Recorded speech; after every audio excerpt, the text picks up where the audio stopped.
This audiobook contains 1 censored sentences and 50 modified sentences to make it suitable for all audiences. Visit our website to listen to the original version without censorship or modifications. Link in the channel bio. Checking up on Yoimiya's dad per Suzaku's request, and she wanted to come with me. I walked over to Kajitsumaru, who had become silent after I ended the invasion. However, he was clearly upset with me. From what I could tell from a distance, he and Ro probably shared some romantic feelings. "Kogi, I know what you had to do, Jin-san," he said. "I understand, no, she's alive," I told him, and he looked at me in shock. I then pulled her out of the ring and placed her on the ground. It is true that she will need to repent for her crimes, but I believe she deserves a second chance. But we will come back for her later. I already prevented her from leaving this realm and sealed her powers. Our first stop was Yoimiya's home. I, along with Suzaku and Shigeon, went there. The rest of the group decided to stay and help out the rest of the realm, and Ayelet went back into the ring for the Electa. Once I reached the location, I saw Yoimiya outside. She saw us and ran over. Suzaku-san, was it? "Jean," she said, "I know, where is he?" I interrupted her, and she practically dragged me into her home and into the room where her father lay motionless. It was clear that he was dead. "So, Suzaku wanted me to revive him, huh? You know my rules, right?" I asked Suzaku, and she nodded. Yoimiya became confused and was told by Suzaku. It was clear she didn't like it, but she agreed in the end. Ryunosuke, I had briefly met this man during my date with Hephaestus here. He was such a fascinating fellow. So when I put my hand on the ground, his body briefly glowed and his spirit came out. "Ryunosuke-san, you're aware of what happened to you?" I asked him. I died, huh?" "Well, I'm enjoying life on the other side with my wife," he replied while rubbing the back of his head. I could already tell what kind of response he would give, so I told him of his options, and "Dad, please come back." Yoimiya pleaded, still emotional after what had happened today. Ryunosuke looked at his daughter and smiled. "You're old enough to run the family business. Though I'm still worried about you being single," he said and laughed. Tears started to stream down Yoimiya's face again, and she began to sob. She couldn't say anything to her dad. If that's his decision, she couldn't argue against it. I've missed my wife since her passing, and I've always wanted to meet her again. "Yoimiya, please keep on living, huh? Middleman, take my daughter. I asked you this before, right?" he asked rather excitedly. Why in the world is he asking me that now? I couldn't help but wonder and just awkwardly smiled at him. "Why are you asking that now? There's a time and place for everything, Dad." Yoimiya shouted, mortified at what he had just asked me. "Well, we'll get moving then. Get married soon. And your mother says hi," said Ryunosuke, and then he disappeared. All of us were left there a bit shocked by him being so nonchalant about it. I turned to Yoimiya. The sadness was vanished, and she was just angry. She was mumbling something about having to deal with everything by herself from now on, and he didn't leave her too many instructions on how to do certain things. "If you want, I can help you, Yoimiya," I said to her and told her my plans for my future business and restaurant. "We can even do some reconstruction on this building, give it a fresh new look, you know?" I said to her. But you don't need to do any of that, Jin-san," she said, a bit confused. "Well, your dad did leave you to me, so I feel like I should help a little," I added, and she blushed. Oh, okay. And nice to work with you then." She put her hand out for a handshake, and we shook on it. "Great. They'll send you details in the future. And if you have any designs you want, just send them over to me, Race, an email, and updated contact info." I handed her a business card I had made. "Oh, so professional," she said, a bit surprised. I had made them during the 100 years with the help of the girls. Well, the one who wanted to be my secretary. So I wasn't the only one to design it. There were a multitude of suggestions, but in the end, the normal professional designed one, Latia, Grafia, and Rossweiss design. Anyway, they'll repair this shop before we leave, so don't hesitate to contact me in the future since we're basically business partners now. I also need to visit Iwabami after my trip back to the Oni realm and Tengu realm. Taking a deep breath, I repaired Yoimiya's damaged home. Once I was done, she saw us off outside. "Thank you again, Jean. He'll make sure to contact you at a later date," she said to me. "Yeah, take your time though. But here," I handed her my personal and updated phone number. The business card I gave her had my business-related phone number. Yomiya was still quite sad, and she was definitely putting up a brave face right now. I wasn't sure if I could take on the role of comforting her, since we're practically strangers except for that one-time interaction. However, I did offer her that lifeline just now. So, she has that option to come and talk to me in a more private setting. Thank you. She then walked back in her home, a home that shall have all to herself starting from today and onwards. Okay, time to check Shifingu one more time, get Asahi and go back to Zyoto Vidaya. Chapter 7, Part 1, Masochist Wind Goddess, Day in Takamagura, Shinto Realm, Shifingajin, Skywards, Soliloquy upon returning to the Tengu realm.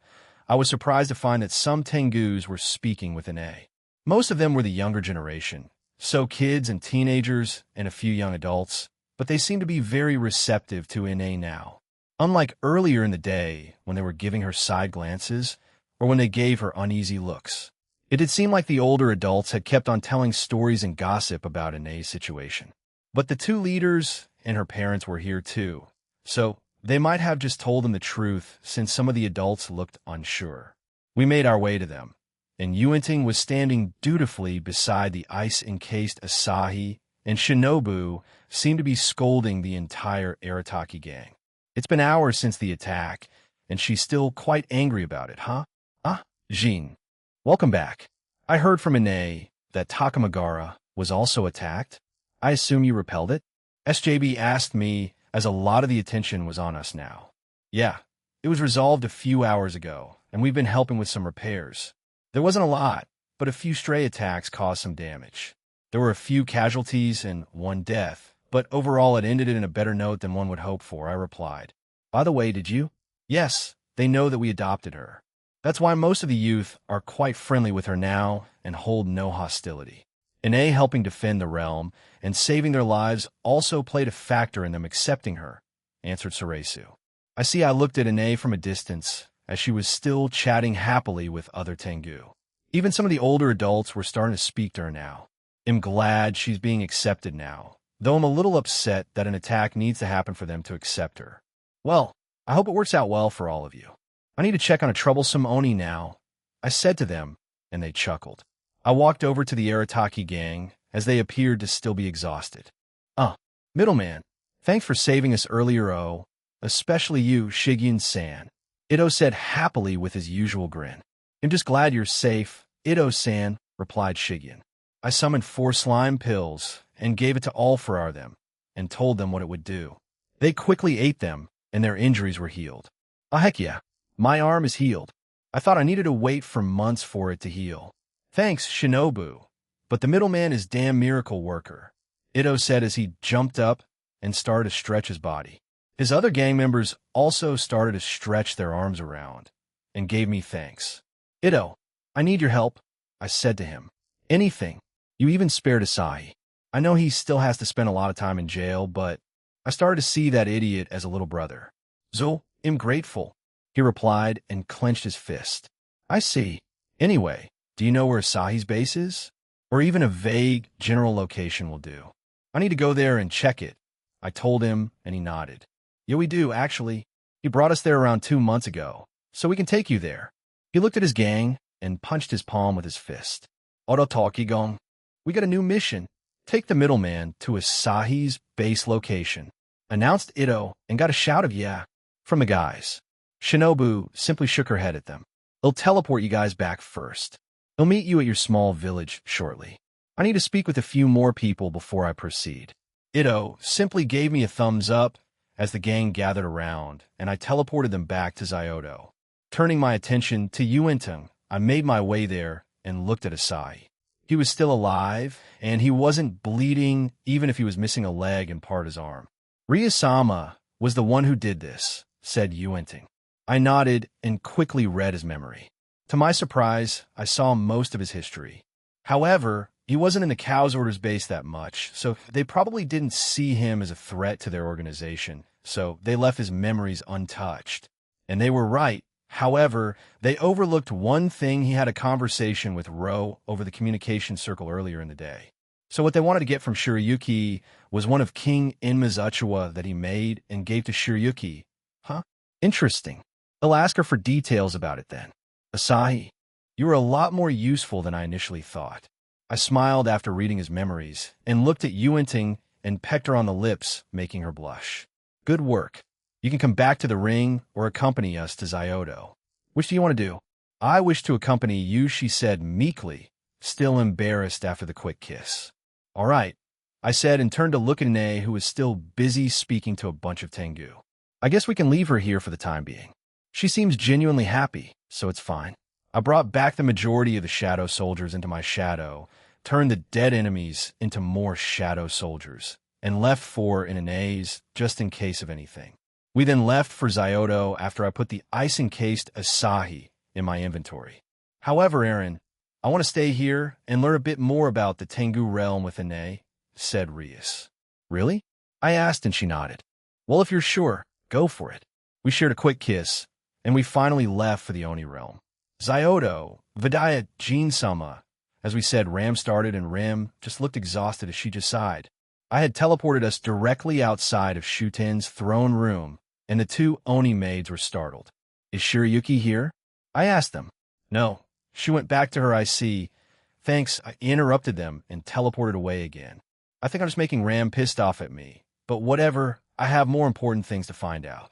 Once we arrived in the center of the water pool again, Shirayuki was there in her human form, and she opened her eyes and looked at us. How can I help you, middleman? She asked calmly. The crisis in Takamagara is over, and I have something to ask you, I said, and then explained what I found out by reading Asahi's memories. This alerted Shirayuki, and she disappeared for a few minutes, but she eventually came back and looked quite pale. They took it. No. How can I can? Is everything okay? I asked her. No. She shouted but covered her mouth and shook her head. I was gifted that by King Emma a very long time ago. We had a simple chat. However, he enjoyed it so much that he gave me that as a parting gift. He's quite famous, so I kept it and treated it like a national treasure of sorts. But that item is also quite dangerous, as it can be considered as an unofficial sacred gear or holy relic of sorts. Shirayuki then told us about its abilities and how dangerous it could be in the wrong hands. I see. If the Cows Brigade had such an item, then it would be quite dangerous. What does it look like? I mean, the details on the fan. I have my shadow soldiers all over the world. If they see that fan, I can have them take it back instantly. I asked her. She described it as a normal-looking Uchiwa fan. However, the design on the fan itself was a Japanese flag and a blue wave on the left side and a red wave on the right side. On the handle was a small string that was attached to a red and green feather. Did he design it that way for any particular reason? I asked. Not that I know of. However, at the time I was wearing a different set of clothing the same as what I'm wearing now, but it was a bit shorter and had the colors of the fan. The main color was red, with some blue waves and green wind as patterns. Those were the designs of my kimono. She made a face and added, when I say it out loud, he may have created the design based on what I wore that way. I hope he doesn't get upset when he finds out I lost it. It was stolen during an attack and was targeted. Even though he is the Lord of Hell in Buddhism, we can hope that he didn't join the new faction of the Cow's Order where the evil gods gathered. If he didn't, then he could be reasoned with. Can you contact him? She shook her head and said, it was a one-time meeting, a coincidence. I do not believe we can see him again. However, I did meet him in Kyoto for that brief visit in Time Kyoto. Huh? I repeated. Quite ironic since she comes from Zyodo, since Shuten named it after Kyoto itself. I looked at Suzaku, and she shook her head.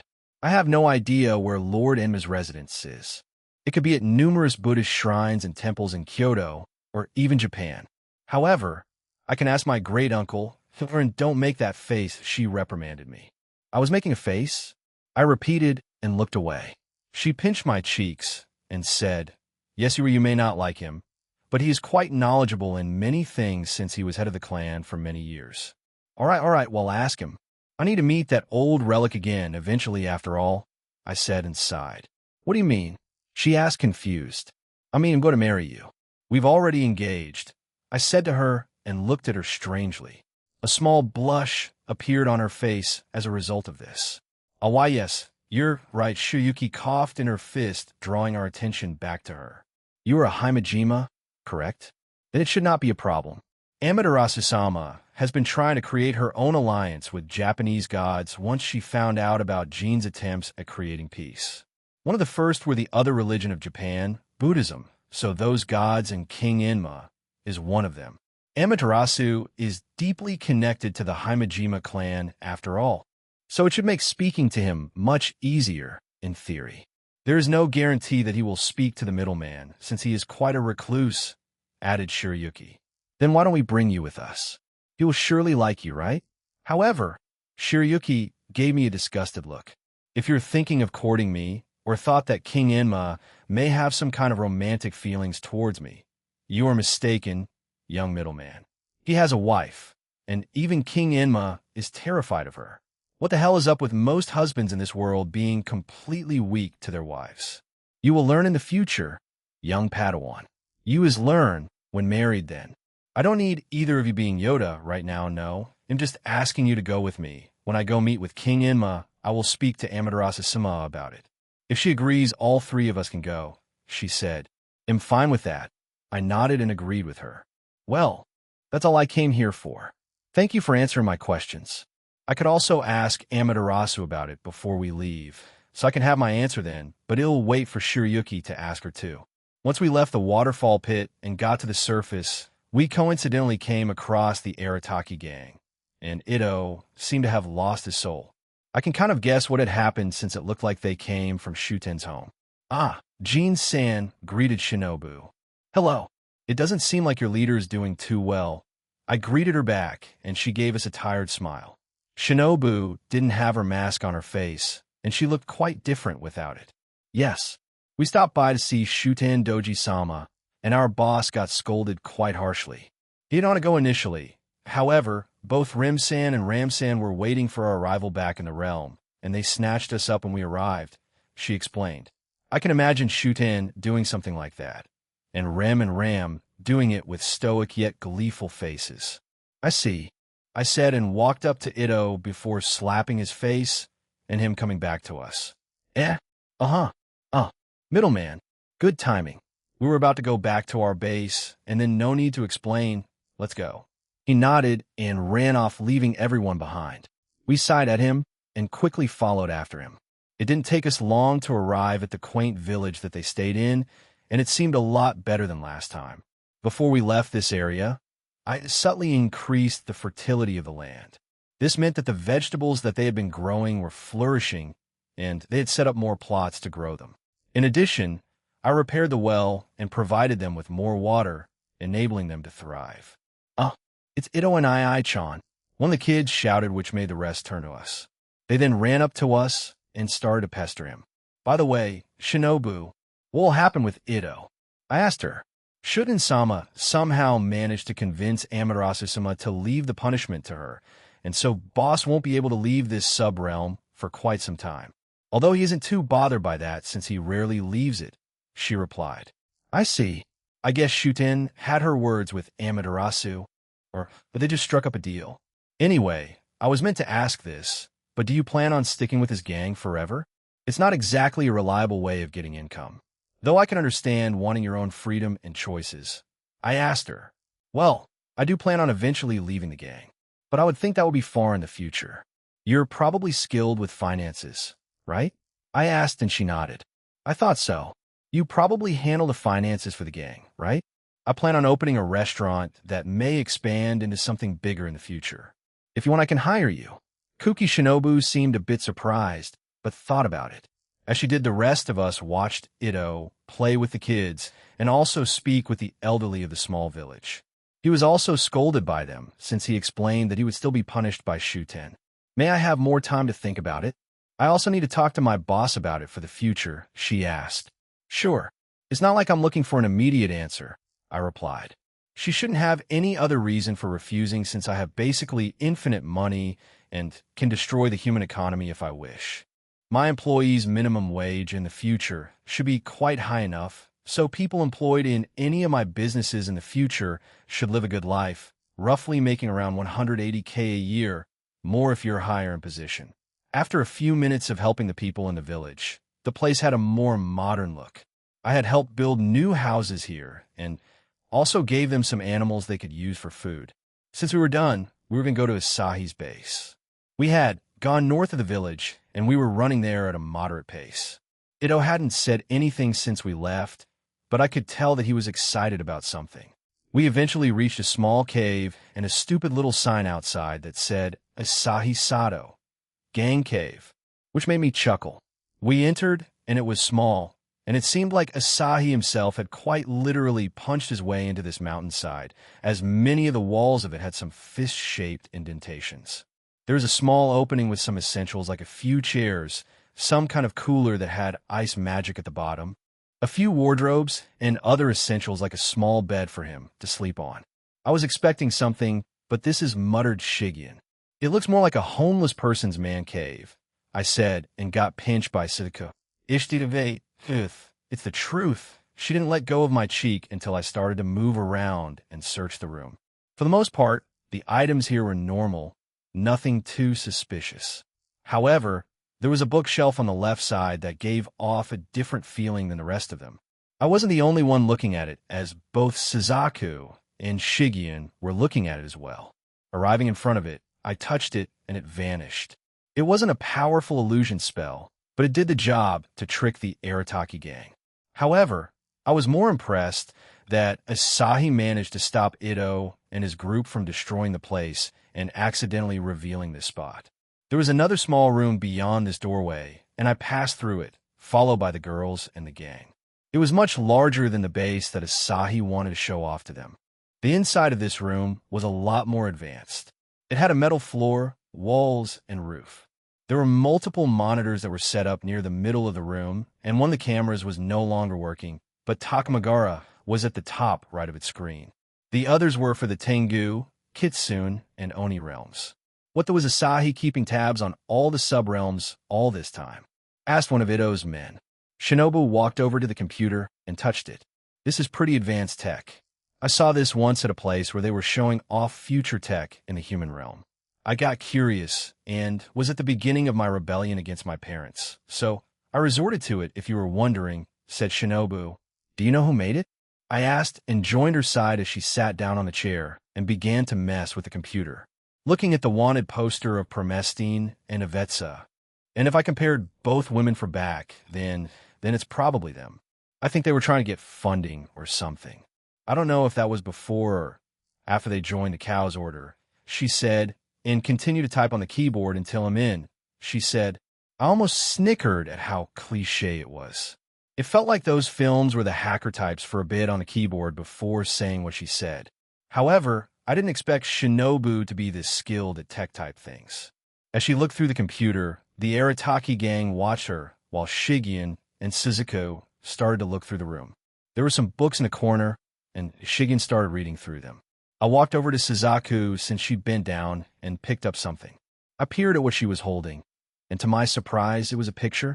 It looked like it was taken without the two people in it knowing. Both of them were clearly Oni, and if both of them were merged or combined, they would look vaguely like Asahi. His parents, huh? I said, and Suzaku nodded. I guess he longed for them. I wonder if they're dead or alive. Comptoir. Answer. Only Asahi Sato's mother is alive. His father could not pay off a certain debt and was killed for it. Asahi's mother is in hiding now. I see. I can ask him about his past another time, but I think I have a vague idea of how it was. Debt, huh? I don't think my parents were ever near that. I believe I had a reasonably rich life, maybe even spoiled if I stretched it. Can you keep this safe, Aaron? Suzaku asked me. Sure, I replied. Family to her is paramount. Both the overall Himejima clan and Akino's family. I took the picture and stored it in my inventory along with Asahi in there. We walked over to Shigeon, and it seemed like she was reading something. I took another book from the ground, and it was called Why the Universe Exists, How Particle Physics Unlocks the Secrets of Everything. Another was Atoms, Molecules and Photons, an Introduction to Atomic Dash, Molecular and Quantum Physics. I didn't think Asahi was the type to read these kinds of things. He looked like the dumb type when standing next to Ito. Hey, complained Ito, though I ignored him. I looked at the book Shigeon was reading, and to my surprise, it was a light novel. I guess not all of these books were that kind then, seeing as how nothing popped out to me, and Suzaku joined in reading with Shigeon. I walked back over to Shinobu. Any progress? I asked. Most of these are encrypted with passwords. I've been slowly working through all combinations, and I only unlocked countdown has started initiating emergency protocol by Asahi Sato. Blow the fuck up, 'cause we got sneaky Onis. 15 seconds before the area explodes. A robotic voice suddenly said, startling all of us. Comptoir, can you access this? And if you can, take any and all relevant data. I ordered her. Comptoir, answer. Give me a moment.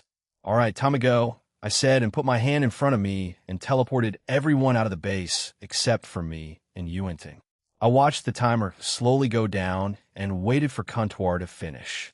I also put a barrier around this place, so the explosion would be contained to only here, and it won't destroy this mountainside. Finally, when it reached 5 seconds, Comptoir, answer. I am finished, you can leave now. Taking one last look at everything, I stored a few items in my inventory, just in case the pile of books and other miscellaneous items. I grabbed Yuenting and we left. He'll ask Comptoir about it later on tonight. Excuse me, she mumbled and left to go inside the ring after we arrived in the village. I wonder if she was embarrassed by that. In the distance, we heard a loud explosion and the ground shook underneath us. Why was that powerful? What the hell was Asahi hiding in that thing? Asked Ito as he looked in the direction of the explosion. Wait, it doesn't look like the mountains are going to topple over. I sealed the place with a barrier, so only the base itself exploded. Everything else is safe, and no damage was done, I replied to the confused Oni. As expected of the middleman, now, fight me, he said, and took out his club. Shinobu walked to his side and punched his gut, knocking the air out of him and making him keel over while clutching his stomach. No, she said coldly to him. She then turned to me and asked, Did you get anything from that computer, Jin-san? I think so, but I understand. I would like to know in the future if that's possible, she said, and I agreed. Sure thing, but for now we have to go. I still have a few things to do back in Takamagara. Shinobu nodded, turned around, and scolded Ito a bit more. I think she'd be a suitable fit for my future business. I turned around and left with my 2 companions. Takamagara, once we got back to Takamagara, much of the damage had already been repaired. However, the place that I was heading to was one that we were already familiar with. We eventually reached a certain inn and entered. Vel Hodi, Jin, you're here. Iwabumi screamed out and ran out from the counter before pouncing on me, which surprised me. I caught her, and she immediately stepped down and started shaking me. Why are you here? Contract. Talks. Or you came to see me. Iwabumi gasped and stepped back and pretended to blush. Oh dear, how can I respond? Such a sudden confession, she exclaimed. Did she become a schizo? Drake asked. If she heard you, she would definitely try to choke you out. Oh yeah, mommy. Choke me. I was joking. Don't back away from me. Also, don't look at me like that. I didn't want to see you, but I also came here to talk about our plans from before, I said to her. Ada. I didn't think you'd admit that, but great. Let's go to the kitchen and talk, she announced, grabbed my arm, and dragged me away. It's nice seeing you two again, Shigien-chan, Sasaka-chan. Why, yes, it's a pleasure seeing you again, Iwabumi-san. It's been a while. I hope you're doing well. Both of them replied, and we sat down at a table. Hit me. Bonk. I didn't mean literally, she complained as I jokingly tapped her forehead. So I explained to her my revised plan and showed her my business card. I also shared with her a few of my immediate plans if and when my restaurant finds any kind of success. I had already drawn this up with Ravel, Latia, and Grafia. That's what I have so far. What do you think? I asked her.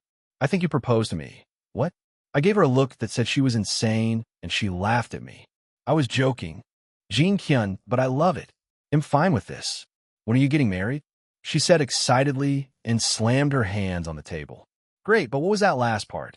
I asked her. I just wanted to tease you, Jin-kyun. No need to be so serious. We'll go back to the front since this is over, but if you guys decide to stay the night, please feel free to come back. The day is ending soon after all, she said and left. And we'll probably ask you to stay the night, Aaron. Yeah, I feel like she will, I replied to Suzaku. WL, at least we're in a place we've been to before, and the hot springs aren't too far away too, so I think Shuri-san might ask us to go there, added Shigen. There's that too, replied Suzuku shyly. I was confused by it, but shrugged it off, and we finally left the establishment. We started making our way back to the castle slowly, but I decided to make some stops first. First was Kathleen.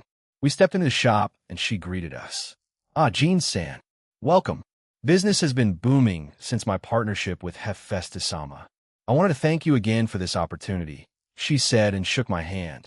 It's due to your talents and hard work. All I did was introduce you too, so I didn't do too much, I replied as we shook hands.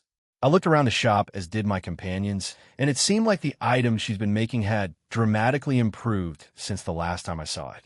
Amaterasu-sama and a few others approached me and told me the truth. So I've been desperately trying to improve my skills.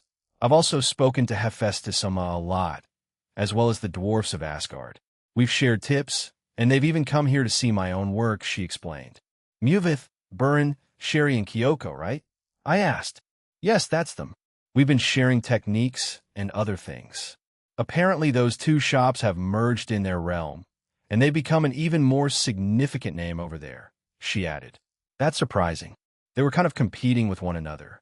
I wonder if Hephaestus was the one to tell them to merge, or they just came to an agreement after working with Faye. Well, whatever the reason is, I think this is good. A man suddenly walked into the shop, and it was Sasaki Kojiro. We hadn't seen him since Mom rejected him. Oh, Midlimankon. I didn't expect to see you here again, he exclaimed cheerfully. I take it that you got over the rejection? I asked, and he awkwardly looked away. I maybe. Anyway, Kathleen-chan, can I have you repair my sword for me? He asked and placed both his swords down. Sure thing, Kojiro-san, replied Kathleen as she took them away. Those monsters were quite powerful, you know? You guys fight them on a regular basis? Even the heroes of this realm took quite a beating, you know? But I think it was a good thing. Some didn't take advantage of those chambers you installed all over the supernatural realms, but I think they'll start using them to get stronger, he explained. I even got my ass kicked a few times. Even Kata Danzachan nearly died, so she'll be a frequent visitor to that place. Well, yeah, before he could finish speaking, another person walked into the shop. Oh, Kojiro Aji-chan. I didn't think you'd be here. Is that the Epee Dragon? Can I have an autograph? The female asked and walked up very close to me. Sure thing, what's your name? I asked and summoned a pen. Miyamoto Musashi, or famously known as Shinmin Musashi no Kami Fujiwara no Harunobu. I'm a big fan of Epee Dragon, she happily exclaimed and brought out a poster of me in my boosted Gear Queen form, and I signed it. Thank you. I didn't expect to see Miyamoto Musashi, though. And she's also a female. I was expecting a male. Miyamoto Musashi had light pink hair tied in a bun and pale blue eyes. She wore a custom-made blue and red hakama. She had shin and leg guards and carried two swords with her. She also seemed to have a bright and cheerful personality. So what's the Epee Dragon doing here? She asked after putting away the sign poster. We were just checking on Kathleen, and our next stop is the two novel shops before meeting back up with Amaterasu. I explained while she nodded along. Are you leaving after all that? She asked. No, we're probably going to stay for the night and a bit for tomorrow, then we'll go home. I have a few things to do, and I doubt it'll get to them since the day is ending, I said. I looked out of the store to see the sun setting. This answer made Musashi grin, and she crossed her arms and declared, I will accompany you. I wish to see you working, and I would also like to be near the Epee Dragon. Well, at least you're honest about it. I don't mind. I think Shuri would like to see another famous historical figure, I said and looked at Kojiro. What were you trying to say? Ahaha. I was planning to mention this little girl here, but she came in at the right time, explained Kojiro as he patted Musashi on the head. She quickly swiped it away and glared at him. I see anyway. We'll get moving then. Nice seeing you again, Kojiro, Kathleen. Oh, and also, you better give up, Kojiro. Mom isn't the type of woman that would take too kindly to getting hit on, I think. And noted, he replied a bit nervously. What was that about? Did he try again? I thought. In the end, we just left with an unexpected traveling buddy, Musashi. We arrived at the two novel shops, and we dropped into Ye's first. Oya, Jin-chan, Shigen-chan, Suzuka-chan, and Musashi Dano. I'm glad you can make it. I have a few items that Akino may like, she said, and handed me a few books. You'll buy them, I told her. They were very strange books that I didn't want to keep looking at. Ye laughed at me, and we did the transaction. Akino-chan is quite bold, don't you think? She asked as she handed me a plastic bag with the books. Well, it wouldn't be Akino if she wasn't like this, I said to her and stored the books in my inventory. By the way, how's Esfina? She's also awake now, but didn't try to run away. They're both just waiting for you both. They're probably getting together before she gets locked up too, Fufu said, yet quite mischievously. I mean, why do you think I went to your shop first? I have pretty strong hearing, I told her, and she also blushed a little, the same for everyone else with me. The store fell silent as I let that surprising fact sink in. Try to move away from the awkwardness, Shigeon walked over to a shelf and pulled out a book. Unfortunately for her, she pulled out a book called 100 Shades of Grey, and she immediately blushed after reading the summary of it. She quickly put it back and awkwardly shuffled behind me and just grabbed my shirt and didn't move. 100 Shades of Grey. Why did they add an extra 50? This world and its weird knockoffs. We waited around for a few minutes, making light chatter and getting to know Musashi a bit more. She wasn't too bothered by my earlier comment and said sex is normal, though not that I know, since I'm an old hag virgin, and then laughed it off. Finally, after 5 minutes of standing around, we could go over. Ye decided to join us. She may just mock Kajitsunomaru, but I wasn't going to stop her. We arrived at the shop, and the lovey-dovey atmosphere that these two had instantly shattered after they saw me. Hello, I greeted them. J-Jean, glad you could make it, Kajitsunomaru said in a depressed tone. Before I could reply, a familiar trio walked in with Sarah. Rosan, you're under arrest, said Yoshitsun. Please come with us quietly. Ro didn't try to run or attack them. She simply agreed and quietly left with Sarah, followed by Yoichi and Benkei. We have been busy with many things over the last few hours. However, someone noted that Ro-san was captured by you and left in Kajitsunomaru-san's shop, and we had to spy Ye-san, so we knew she hadn't run away, explained Yoshitsun. We looked at Ye, who winked at us. Kajitsunomaru seemed a bit angry with Ye, but didn't do anything. Yoshitsun-san, what will happen to Ro? He asked. I personally do not know what she did, and whoever else. Wait a minute here. I stopped Yoshitsun and summoned the ice-encased Asahi. He was also part of it. Do you want to take him with you? Ah, yes. Thank you, Jin-san. She snapped her fingers, and some people clad in ninja attire appeared and took Asahi away. As I was saying, I do not know, however. Ro-san and Asahi-san will be judged accordingly and will have punishments put on them accordingly. I or anyone else won't have a say in it. Even Jin-san won't have much of a say. They endangered this realm, and I'm sorry to say, I wouldn't be surprised if they got the death penalty, said Yoshitsun. Kajitsunomaru fell to his knees in despair. If what Yoshitsun said was true, then I wouldn't have much of an impact if I decided to say something to Amaterasu, or whoever was the one to deal with their punishments. Silent tears streamed down Kajitsunomaru's face as what she said destroyed him. I would probably feel the same if the woman I loved was going to be executed, but at the same time, I would understand why, and that's why it's such a horrible feeling. Even if there was only one death, and it was due to the person wanting to move on and refusing to be revived. Even if I said that, I doubt it would be a strong argument, and I couldn't really say anything. In Ain's case, she only targeted me, and to an extent Asia and Rainier, who were with me that day. In the case of Medusa, well, she was being mind-controlled and had no choice in the matter. But with these two, Asahi and Ro, they had choices and they decided to continue with it, and this is what happened. Actions have consequences. They have to deal with that, even if it means that their life will end. Exactly, and what they did endangered many lives. We can hope that they'll receive some sort of punishment that isn't death. I don't know Amaterasu much, but if what she gave the Himejima clan, and to an extent the other 5 principal clans, then we can have some hope that they won't die, I said, as I tried to console Kajitsunomaru. However, he didn't respond, and I just summoned some coffee and put it beside him. I then left the shop with everyone else. We waved at Ye as she headed back to her shop. She didn't show any emotions regarding the situation, which was strange. Perhaps she believed in Amaterasu and Kajitsunomaru. Do you really think they might die? I asked you shit, son. There's a chance. Amaterasu is a fair chief god. However, she is no pushover and will be quite harsh in her punishments even if they avoid the death penalty. However, I just wanted Kajitsuno-san to know that those are possibilities. I don't think they will reach a verdict while you're still here, Jean-san.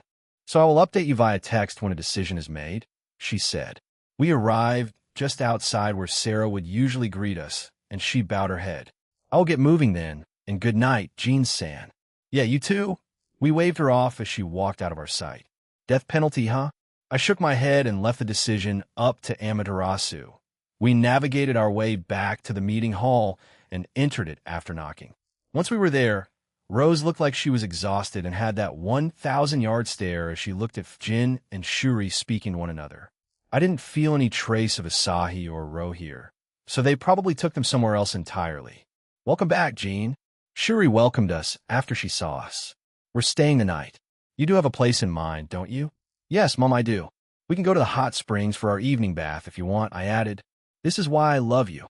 What an outstanding son-in-law. Also, these 3 ladies will be joining us, she said and spread her arms out again. I have no idea how she managed to get so close to these 3 goddesses in such a short period of time. But I'm in awe, if I'm being honest, the powers of a mother, or a Himejima mother, specifically. It makes me wonder how Akino or Suzaku will turn out when they become mothers in the future. Who is that? A new harem member? Shuri asked and tilted her head. No, it's Miyamoto Musashi. She wanted to, I guess, follow me for a little bit before we leave tomorrow. Anyway, let's go get a room at that inn first, Mom. I know the person there, I said, and she trotted over to us along with a still exhausted Rose. Ama-chan, Fu-chan, R.A.-chan, we'll see you at the hot spring, she said to the goddesses who smiled and waved at her. Ada, Ada, Ada. Both Iwabami and Mom said that to each other. They kept repeating it for a few seconds before Iwabami looked at me and said, Jean, you have another Himejima in your harem? Mom wanted to play along and hugged my arm and said, Fu-fu-fu, that's right, im Shuri Himejima any, please don't say something like that, muttered Suzaku. Auntie? Ah, so you're Akino-chan's mother. Yufufu. I can see where Akino-chan got her personality from, so. Jean, 2 or 1 room? Iwabami asked with a strange amount of enthusiasm. 1. I will prevent my son-in-law from having any lewd time with these girls. This is a wholesome trip, not including the attack from earlier, but it's still wholesome, Shuri declared and crossed her arms. Iwabami laughed and agreed with her. She gave Mom the keys and gave her directions. Mom dragged me along with everyone else behind us. Musashi decided to stay in the lobby and chat with Iwabami. It's the perfect size, said Shuri as she ran into the room, quickly got the tatami mats and futon out, and jumped onto them. Shuri-san is quite childish at times, said Rias beside me. That means she still has some of her inner child in her, which makes her a better adult, proclaimed Ine. These 2 had returned to Takamagura after we left Amaterasu's castle and met up with us. So we came to the inn together, and we were all going to the hot springs later with the goddesses. As Mom said, the room was even larger than the last one I got with Akino, Suzaku, and Shigyan. It would easily fit us all. I wonder if Iwabami had a few luxury rooms upgraded since we were last here. As everyone else was choosing their futon, I glanced at Reiko as she had been silent the entire time since joining us. She had stayed behind to help with repairing the city, so we hadn't seen each other for a bit, but she also had been avoiding looking at me. I was a bit worried, but it seemed like she was a little embarrassed to look at me. It made me wonder if something had happened between her and Kintoki. Now, then, dinner, and then to the hot springs, declared Mom, as Rias and Ine marched out with her. They sure are lively at this time of the day, I said and sighed. It's better than being sad, is it not? Asked Suzaku. You have a point. You guys go ahead. Reiko, can we talk? I asked them, and they agreed. Everyone else left, and Reiko and I were the only ones there. How was the rest of the realm? Everything had been remediated by you and with the help of your shadow soldiers. I only helped with a few small things here and there, speaking with people I know, and that sort, she explained while not looking at me. Reiko, look at me, I said in a more authoritative tone, and she reluctantly did so. However, When she did, she blushed the entire time. Thank you. Now tell me, did something happen during your confrontation with Sakata Kintoki? I asked her. She squirmed a bit before finally settling down and looking at me. Do you know that he's a former subordinate of mine, and he declared his love for me, I see. I nodded at her, but remained silent. She started to fidget again and meekly grabbed my hands and looked me straight in the eyes. I rejected him. I didn't see him that way, and as she started to mumble and look at our hands, I saw that she was struggling to say the words she wanted to tell me. It was cute, but we would get nowhere, so we'll do it my way. Reiko, I called out to her, and she looked back up at me. Equivalent exchange. They'll give half of my life to you, and you give half of yours to me. Reiko looked confused for a second before her face turned completely red. However, she found the courage to speak back to me. You only want half? They'll give you all of it. F from now on and forever, she said while blushing furiously. Then we have a deal, Reiko, I said to her and leaned into her and captured her lips. Reiko let go of my hands and put hers on my chest and kissed me back. At the same time as we kissed, I made her immortal. She had declared that she would stay with me forever, so I took that as permission. We eventually separated from our kiss, and Reiko looked at me, still blushing. Let's go join everyone for dinner, otherwise they'll get suspicious, I said and winked at her. Why yes, both Mom and Iwabumi were giggling at each other and speaking to one another in hushed whispers. This was already going on once Reiko, and I joined everyone else in the dining area. Reiko, congratulations, said Suzaku, and Reiko blushed again. Thank you, huh? What happened? Asked Ine. Suzaku simply smiled at her and gestured to Reiko and then me and crossed her fingers. Oh, harem. Grats Kautit senpai. Smack. Did Grafia not tell you to not call women with large breasts that? Reiko asked Ine after smacking her on the head. Ow, I'm sorry. She clutched her head in pain and apologized. Ada. Reiko-chan joined my son-in-law's infinite harem? To think a legendary figure like yourself would fall for this boy, said Shuri as she shook her head. Iwabumi then whispered into Shuri's ear, and she nodded, looked at her, and then glanced downward at me. Well, she tried to, and I uncomfortably shifted away. I see I can understand why. I also know which ones in this room aren't virgins, declared Mom, and then pointed at Suzu herself and Iwabumi. Everyone else is. I don't think she had anything to drink, so I don't understand why she was acting like this. But as long as she's having fun, I don't see a problem with it.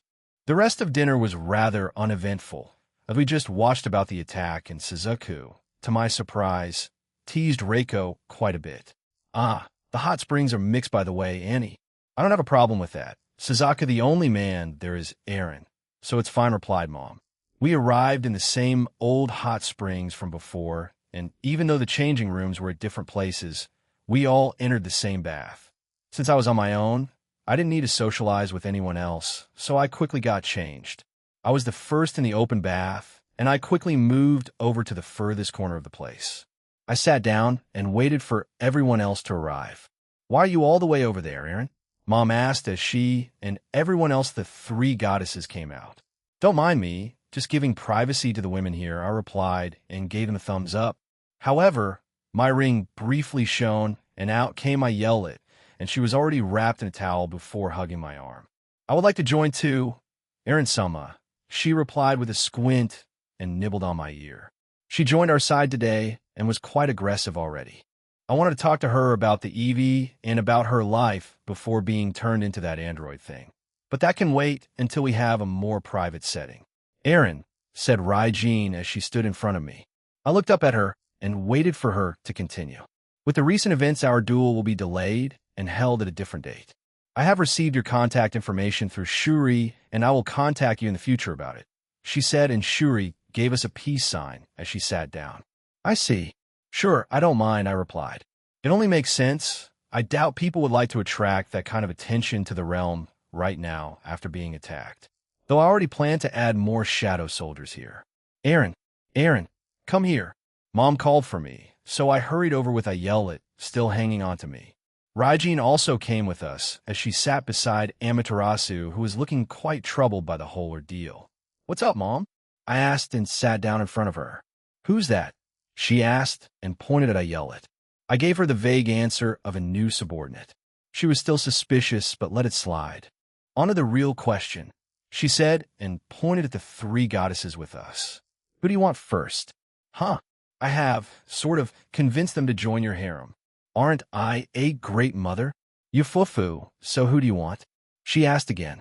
I stared blankly at her before looking at the three goddesses in question. Amaterasu gave me a troubled smile. Fjin remained neutral, and Raijin shrugged. These guys aren't being helpful. Didn't Akino? Yes, she did, but as a mother, I want you to hurry up with your relationships.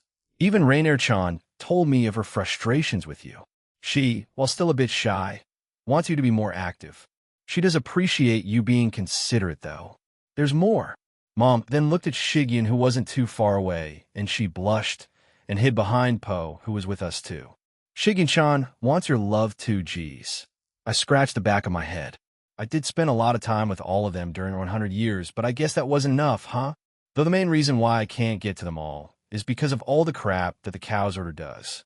This is in addition to my job and my current responsibilities as a student. I have a limited time in the day. Even if I sometimes do just leave my avatar to attend. There is also you preparing for your upcoming business, no? Added Rudra. That too.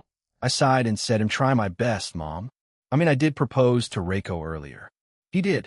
Shuri asked, surprised, and looked at Reiko, who nodded in affirmation. Ara. It wasn't just starting a relationship. You skipped all the way to being engaged. I see. Is that your plan with Rainier-chan? She asked. I'm not entirely sure, but I do love Rainier if that's what you're trying to ask. I know a little bit about her past, which is why I'm a bit hesitant with her. As for the rest, it's just that we're a part cause of our school and jobs. I'm only engaged to a few people right now, so I plan on increasing that once I'm in college. Though I trailed off and glanced at Rias, who blushed when I looked at her. I had plans on using a certain tree in this realm to propose to someone. I continued as I kept my eyes on Rias, who understood what I meant and turned even redder. Rias-chan, huh? Very well, do it. I have been told to have better timing and mood. I will not, I replied. Mom then gestured for me to come closer to her, and when I did, she whispered into my ear, what about Rose-chan? I found out a few things about her, and she's also been looking forward to you proposing to her and asking her to be immortal. I glanced at Rose as she had been splayed out at a part of the hot springs, as she was still quite tired after looking out for Mom during the entire day. I turned my attention back to Mom and said, I plan on doing it when I get her parents' approval and when we go to Yggdrasil. That's the place I want to propose to her in. I already have Gondel's approval, but it wouldn't hurt if I also had her parents' approval. But even if I don't get it, they'll still propose to her. Era's so romantic. Yggdrasil, huh? How about a family trip after graduation? A supernatural one, she asked. I don't mind, but we'll have to ask everyone else since there are more than one person graduating. I turned to Amaterasu and asked, what will happen to those two that were captured? We are still deliberating. However, please rest assured that they won't be killed. We want to gain as much information from them as possible, she said with a gentle smile. I nodded and felt relief on Kajit's and Emra's behalf. They'll tell him this tomorrow, so he won't be too worried and hopefully prevent him from doing something stupid. Yes, by the way, Aaron-chan. Fjin is a giant masochist like Barakeel, said Mom in a deadpan, making the entire bath dead silent. SSSS Shuri. Why did you say that? Fjin asked, horrified at the woman. A smile spread across Mom's face as she grabbed Fjin and pushed her towards me. Slap her ass, she ordered, stunning me. Aaron did not listen to her. We don't need morbid curiosity won over me, and I raised my right hand and tapped Jin's shoulder. She yelped, then covered her mouth and looked pale. Wait, Aaron, please stop, I kept on tapping her shoulder, and she kept on yelping. I felt like my own image of Jin was slowly crumbling as I slapped her, but I wasn't the only one. The rest of the girls in the bath with us looked defeated and horrified at the goddess of wind moaning as I continued to abuse her butt cheeks. Finally, I stopped as she panted while using my body for support. I could feel drool coming out her mouth. She really liked this, huh? She finally looked up at me. Heart-shaped pupils had replaced her normal ones. I didn't think Fujin-sama was like this. I don't know what to believe anymore, muttered Musashi as she had watched all of this unfold and looked depressed. Sorry, I got carried away there, I said to her. We can stop now, but Fujin lunged at me and tried to kiss me, but I dodged. We basically started playing a game of tag, and I had to avoid her. What happened to her? I asked as I dodged her attempts at catching me. Raijin shrugged and said, she's a giant masochist, and the fact you just spanked her a few times triggered it to come out. Whatever the case may be, either calm her down or knock her out.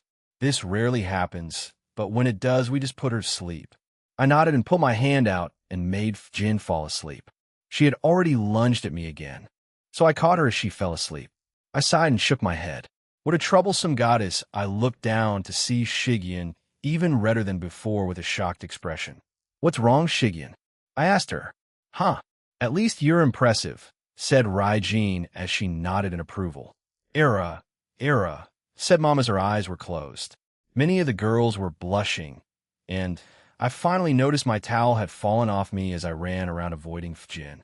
Smiling wearily, I covered myself up again and placed Fujin beside Amaterasu, who refused to look at me as she was as red as Shigyon. The rest of our time, there was a bit more relaxed. However, Mom started to tease me about how big I was and how all the girls with me would be satisfied. I yelled agreed with her.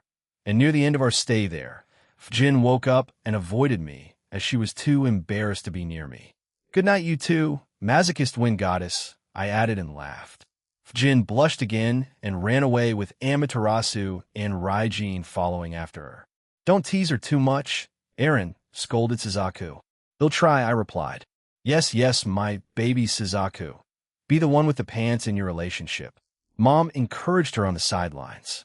We were going back to the inn, which wasn't too far, but as we got nearer to it, we saw Yae with a beaten-up Kagitsumuru. Yae looked furious, as the male Kitsune just hung his head down, not acknowledging us in any way. Yae, why are you here so late? I asked as we reached them. She then threw Kagitsumuru towards me, and I caught him. He did look pretty badly beaten, as his left eye was swollen. When I looked back at Yae, her right hand was swollen and bloody. It was clear that she was the one responsible for beating Kagitsumuru so much. That piece of trash was planning to try to go to the prison and break Ro out and run away with her. Effectively making him a fugitive, I tried to reason with him using words, but he was hell-bent on it. So, I decided to use a bit more force. If my words couldn't reach him, my fists would, she explained. I didn't see her as a woman that used her fists to resolve issues. Her brains and intellect. Yes, and also magic, but fists? No, Kogi. Were you seriously planning to do that? I asked as I frowned at him. I can't let her die. I love her, even if I have to stand up to this damn realm. They'll do it. They'll become a fugitive for her, he slowly said. His face was black and blue with that swollen eye, but he could speak. Well, sorry to rain down on your heroics, but there's a high chance that they won't be killed. But they will be kept as prisoners for a long time. I can ask them to let you guys see each other, but that's probably the best I can do, I said and looked at Mom. She was close with those goddesses. I mean, she's trying to set me up with them for Christ's sake. But she understood what I meant and dragged Suzaku away. I think Mom was proficient with purification and could probably use the flame manipulation of the Himejima clan, but for magic, I have zero clue. Yeah, he looked shocked, well as shocked as a badly bruised person can show. Hey, are you serious? Well, my mother-in-law is about to ask them now. So, give us a minute, but yes, they're not being killed. It seemed like his body had been working overtime or with adrenaline since after he heard that. He basically collapsed and breathed a sigh of relief. See, you idiot? If Jean is involved, then there's a high chance of things going a certain way. I try to tell that dumb head of yours, shouted Yae. Even if these two don't see eye to eye a lot of the time, I believe they have a certain degree of trust in one another. So when she saw him acting irrationally, she just had to pummel some sense into him. That makes sense, said Musashi, and we all looked at her. Did you know? Apparently, a new moniker has popped up that people keep calling you now, along with your current ones? She asked. No, I don't really keep up with those, I replied, and healed up Kagitsumuru, the man who creates miracles, and the miracle dragon. I mostly kept silent during our time in the open bath, but what Amaterasu said also surprised me. If something like this had happened in the past, Those two who were kept alive would definitely have been interrogated and then killed. You must have changed her in some way, she said. Though. New monikers, and they're not horrible. Both dragons cheered in unison. They were quite happy with it. That fits Jin-san, said Shigyun as she hugged Po tighter. Yes, for the short time we've known him, he tends to do ridiculous things that shouldn't have the outcome that they should, added Reiko. Yes, he's done a lot of miracles recently, including the before Rias could finish, Mom, and Suzaka came back and she gave us a thumbs up. They'll allow weekly visitations up to 4 times a week. So choose those times wisely, Kajitsumaru-kun, said Mom. Kajitsumaru started to cry again and started to thank us all. Eventually, he managed to stand up and leave with Ye, who gave us a thankful look.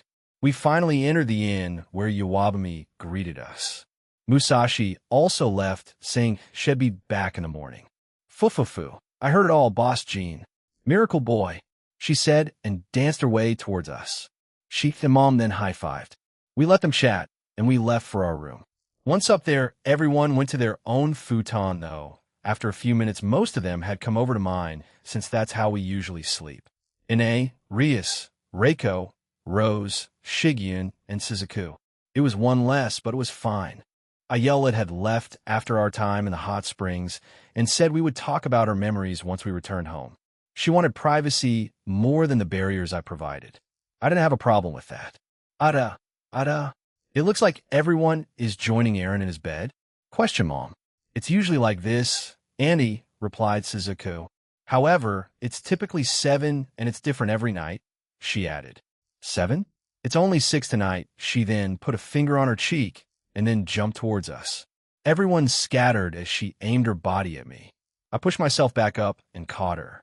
They'll join everyone then. I've heard many times from Aquino that you're an excellent pillow.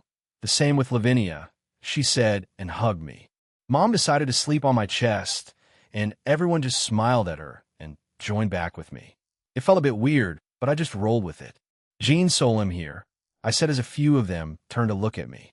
To my surprise, none of the women were there, leaving me confused.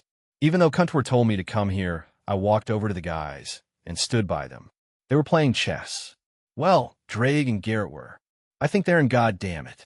Wait, no, I think they're in that blue sky part of your soul. Partner, said Drake. I believe Kuntor wanted to speak with Elsha and Amorous with something, added Albion. I see, thanks. I turned around and left for that part of my soul. While I got there, I saw all 3 of them sitting down on the water, just chatting to each other. If I saw this in any other context in my past life, then it would just look like 3 friends talking to each other. Well, minus them floating on water, I wasn't sure if I should interrupt it, but once I took a step, they all turned to me. I'm sorry, I'm the one that told you to come here. Yet I wasn't there to meet you, apologized Kuntor. No, it's fine. Let's just talk about it here, I said as I sat beside them. If you're expecting a lot of relevant and useful information, then I'm sorry to say that you'll be disappointed. However, there were some interesting things that would help locate certain bases, said Kuntor. At least it's not all for a loss to start. Most of the things that Asahi in his files, and what he looked up were, well, that of a young teenage male or young male adult. Movies, YouTube, Reddit knockoff, etc., etc. However, the other part were some messages he had with a few members. The most relevant of these were Promestine, Nagendra, and someone called 10k-15This. Teeps? They'll ask Valerie about that name, or Azazel. That doesn't ring any bells for me, I said and frowned. Nagendra seems to be the most active in India. Therefore, we can assume that his primary base is there. As for Promestine, there weren't any clear signs on where she primarily stays at. 10k-15This seems to be on the move all the time, since her signals traveled from the USA to Canada, then to Denmark. India, huh? I might be heading to MT. Sumeru and speaking with Shiva, Indra, and Vishnu. All 3 are in the top 10 strongest in the world. It should be interesting, I said and felt a bit of excitement in me. So we have a chance of killing one of the Seekers of Truth permanently? I'm getting all fired up, I said and grinned.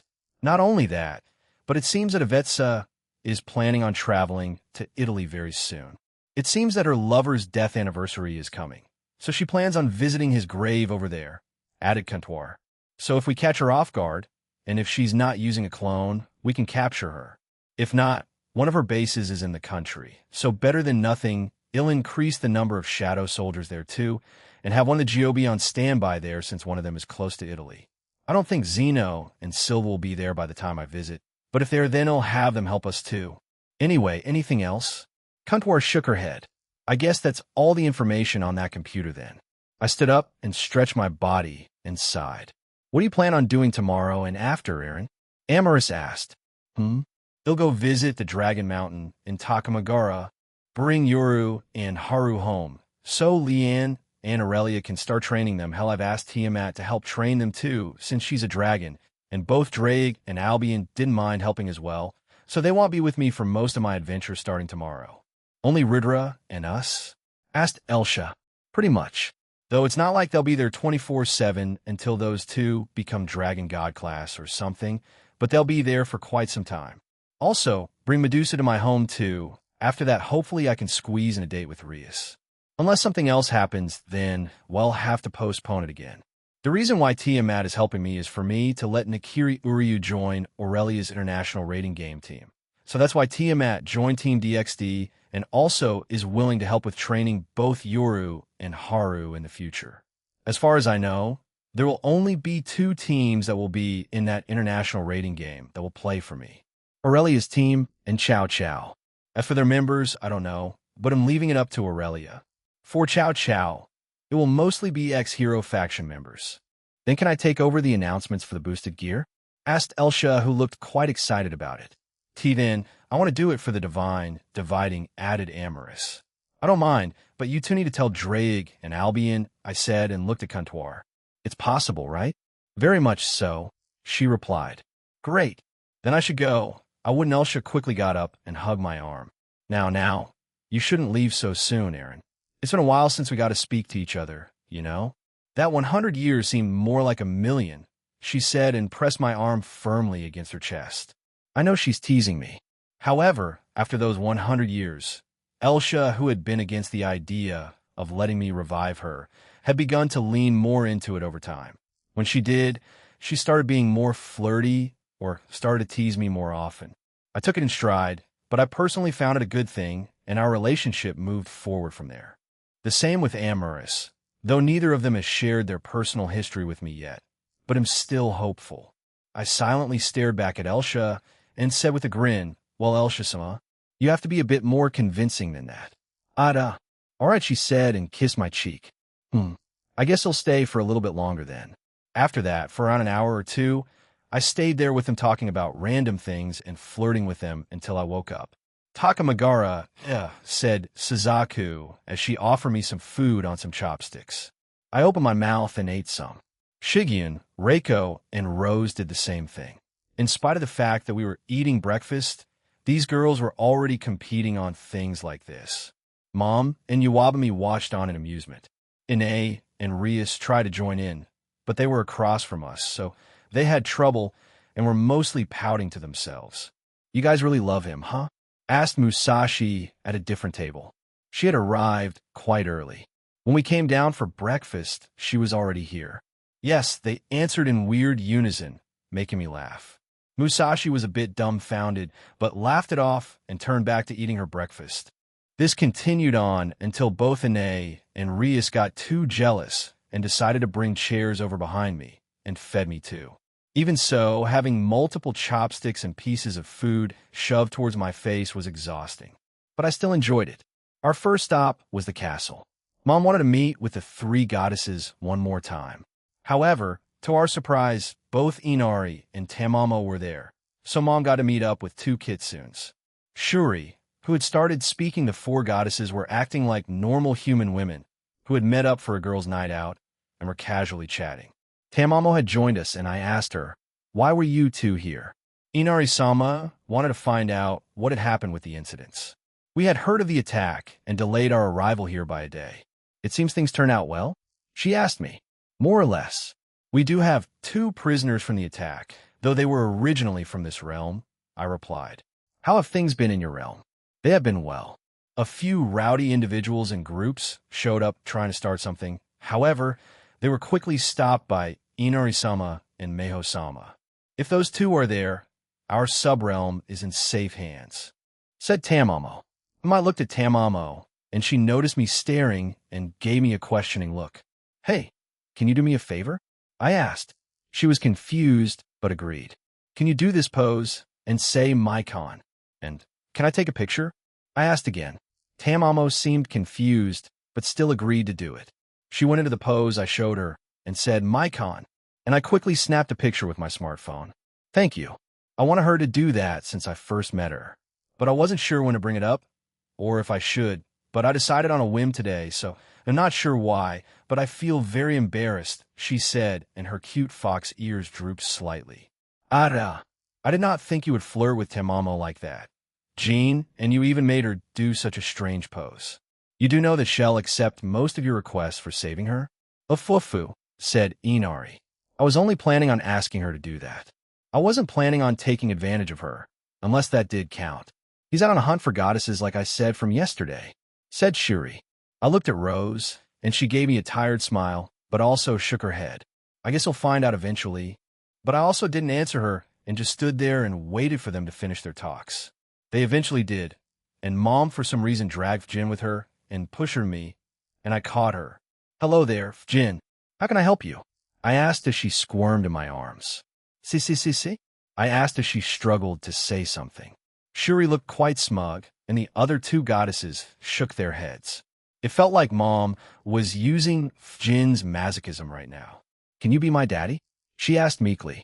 I felt my own brain shut down, and it felt like I wasn't the only one. Even Tamamo, who had looked at Jin, also froze. I quickly calmed down, let go off Jin, grabbed Sasuke's hand, who was closest to me, and turned around to leave. It's time to head to Dragon Mountain to get Haru and Yoru. Let's go, I said, and walked away. Wait, you didn't give me an answer. I did not, and left the place without saying a word. Once outside, I sighed and looked up at the sky. I was fine with masochists. I mean, Akino is both, and I have no problem with it. However, it's probably because we've gotten to know each other more deeply. With Jin, that wasn't the case. Shouldn't you answer her? Asked Suzaku. Maybe another time. She can live without it right now, I replied. I glanced back to see everyone had caught up with us, including Mom, but she did look a bit upset. Aaron, I know, Mom. I'll give her one when I come back here when I fight Raijin, but for now it's fine. Shall live, I said to her. She was still a bit upset, but accepted my answer. Anyway, let's go to Dragon Mountain. I didn't know if Shuri could fly, so I picked her up. Ada, so you rejected Fuchan, but you're putting the moves on your own mother-in-law? What a terrible son-in-law. Please don't say that, I tiredly said to her. We're flying there, and we'll be quick about it. Let's go. I quickly flew up, and then towards Dragon Mountain, everyone else behind me. What I failed to account for was that Musashi was running on the ground and was behind us by quite a bit. I looked at her, but she waved us on. I nodded and flew faster and arrived at the entrance to the place. It only took her a few more seconds to arrive. Haha, I didn't think you'd suddenly start flying like that. Jean-san, but I did enjoy the exercise, she said and looked around the place. It's been a while since I've been here. I heard Raijin-sama is here today, she added. Well, that makes it easier to get both Haru and Yoru then. I replied to her and let Shuri down. She immediately started looking around. We'll go get them. You can explore the place with Rias, Mom. Will do. Rias-chan, come here. Yes. Rias was a bit flustered, but let herself be dragged away by Shuri. They'll keep them company, offered Reiko. She gave me a quick peck, blushed, and caught up with them. Reiko-san is taking steps, so I have to as well. Rose declared quietly to herself, with Shigyun agreeing with her. I started making my way to the house of Raijin. It stood out the most out of all the houses, so it wasn't too difficult to find. We quickly arrived at the front door with a few of the dragon and humanoid dragons look at us. I didn't see a bell, so I knocked on the door, and it opened with, to my surprise, Hachiman, the god of war. Midamo. We've been expecting you. Come in, he said and let us all in. The interior of the home was also quite modern, but simple. We were in a small hallway, and to our immediate right was what looked like a living room, and Hachiman stepped into it, and we followed him. There were multiple couches, a table, some bookshelves filled with books, and to my surprise, an indoor fire pit. In the room were Raijin, Yoru, and Haru. Raijin got up and shook my hand. It's been a while, middleman. I heard that you accepted my request from Amaterasu. Thank you, he said, and gestured for us to take seats, and so we did. Yeah, I didn't mind. As a fellow dragon, I thought it'd be appropriate to help the new generation, I said as I sat down. Fellow dragon? Both Hachiman and Raijin repeated. I smiled, and turned my pupils into slits and summoned by wings. They were a little stunned, so I added, I'm just a hybrid though, and I hope you keep it secret. Before putting my wings away, I see most people would assume what your real identity was, but to think you were a hybrid. I see it makes sense. A human with 2 sacred gears that are based on dragons, and was also a hybrid himself. Fufu, what a fascinating thing to know, said Raijin. May I know the reason why you want those two to be trained by me? I asked. They know of what was spoken in that meeting not too long ago. So with that knowledge and the incoming dangers, and especially with the recent attack, I would like them to be stronger. And why not ask someone who's been rumored to be one of the strongest beings in the world?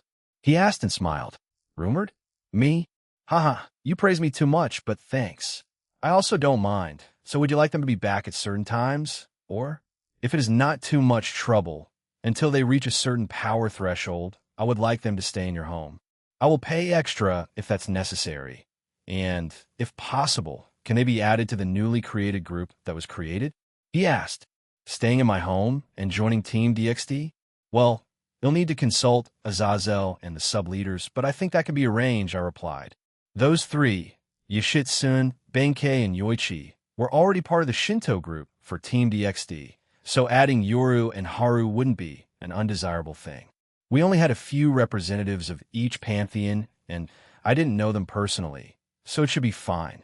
I do plan on having the Chaos Karma Dragon, Welsh Dragon, and Vanishing Dragon personally train them, and also the Dragon God of Infinity and the Dragon of Dreams train them. I think that should be fine, right? I asked them, and all their eyes widened. Huh, is that so? Well, if those dragons train these 2, then they'll surely become stronger, replied Raijin. No kidding. Those are famous dragons. After all, only a few know of the Dragon of Dreams. But it's rumored to be on par with the Dragon God of Infinity, added Hachiman. Well, I do like to take them back today if that's okay. I do plan on returning home soon, since I have a few things to do for my job. Raijin nodded, and we all finally looked at the 2 girls in question who had remained silent. Both of them got up and bowed. Please take care of us, they said in unison. Yeah, leave it to me, I replied. We'll be waiting by the entrance to Dragon Mountain, so when you're ready, come meet us out there, I said and got up.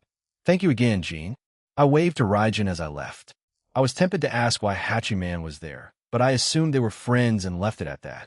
They'll probably do it once those 2 settle into my home, but for now, it's fine. What shall we do? Musashi asked. Well, they'll let Mom and Rias explore the place, and let them enjoy this holiday of theirs. Even if the Cow's Order did try to attack the realm. For now, let's just wait for them, of course. If you want to join them, then feel free, I replied to her. Even though I said that, none of them ran off to do something, so we just walked around, checking the entire place out again. There weren't any major changes, apart from stronger barriers set around the place, and we had lunch in the tavern from before called Draven. It was around 2 in the afternoon that both Mom, Rias, and the 2 dragons joined us at the entrance. We enjoyed our time there, since I was dragged away for at least an hour to help with training some of the youngsters. Musashi, Rose, and Suzuku helped me, so it wasn't that terrible. Musashi also left not too long ago. I also didn't think we'd spend that long here, but what can you do, right?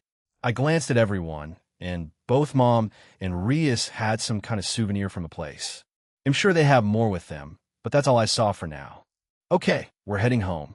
Are you all ready? I asked, and got a unanimous yes. From all of them. Chapter 7, Part 2. Crimson Date and Gondol third-person point of view after a certain action by a person called the Middleman.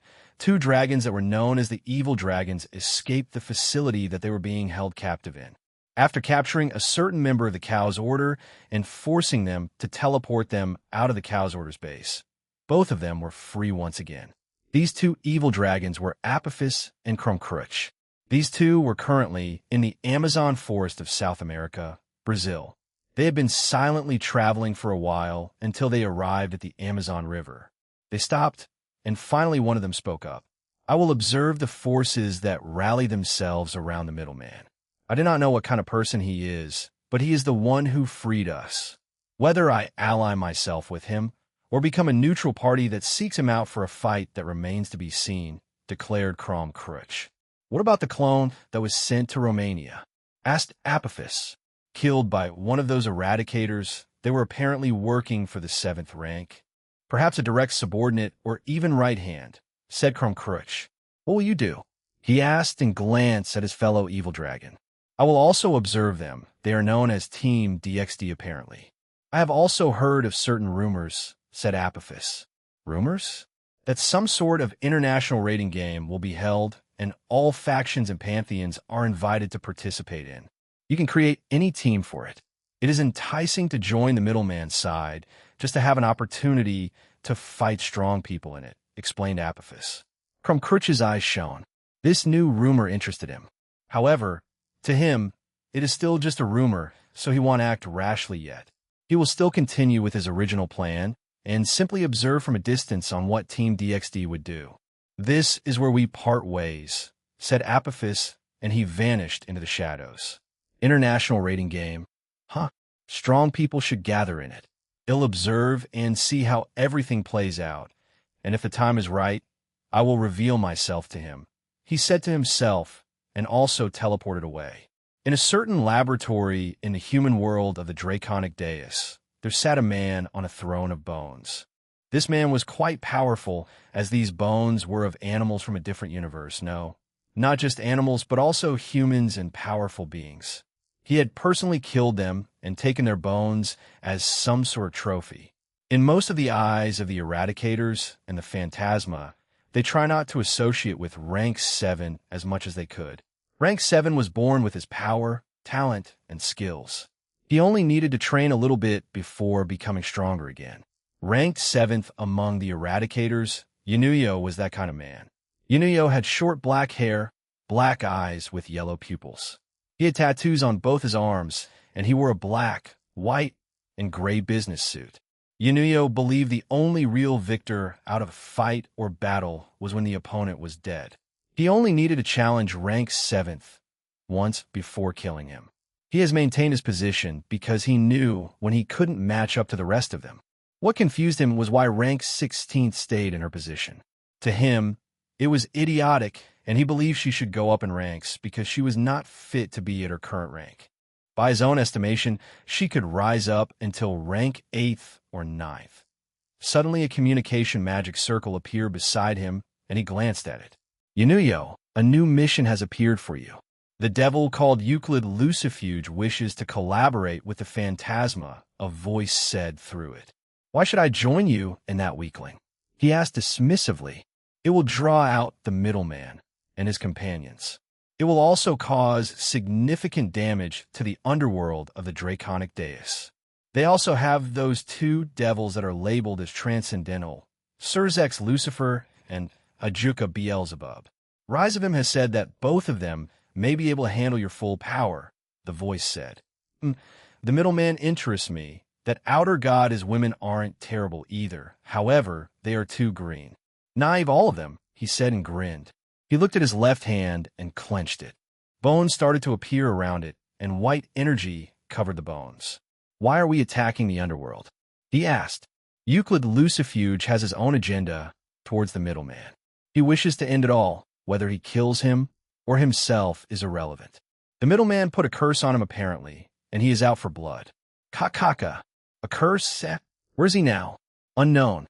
He is very mentally unstable at the moment and may lash out at anyone that angers him.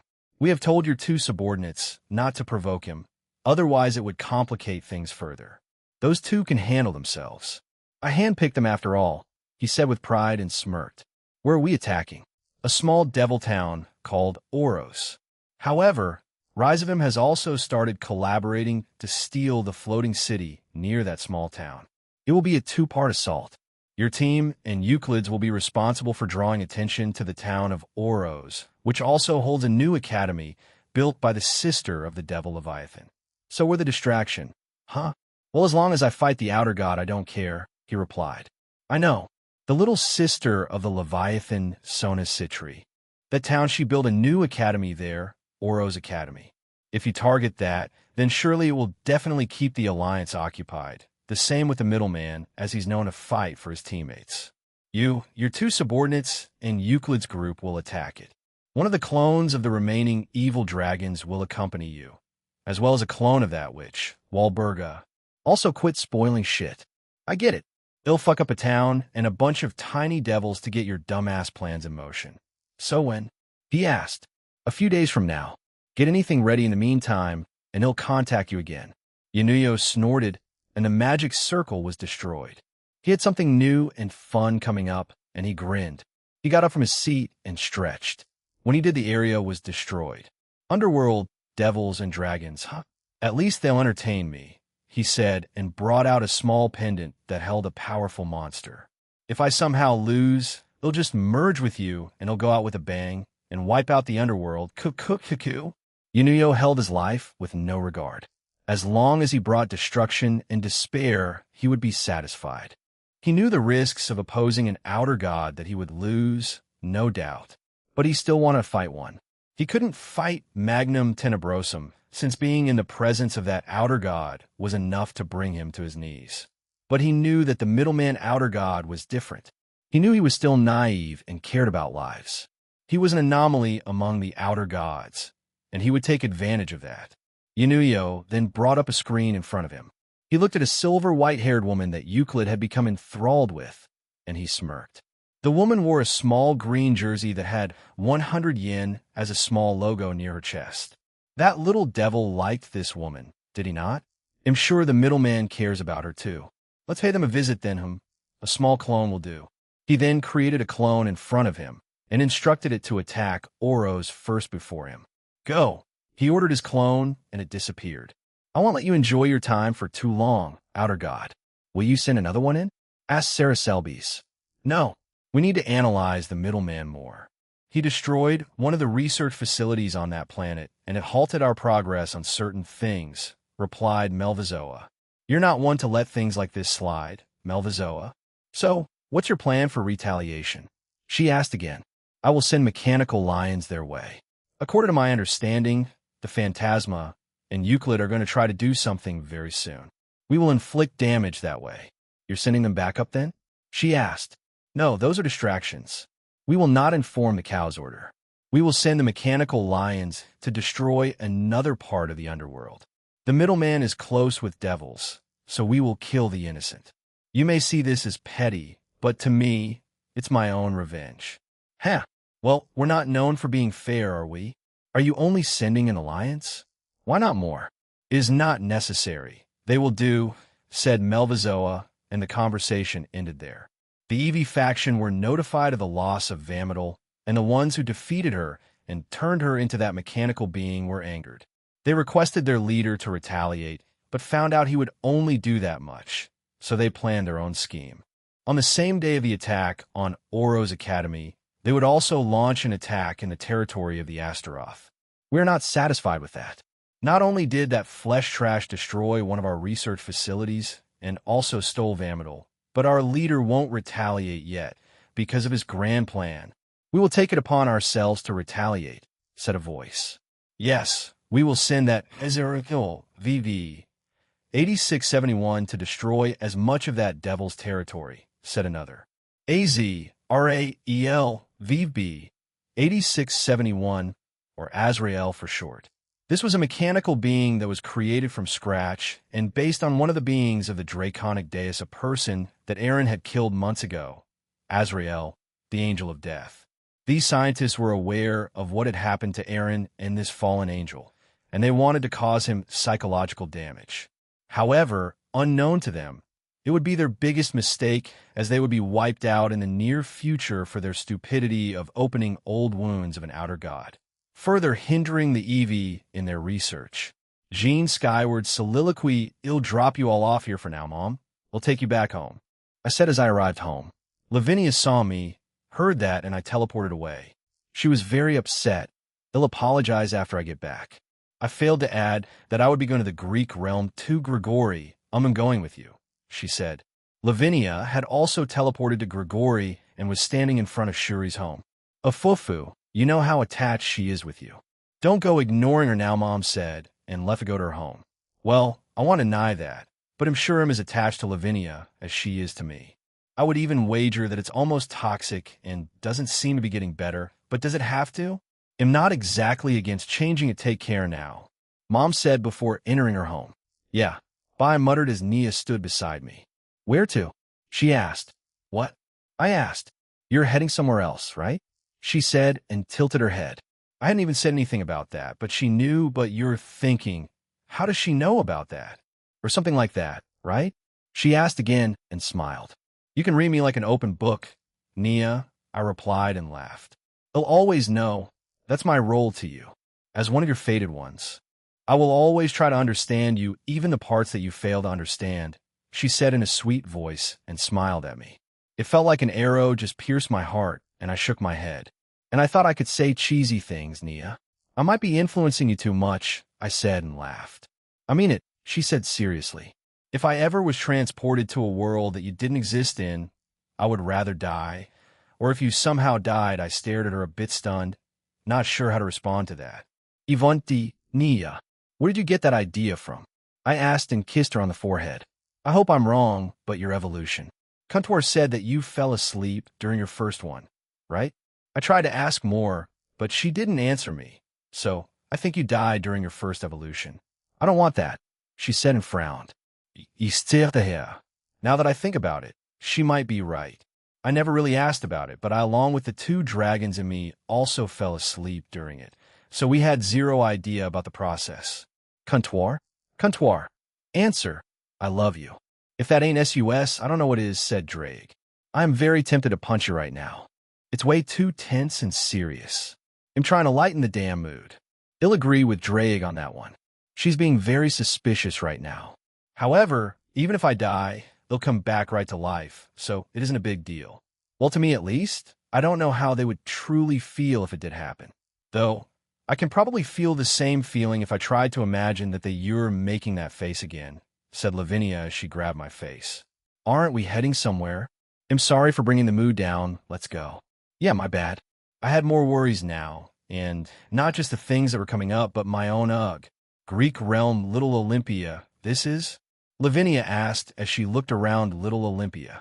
You didn't come here last time, but we're in Little Olympia in the Greek realm, I replied and looked around us. I had teleported us to the middle of the place, so a few eyes immediately turned to look at us. Anyway, well, oh, Jean. The voice of Hestia called out to us, and we turned around to see her with Astrea and Physis. She trotted over to us along with the two other goddesses. Hello, Hestia. It's been a while, Astrea, Physis. We only got to speak a few times during the festival. Kuntor. Answer. Yes, it has, Jean, replied Astrea. Been a while? Are you insane? We literally spent time together during the festival, even if it was for only 2 hours, said Physis and frowned at me. Astra, Titan. Nia greeted them all. Nia, Physis exclaimed, and the two of them started high-fiving. During the festival, Lavinia and I were mostly walking around by ourselves with a few others joining us every now and again. But these two joined us for 2 hours, and Lavinia and Physis really hit it off, to both Astrea and my surprise. So why are you here, Jean? Asked Astrea. I'm here to speak to Zeus and then get Medusa. We've already spoken about it, so I just want to double-check with him. Is he on Mount Olympus? I asked. No, he said he would be in the Lamia's city. I guess that's why then, replied Hestia. I see. So he was expecting me to come sometime today. Well, this makes it convenient. That saves me a lot of trouble, as we'll be going there anyway, I said. He'll join, added Hestia. Don't give me that look. I've been all I needed to do, so I'm free. I don't know about these two, though. That's not what I meant. We won't be here for too long, you know. We'll be in and out after I speak with Zeus and get Medusa, I replied. Regardless. I mean, I can always just go to your home, right, business partner? I just sighed. I knew she wouldn't stop here, so I just gestured for her join. But to my surprise, both Physis and Astrea came forward too. Let me join you too, another voice said behind us. and then two large and heavy melons cover the top of my head. It's been a while. Demeter, please get your breasts off my head. Fufu, hello Jin-chan. I'm coming to not want to argue with them. I teleported us away. Lamia City, I had teleported us just outside the doors of the Castle of Alice. There wasn't anything super urgent happening, so I saw no need to directly teleport into the place. When we arrived, I felt Zeus and Apollos' aura in the building with a few others. Ah, meet Lemon-sama. Are you here to meet with Alice-sama and Zeus-sama? A certain snake Yukai asked. It was Cathasia. Hello, Cathasia. I am. Are they in the throne room? I asked and she nodded. Allow me to take you there, she said and turned around and slithered away. We immediately started following her, with Lavinia looking around her surroundings curiously. Nothing changed here, and there wasn't any damage to the place. It seems the shadows and Greed made sure of it. Even I didn't need to come here after the attack since Greed said it was fine, and I took his word for it. All right, it's Lavinia's first time here. Huh, said Hestia. Replied Nia. Alice is a pretty big fan of Jean, you know? Added Demeter. Me too. Lavinia then hugged my arm tighter, making the goddesses around her giggle at her. You're even more attached to him now than ever before, huh? Jeez, makes me wonder how that happened. Asked Physis, and Lavinia looked troubled after hearing that. Is that an inappropriate topic to bring up? She asked, a bit worried she had brought the mood down. No, it's fine, said Lavinia, and she told them what had happened with Azrael and me afterward, culminating in my breakthrough during my fight with Sarord. You were? I didn't even notice, shouted Hestia in surprise. Depression is a silent killer, so it's true, she added and clutched her head. I couldn't tell either. At least you're better now, right? Demeter asked and moved to my other side and hugged my free arm. Act your age, Demi, reprimanded Hestia, who looked annoyed at her. Just because I'm more open to my affection towards him doesn't mean I should act my age, Hestia replied to Demeter with a wink, making her frown and blush. Affection? When I thought back on it, I guess she was very touchy-feely with me back then too. In my mind, it was a part of Demeter's personality, so I equated it to that. Now let me join in too. I suddenly felt Physis hug me from the back, and it was a bit harder to walk normally after that. Astria looked on with a smile. Hestia looked even more annoyed, and when Cathasia looked back, she had a troubled smile on her face. This continued until we arrived at the throne room while chatting about their realm. Jin-sama, Alice said and looked confused. Both Zeus and Apollo looked amused. What in the world did you do? Asked Senko as she sighed at me. Medusa was also there as she looked at me in shock. Apart from Demeter, Lavinia, and Physis still hugging me. Hestia got too annoyed and began hugging my head with her entire body. However, she was doing it from the back, so I could still see where I was facing. To my surprise, after being enticed by Physis, Astria also joined in. However, she simply walked in front of me, and once we had stopped moving, she leaned against my body and used me like a wall. No idea. It just ended up like this. I answered Zeus. Alice looked like she was ready to pounce on me, but Senko held her tail, so she couldn't do anything. Anyway, I'm here for her, I said and pointed with my lips at Medusa. Partner. What's up? I think I know. We figure out who the fourth fated one is. This surprised me, so I asked, oh, how so? I was genuinely curious as to how they figured it out. Well, from the way Kuntuar has been acting, she's been pouting. We believe it's Astria. Astria? But we barely interacted, and when I first met her, well, it's just a theory for now, since she's refused to speak. They'll keep that in mind. Then I looked back at the scene in front of me, and Medusa had stepped in front of me and bowed. They'll be in your care, Jean-sama, she said. Right? And you'll be officially part of Team DXD too, all right? Again, she nodded, and I awkwardly looked at Demeter, who just smiled back at me. I looked at you and silently asked for you to let go of me, Noel. That was troubling. I had to leave home and do a few things. It's best if you spoil them for a little bit, Jean. He gestured to the goddesses that were clinging to me. How's that my job? I asked. You're the next harem king, no. Harem god. Of course, it's your duty, he said and nodded sagely, and to my surprise, Apollon agreed with him. Did you know? He asked. Know what? People have started referring to you as the infinite harem king. he proclaimed and laughed. I don't know how to feel about that. Agreed. Who the hell came up with these names? I asked him. Zeus shrugged and said, I believe it came from the Irish pantheon. Perhaps someone there started calling you that? Ain, or Kana. Honestly, I kind of see her as the cheeky type too. I want to deny that possibility, but for now I'll assume it's Ain I side and decided to stay for a little bit longer in the realm and stay with the goddesses that were clinging on to me. A few days later, Japan, Kuo, Skyward Household, we finally have time, but sorry in advance that it might be short. Rias, I apologized to her. No, it's fine. We both became busy after all.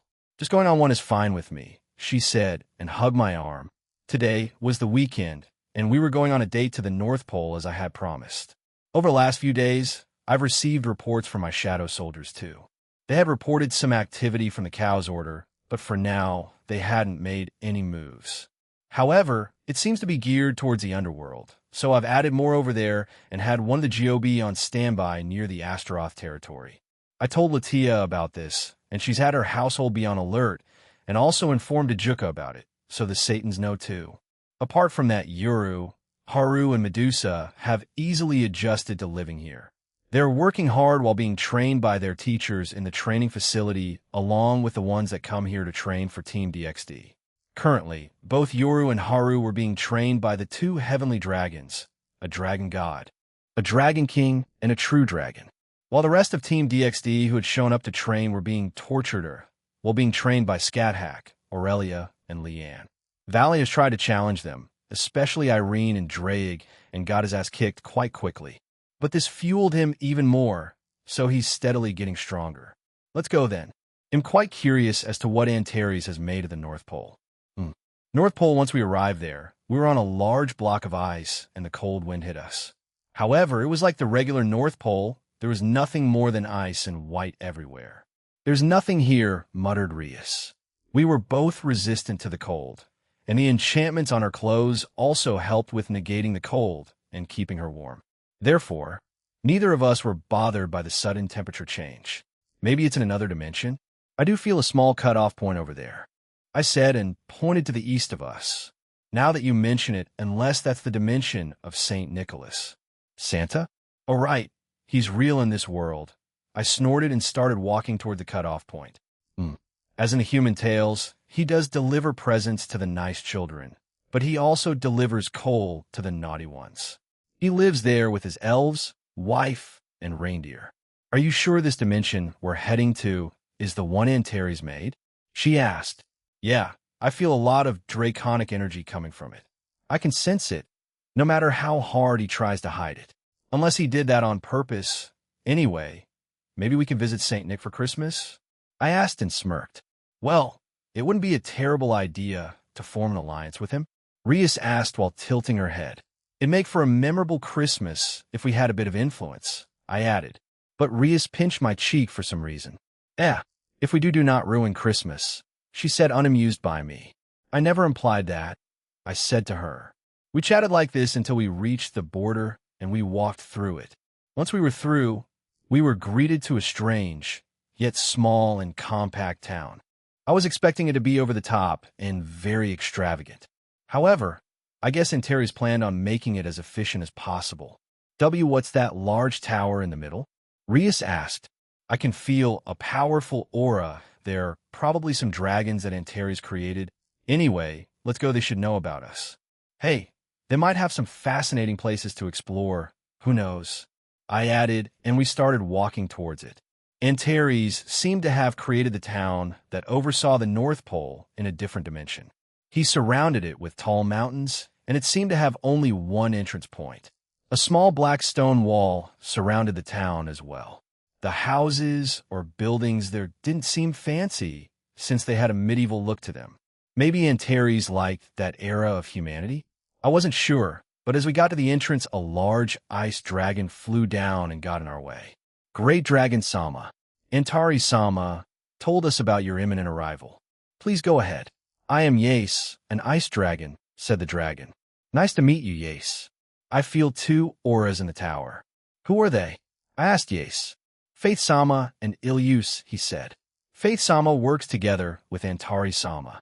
and Ilyus is a maid who helps both of them. He created them for you when he left. I see. Thank you. I thanked the dragon, and we continued on. I didn't expect Antares to create some dragons for me, but am more than willing to go with it.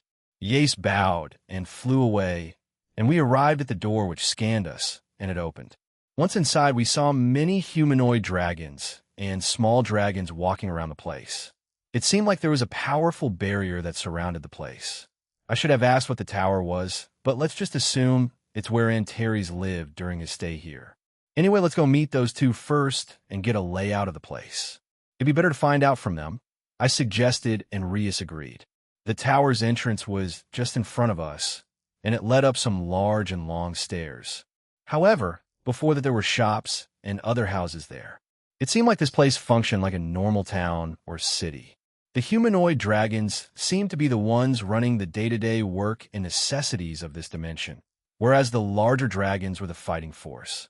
However, from what I saw, these dragons range from true Satan class to God class.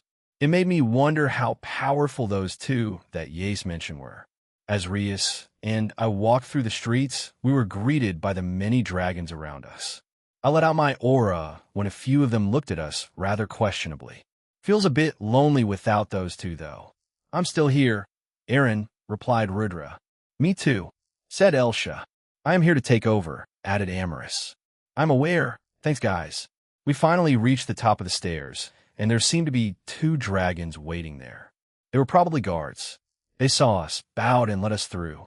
The interior of the building was made out of some sort of metal and marble. This place was definitely his place of residence, since it looked a lot more advanced and lavish than the rest of the town. I doubt Antares made his followers live a less lavish lifestyle than himself.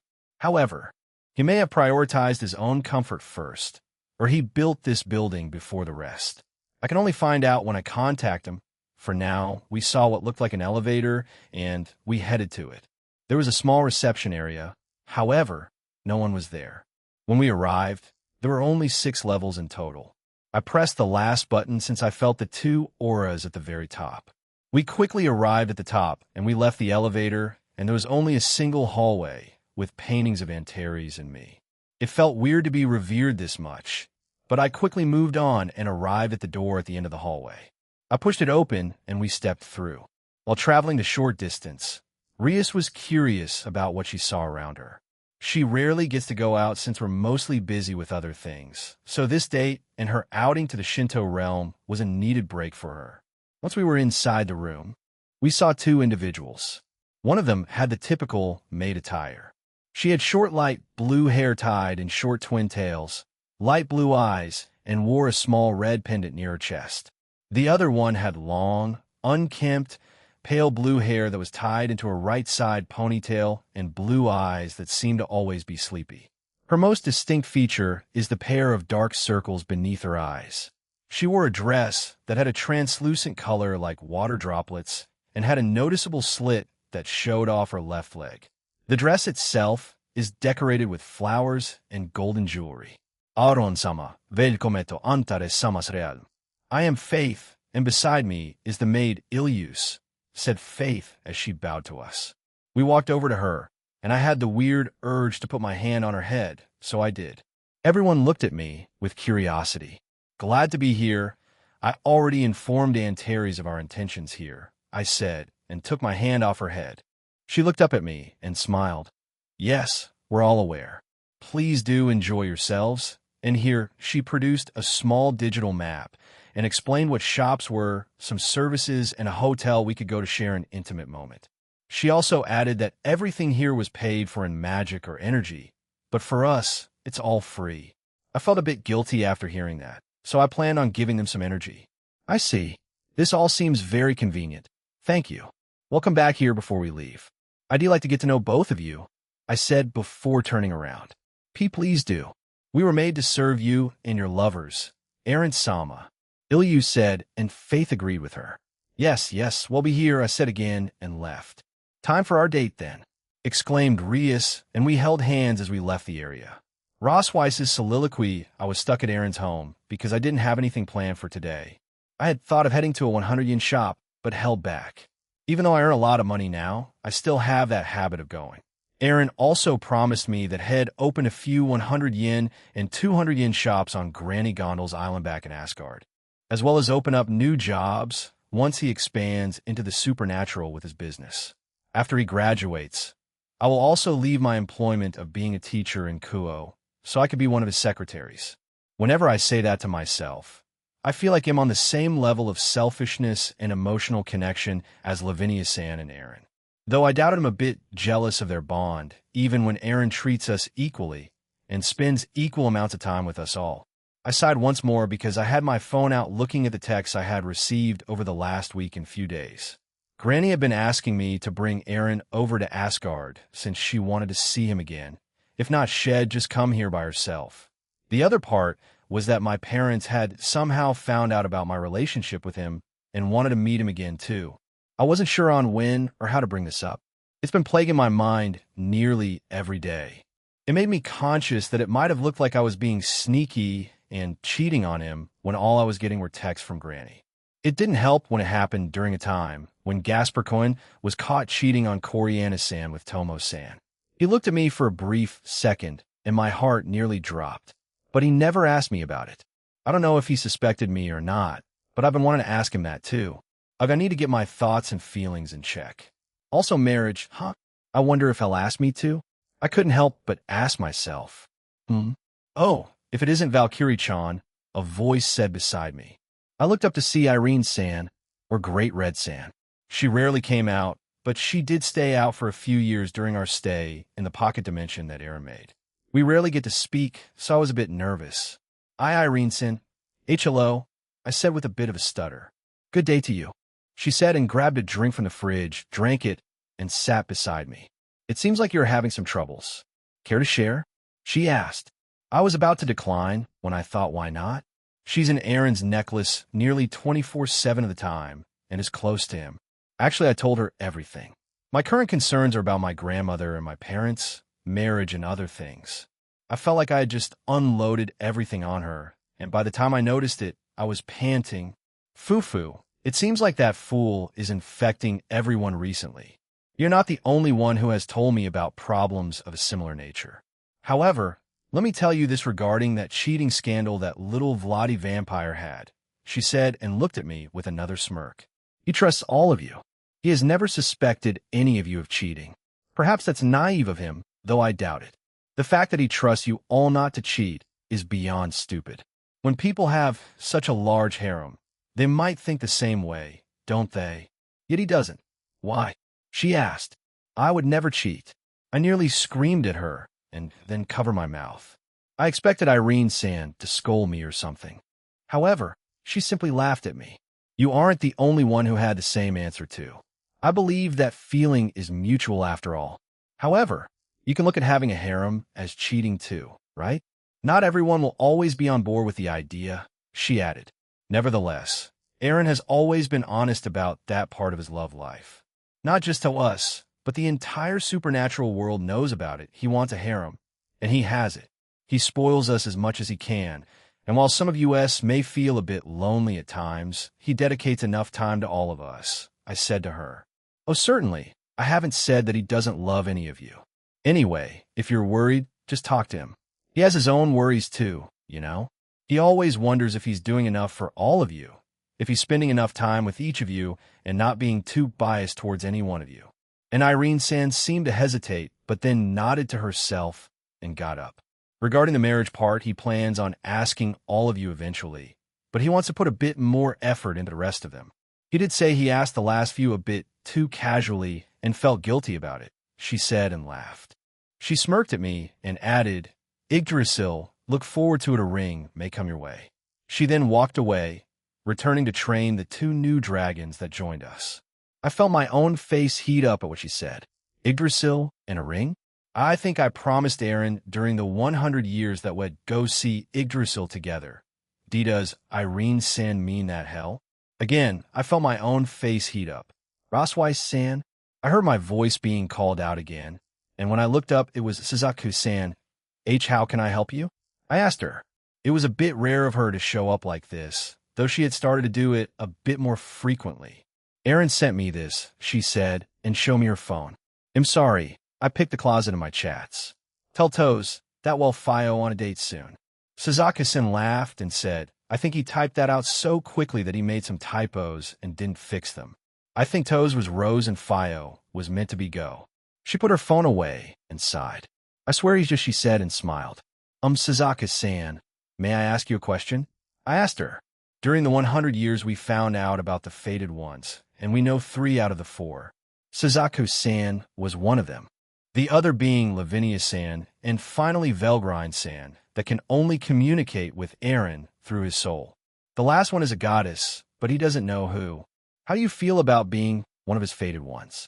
Akino-san was quite upset about not being one when we all initially found out, well, Gene Skyward's soliloquy, you better slow down, or you'll have an upset stomach, Rias. We had been to a few areas already, and around 2 hours had passed since we arrived here. We had a lot of attention put on us, and the humanoid dragons tried to not make me pay, but I did, and so they accepted in the end. Impacing myself, she replied, and ate a bit more. I shook my head, and we entered a building. Faith had recommended this place. It was a small bowling alley. Apparently, dragon bowling was a thing, and it was quite competitive here. We paid and walked to our alley.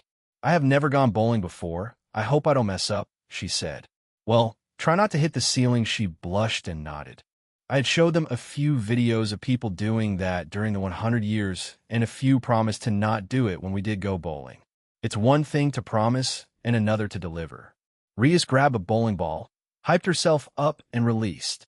The ball rolled at a decent speed, and when it hit the pins, nothing happened. The ball seemed to have bounced off them. Rias was confused by this, and a staff came over to us and chuckled. Rias-sama, this is dragon bowling, so you may need to use more strength than your usual normal strength. Those pins won't move unless you're at least a high-class devil in strength, he said. I see, she replied and grabbed another ball. She looked quite serious now. She let out a bit of her aura and rolled the ball towards the pins. This time the ball accelerated at very high speeds, and it quickly hit the pins. Boom! However, she used a bit too much, and once the smoke cleared, a hole had appeared and the area around the pins was completely destroyed. The staff member beside me, and the few groups that were here to play stared shocked at Rias. Rias herself slowly turned around, while red in the face, and I burst into laughter at her. Dorog, I'm sorry, she shouted at me, and then apologized to the staff member. As I laughed, I put my hand out and repaired the damage she did. It's not a problem, Rias-sama, and thank you, Eren-sama, the staff member said in a troubled and worried tone. Let's hold back a bit more this time, okay? I said, still laughing. She cutely puffed her cheeks, crossed her arms, and looked away. You got better as time went on, I said as we left the bowling alley. I can do it if I put my mind and body to it, replied Rias. But I did mess up a few more times, and thank you for repairing them, don't worry about it. Anyway, let's go to that, I said and pointed at another building in the distance. According to Faith, Antares had been collecting all types of plans from around the world to prepare for something. Her own theories were that he was preparing for when I told him that I was going to move and build a new house. Had asked me to be the one to construct it. He would include a few large and beautiful gardens with all the flowers he had been hand-picking and collecting. Faith also said that he had started breeding his own unique and original flowers using his powers. There were a few types in here that were unique to the world. So you could say the building we were planning to venture into what was a personal flower garden made by him. We entered the building, and all of them were in display in all 3 rooms. Most of these I had an idea of because of Danu. She had told me a few of the plants and flowers she sold for her human job. And of course, as a primordial goddess of nature, she's pretty knowledgeable about these things. That's the Passiflora vidifolia, or crimson passion flower. It's a species of Passiflora, native to southern Central America and northwestern South America. It fits your hair, doesn't it? I said, and summoned a red rose. Well, how about this, crimson-haired Sama? I asked and winked. Oh, Satan, you're so cheesy sometimes, she said and blushed. But thank you, instead of giving the red rose to her, I changed it and put on her hair. Rias seemed to like it and kept it there. We walked around the place looking at each one, and the ones I knew about I told her about it. Finally, we arrived in the last room of the building, and we were both stunned. What is that flower alive? Rias asked, a bit shocked. In front of us was a large crimson flower in the shape of an Easter dragon, and it was clearly breathing and moving. However, I didn't feel any consciousness in it. Maybe it was alive in the simplest of terms. In the simplest term, then yeah, I guess it's alive, I replied. I chuckled at the name Antares gave it. Apparently, it's called the Crimson Camel Dragon Flower. I think Antares made it as a tribute to the Gremory family. However, Rias suddenly started to shake as she hugged my arm. Si camel? She asked, and her face paled. All right. She hates camels with a passion. I forgot about that. CC can't WWE LL leave. She asked me while slowly pulling me out of the room. I obliged her, and we left the room. I do wonder how I can help her with this strange trauma of hers. Once outside, she sighed to herself. I'm sorry. I can't with camels. Renias won't be happy. Renias had gotten used to texting people, and she would text me quite regularly, even during the 100 years. She even sent me some rather explicit photographs and selfies to me. I was a bit troubled by them, but I wasn't going to complain about seeing more female Gremory titties, thighs, and butts. Well, seeing as how we're nearing the end of the day, let's go have an early dinner, I said. Why? We can still explore the place a bit more, she replied, looking confused. I leaned in and whispered, I won't let you sleep tonight. When I pulled away, Rias had turned red again, and she shyly nodded. So we made our way to the restaurant that both Faith and Ilius had recommended. It was the building just behind the tower, and it was the second largest building in the small town. We quickly made our way there, and the security and staff let us in and onto the second floor. Apparently, it's where the super VIPs would go to, so we were led there as honored guests. It's really lavish. I would say even more so than some of my father's restaurants in the human world, muttered Rias as we both looked around. The interior of the building was mostly gold and platinum, and some of the furniture was made out of bocote, a wood type and one of the most expensive in the world. Chandeliers hung from the ceiling, and some floating orbs of fire illuminated certain areas. Yeah, I take back what I said about the tower being the most expensive looking. This place is probably above it several folds, I replied. A waiter eventually approached us, gave us menus, and he took our order. The food here was the most expensive ones around the world. I wonder if Antares had made those humanoid dragons with just culinary skills in mind. That gave me an idea for some future staff members for my restaurant until I get some normal staff in there. We eventually got our food, and we ate and chatted the entire time. However, we were watched by the staff the entire time, and near the end, I gave them an approving thumbs up, making them sigh in relief. They really value your opinion and look up to you, said Rias as we left the restaurant. I mean, I can say the same thing to you and the devils of the underworld, especially in the Gremory territory. A fufu, point taken. We quickly arrived at the only hotel in the town. There were other places we could stay at, but I decided to go there. After paying via magic, we were given our key to the room, and we made our way there. Once inside, we both became silent. Rias knew my intentions since I had told her earlier, and when I glanced at her, she was blushing again. Independent Illinois, go shower, she said, and scurried away from me. I'll wait for my turn then, I said to myself, and waited for Rias to finish. Once she was still covered in towels. I told her I'd shower too, and had a quick one and finished as fast as I could. Lemon, start when I got back outside. Rias was already lying down on the bed, the towel she had been wearing barely covering her body. The look she gave me and the body language she was displaying, she was clearly making her interest known. I had a small towel around my waist, and I removed it. Rias watched me intently as I walked towards her. I crawled up on the bed and was in front of her. No words were said, and I leaned over and kissed Rias. She kissed me back with the same enthusiasm. We stayed like this for the next few minutes, our tongues intertwining, our salivas mixing.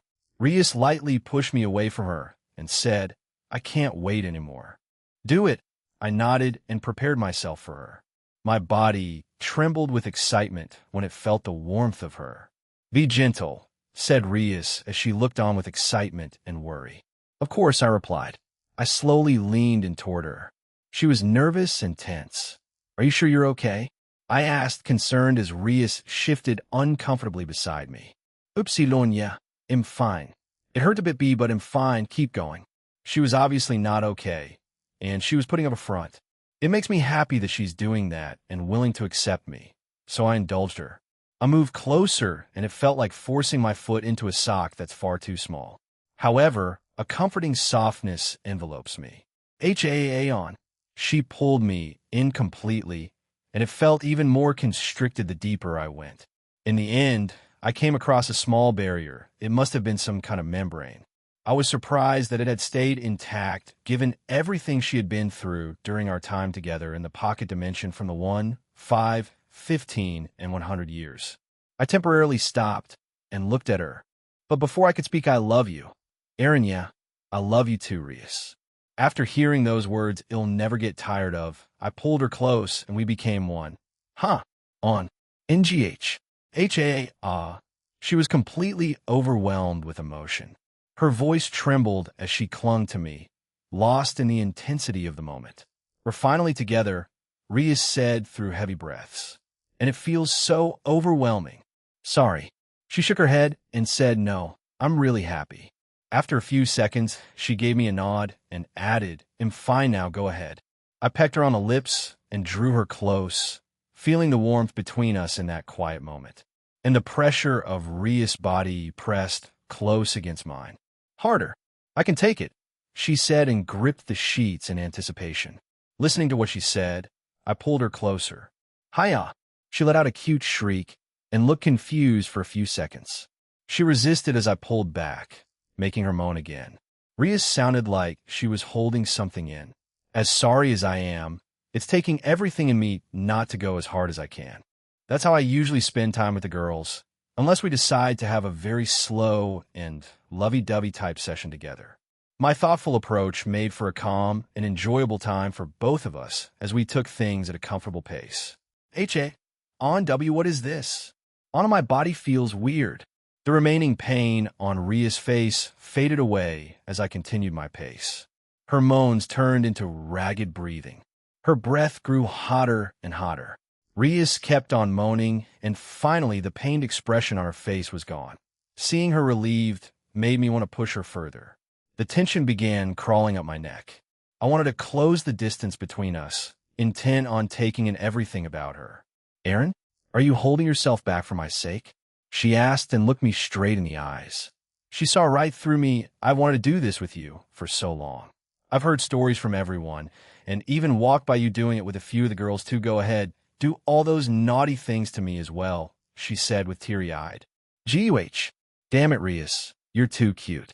If you tell me that, I won't be able to hold back. It's okay, I want it too. So Rias. Hiya. The two embraced passionately. Did you feel that too? It's because you I didn't let her finish as I pulled her close and moved quickly, the intensity rising between us. Excitement began to well up inside me. It felt like I was about to lose my own breath, but I kept going as I held on. On and I pressed deep into the moment. It was so deep it felt like I might break apart. Rias pressed herself closer, her legs tense against me. My body began to move in a steady rhythm. Hiya. Aaron. So much NNGH. So intense. She cried out. Don't stop. Yeah. It feels wonderful, I said to her. I held Rias close as we shared an intimate moment together. Her cheeks flushed as she trembled with excitement. I felt a rush of emotion build up inside me. Rias, I'm close. Yes, don't hold back, she whispered. Rias, let go, Aaron, she encouraged. Her passionate sounds pushed me to move faster. I held Rias' gorgeous body close as though everything depended on it. Amazing. You're driving me wild, she cried out, calling my name again and again. I felt the same desire building in me, and I said her name in return. Rias. Aaron, something's happening. Something's. Aya. Me too. Hiya. Aya. Rias couldn't say anything. She only clung to me, trembling and breathless. Her face flushed as she buried it against my shoulder.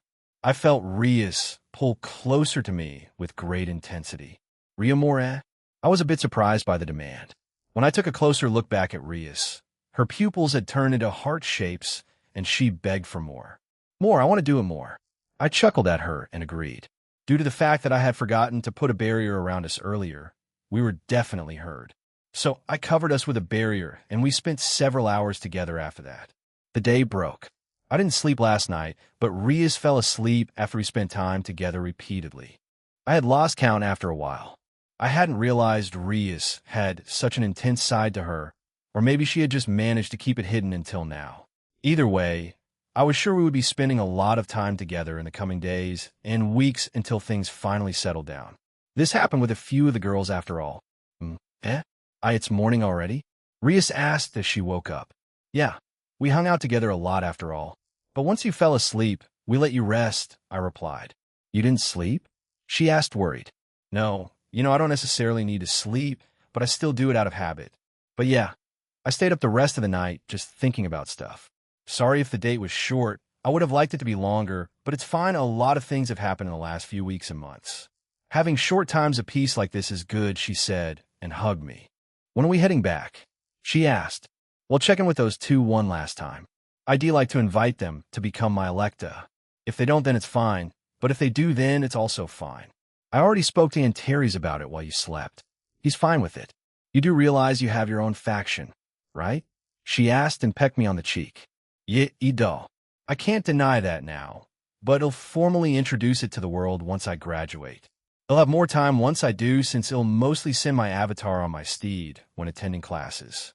We had breakfast after lingering together in the shower while longer. We were on the elevator up to the tower, and once we reached the top, we entered the room and saw that those two were already there. But before I could say anything, we would love to, Arinsima, said Faith. Rias looked at me, then back at the two humanoid dragons in front of us. Blondes and dragons, those are the most common women with you, now, said Rias. I would wager the devils too, Rias-chan, said Elsha from my right hand. Everyone stared at it, and they became confused. I explained why there was a female voice that came out of it, and they nodded. I was wondering what would happen if Draig and Albion left you. Though they already did before, but their voice recordings still stayed the same, she said. That's true. Anyway, Antares made new subordinates, and they're coming here. Never mind, they're already here, I said, and turned around. The door suddenly opened, and a large humanoid dragon with deep blue scales walked into the room. Behind him was another dragon, but this one had black and red scales. Sorry for the intrusion, Aaron Sama. I am Rizakri. The one behind me is Pazinth. From today onwards, we will be the ones that govern this dimension until Antares Samus return. He sends his regards and says that the construction of your new home in the dimensional gap is coming along fine. He hypothesizes that it's around 34 complete. I see. Glad to have you on board, Rizakri and Pazinth, I said, and patted both of them on the shoulder. They both suddenly kneeled and began to cry. To be praised and even touched. We are honored. I was dumbfounded by this and awkwardly told them to work hard. After that, I gestured for Faith and Ilius to join me outside with Rias. I touched both of them and changed them into the Electa. Their power levels change from God class to the peak of Omniversal. You'll have homes in this ring, where you can stay in my home since there are infinite rooms you can choose. Most of the other Electa tend to live in my home now, although some of them go back to my ring. At the moment, only Ayelet and Yuaning are the only ones in it, I explained. We will accompany you back, they both replied. Very well, let's go, I said, and we left for home Japan. Kuo Skyward Household. A few days have passed, and we were in the training facility of my home. A few things happened. There was a recent test, and everyone that I got to school with got pretty good grades, especially Zenobia, who scored in the top 10. Everyone did enough to stay in the top 50, but she went above and beyond. Many were surprised and asked why she was so determined, but she chose to keep it a secret. I guess Zenobia really wanted to be the next student council president. There were a few that made guesses like she wants to work for Aaron, so she can't stay dumb or be content with her brain. But that was mostly from Irina. Boom, boom, boom. Keep it up, I said as I dodged and deflected the attacks from Yuru, Haru, and Medusa. I decided to take over for this training session and give the dragons that had been training them a break. Drake was on his phone, watching memes on YouTube. Albion meditated, and Tiamat tried to scold both of them, but they ignored her. Yoru and Haru held hands and used a fusion-type attack at me, and Medusa followed that up by sending a barrage of elemental attacks my way. I put my hand out and divide. Said Amorous. I had started using both boosted gear and divine dividing abilities without needing to bring the sacred gears out. However, I was accused of being a cheater by both heavenly dragons when I did so a few days ago. Dawn. Bam. Pa. Both dragons began to send powerful kicks and punches at me, while Medusa supported them from afar. She gave up trying to use her petrify ability on me, since it wouldn't work, so she's been practicing her magic and started to learn how to use Tuki. I moved both arms to the opposite sides and caught Yoru's punch and Haru's kick, and then I threw them both away and they crashed to the ground. I looked at Medusa and froze her with ice magic, and she struggled to break free. All right, quick break, I said, and undid the ice attack on Medusa, who sighed and fell on her butt. I quickly helped gather Yoru and Haru up too. Thank you. Both of them said, and I healed them. The same with Medusa. From a distance, we could see Team Vala fighting Kuroka, who was leagues above them. Initially, they were all shocked at her absurd power jump, but quickly got over it. For the last few days that they had been in here, they had been struggling with sparring with her. Even with Lu Fei's help, they struggled. The others did their own training, with the girls helping the other mythology and faction groups to get stronger, and the teachers, Aurelia, Scathack, Leanne, and Alicia, who I asked to help, have been the ones putting them through rigorous training sessions down here. Another thing, Rose had been acting strangely the past few days, and Suzaku had been staying with us when I came back with Rias. She said she had set up something and had around a week off, so she would be here until then. In the distance in another area, both Kanami and Dulio were engaged in combat with each other. There was a lot of tension since Kanami was holding back and pushing Dulio by a lot, and the look on his face showed he was tempted to use his balance breaker. Kanami had two sacred gears to master, the True Longinus and Ashenburst. Soon, maybe during the international rating game, I would announce to the supernatural world the changes I made to the sacred gear system. And the new Longinus will be formally recognized, but for now, I'll keep it to myself. However, for now the new ones I have in mind are Nerid Kyrie, Starbuster Star Blaster, Aeon Baylor, Alpheka Tyrant, Unknown Dictator, Carnage Incarnate, Grand Chariot, Ashen Burst, and two new sacred gears that I won, made, and two upgraded. Kanla, a former hero faction member who I killed. He owned the sacred gear Night Reflection, and just like the previous Flame Shake, which I turned into Ashen Burst, I changed Night Reflection into Abyss Extinction to be a new Longinus. The final one was the sword I used during the attack on Takamagara. It was a short white sword with a chain link tassel and a red gem near the crossguard. Its name is Demon Armor, Incursio. Just like Zenovia's Carnage Incarnate, Grand Chariot, it's another beast-type sacred gear with a mindless beast trapped in it.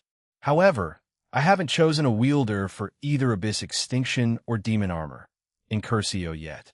By the way, we have a meeting tonight, right? Asked Haru. Yeah, we do. You don't need to attend if you don't want to, though we're part of Team DXD. So we'll participate, said Haru, and Yura nodded beside her. I will also be there. Even if we're not strong enough to participate in some missions, we should be able to participate in meetings, correct? Asked Medusa. Yeah, that's fine, he replied. After that, they walked over to the dragons that trained them, and I walked over to Kiba. He was practicing with his newly acquired Sacred Gear Blade Birth. He, with the help of me, merged both his sacred gears, Blade Blacksmith and Sword Birth. He wanted me to name it and laughed at my suggestion, but accepted it in the end. Blade Birth can use both Blade Blacksmith and Sword Birth abilities at the same time. So he can use his Glory Drag Tro while wielding demonic swords and vice versa.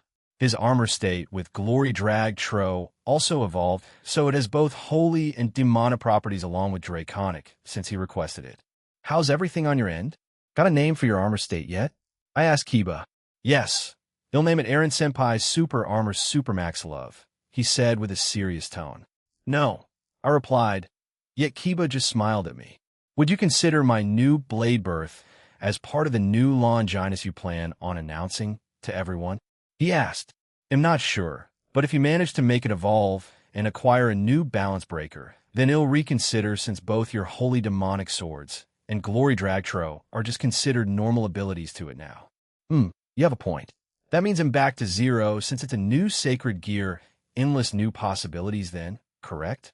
He asked, and I agreed. Then he'll call it Yumi Breaker. I sighed again and shook my head. You really need to move on from those jokes. Kiba, I mean even Gasper has 2 girlfriends now, you know? I said to him, try not to sound like an asshole. I want him to have a fulfilling life. However, if he keeps on joking like this, or pursuing me, I think heartache or frustration will only wait for him in the end. He's a guy, and I'll always see him as a guy. So, just wait, Eren-senpai. I have my own plans, Fufu, he said and grinned. I had an uneasy feeling about that grin. Well, you do then anyway, keep up the good work, I said and patted his shoulder and left. I walked around the training facility and watched everyone working hard. I stopped by a few of them and gave them some advice, but some of it came from me, and some from Rudra. Eventually, I came across Azazel, who had been sitting at a random corner by himself, like some kind of loner. Azazel, what the hell are you doing over here? I asked and sat beside him. He had a serious expression on his face. I've been thinking about it, he said. About what? I asked. He sighed and looked at me.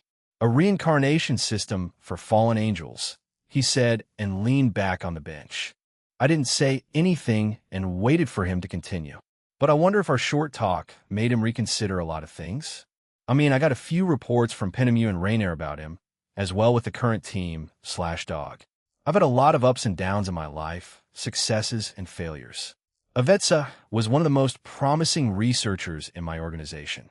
I believe her intelligence and smarts were next to none, and even close to mine, and even now she may have surpassed them. She's my biggest failure. If only I let her make one that could even just revive her lover, she would have been fine with that. He frowned and sighed again. I hadn't seen Azazel like this at all. It's quite a sight to see. As someone who's smart and a good leader, if I cut out his perverseness and lazy side, then from an outsider's perspective you'd view him as a cunning and devious leader. I mean, Shiva of all people calls him the most sinister fallen angel, which has to amount to something, right? Is that why you've been thinking about making a reincarnation system like the Angel's Brave Saint and the Evil Peace system of the Devils? If you plan on going through with it, do you have a name for it? I asked. I don't know. I just started thinking about making one. I haven't thought too deeply about it. We fallen angels can increase our numbers through normal means, sex.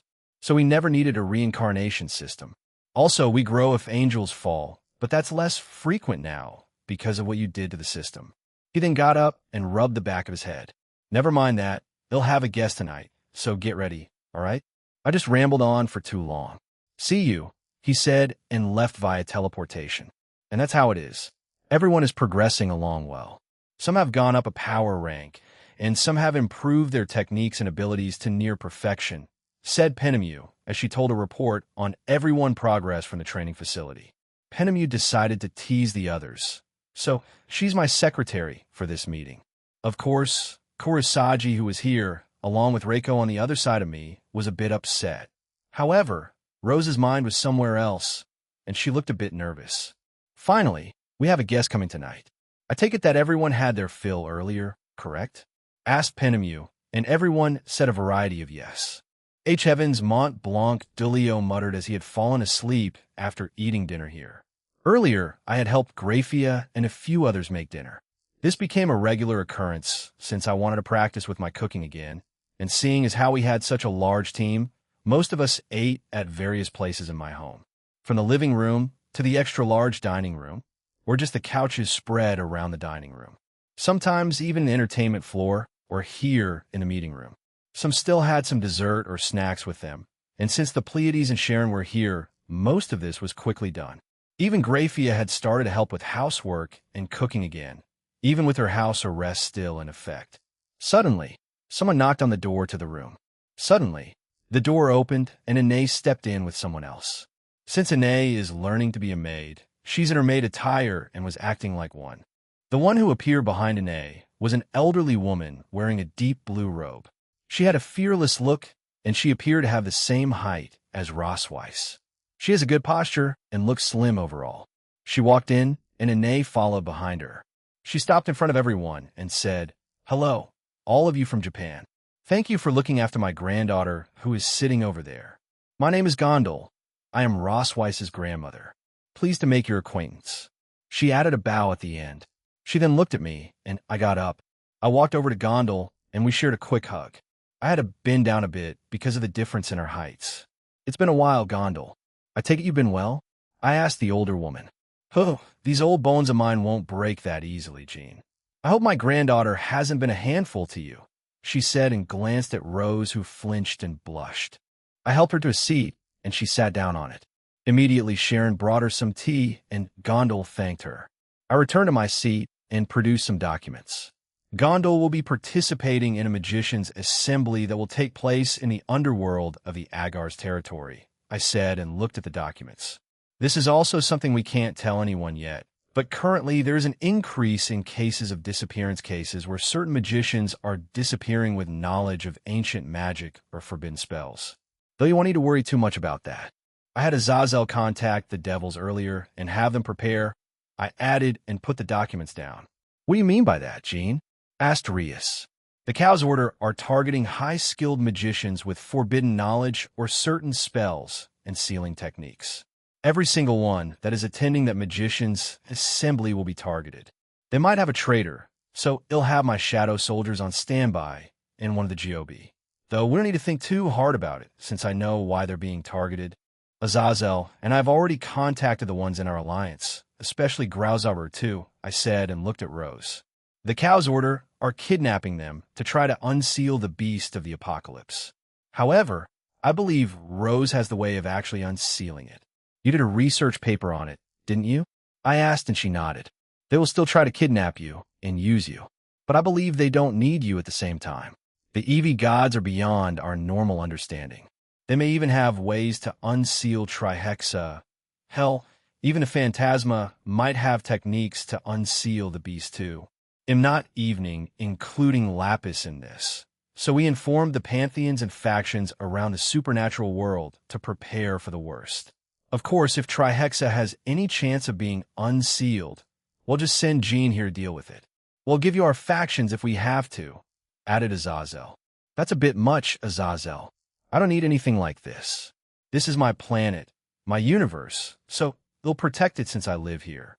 I don't need anything that dramatic. In light of Trihexa's threat and invasions from another world, they're willing to do more negotiations and join the alliance. So expect a lot more invitations in the future," Jean, Azazel said. I looked back at Gondol and said, "Leave the traitor to me," as I said my shadow soldiers are going to be there to stop them.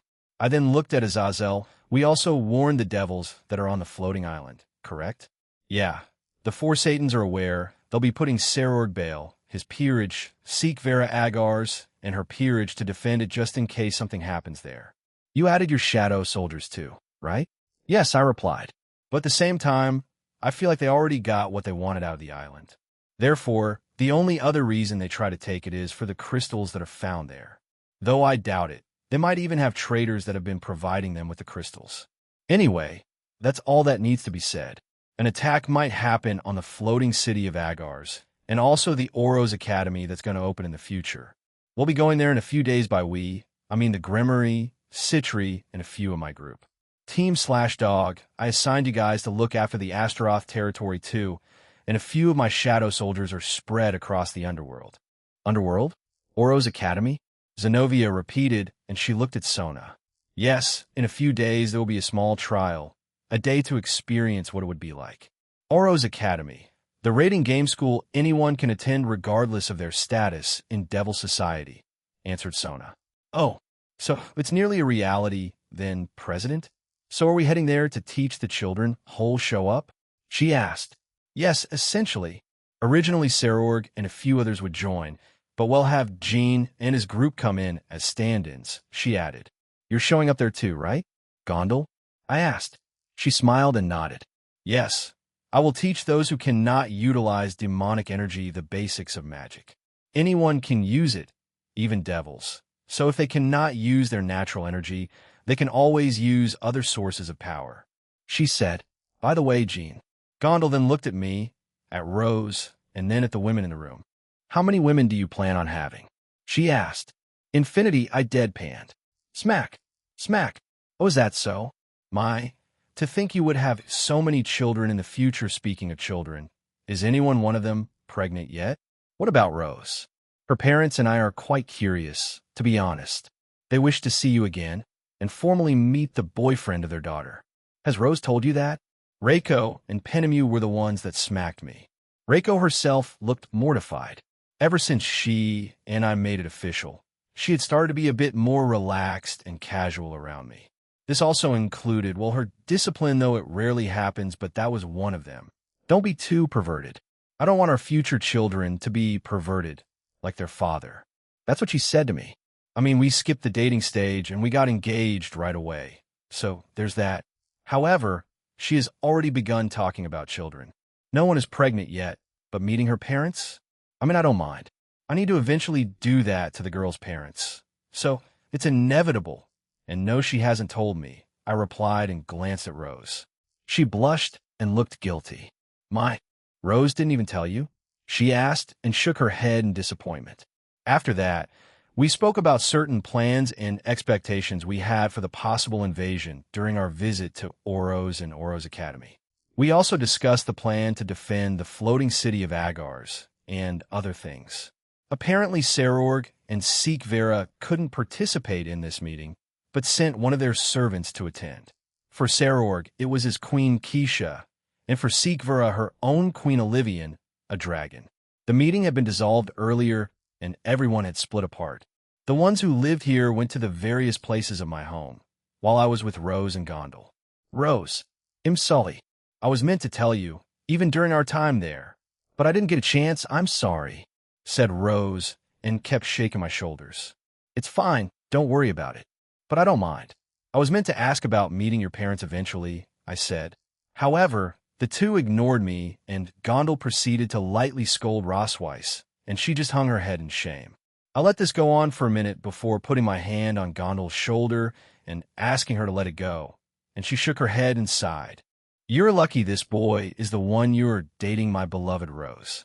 Yes, your parents also want proof, so go on a date tomorrow before you both go to Oros in the underworld. Make sure to take pictures, okay? Just send them to me, Jean or Rose. It doesn't matter who does it. Proof? I asked and looked at Rose. We certainly can take some selfies during our date, so I don't mind, I said, and Rose nodded along. What a reliable future husband, she said and smiled. He'll get going now. I have a few things to do and places to stop by. Take care, you too. And don't make grandchildren yet until Jean gets out of high school. Her last point made Rose turn red, and then she teleported away. Gondel is as interesting as ever, kind, yet sharp-tongued, and has a bit of sass. I hope I'm like that in my old age, even if I don't ever die. I'm gonna go to sleep. We have a date tomorrow after all, I said and grabbed Rose's hand, and she blushed all the way to my room. Chapter 7, Part 3, Oros Academy and Valkyrie Declaration, third-person point of view in the main base of the Chaos Order at the end of the multiverse. In a certain section were the devils. They were led by the original Satans, and their followers were their descendants, and the mass-produced super devils who range from low god class to the peak of power of god class. The other ones who allied themselves with the true Satan faction of the Chaos Order were the Malebranche and Lilith, the mother of all devils of the 72 pillars. Malakota, the leader of the Malebranche, was in the same position as the original Satans. However, with Beelzebub and Lucifer essentially crippled, Leviathan was the one who truly led them with Malakota. However, Lucifer had gone to a different universe, just like Beelzebub, to find a cure and strengthen himself further. Lilith, who did not care for her husband, simply watched over everything. She did not take part in meetings. She did not take part in invasions. She simply watched over all of them. Lapis did not have a problem with her stance, since her old body and flesh was still being used to mass-produce super devils. Lilith had been overused by her husband, the original Lucifer, in the creation of the original first-generation devils. If the requirements he wanted were not met, he would get rid of the devils he had made and force Lilith to create more devils. This cycle repeated over and over until the original 72 pillars were made. The only flesh and blood offspring that Lucifer and Lilith produced through natural means was Rizavim Levon Lucifer, their only son. The rest of the devils were created using Lilith's flesh and Lucifer's powers. "Lilith, are you sure of your stance?" asked Leviathan. "I am," she answered plainly. "I am tired. However, I may act in the future. But for now, I will rest." Leviathan nodded before leaving. Lilith had avoided her husband the entire time since both of their revivals. Lilith was brought back with Lapis powers, while the original Satans were brought back using the powers of the Phantasma. The others were brought back by the Sephiroth Graal, and finally a method by the Eevee faction. Lilith, like many of the original devils, was crazy, had dreams and ambitions of world domination, and had a high ego. That was Lilith before she became a giant blob of flesh. However, after her subsequent death and disappearance, and spending many years locked up in that fleshy prison, she had become quite passive once she was transferred over to a new body. Her new body was much like her old one. However, it was much stronger. Yet, she did not feel the urgency and need for world domination. Her previous ego had vanished, and she simply wished to observe the new world around her. She would remain neutral in everything. Whether the world that she is in is destroyed and taken over by the Cow's order or flourish under the middleman's peace, she would simply watch from the side as it happens. Those were her initial thoughts. The strain that she had to endure during all those years had changed her. The young, arrogant, world-dominating, wanting Lilith was no more, and now an old relic who wished to remain a side character had replaced her. However, she did not dislike her current position in the world. Unlike most of the members of the Cow's order who had some sort of grand scheme or plan, she secretly watched the rest of the human world and the supernatural world. What caught her interest were the new raiding games created by her children, and the peace that a certain man wanted for all of the factions and pantheons. The raiding games were a source of entertainment for Lilith, so she would watch all the games she could. She had her own favorites and silently cheer them on. The other thing that caught her attention was a young human boy who kept shouting about peace, coexistence, and wanting a harem. Once she was revived and started to learn about the Cow's order's purpose, the one who opposed them, she started to follow his movements. The other members of her organization thought she was thinking of countermeasures against the middleman, but she was just curious as to why he wanted peace and if that was his real goal. In the course of time, and seeing his goals never changing, she accepted it as fact and was secretly waiting for his next accomplishment.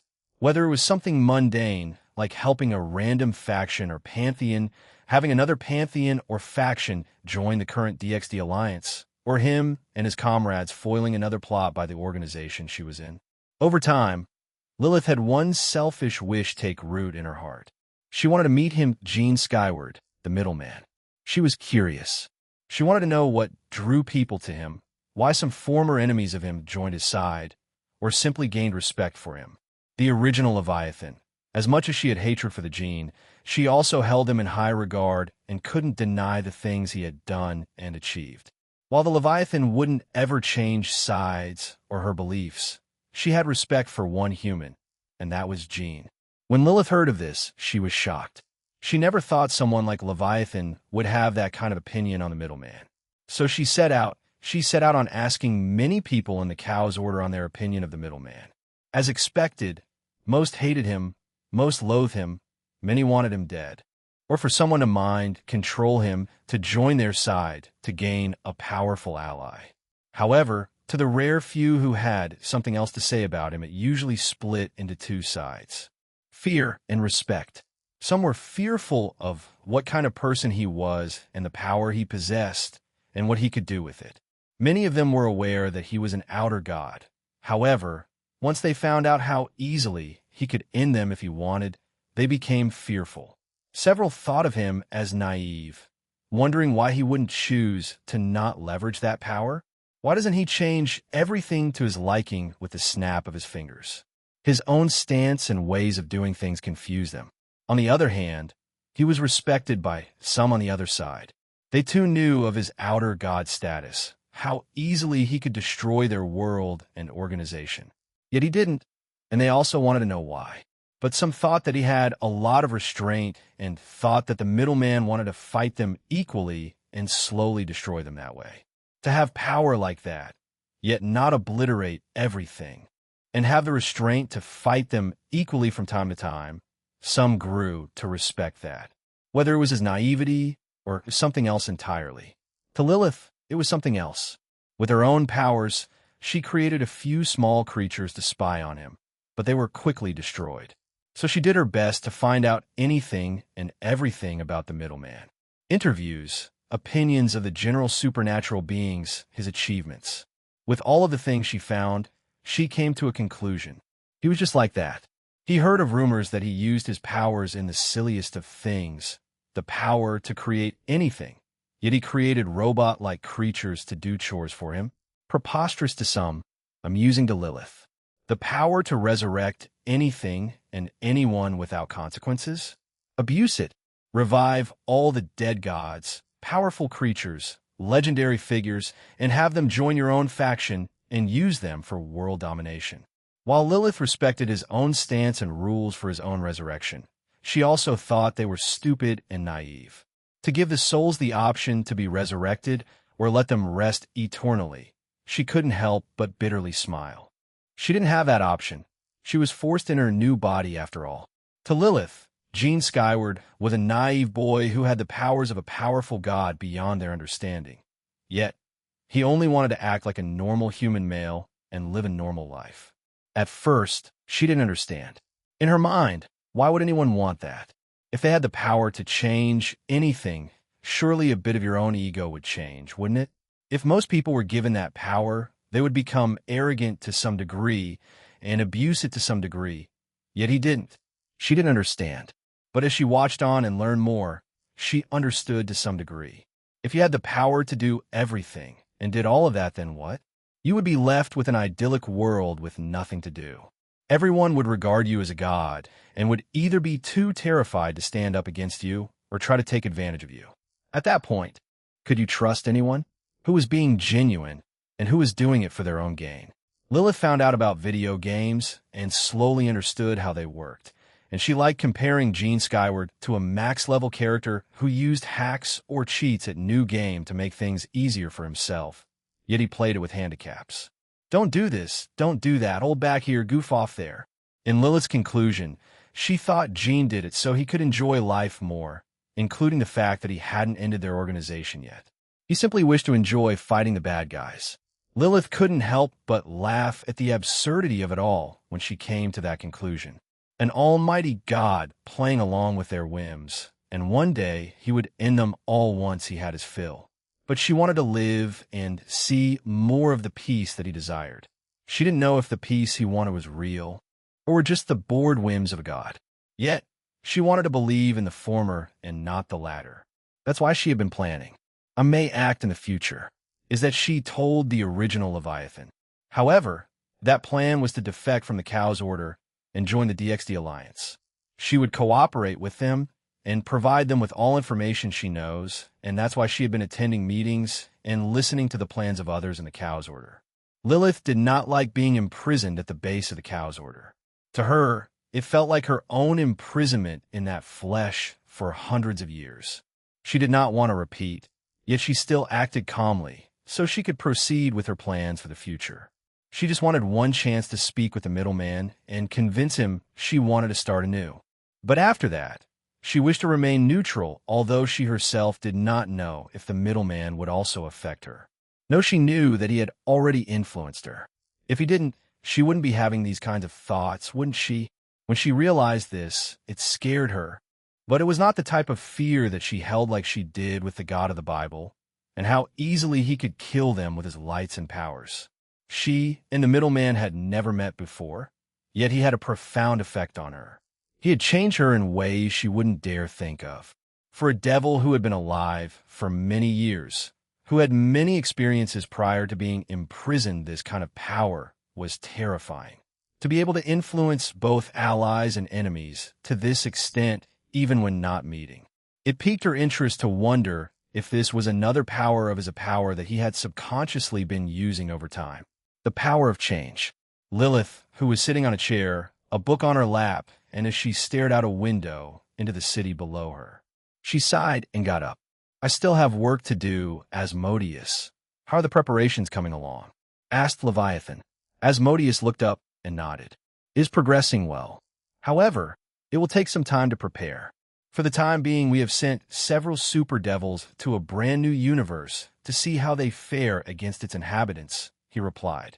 And, for the time being, along with the soldiers of the EV and some phantoms of the Phantasma, they have taken over 75 of the world after 2 days. There has been some resistance, but they are not strong enough. Although they are mostly humans, a few yokais and monsters. The dragons of that world are the only ones who can truly stand up against them, explained Asmodeus. 2 days, and only at 75? Those dragons are at least on par with god-class beings, then? Asked Leviathan. It seems so. They call themselves dragon gods. However, it doesn't seem they have that kind of power, yet everything else in their world cannot stand against them, replied Asmodeus.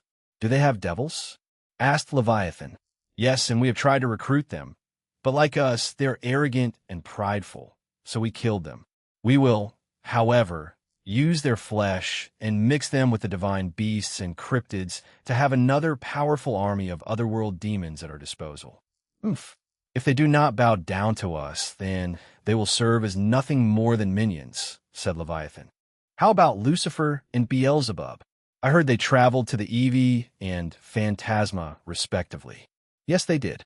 Lucifer is seeking out assistance from the Evie, while Beelzebub has gone to the Phantasma. Lucifer didn't suffer much damage, yet he seeks to increase his power through cybernetic enhancement. Beelzebub was basically crippled, so he may seek out a new body entirely, one possibly made by the Phantasma, said Asmodeus. He then looked at her and asked, What about the Seekers of Truth? Do they not have any plans? The Wizards of Oz will do something in the coming months, but after that I do not know. However, they will apparently set the holiday of Halloween into an unending blaze for both the human and supernatural worlds. It is a large-scale attack, answered Leviathan. They also won't suffer too many losses, only a few strategic losses. So they plan on sacrificing some of their witches, huh? Asked Asmodeus. Yes, it sounds like it. After that briefly exchange, Leviathan left the area. She walked down a hallway and summoned a magic circle. Through that it showed a picture of a purple-haired diva Ingvild Leviathan. She had become quite famous in the underworld and human world due to her voice and songs. Even though it hadn't been long since her debut, she had gained a lot of positive attention and had become a celebrity. Initially, Leviathan was disgusted by this. However, once she heard her sing, she also quite liked it. So she sought out the father of Ingvild Leviathan and had him join the Cow's Order. She also knew that Ingvild possessed a powerful sacred gear, to which Lapis classified as a new Longinus that could manipulate dragons and the sea. She wanted that even if they had to use mind control on their own descendant or outright take it from her killing her. Leviathan wanted it, but she wanted to entice Ingvild with the opportunity to meet her father. She knew that as a hybrid and being around the middleman, her own emotions would be used against her. Ingvild's father had no issues with it, as he had planned on using Ingvild to rise up in the ranks of the underworld. However, once he found out that his only daughter had gone to the middleman's side, he had basically abandoned her, and he also resented the 4 great Satans for it. So he retreated back to seclusion. That was until he was approached by the original Leviathan, and he joined them very quickly. Ingvild's father had the mindset of the old Satans, so he did not associate himself with the current underworld government that much. And that's why he quickly joined the original Leviathan side to create an ideal world for himself. Fafafafa. To think with the help of Lapis we would be able to consistently create super devils that could even rival Shiva? Fafafa. Hades laughed as he looked at the many tubes in his own laboratory. He, like many others, had moved their base to the Cow's Order's base so that the middleman couldn't foil their immediate plans. After that, He transported the giant flesh of Lilith's former body into this place from the depths of 10k-15kThis. After that, Lapis injected the blood of Nyarlathotep, as well as used some of her powers to stabilize the production of the new Super Devils. Currently, they had amassed around 5,000 Super Devils that range from low God class to the peak of God class. Also, there were at least 4 of them that were around the weak end of Dragon God class. Those were Balberith, Varine, Gressel, and Sonolin. They were born unusual, even more so than the other Super Devils. So Hades classified them as Dragon God class, the ones who surpassed the artificial Transcendentals. However, he had not sent them out on a mission yet. He wanted them to get used to their powers, train, and hone them. So that's why he had sent both Balberith and Varine to the EV faction to be trained further and also have their powers enchanted further. The same with Gressel and Sonolin, as he sent them to the Phantasma. Hades-sama, we have completed another batch. They're all near the peak of God class and strength. They just need to be trained in order to utilize their powers, said a Grim Reaper. Good, do that. Our goal is to make at least 10 million in the next few months. If we can do more, then that would be more ideal, said Hades, and the Grim Reaper nodded before leaving.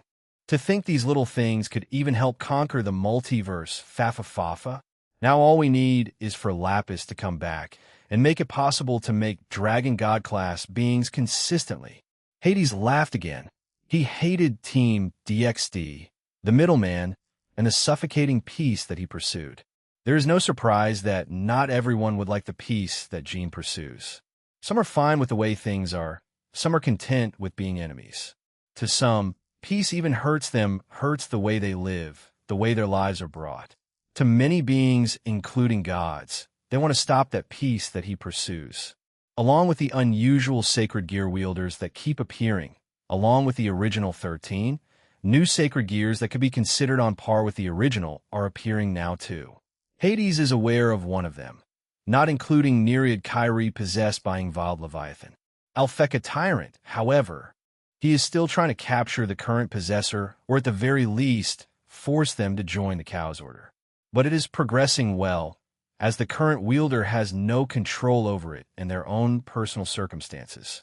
Hades believed that it would be easy to manipulate her. Fafafa, a way to deal with the middleman's desires, that would most certainly be beneficial. Fafafa, you're interested in participating in the Halloween operation? Yeah, replied Atsudara Himejima. Even if I die, I want to speak to Shuri one last time. Very well. We will inform the rest of the members of the Wizards of Oz, replied Oz. But, as you know, we are expecting a calculated loss from this operation. I know. That's why I said that if I die, I won't care that much, he replied again in a calm tone. At the very least, he'll be with her after I die, he thought, and showed a rare smile on his face. Atsudara Himejima did not have much to live for. The few exiled members that joined them, and the few that were captured, it was a loss. However, they would keep on moving forward, and even now, some exile members are still appearing. The ones that bear grudges toward the clans.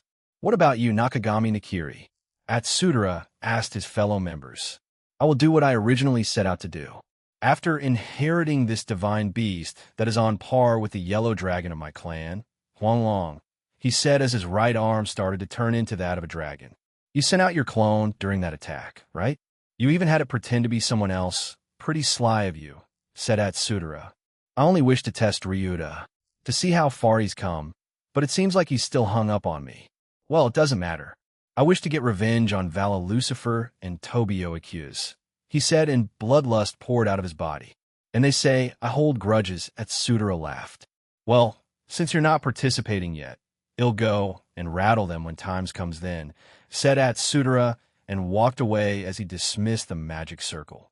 Nakagami Nakiri silently watched Atsudara as he finally left his vision. He closed his eyes and looked at a scar he had obtained from his final confrontation with Vala Lucifer and Tobio Accuse. They had used a combined attack to finish him off, presumably to his death, but he was saved and now he was here. You two aren't the only ones who grew stronger with this divine beast. I am even stronger than before, just you wait. He then looked at a certain image of a blonde woman. Lavinia, Rennie will be mine, two dual Dragon Emperor Gene Skyward. You are a pest that is in my way. A man with silver hair was currently destroying his own living quarters. Every night since he had that showdown with Gene Skyward, he had not had a peaceful night's sleep. Every time he closed his eyes, he would have the same dream. Two women he was obsessed with would be inevitably taken away from him by Gene. Every time he slept, this would repeat. So he would force himself to stay awake. He even spoke to Avetsa and Promestine asking for some help. He threw away his pride in case he would become insane because of those dreams and those dreams. His beloved sister, Graphia Lucifuge, and the silvery white-haired woman Rosweiss would be endlessly taken away from him by that one man. He hates a man he hates nothing more in this world and would give anything for a chance to kill him. However, the pills and experiments that he was put through did not help. And when he stayed awake for too long, he would start to see images while he was awake of those dreams come to life. He hated it. He couldn't take it anymore. My sister, I want your love. I want your touch. I want to Viriat. He screamed in the depths of his mind. Bloody tears streamed down his cheeks as his bloodshot eyes stared with a ferocity you would see only in a cornered animal. The picture he stared at was none other than Gene. He then fired a powerful ball at him. D. If only you never existed. He howled and destroyed his room again. Euclid-sama, we have found some intel, muttered a devil. What is it? He screamed at them. It seems that once he heard that, a large grin spread across Euclid's face. However, even in his own rage, he wouldn't be foolish enough to venture there himself. No, he would risk being captured. So prepare around 1,000 body doubles. I'm going to fight him there. I do not care if I kill humans. They're nothing but trash, he ordered the other devil. At once. The little devil didn't want to argue. He knew that his master was unstable, and if he refused, he would perish right there and then. He ran to a magician, explained what Euclid wanted, and they headed to Satinal and Avetsa, who were working together on something. They told them of what Euclid desired, and they obliged. They hadn't used that many body doubles yet, and were curious on how much Euclid's clone could take, and Euclid himself. So they were going to approve of this selfish yet psychotic demand for their own curious minds. Euclid would become a guinea pig for his own selfish desires. Japan, Kuo Skyward Household Gene Skyward Soliloquy. I never thought Gondel-san was Rosweiss-san's grandmother, said Fusey. I, along with Lu Fei and Lisa, were in the library of my home. In around an hour, I would be going out with Rosweiss on a date. I would take pictures during it and send it to Gondel, so she could send it to her parents. She didn't tell you yet? Though I can kind of understand, since it's not something you would casually say, I replied. I was sitting on one of the many couches and chairs littered in this room. Fusey, for some reason, was sitting between my legs and reading a book from there. Lu Fei and Lisa were also at my sides. So I was squished in by two magicians and had one in between my legs. Fufu, I knew. Fusey-chan, you could have asked me about it since I was in Rosweiss-chan's home after all, said Lisa. I had a vague feeling since they did look alike when Gondel-sama came in, added Lu Fei. But it was still quite a shock. No wonder Rosweiss-sama was such a talented magic user. A fufu, I guess it runs in the blood, huh? Asked Lisa, and she for some reason licked my cheek.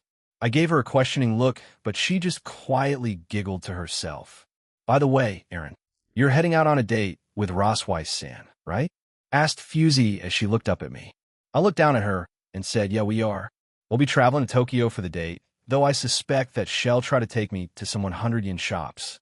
Even after having such a high-paying job from her beloved boyfriend, she still makes trips to those stores. I guess old habits die hard. Huh? Lisa then got up and faced me. Well, am I hired for this position yet? I've been at it for a little while now, you know? She asked. Lisa did offer to be the librarian at this place, though she doesn't really need to do anything as far as I'm concerned. I mean, sure, but you don't really have a job of sorts here since everything is run on magic or advanced technology, I said to her. Or are you after money? I asked and smirked. Lisa bent over and got dangerously close to me. How would you respond if I said I was aiming for your heart, cutie? An unexpected response. Well, partially. I didn't think helping her that one time made any sort of lasting impact on her. Well, go for it. But sure, why not? Welcome aboard as one of my employees, I said, and put my hand out, but instead of shaking my hand, she made me squeeze her breast. Please don't do that, I said, and pulled away. Foo-foo, I will pay you back that way. Aaron Cohen, she said, and walked away with her book. How can you deal with people like Lisa Senpai? Asked Fusey. She had gone back to reading her book during that short exchange between me and Lisa. I was that used to it. Whether it be here or my old life, probably. Anyway, it's just life experience. I thought you'd have that too, Fusey. I asked back. No, I tend to stay away and just study, experiment, and read on my own. Though, I guess that still remains the same here while I live in your home, but you talk to a lot more people here. Fusey-sama, said Le Fei. You tend to come out of the library at night, after dinner, and even if you have your books, you chat a lot with everyone here, and you tend to move from one group to another, she added. I agree with Le Fei. At the start when she first moved in here, she was quite a recluse. However, thanks to Ine and a few others, she started to talk to them more often, and she had even started to initiate these small conversations, and seeing her like that was very encouraging. She, in her own way, was becoming more social. I'm not against it. I just didn't have a lot of opportunities back in Grausauber, and the two people I was interested in speaking with were gone. So as I pointed at myself, I asked him the one to blame. I never said that, Fusey replied, and she turned back to reading. By the way, your magic that you use at different to ours, Aaron, is it from another world? She asked. Yeah, it's different. It's like the devil's demonic powers. I mainly use my imagination and don't need to rely on equations and formulas. Sounds convenient. Do you want to use it? I asked, but she shook her head. I already spent a lot of time with my own magic, so if I abandon it now, it would feel like a waste. But I heard from Lavinia Senpai and Roswai-san that you helped them with a few things, she said, and looked back up at me. Those is sure, why not? Show me your magic circle. She did so, and a magic circle appeared in front of us. I examined it, tapped a few places, and applied my own magic and powers to them. What I did was the same thing I did to Rose and Nia. I decreased the strain and drain on her magic by around 99. So she would be using in theoretical sense 1 MP out of her, let's say 10,000 MP pool. She would also regain her magical energy at a rate of 10,000 MP per second. So basically infinite. Of course, these were just theoretical numbers, as I hadn't looked at Fusey in detail with my observe. But it wouldn't hurt, right? So I used it on her. Name, Fusey Hirawa. Age, 18. Potential, High-tier God Class X rank, Satan Class SSS. Gender, female. Race, human. Titles, Library Girl. Fuchan Silent Beauty. Sacred Gear, none. MP, 66,666,666. MP. Regan, 66,666,666 per second. What the I know, I redacted her stats. But what kind of MP and MP Regan is that? I was quite shocked by the revelation. I know she had started training in the training facility in my home and was being taught by Nia, Rose, and Lisa, as well as a few others. But this was your incredible, Fusey. Are you sure you don't have some kind of special bloodline or something? I have the ability to see people's potential and other parameters, and what I'm seeing right now is pretty amazing, I said to her. Not that I could think of my family wasn't part of the supernatural, and the only one. To keep them safe, I moved away from them after finishing college, she explained. Wait, what? You're only 18, though? I skipped a few grades and enrolled in college when I was 12 before leaving college when I was 17. During that time, Mephisto, Feely-san financially supported me, and I also supported myself by doing some jobs and assignments. Damn, dare I say, you're a bigger genius than Rose on that part one, said a bit shocked. 12 years old and in college. I couldn't even imagine such a thing, especially in my past life. That just sounds wild to me, though, as most would say. I lost my chance at youth because of that, but at last I can experience it here, she said and looked at me. I didn't know what she was implying there, so I just agreed with her. After that, I, along with Le Fei and Lisa, asked her a few questions regarding her time in college and other things. I arrived in the entrance hallway and found Rose patiently waiting there. She wore a long brown coat, a pink skirt, pantyhose, and brown boots. It also looked like she had put some lip cream on his lips. I took a look at myself and cringed a bit. I was being way too casual about this, so I quickly changed into more appropriate clothing. Well, my usual clothes for my job, but it's still better than what I was wearing. Hey, I can see you're ready. You look gorgeous, by the way, I said to her as I arrived beside her. Rose blushed and hugged my arm. To Tokyo then. The normal way Tokyo was only around an hour away using Kuo's train station, so it wasn't that long of a journey. Though I had to thank Japan's easy-to-use and fast railway system, as well as their bus routes. Ireland was the same, kind of. The railways were only accessible in certain parts of the country, but the bus service was excellent, and I wish that more countries would implement as well. We had to switch trains when we arrived at Shinjuku Station, and once we were on that train, a lot of people were drawn to her beauty. It's not every day that Rose dresses up or does her makeup, though I noticed she started doing it more once we got into a relationship. Is she a model? She's so beautiful.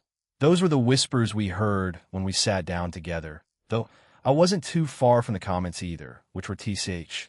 She has a boyfriend, lucky asshole. D. It should have been me, not him. It's not fair. Most were hostile, as you could guess. Rose, however, glared coldly at them and clutched my arm even tighter when she heard that. Maybe I should have worn something less conspicuous, she muttered to herself. Nah, anything you wear makes you cute, Rose. Upon hearing that, she blushed again and lightly hit me on the arm, making me laugh. We got even more glares because of that, and it made the ride to Tokyo both lively and tense. We had arrived at a station that was away from the city center, and she dragged me to a certain shop, and once we got there, she became rather excited. I wearily smiled, since the shop she dragged me to was a 100-yen shop. I more or less expected this, but seeing her this excited, I chose not to say anything, otherwise it would bring the mood down. We entered the shop, and she immediately let go of my arm, and this is the huge 100-yen store for women that I had been dreaming about. The Bella. It means beautiful or beauty in Italian, and this brand only has fashionable items for women all lined up. It's famous for having a high-grade item that really doesn't look like a 100-yen item just by the look of it. Oh, look. That plate looks very fashionable. Oh, that pen holder has a beautiful shape, which has no flaws to it. Oh, this one has a tremendous amount of storage space, even at this size. She was running around like a child, let loose in a toy shop. I had trouble trying to keep up with her excitement. I did promise her that I would bring a 100-200 yen shop to her countryside home and other places in Asgard. But I did expect her to relax a bit since she finally has extra income, and I also give some money to Gondel every now and again. Everything costs just exactly 100 yen. Nothing over it. Not 200 or 300, she exclaimed excitedly. Well, yes, we're in a 100-yen shop after all. I followed Rose along as she enjoyed her extended shopping spree in the store. Around an hour later, we had left. I couldn't help but buy around 10,000 worth of items. I'm sorry, Aaron, she said apologetically. That was around 75 or 70. Or, if I count them individually, around 0.70 or 0.75 per item. She really bought a lot of things. The majority of the bags were carried out by me before we slipped into an alleyway and stored them inside her ring. Don't worry about it. I paid for all of it after all, I said as we walked away and held hands. Ugh, I'm sorry. We'll pay you back, she said and squeezed my hand. I laughed, pecked her on the lips, and said, there, you paid me back. That's unfair, she mumbled to herself as she blushed again. After just a short while, we bought some food and walked to a small park to eat it. We sat on a bench and ate in silence for a few minutes. I never thought my life would take me here. I believe most of my previous choices led me here, and am happy with it, she suddenly said. I was able to become a Valkyrie because I put all my time and effort into studying. I ignored my youth for it, but now I look back at it. I think I made the right choice, she said and looked at me. But I have my own failures, Aaron, she said, and took out an emblem from her ring and presented it to me. I knew what that was, and I guess she was about to share a bit of her history with me. I tried to breach the topic a few times over the 15 and 100 years. However, she said another time, or it'll tell you when I'm ready, so I didn't push her after that. This is a unique symbol, a house crest that has been passed down through my family for generations. The oldest child in the family inherits this symbol and gets it carved into their body and soul in order to pass it on to the next. I am the oldest child, the oldest daughter to be specific, but I couldn't. Rose stopped there and then said in a lower tone, I couldn't inherit this symbol. In Asgard, the demigods that live there create and polish their unique magic techniques and traditions. Those will be passed down through the generations. That symbol that Rose carried was proof of that, proof that she inherited it, as it would be carved into her body and soul. Yet she failed. Rose's family was no different. They had planned for her to carry that symbol into the next generation and inherit it from her mother, who had inherited it from her own mother. But Rose couldn't do it. She couldn't inherit the emblem. No matter how many times she performed the ritual to inherit it, the emblem didn't get carved into Ross Weiss's body, soul, and magic circle. I don't have any siblings, so my distant cousin inherited the emblem in the end. That child completed the ritual with no complications and inherited it immediately. I remember it very well because no one at the time made any complaints about it. I was originally bad at using the magic that my family used. I don't know if I had bad compatibility with it, the Say style, but I still can't use it even after I tried it after meeting you. However, I learned how to use Rune style and the Gandalf style, but what shocked me the most was that I easily got used to the Battle Maiden's offensive magic.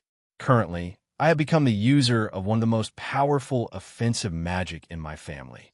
However, among my family, who had learned all three rune styles, I was the only irregular one.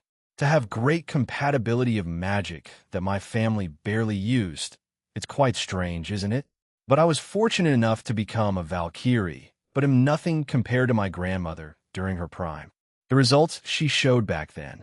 I already knew all of that, but hearing it from her personally, and how close we are, I can sort of understand her feelings about it. Rose had compatibility issues. You could even compare her to Sarorg in a way. This is because he didn't inherit the power of destruction from the Bale family, nor could he utilize the power of demonic energy. Yet, both of these people managed to thrive with the handicaps they were given in life. For example, Sarorg rose to where he was, and even he came the heir to the family even without those things. Rose also got aware she was a bodyguard of Odin, even it wasn't the best position in the world. It was too much for me to understand, at least at their level. I think that I felt inferior in my past life. Both my parents were successful, as are my other family members and cousins. I think I was an only child, and my dad, who was successful, pressured me to succeed. I squeezed her hand and said, well, even if you couldn't, it's as you say, you learn to be competent or even better at other areas of magic. You showed your family that you could become an excellent magician and a Valkyrie without those things. And with your hard work, you became stronger when we went there, didn't you? She blushed and nodded, so I continued. You've even learned many new spells, techniques, and abilities that you have yet to show everyone, especially in that upcoming international rating game. But before we met, I had a lot of anxieties. I worried about my future. I was desperate, you know? Brynhilde Senpai and the other Valkyries didn't have this problem either, so I felt even more pressure, and I then became Odin's Samus bodyguard. But you gave me a job, and she blushed and couldn't say the rest. She shook her head and continued with her earlier remarks. None of my parents, the people of my family, and my grandmother blamed me, and even treated me normally when I couldn't inherit it. My family accepted my situation and said, well, there will always come a time when a child like her appears and can't inherit it. I was bothered by it, but also happy they didn't shun me. But after that, I always felt different. She shook her head and said, no, I am really happy with how things turned out. I don't know what would have happened if those things hadn't happened in my life. Will we have met differently? How will we be now? I ask myself questions like that on a regular basis. You know the rest of my history, skipping grades, taking my classes and studies very seriously, and became Odin's Samus escort, being abandoned and having to choose between becoming a devil or staying a Valkyrie and being your secretary, she said and laughed at herself. But I do think I have to apologize to my mother for failing her and not living up to her expectations. She briefly stopped and shook her head. I'm sorry, I didn't mean to unload all of that on you, it just felt right. We're on our third date, right? Though we did have small ones in the pocket dimension like the others. No, it's fine, Rose. I'm here to listen to your troubles. Hell, it makes me happy since it shows that we're getting closer to each other, right? I said, and she agreed. I don't regret any of it. Okay. I love my life after being abandoned here in Japan. The people I met, the things I've seen and experienced, and she looked at me and blushed before pecking me on the cheek. Falling in love with you. I smiled and asked, is being a teacher fun? Yes, I never thought that being a teacher would be this fun. Azazel-san, Penemu-san, Lisa-san, and Griselda-san are my comrades and colleagues. Even the students, they're a joy to teach, even if they're a bit perverted at times. Rose is loved by both faculty and students. That much is a given.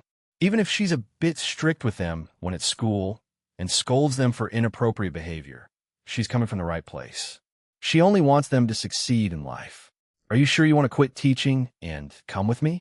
I won't force you, you know, if teaching is fun for you. I said to her. Also, didn't Sona also ask you to become a teacher at Oro's Academy? She gave me a troubled smile and shook her head. I appreciate the offer from Sona-san, and I am thinking about it seriously, and of course I love my job as a teacher, but maybe I want to be like Lavinia-san. I want to be close to you and be with you. Of course, I can always accept Sona-san's offer and teach there for a few years. I mean, I want to become, you know. She started to mumble her words and shyly looked at me. I think I know what she was telling me. I put my hand in front of me and created a barrier. At the same time, I transported us all to a replica of Tokyo as an attack was targeted at us. Dual Dragon. The familiar voice of Euclid screamed at us. Now, don't be so hasty, Euclid, said another voice. She's right. Calm yourself down. Even if we are clones, we can still suffer damage because of his abilities, added another. On the ground we saw Euclid. His eyes were bloodshot and he was foaming at the mouth, but I could also tell that it was just a clone. He was also accompanied by two others. The male had long flowing brown hair with blue eyes. He wore a unique white and yellow shirt that looked Chinese. He even had some sort of leather armguard. He had some sort of cloth wrapped around his waist, and he wore sandals with black and red shorts. The female had a gray ponytail, sharp green eyes, and wore glasses.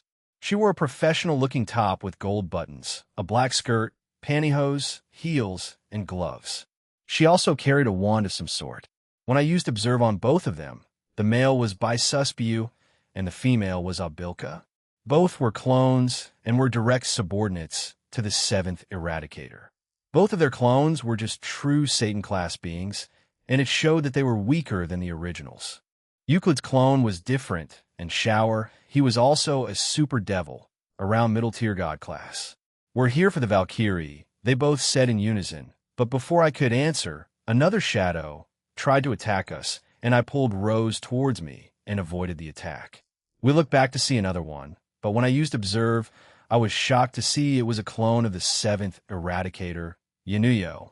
Yanuyo had short black hair, black eyes with yellow pupils. He had tattoos on both his arms, and he wore a black, white, and gray business suit. Kakik, hey there, middleman man, he said with a strange laugh. I put my arm in front of Rose in a protective manner and released the illusion around me. Oh, so scary. Who would think an outer god like you would be for justice and peace? Kakik. And look at him, defending his fleshlight like some kind of hero of justice. Kakik bam. I appeared in front of them, and with a single punch, blasted them all away. After they were hit, I immediately sealed their abilities, making it impossible for them to do anything, including escape. Ha ha ha. Amazing. I can't even use my powers anymore. The originals should know what happened. So what's your plan, oh magnificent outer god? Read our memories. We got rid of those, you know. All you're going to see are the things we did after we started following you, shouted Yanuyo. Oh, and don't mistake it. I'm only this weak because I'm not the original. All of us are, well, maybe not the devil beside us, he said, and waved his hand, making Euclid even angrier. Silence, fool, shouted Euclid, and he ran towards us, hell-bent on trying to kill me because of the curse I put on him and rise of him. I didn't have a plan for them. I simply wanted to trap them here for stupidly attacking us. Euclid eventually appeared in front of me and sent a punch towards my face. I easily dodged it and kicked him in the stomach. This made him puke out the food he ate and blood. I followed it up by punching him in the face and ripping off one of his arms, then finally kicking him away to our left side. Rose, I called out to her. MHM. She brought out her Mistiltine wand and pointed it at Yanuyo and his subordinates. Hundreds of magic circles appeared behind her, and then it started to multiply to thousands, hundreds of thousands, to millions, and finally tens of millions. Keek. Look at that, so many. Would I even survive that barrage if my original body took it? He shouted. Since they couldn't do anything, they accepted their fate. Rose fired her new full burst at them and obliterated them from existence. Once her attack was complete, only a flat space and an empty park were left behind. Euclid, who I had kicked away, started to weakly stumble his way back to us. He eventually arrived in front of us and fell on his ass. But his rage and hatred never wavered. Here is wisdom. He that hath understanding, let him count the number of the beast. For it is a number of a man, and the number of him is 666, said Euclid as he coughed up more blood. I believe that was a verse in the Bible. He then looked at us and said to Rose, I heard that you wrote a certain essay during your time as a student in Asgard, and the title of your essay was regarding the beast of apocalypse. Euclid simply smirked and brought out some kind of device. It then played a voice recording. It sounded like a female's voice. When I looked at Rose, his face was pale, but also full of anger. I'd spoken a bit about the contents of that essay to my roommate back then. Don't tell me you. I enjoyed torturing her, my Valkyrie-san. Join us, and we may spare her life. Oops. Never mind, she's already dead, he said and started to laugh and cough up blood at the same time. However, we no longer need you, silver-haired Valkyrie. However, I personally would love you to join my side, and I will eventually acquire my sister too, Dual Dragon, he said and smirked at me. Again, he pulled out something and stabbed himself. His body started to decay and wither away. Whether it is now or in the future, we will succeed in our plan to bring the apocalypse and the two kings together, and we will rule everything. So until then, wait for me, he said and smiled at Rose before finally disappearing. Oh, no. Let's go home. Sorry for abruptly ending it here, Rose. Rose looked distraught, and I refused to let her think that way, or let whatever was going through her mind stick, so I decided to take charge and go home. We could talk to Team DXD afterward. We no longer need you. Silver-haired Valkyrie, the words spoken by Euclid echoed in my mind. That small sentence confirmed it for me, that they already found a way to unseal Trihexa, and are just waiting for Lapis to bring Ghidorah and the Death King here to our universe. I hope Velgrind finds their base, or at least finds some kind of trace of Ghidorah before it all happens. To think a clone of Euclid would appear in Tokyo, and also one of the Eradicators and his subordinates. How was he? Asked Azazel. We murdered them. Smack. I was smacked by Graphia on the head with my bluntness. Although I didn't lie, we quite literally beat them down by a lot, and they couldn't even fight back well. I sealed their powers as soon as they tried to fight us, but they were clones, so they were much weaker.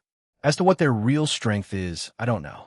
But I would wager they should be around battle-oriented god class and strength, and the 7th Eradicator. Yunio should be at least Dragon God class, I explained. What about Roswai-san's essay on Trihexa? Asked Shigen. Even if they say that they don't need her anymore, there's always a chance, right? Especially if Euclid-san wants her in another way. I already produced a copy, she said, and handed it to Azazel, who took it and read through it. Everyone waited for him, and he nodded. I see. So this was the way you were going with it, huh? Said Azazel as he stroked his chin. What do you mean? Rias asked. When many of the researchers of Apocalypse were focusing on the number 666, one portion of the magicians apparently used the different approach of using the number 616 to research about it. The ones that had been abducted for this incident all researched about the number of the beast by referring to the number 616. This confirms it. Rosweiss's essay wasn't about how to unseal 666, but about how to reach the seal of 666 itself. She truly is a genius. I'll ask right now, since anyone around Jean becomes rather abnormal. Have you managed to create it? Azazel asked. While I believe Gene can do it himself without a problem, yes, I have completed the sealing technique for it, replied Rose. Well, I had help from Gene with it, but in the end, I completed it on my own. After that, Rose created a magic circle and explained it to Azazel. Everyone else tried to understand it, but it was rather complex. In the end, what the hell? Don't you think that's a bit too much magic? Any normal person who tries to use that will die. Unless you're an abnormal existence or a powerful god or god-class being. Rossweiss, did you consider anyone else apart from Gene to use this? He asked. No, this seal is unique to me. In spite of the fact that I believe some of the women here are able to reproduce. It will be slightly different from mine, replied Rose. Does that mean it's possible to recreate it then? If so, how long will it take? Writing down the necessary information won't take too long, but for a person to master it, it will take some time. I see. After that, we spoke more about the sealing technique and what to expect when we travel to Oros and Oros Academy. Every territory in the underworld would be on high alert for any major attack. The defenses of the floating city of Agars would also be defended by 2 peerages. I'd have peace of mind if Serorg's peerage was the one defending it. Sigvera's isn't terrible, but their power isn't reliable yet, so it'll rely on my shadow soldiers too. Apart from that, it sounds like Silvatila will also join them. Underworld Agar's territory, Oros Academy. The raiding game school anyone can attend. It was a dream of Sonus, and it's slowly becoming a reality. Usually, you would expect this place to be located in the Citri territory, but due to political matters, it was put here instead. Serafal was heavily in favor of Sonus School being established. However, due to the older devils bitching about it, especially about keeping the pure bloodline of devils, and having a school like this would break those norms for them.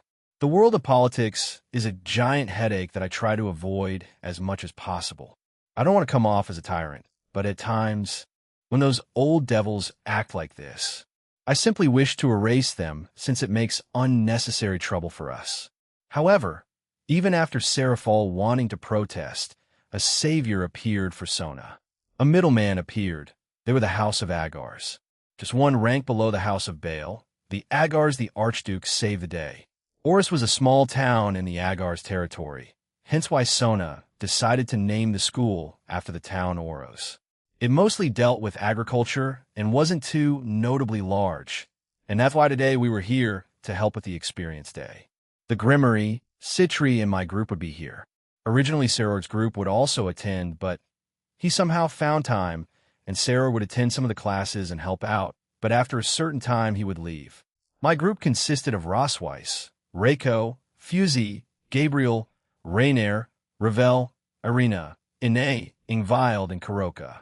I had invited a few more like Penemu and Griselda, but apparently Azazel had asked them to stay behind in their respective factions just in case they were attacked as well. This place seems quite calm, doesn't it? Asked Saji. Yes, it's an idyllic and quiet place. I would like to live in the countryside for a short while, proclaimed Asia.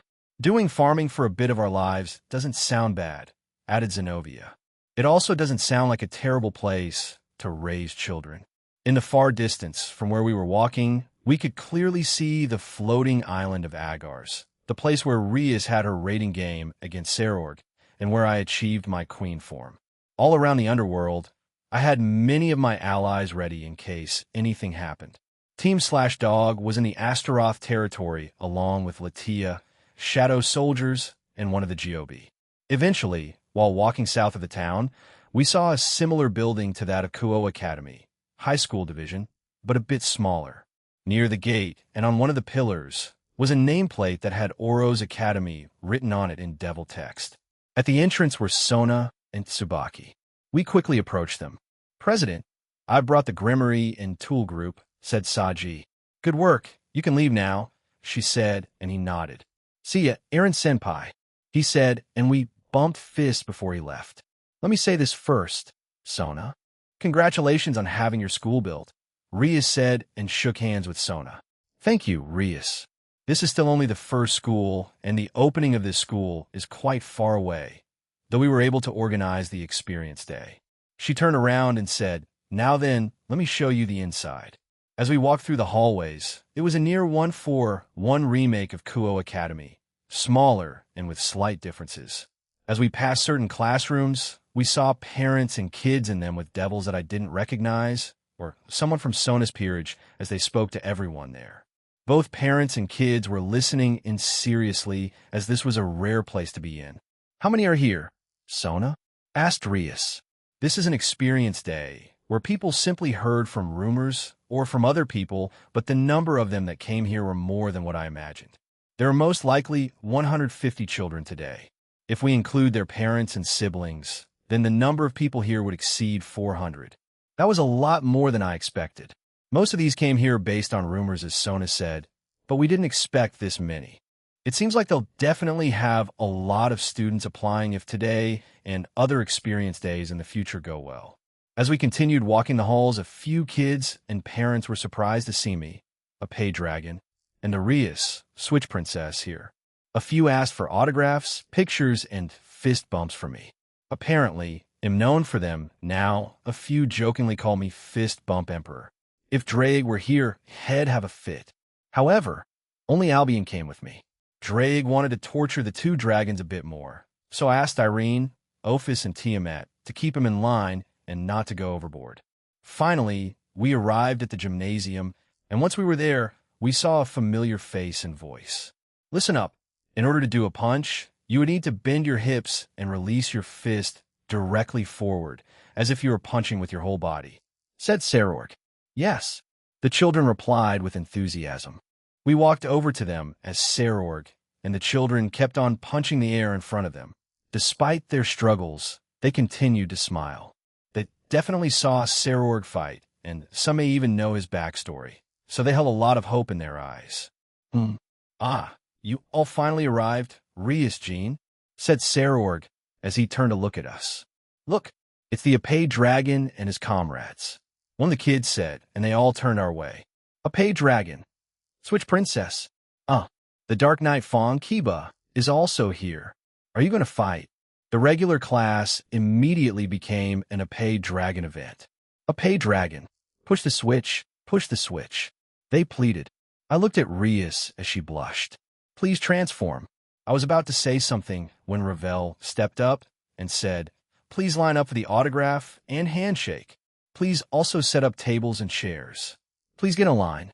Apay Dragon won't go anywhere. Rias-sama, please make a line for the Switch Princess." "Okay then, Jean-sama, Rias-sama, here is a felt tip pen." Ravel did all that in a quick and timely manner. I wasn't bothered by it, so I went with it. After that short event, I changed into the boosted gear balance breaker, with Elsa's voice confusing many of the children. But I simply told them it was a limited edition voice for today, and they got excited. So Ravel contacted the Gremory family, who were responsible for my merchandise, and told them to expect it, and we sent them a few recordings of Elsa saying some lines. The Gremory and my group had split up, and everyone was helping out in the experience day. A few were troubled at first, but quickly adapted to their roles. Currently, I was on break, and I was walking around in my balance breaker without the helmet. Jean," Sarorg's voice called out to me. I turned to see Sarorg, Tsubaki, and Sona talking to each other, so I approached them. "Are you on break?" asked Sona, and I nodded. "Then good work so far, and thank you for indulging those children earlier." I also thanked Rias earlier for participating, as well as Kiba-kun. "So what do you think of the school so far?" "Haha, don't worry about it. I enjoyed myself, and it's an excellent place, Sona. I think it is destined to have a prosperous future. If you want, I can help fund the place in the future and provide some help with staff like Shala, since she's quite skilled at magic, or Aurelia, though Aurelia don't know. Fwahaha, she will surely kill one of these children by accident. I worry for your future children, especially one made between you and her," said Sarorg. "I'll do my best not to have that happen," I replied. "This place isn't just for low-class or middle-class devils, but for everyone else too. This is because they lack the ability and the demonic power to do so. There are children that have had their future shut down simply because they come from a lower-class family. If there are those who hail from an upper-class family but have to quit school because of being cornered by those around them, There are also those who have the gift but don't come from an upper-class family.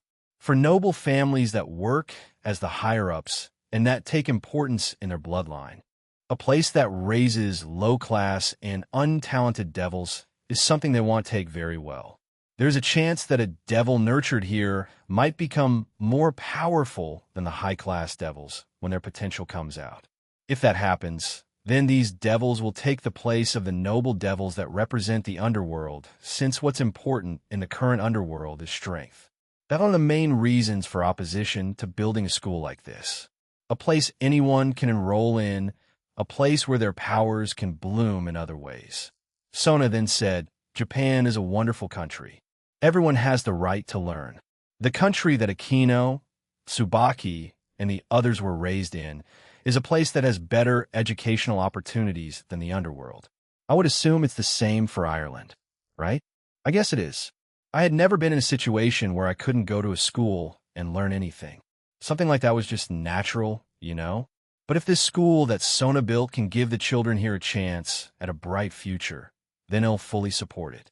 I don't know how much influence the middleman or a pay dragon has in the underworld, but he'll fully back you on this, Sona. Even if they try to shut it down, he'll stand with you to keep it open. I declared and grabbed her hands, startling her a bit. Everyone has a right to an education. I've heard that a lot in my past life, and I believe it even more now. Fwahaha, if you make such a declaration, even Sona might fall for you, Jean. Yet, the establishment of this school, which has never been done before, has a profound significance in itself. I hope one day that this example will spread to each of the territories. No, we must make sure of it, he said seriously as he looked at the school building. I get it, so let go of my hands already, she stuttered out. I'm teaching them hand-to-hand combat, said Sarorg.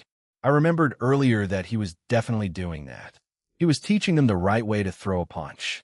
If they lack in talent, then they can use something else to make up for it. It can be wisdom, it can be strength, or something else. I'm in charge of strength, to the children who have come here for that alone. I will guide them, even if I'm only here for a short time. I'm also using a book as a guide. Even during those 100 years, I was not a teacher, I was being taught. It was clear that Saror was enjoying his time here by showing us a bright smile. They were taking it very seriously. Each of them was throwing a serious punch, I said. Indeed. I also felt the same way when I saw them. He replied, and then looked at his own fist. This huge, rough, and unsightly fist of mine was something I trained in order to come this far. But while I taught them hand-to-hand combat, I came to realize something. He looked at all three of us and said, I, who was born without the power of destruction, must have been born in order to teach them this. I may be exaggerating, but I felt like I was blessed to find out that my fist had such value. Let's do our best then. For our own goals, and for the children of the future, I said and looked at the school building. I guess I can turn up the heat a bit more since I'm here. However, we suddenly heard screams and phrases like he's come, and he's here, when all of us turned to look in the direction of the shouts. The one who was standing at the center is a man with ash-gray eyes and hair. It was the raiding game champion, Dihauser Belial, also known as the Emperor. Hey, I've come to take a look, said the Emperor, and he put his hand up. Both Sarorg and Sona shook hands with Dihauser, and as soon as they did, the kids started gathering around him and cheering for him. Emperor Belial, they screamed. I walked up to the champion, and we stared at each other. The area fell silent until he put his hand out, and I shook it. Dual Dragon Emperor, it is my pleasure to meet with you today. I've been meaning to do this for some time now, he said. Likely wise, Mr. Champion. The aim of one of my lovers is to beat you after all, I said, and he laughed. Haha, is that so? In that case, I look forward to their challenges in the future. He let go of my hand, and the kids cheered. This is a nice place. I hope it blooms in the future, he added. I won't be here for too long, but I will help out as much as I can. Sona, Sarorg, and Dihauser walked away, and Tsubaki whispered into my ear, the truth is, there will be filming done for a movie tomorrow at the Sky City Agrias where Sir Dihauser Belial will be acting as the lead role. He came for a visit here on his way there. Is that so? I said, but I knew it was a lie. Unless Dihauser had a change of heart didn't find out yet. Then he's planning on helping Clippeth and the Cow's Order and try to steal the city tomorrow. But it won't happen. As long as the Baal peerage is there along with my shadows, they will fail.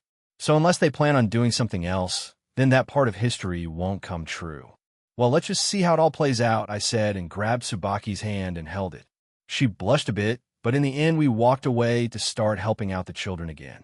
While I'm not part of any peerage, I designed my illegal move Triana based on chess and the evil piece system. So it'll show you all my knight, rook, and bishop forms, I said to the children.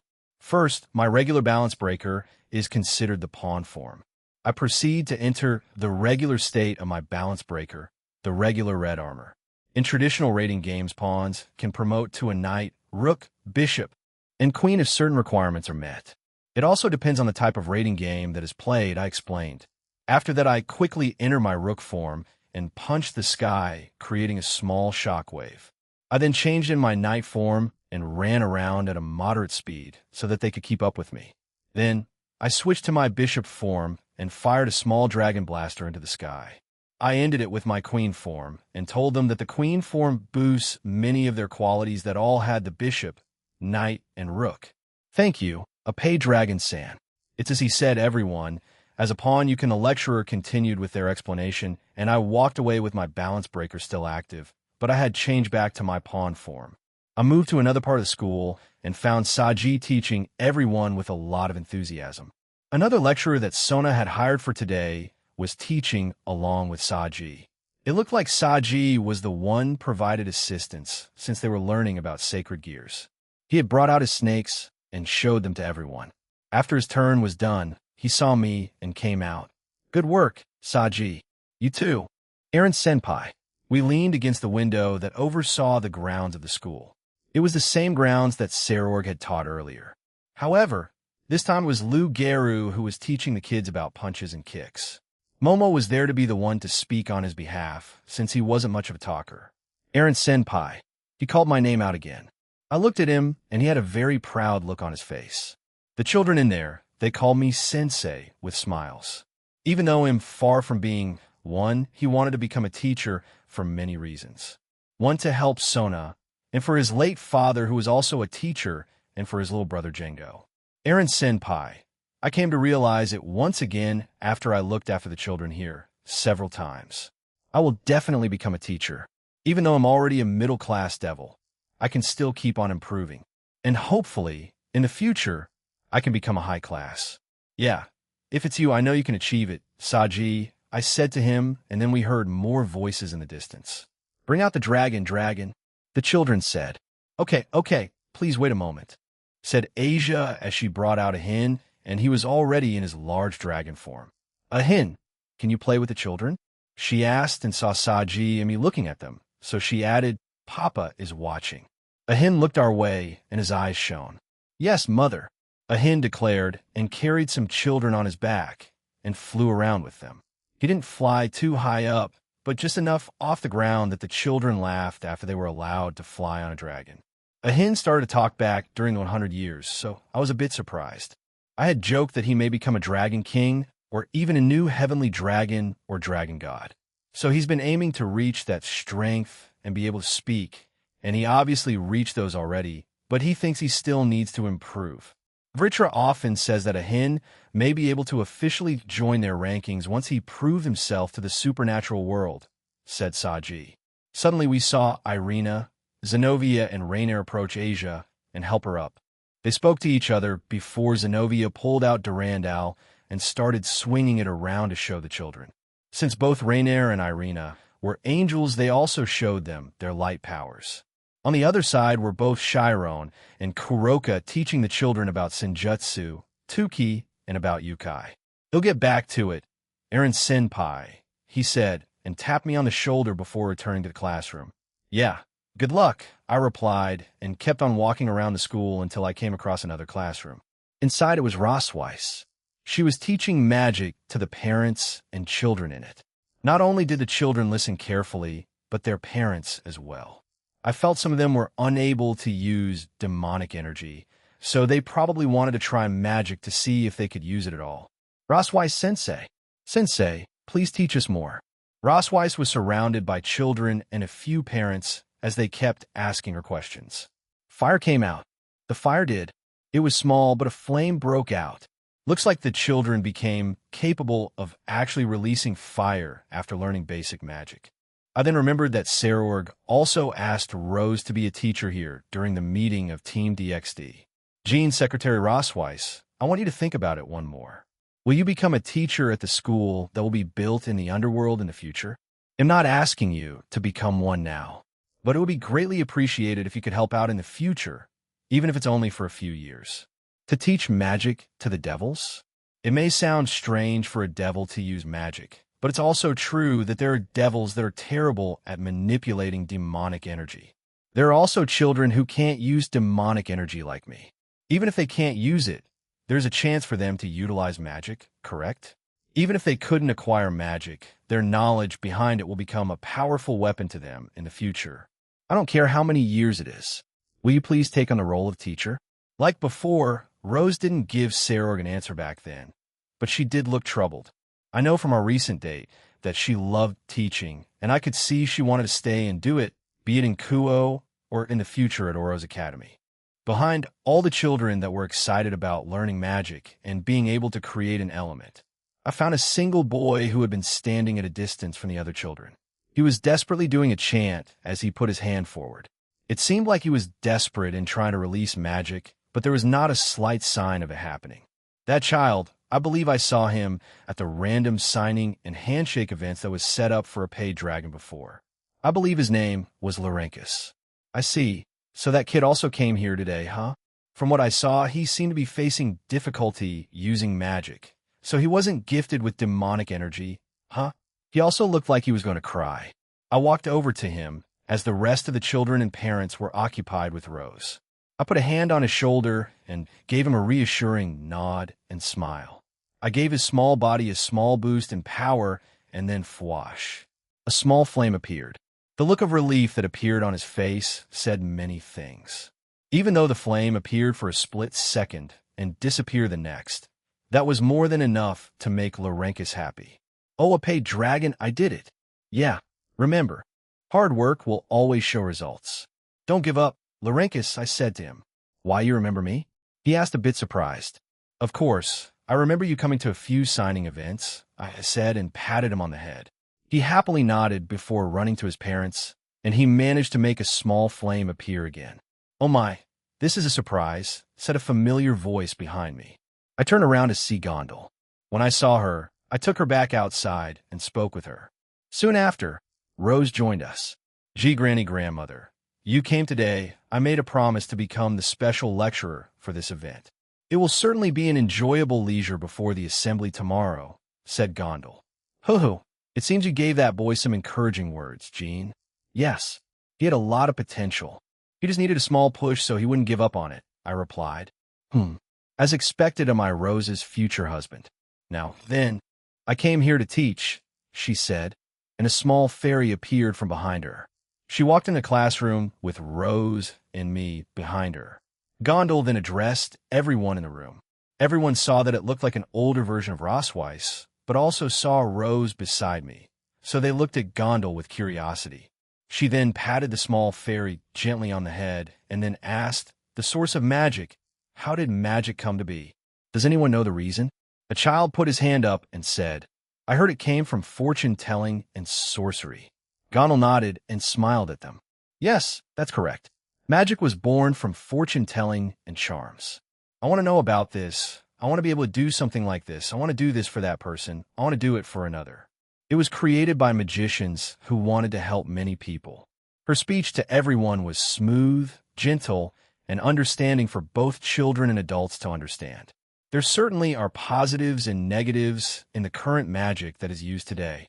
There is a clear distinction between them and how certain magicians use them.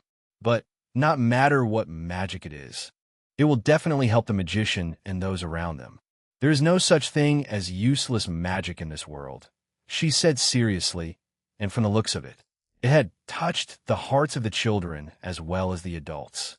Gondel usually had a strict expression on her, but right now she was showing a very gentle expression towards everyone, one that I only saw during our talk about Rossweiss on the night we started dating. But I also held the same belief, just like magic and sacred gears. You can achieve your goals if you have the desire, perseverance, and will. There is no such thing as useless magic or sacred gears in this world. Desire. Sacred gears are driven by the power of desire, and it also determines the power for it as well. Even though you are a devil, your will to desire hasn't been lost. The stronger you desire, the stronger your sacred gear will respond to you. Those words, that sentence, it always stuck out to me when I first read it in the light novel back in my previous world. Rhea said that too, I believe say. When I glanced at Rose, she was smiling at the scene. She had been a bit gloomy for the past few days since our date. I don't know what has been on her mind, and I've approached her a few times about it. However, she said to let her approach me when she's ready, so I've been waiting. Fufu. Now, let's end our lesson here for today, shall we? Now, this may be abrupt, but how many of you here want to become friends with a fairy? She asked. Me. All the children answered and put the hands up. They'll get going. I still have other people to help. Send my regards to Gondel, I said to Rose, and she nodded. Night had arrived here. Tomorrow we continue the experience day. Everyone that had come here, the children and parents had gone home for the day. Everyone else, plus the special lecturers that Sona had invited, were staying in the dorms that were near the schools. Sona had made a dormitory for anyone who lived very far away. We had eaten dinner earlier, and everyone took turns having a bath. I was waiting for my turn, and 3 angels were surrounding me at the moment. Those cute children were so curious about a seraph. They kept on asking me questions about my powers and heaven, said Gabriel as she used my lap as a pillow. The same with me. A few of them were a bit pervy because they tried to touch my breasts and thighs, added Rainier. But they're kids, so I didn't do anything. I helped Gabriel Sama. They really wanted to touch our wings too, so I let them touch mine instead, she said enthusiastically. Gabriel Sama, Irina, Rainier, it's our turn, let's go. Zenobia said. Right, replied Gabriel as she kissed me on the cheek and left with the other 2. She asked Zenobia something, but I heard that it was only girls tonight, and they were having a serious discussion. I was left on my own, but suddenly the door opened and Gondel came in. I wasn't expecting her to still be here. The assembly is tomorrow, so she should be getting rest right now instead of being here. Good evening, may I sit here? She asked and gestured to the spot beside me. Go ahead, it's not like anyone else is here, I replied, and she sat down. I didn't get to ask, but I assume that your relationship with Rose is progressing well? She asked. It is, but lately, after the date, she's been thinking a lot about something. I'm worried, so I've been waiting for her to approach me. I told her and what had happened during it. To think they would try to kidnap my own granddaughter, I won't let it happen, even if I die trying to prevent it, she said seriously. You won't need to worry about that. They'll protect her like I did with everyone else. Also, I wouldn't forgive myself, or I don't think I could face Rose or her parents if I let you die. Geez, Gondel, please refrain from saying such dramatic things, I told the old woman who laughed at me. Rest assured tomorrow we won't have any casualties, I added and sighed. Please look after her. She's my precious Rose, and I can't stand to think of her being hurt. Oh, and her parents were happy with the pictures you 2 took, especially of Rose in that store in Tokyo. I will, and no problem. It was fun watching her all excited like that. We then heard the girls leaving the bath. So it was my turn. Saji had gone home to check on his siblings and stayed the night there. But he will be back by tomorrow morning. He'll get moving then, Jean. Good night, she said, got up and left. Phew, I let out a sigh as I soaked in the large open bath provided by the dormitories. Today had been quite taxing, not physically, but mentally, as I had to do a lot of speeches, demonstrations, and helped out with various things. I was surprised when the girls said that I'd be going in here by myself. I didn't ask, but I heard them speak about it. But let it be. Tomorrow should be before I could finish my thoughts. I heard the door open. I didn't need to ask who it was since their aura was very familiar to me. It was Rosweiss. Oh, hey, Rose. I thought you went with everyone earlier? I asked. She shook her head and quickly joined me. However, she didn't have a towel wrapped around her this time, and also this was the men's section of the open bath. Once she joined me, we fell silent. She had leaned her body against me, and I wrapped my arm around her shoulder. That magic lesson was pretty popular today, huh? I asked, breaking the silent atmosphere. Yes, you're right. But I couldn't take a break because of its popularity and so many people coming to it. She said, But everyone enjoyed themselves, didn't they? I asked. There was one child who struggled at the beginning, but after you intervened, he looked quite happy and started to use magic quite easily. He made some wind and water too, you know? Ah, she must be talking about Laurenkus. Is that so? I just gave him a small nudge like I did with everyone else, I admitted. But after that brief conversation, we fell back into silence. Rose, I didn't get to ask back then, and even a few days ago, but why were you researching about trihexa? Aaron, you may be aware of it, but the existence of 666 was only stated and never confirmed. However, Great Red, who also appears in the same apocalypse, exists. That's what moved me to research it, finding it was impossible. But I wanted to find out what kind of entity 666 is, so I used the numbers 666 and 616 to research the documents related to it. That's true, until I told everyone that trihexa, or 666, was actually real, then they started to believe. There have been a few things that I have proven in the world, including the Omniverse, and I have caused some strange miracles and phenomena to happen in the world.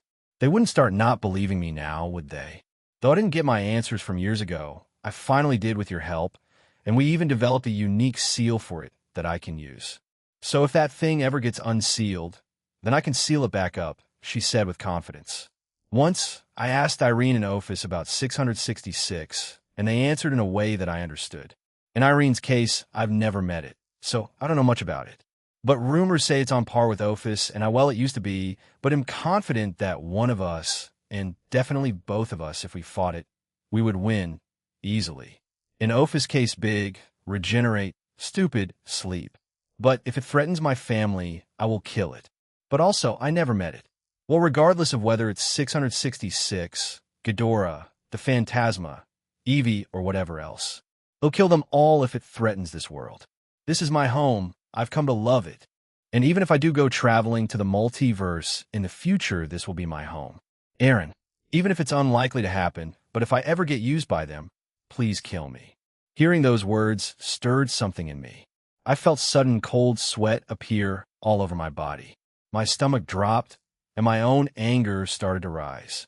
I felt like I had done a lot of things to stop her from saying that sentence, but Ross Weiss's soliloquy ever since that day, I had many thoughts running through my mind. With Aaron's help, I managed to create a seal for 666, and potentially the False King and any other beings. He called it the ultimate sealing technique, or the sealing technique that would seal anything in the multiverse. I didn't know if he was being serious back then, but sometimes the things he says has some truth in it. So, I thought about events and scenarios that might occur if and when I was captured. There is a low probability of it happening, but we all thought the same thing, but Lavinia-san was hurt a few months ago. Although Aaron has made many more improvements to our protection, there might be that small factor that something might go wrong. So if that happens, Aaron, even if it's unlikely to happen, but if I ever get used by them, please kill me, I told him. I was sitting beside him, and I felt his body freeze, and even though I wasn't the best at sensing emotions from other people, I could tell that he was angry. Was he angry at what I had said? No, he definitely was. Who wouldn't be? If your lover told you to kill them if something goes wrong, then even more so if it's from Aaron. I and everyone else came to know that he's extremely loyal, not just to his harem and lovers, but to anyone he truly considers a friend. He would go to hell, heaven, and back multiple times over just to help you. It's like Kantuar-san said, he's loyal to a fault. Even in his past life, she shared a little bit about him to us.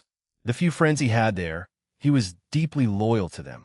He apparently got into fights if it meant backing them up, or getting into trouble for their sake. Kantuar-san, he was just like this, but it was amplified when Aoife-san, his past lover, influenced him even further. What are you saying, Ross Weiss?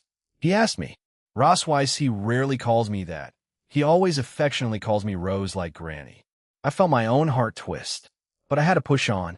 If I was to be used by them to hurt my comrades and cause trouble in this world, I would rather choose death. I won't be able to endure everyone dying for someone like me. I told him honestly. I think this is the most appropriate answer. Don't say something like that. I would rather choose death or everyone dying for someone like me. There's no reason for you to die. But if I get captured by any of them, especially Euclid Lucifuge or one of the eradicators that's coming, or Aaron gritted his teeth and he looked up at me, visible anger, but that won't happen. I won't hand you over to them, ever, he said, and cupped my hands gently. When they appear again, they'll definitely defeat, no, kill them. Any of you, whether it be my lovers or friends, I won't let something like that happen. Tears dripped down his face as he told me this. I hadn't seen Aaron shed a tear before. No, I doubt any of us have, even though he relies on us more and shows a wide range of emotions to us. His own sadness and troubles, he tends to keep them to himself.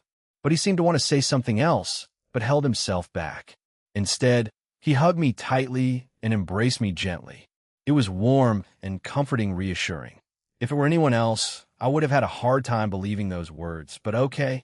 I said to him, I'm sorry for saying that it felt like he showed me something that even Lavinia hadn't seen before. In my own selfish way, I felt like I had won in that aspect. Maybe I was jealous of Lavinia-san, but I would work hard from now on, harder than anyone else. I won't let anything like that happen to me or anyone else important to us. Jean's skyward soliloquy, I held myself back from saying something psychotic or cheesy, but it was also uncharacteristic of me if I said those words, I'd sacrifice this universe. Know this multiverse first for all of you before I'd let any of you die. If I said those words, what would she think of me? That's why I held back. Even though I said I love this world, saying that would be too far. If I destroyed it and remade it, would the ones that I created be the originals? Or would they just be copies of the originals? I didn't want to think about it, so I left it at that.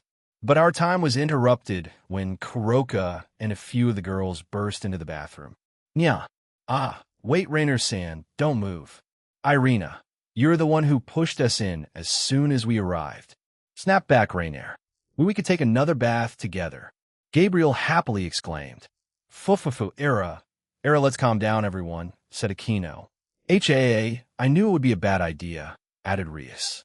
Why was I dragged along? Asked Fusey. You'll get used to it, Fusey-san, said Ingvild. Please, everyone, form an orderly line, hey? Ravel was stopped when Ine pushed her further into the bath. Nuhu-ho-ho, let's go, Birdie-chan, said Ine as she dragged Ravel along with her. Chiron, come to me, shouted Kuroka. Ne-sama, you're being a nuisance. Don't swim around the bath, snapped Chiron. I wish it was a little less chaotic, said Reiko as she put a hand on her cheek. The open bath on the men's side had quickly become overcrowded. Rose and I stared at them dumbfounded, but we also ended up laughing in the end. I wiped the tears from my face and whispered to her, I promise you that this piece will be a permanent thing in the future. Also keep my tears a secret. It's pretty embarrassing.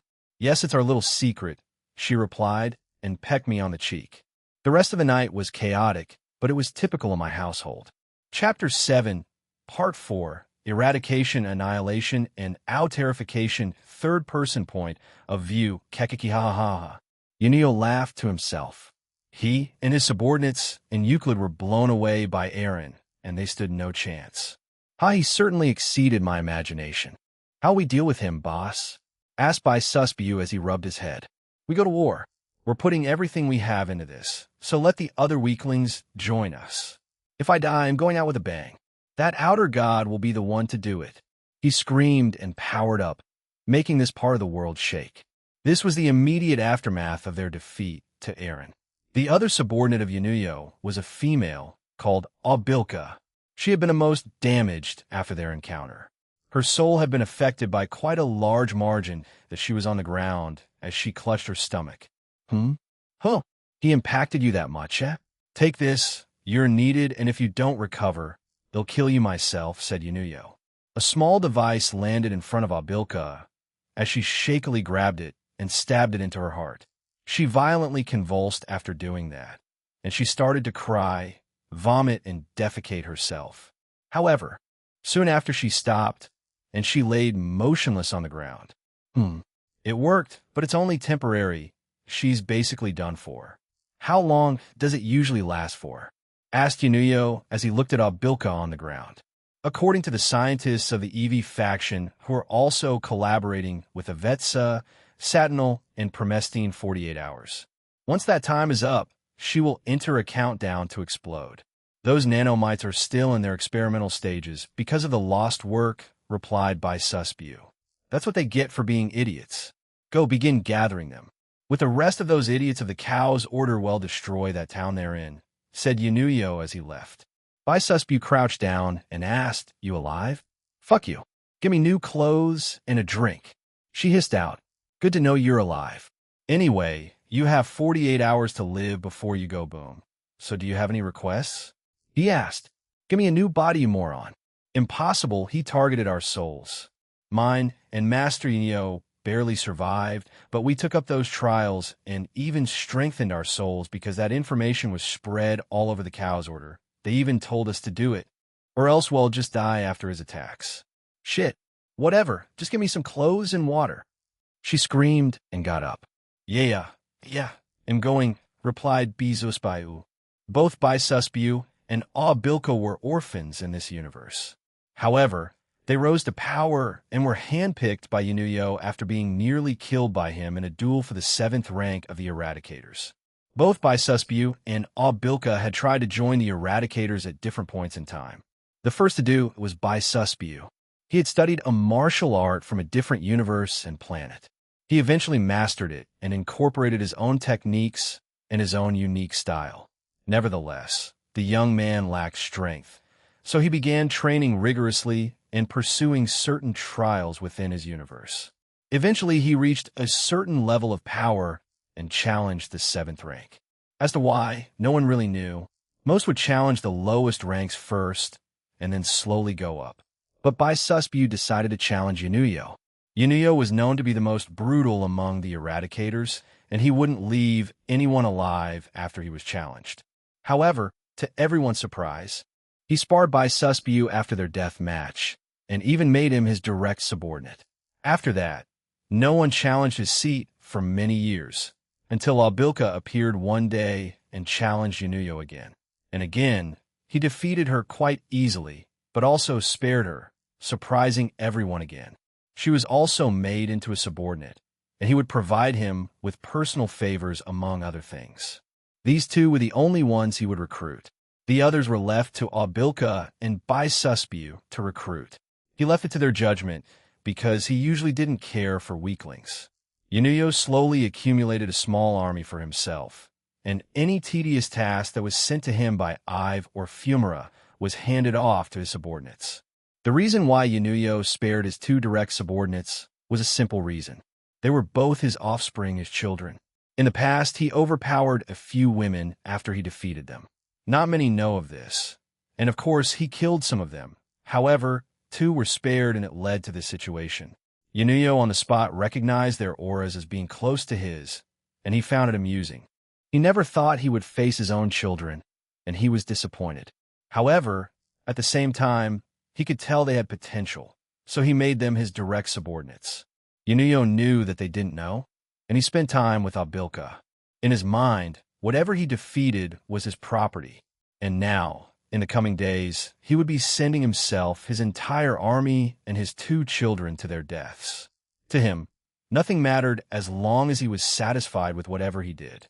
In a different room, both Bai Suspew and Bilko sat silently. The older male finally spoke up and broke the silence. Did you know? He asked. Know what? She hissed back. That were of course I fucking know. What other reason did I have to challenge him and become his subordinate? She shouted back at him. And the incest? That literally doesn't matter in our universe. Why the hell are you even asking now? She asked, getting even more annoyed. Oh no, just curious. Bai Suspew looked around them and sighed. Well, our lives are coming to an end. I didn't think it would be this soon. Soon? We're over 700 years old, you dumb idiot. Still young, he quipped back. Universe Evia told, is everything ready? Yes. Many scientists answered at the same time. Good, send them over. We can start our assault now. All of them went over to their sections and began to type on their keyboards, and suddenly a large beeping noise started. A small countdown that started at 300 seconds. Any last-minute adjustments and changes you wish to perform, do them now before we send AZ, RFL, VVB, 8671 to the underworld of the Draconic Dais. He announced to them. A few scientists scurried away and added whatever they wanted to this robotic monstrosity. AZRALVVB 8671 was modeled after the fallen angel Azrael. They had seen what the man looked like and how he was now. They took a small sample of his blood, modeled the body of AZRALVVB 8671 after him, and gave him additional powers, blessings, and abilities. Furthermore, they believed that AZRALVVB 8671 would be an even more powerful being than the original. Powered by their technology and by his own blood along with Nyarlathotep, they believe him to be near the power ranking of Dragon God class, more so if it used its abilities. While show that meddling dragon not to cross our paths, the scientist thought with a grin.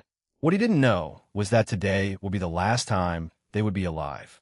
Unfortunately for them, they didn't have any future sight ability, otherwise they would not have done this idiotic revenge mission. Universe Draconic Dais Gene Skyward's soliloquy. When I woke up, I was in a strange place. I immediately knew I was dreaming, but it's been a while since this happened to me, so I was a bit surprised by it. But it wasn't in the typical place I would usually be put in. In front of me was a vast and magical forest with large trees, all types of plants and wildlife. The sky was the purest blue I had ever seen. The air was fresh and it felt very tranquil. However, my powers still worked, and a large beam of white light in the distance was telling me to go there. So with nothing better to do, I followed the beam. On my way there, I encountered many animals I hadn't seen before, and I curiously looked at them. But at the same time, I tried talking to them but got no response, so I gave up on that idea. I passed by a few unique-looking flowers, bushes, trees, and small streams or rivers, and a few small ponds or bodies of water. Not all of them looked the same either. One of the rivers was blue, another was pink, another purple, and other colors. I continued my slow journey, but was interrupted by the light becoming stronger. Whoever brought me here, they're clearly annoyed by my stroll. I better hurry, I said to myself, and chuckled. Quickly changing my pace, I ran towards the spot at a moderate speed and eventually arrived at the largest tree in the vicinity. Near the bottom of the trunk were two people. They were silently waiting there, and when they saw me, the one in the middle smiled while the elf to her left crossed her arms, huffed, and looked away. Who the? I shook my head and jogged towards them. I quickly arrived by them, and we silently stared at each other. Who are you? I asked, breaking the silence. You sure took your time, the elf said in an annoyed tone. Wait, that voice. Are you the breast fairy? I asked and stared at her breasts. When I did that, she blushed and covered them up. I then looked at the other woman, the one who looked like a nun.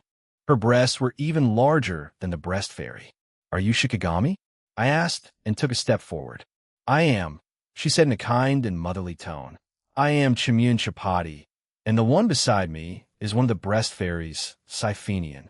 You two spoke to each other through one of your lover's breasts, did you not? Yeah. We spoke through Rose's breasts, so you really are Shikigami, I said, and couldn't stop myself from staring at their breasts. No, their other portions were also amazing. We are here too, I accept. Let's be an alliance, I deadpanned and took another step closer. Both of them became stunned, but sensing what I wanted, Chimyun Chapati gestured for me to go over to her, and so I finally appeared in front of her after one final step. She then offered her breasts to me, and I shoved my face into them. If Draig or anyone else were here, they would be shouting and calling me a paid dragon or something. I feel like I haven't done too many lewd things with the girls lately. Because of all the things happening around the world right now, I just haven't had much time for them. The feeling of shoving my head into these large and wonderful breasts was surprisingly soothing. Add to the fact that Shikigami gently stroked my head, and she started to hum something, probably a song or nursery rhyme. I really needed this. Thanks, so why are you here? I asked, and I heard Shikigami giggle. We are here to form an alliance with you, a paid dragon. We were going to offer ourselves up to you, along with my faction, the breast faction. We are only women with large breasts, thighs, butts, and others sound wonderful. Please do. I didn't let her finish, and I wrapped my arms around her, embracing her. She was a bit surprised and let out a yelp, but accepted what I did and hugged me back. All right, so what? But before I could continue, the world around me started to shake and crumble. I was startled and pulled away from Shikigami, looking around worriedly. I tried to fix the situation, but my powers didn't work. I began to say something, but Sifenian grabbed my hand and pulled me closer. This is payback, and stop being selfish. I was here too, you know, she said in both an angry and sad voice. Apay Dra Aaron. Call me Aaron, I said to her. Then Aaron, Apay Dragon. Our time here was cut short due to you taking your time, but the next time we come into your dreams, please come here at a quicker pace. We wish to discuss many things with you, and yes, you will have free and unlimited access to our assets, said Shikigami. The scenery in front of me finally faded away, and I was left in the usual white void. When I turned around, I saw Irene there, arms crossed, and she was coldly glaring at me. Hello, Irene. How can I help you? I asked. You're already quite close to two women that you have just met. They're also from another universe. I shouldn't be surprised, but really, Aaron? She asked and sighed. Huh. I mean, it felt more like their breasts or even bodies were just drawing me in and forcing me to be honest with my desires. It was a strange feeling, I admitted. Drawing you in, huh? She repeated and looked me straight in the eyes. Are you jealous? I asked and took a step forward, and she took a step back. Oh, you are, I said, and she glared at me. And no. Are you insane? I would IMM. I appeared in front of Irene before she could react and kissed her. Her shock was evident across her face, but she didn't push me away, but instead, to my surprise, she kissed me back quite fervently. However, she quickly came back to her senses and tried to push me away, but I only broke our kiss temporarily. Irene, didn't you say silence? She muttered while looking away and blushing. At least I know how you really feel, huh? I said and let her go. She didn't move away this time and just looked back at me with an accusatory glare. So, why were you stalking me in my dreams, Irene? You rarely dreamt during the 100 years, and even after that. When I saw that, I became curious, she said with a sigh. To think the goddess of breasts would personally come to see you, and even offer her entire faction to you, you are aware that not everyone in that faction will like this idea, right? She asked. Oh, I'm aware. In all honesty, I got caught up in the moment and accepted, but I don't regret doing so. In a way, I have even more subordinates, now, through the breast faction of the Atolled. I didn't get to see their ranks, but both were quite powerful.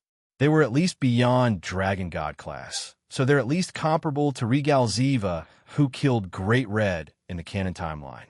However, being in that power class and being able to fight effectively are two different things.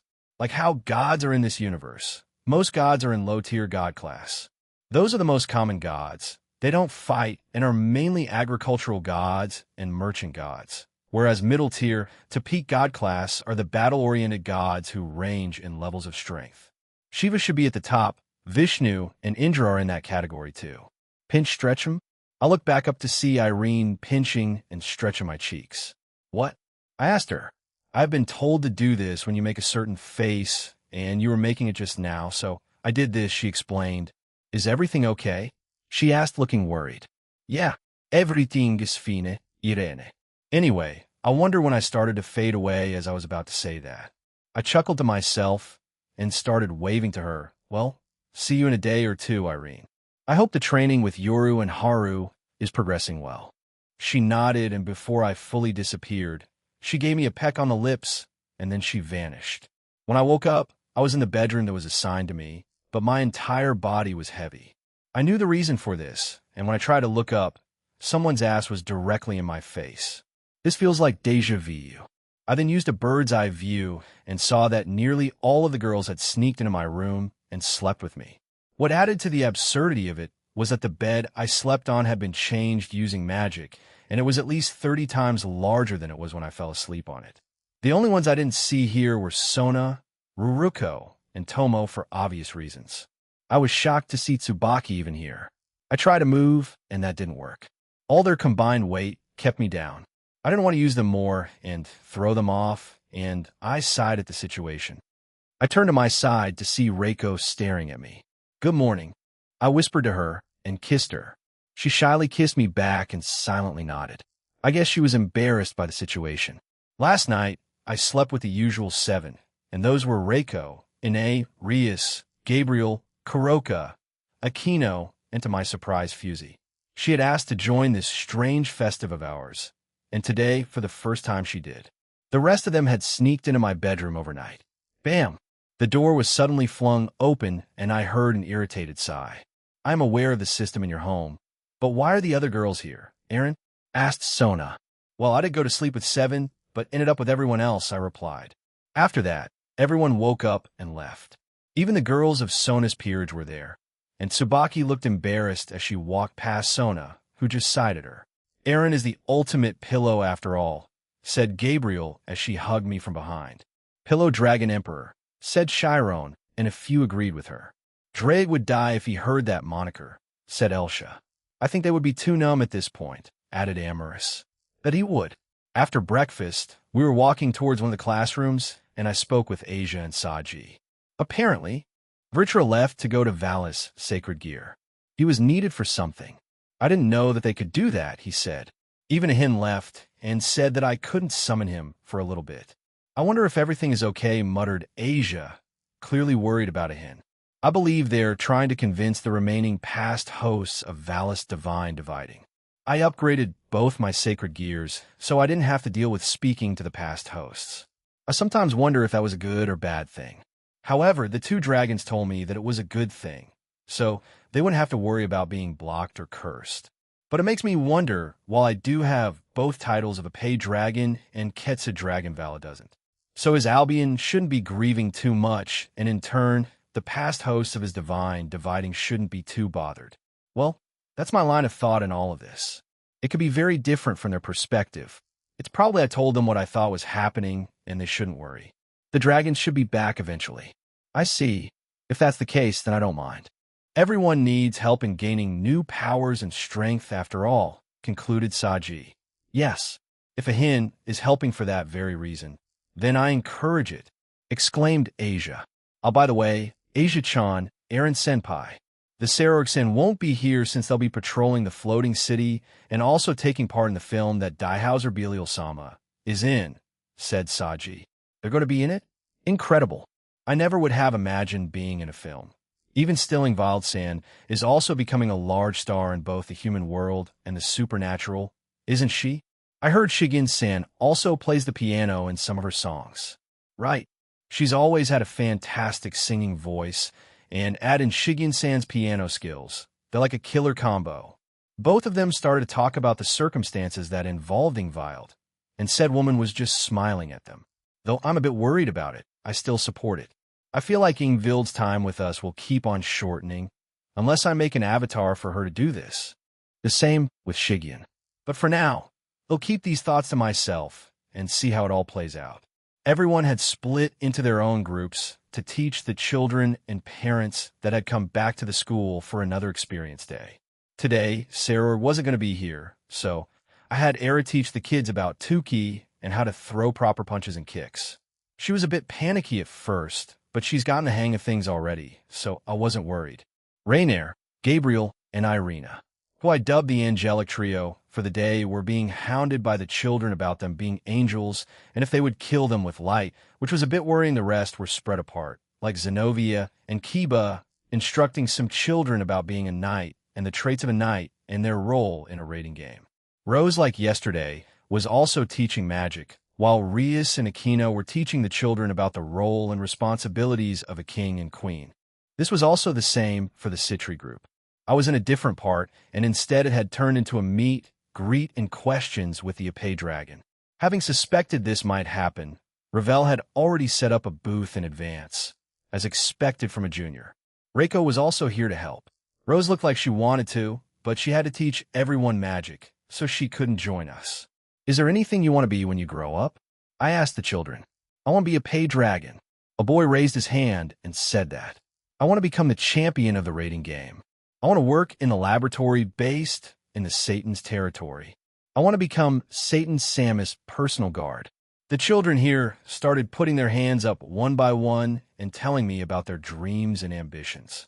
A lot of them were quite out there, but it's understandable since they're still kids. But I want to become a student of this school, said a quiet kid. Me too, they all said one after the other. I smiled at them. Being in a place like that, and having the opportunity of a lifetime, they certainly would like to be here, to be able to enroll here in the future and experience a fulfilling school life, and have a chance to learn about the raiding games in a good environment. Very well. While I'm not a devil, I'm close to many and even lovers to some. I have a good idea of a devil's work. So listen carefully, I said to them, and they answered with happy and enthusiastic yes. However, before I could continue, a powerful and large attack hit the barrier I had erected around this town when we first teleported here. Reiko and Ravel looked up and were frowned. The children and parents were both confused and worried. Aaron-sama, there said a voice in my ear. Someone had used the communication function of their rings. You're with Team/Dog. I will leave it to you guys. If you think an enemy is worth capturing, do that, if not kill them. It'll leave you to defend other territories too, Urfine. Yes, understood. Leave it to me, as one of the goddesses of battle, she said enthusiastically. Ravel, Reiko, I muttered. Yes. Everyone, please remain calm and follow me. We will be holding a new event at the school. Please follow me in an orderly fashion, shouted Ravel as she flew into the sky with her fiery wings. New event? Yay, one of the children said, and ran after Ravel, who floated away at a moderate pace. Please follow after Ravel-san, said Reiko as she guided everyone away. In an underground section of the school, there is a shelter in case of an attack. It's also quite large and spacious. I had helped expand it before going to sleep last night per Sona's request. It's also covered by a powerful barrier, and I also removed all the explosives that Euclid had planted around the school and town. That sneaky asshole really tried to do that here too. I won't let him destroy Sona's hard work. Once all the parents and children were escorted into the building, and a few of the Citri peerage stayed with them, everyone gathered at the front gate. Normal ways of communicating, using magic circles, magical devices, or our smartphones aren't working. Teleporting also doesn't work, reported Aquino. It also seems that there's another barrier that's covering the barrier Aaron made, added Tsubaki. We've been boxed in. I tapped my ear and connected to Sarorg, and then put my hand out to show what's happening on their side. Sarorg, it looks like you're being attacked on your end too, huh? I asked. Aaron, yes we are. I, along with my peerage, will help defend this place, along with your shadow soldiers. Seek Vera and her peerage are also helping. Leave this to us. Very well, good luck, I told him and changed the line to Gondel and the assembly. Gondel, I called out. I then explained what was happening as we watched several of my shadow soldiers pin down several magicians. Yes, it seems like we found some perpetrators. I was very surprised to see more than one, she admitted, and looked angered and saddened. Then stay there and let my shadow soldiers do the work. Everything should settle down soon, I said to her, and she agreed. Who do you think put the barrier around us, and the one around Gondel-san? Asked Danae, the evil dragon, the Diabolism 1000 dragon Azidaka. Whether it's a clone or the original, they're all at least dragon god class. And if we take into account Euclid's boosted gear replica, then having a few boosts transferred to him, something like this is possible. Though they still can't break through my barrier, I told them. As everyone started to discuss various things, we saw hundreds to even millions of enemies appearing in the skies beyond my barrier. While I didn't see Euclid, Yanuyo, or any of his subordinates, but there was a familiar person there with two evil dragon clones too. Walburga, the witch affiliated with Hexenact, the wielder of the Incinerate Anthem. However, this clone did not have that sacred gear, but instead, it had an artificial sacred gear called Akuli Inferno. Upon further analysis, it's basically an artificial sacred gear that utilizes powerful purple flames, just like Incinerate Anthem. However, it used demonic flames instead of holy flames. The clone of the evil dragon Layden, the insomniac dragon, Grindel, the crime force dragon, and finally the Diabolism 1000 dragon, Azidaka. Azidaka was a giant dragon with 3 heads and 6 giant wings. He had very dark scales with a shade of purple, while Layden is a tree-like dragon with red eyes. Suddenly, a large magic circle appeared in the sky. and from it was a silver-haired man. I've met him before and even killed a clone of his.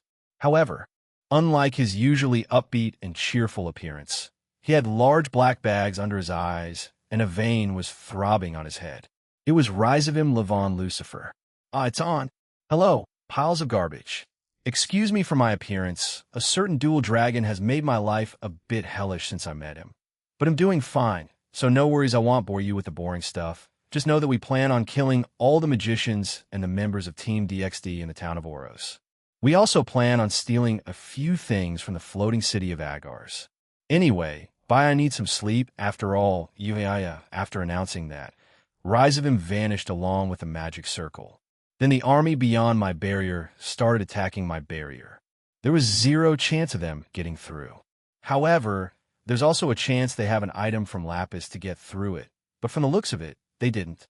But to our surprise, Layden also disappeared after he spoke with the two dragons and Walburga.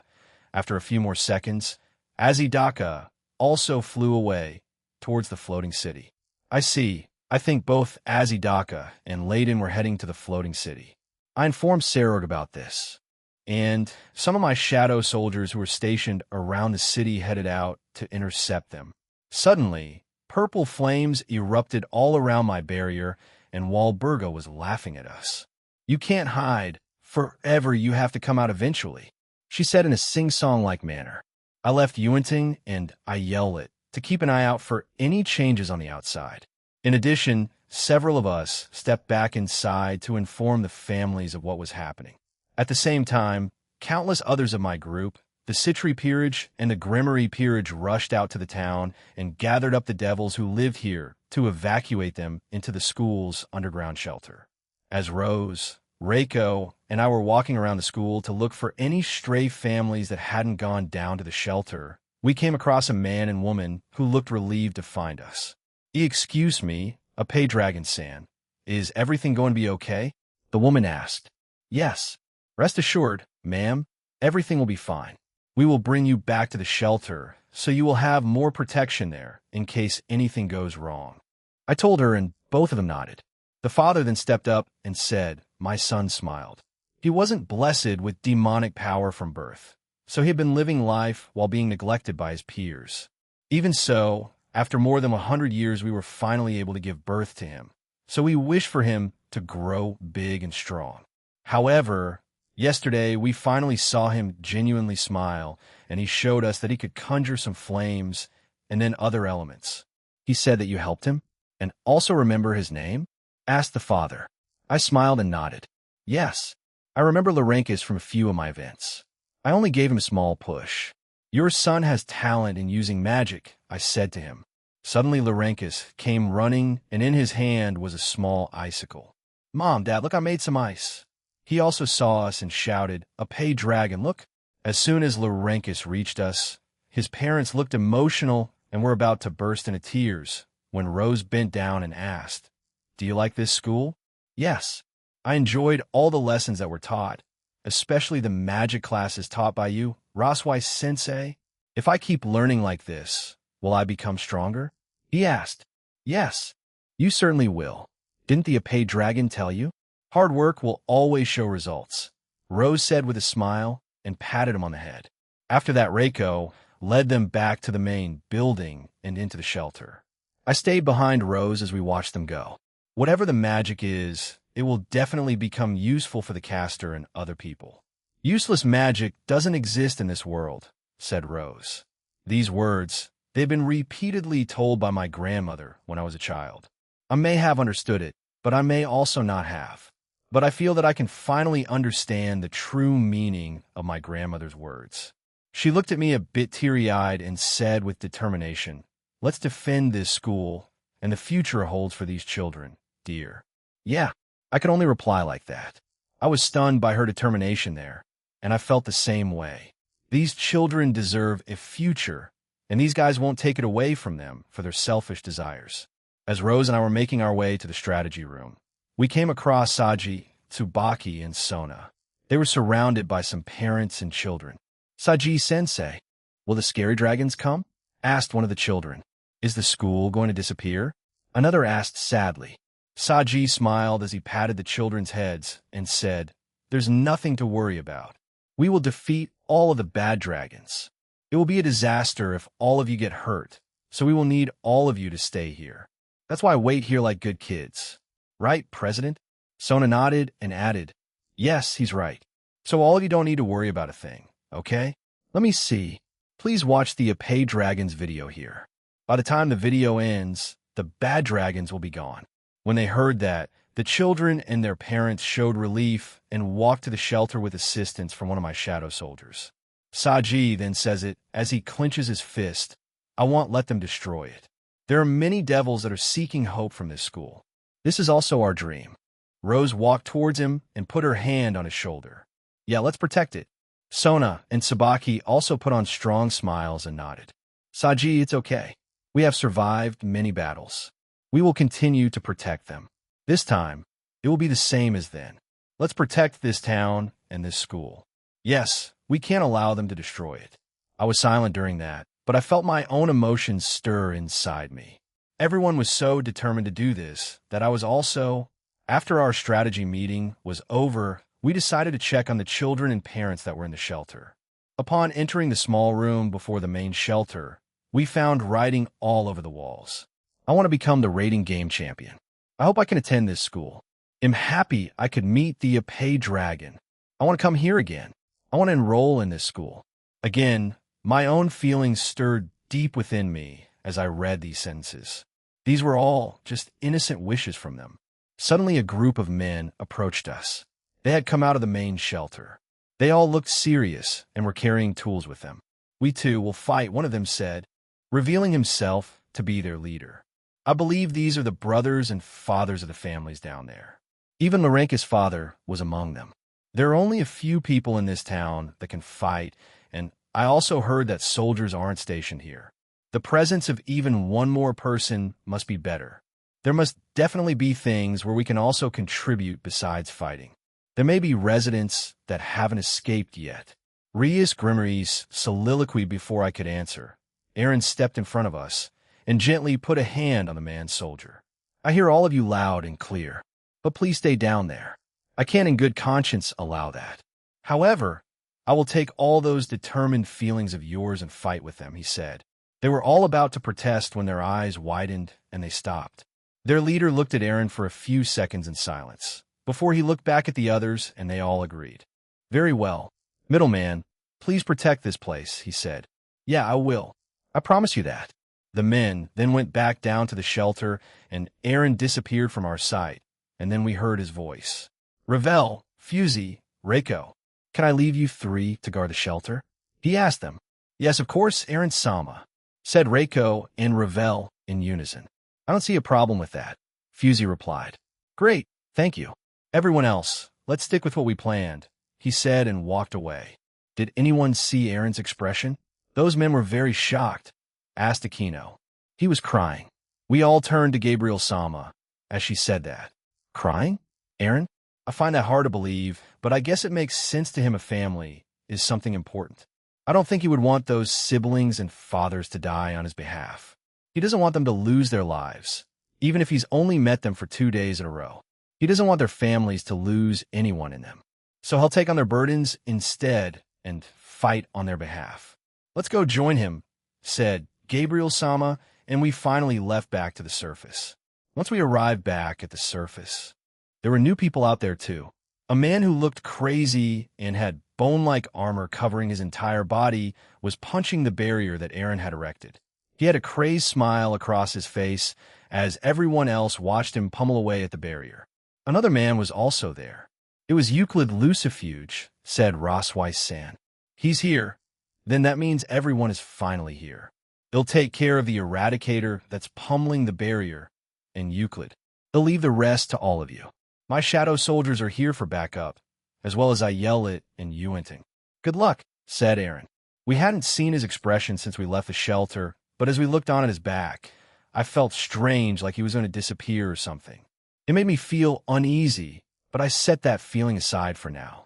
Aaron put his hand up, created more barriers around the houses, buildings, and other structures of the town, as well as the school. Finally, He destroyed the barrier he had erected around the entire town. He disappeared from our view, as did Euclid and the man with bone armor. Ahon had disappeared. He probably took Euclid and the Eradicator into another dimension. Everyone, get ready, shouted Rossweiss. After she shouted that, the millions of monsters, shadow monsters, and evil dragons that were there charged at us. Third-person point of view Arentool's group, as well as the Grimory and Citri peerages, split up into small teams. However, the evil dragon Grendel immediately flew towards Jinshuru Saji, the wielder of the Vritra's sacred gears. Suddenly, a large green circle covered the barrier. It was Asia and Yuenting. They both deployed their own healing abilities. With that, Team DXD and their allies would be fine and wouldn't worry about being fatally injured. Hey, Vritra can't miss me? I would have loved to fight the dual dragon again, but it seems like he chose his prey this time. Let's fight to the death instead. Grendel shouted and laughed. Justice, Saji shouted as he punched the evil dragon in the stomach. This attack launched the dragon away and created a powerful shockwave afterward. Go on, Grendel screamed and spat out blood. He was shocked to feel the power behind the host of Vritra. He clutched his stomach and felt many of his clone's organs had already been crushed. He knew he didn't have much time left after that single attack. Gwahaha, amazing. You didn't need your sacred gear. The host of Vritra this generation is amazing. Let's go. Fight, fight, fight. He screamed and flew back towards Saji. The two of them exchanged blows. However, to Saji, the impact he felt from Grendel's punches were nothing compared to the people he had faced in those 100 years he spent in Aaron's pocket dimension. As far as he was concerned, the evil dragon's punches, which were comparable to those of a dragon god class being, were weak. Your fist is weak. You can't compare to any of them, not to Surg-san, not to Aureliusima, not to Scathach Shish, or even Aaron's senpai. He shouted and sent an uppercut to Grendel's chin. I don't even need my sacred gear for you, he said, and quickly charged up a large and powerful demonic ball of energy. Disappear. Well, protect this academy from scum like you, Saji declared and sent his demonic ball towards Grendel, who had started to laugh. Amazing. Amazing. I want to fight you. I want to fight all of you with my original body. The next time we meet, definitely boom. Saji's demonic ball hit Grendel, killing him. Saji frowned at the words of the clone, but promised in his heart that he would fight him again if the opportunity arose. He then summoned his absorption line and flew towards another area of Oros. So persistent, said Rainier as she had teamed up with Gabriel and Irina again. At least we can kill them quite easily, replied Irina. MHM, agreed Gabriel. Suddenly all three of them felt a powerful aura approach them, and they turned their attention to it. It was a female. She had a gray ponytail, sharp green eyes, and wore glasses. She wore a professional-looking top with gold buttons, a black skirt, pantyhose, heels, and gloves. Aaron warned us of her. She's one of the Eradicator's subordinates, said Irina as she glared at Abilka. If we kill these little chickens, would I do something useful before I die? She asked herself and pulled out her wand. She tapped her side and then pointed it up. A large lava monster came out of the ground, and it was covered in a black bone-like armor. Smaller versions of that monster also started to appear beside Abilka. She herself also started to change, as her eyes became completely black and her pupils turned yellow. A strange tattoo started to appear on her face, and it resembled gun gullets and roses. Her height also began to change, and jet-black wings that were encased in bones also appeared on her back. Allow me to introduce myself. I am Abilka, a direct subordinate of Yanuyo, ranked 7th of the Eradicators. No hard feelings in doing my job, she said and appeared behind Irina. She tried to grab her wings, but Irina had already made small spears of light and aimed them behind her. Abilka was surprised by this and created a shield of bones to protect herself. However, Irina was much stronger than her, and she was pushed away by the attack. Abilka wasn't injured that much, a few scratches and tears on her clothing, but nothing serious. So it's safe to assume that the women of the Outer God are also strong fighters. The same with those two, she said as she looked at a frowning Rainier and Gabriel. Don't eat that chan, Gabriel shouted as she appeared beside Abilka, who hadn't noticed yet. Gabriel created a tennis racket made out of light and slammed it on Abilka's side. However, an automatic defense system activated and two large pairs of bone shields appeared. These shields stopped the attack, but like Irina, Gabriel was much stronger than Abilka, and it shattered the shield that protected her. Ugh! She winced out in pain as Gabriel's tennis racket made of light connected with the side of her abdomen and sent her crashing into one of the buildings. But thanks to Aaron's barrier, she only slammed into it and didn't cause any damage. Abilka quickly recovered but winced. She touched the side that was hit and grimaced. Unrepairable. Even with what we have, do they have some kind of technique to prevent healing injuries? She asked herself. In Gabriel's attack, she indeed had imbued her attack with an anti-healing ability. Everyone that was in the pocket dimension over the 100 years was taught this by Aaron. He wanted to make sure that no healing abilities would be exploited by the Chaos Order. This also meant that the future international rating game would be even more interesting since they all possess this ability. TCH, annoying pieces of that's our line, said Rainier as she sent out thousands of small balls of light towards Abilka.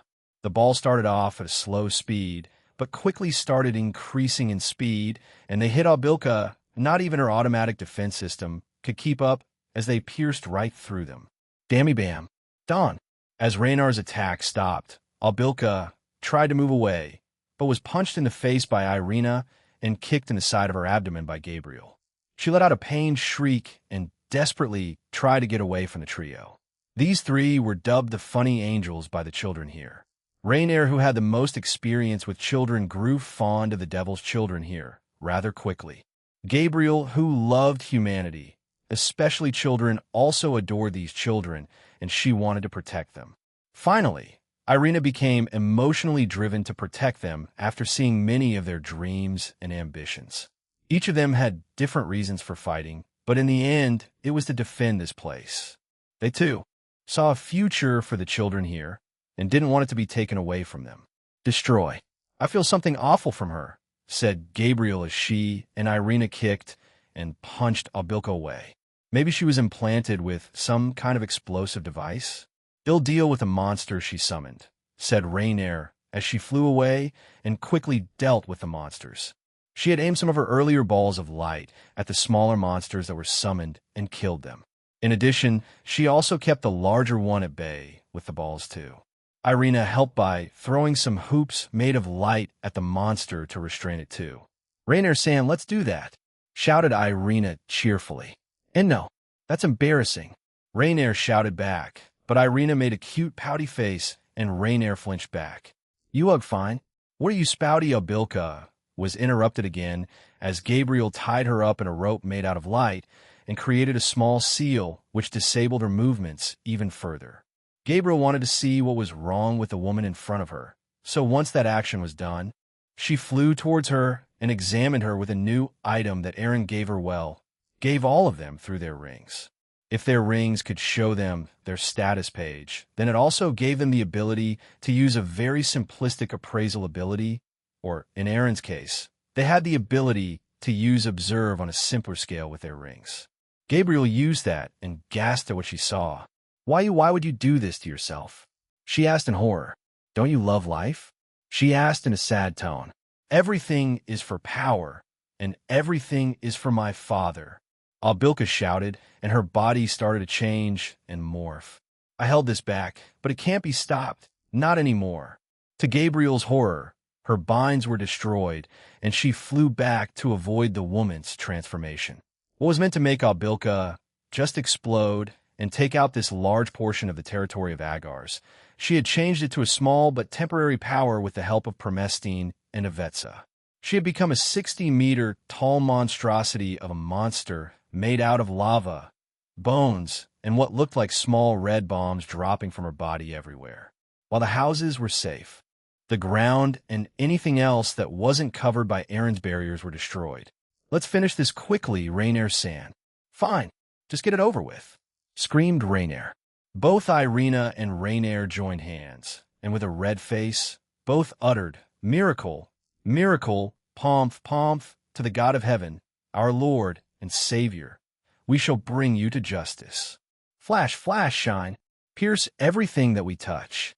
They then pointed their joined hands to the monster. After they both said that strange chant, a large sword of light appeared in the sky. But just as quickly it appeared, it plummeted directly onto the lava bone monster, killing it as it pierced its whole body and then exploded. It created a large pillar of light, which made a few monsters, shadow monsters, and evil dragons flinch. The vast majority of them were also killed by it. Rainier covered her face and screamed, "Eh, that's so embarrassing. Hehe, Gabriel-sama. Boss Griselda, Penemu-sama, and I came up with it. Originally, we thought of having me and Gabriel-sama perform it first, but since fallen angels and angels aren't too different, we thought it would be fine, and it seems like it was." Even after explaining that, Rainier simply kept on screaming, still too embarrassed by it. "Rainier, Irina, please come here," called Gabriel. "We're killing it?" they asked, and Gabriel nodded. "We will put this poor soul to rest." "I will do it. Please create another barrier around us," she said, and the two agreed.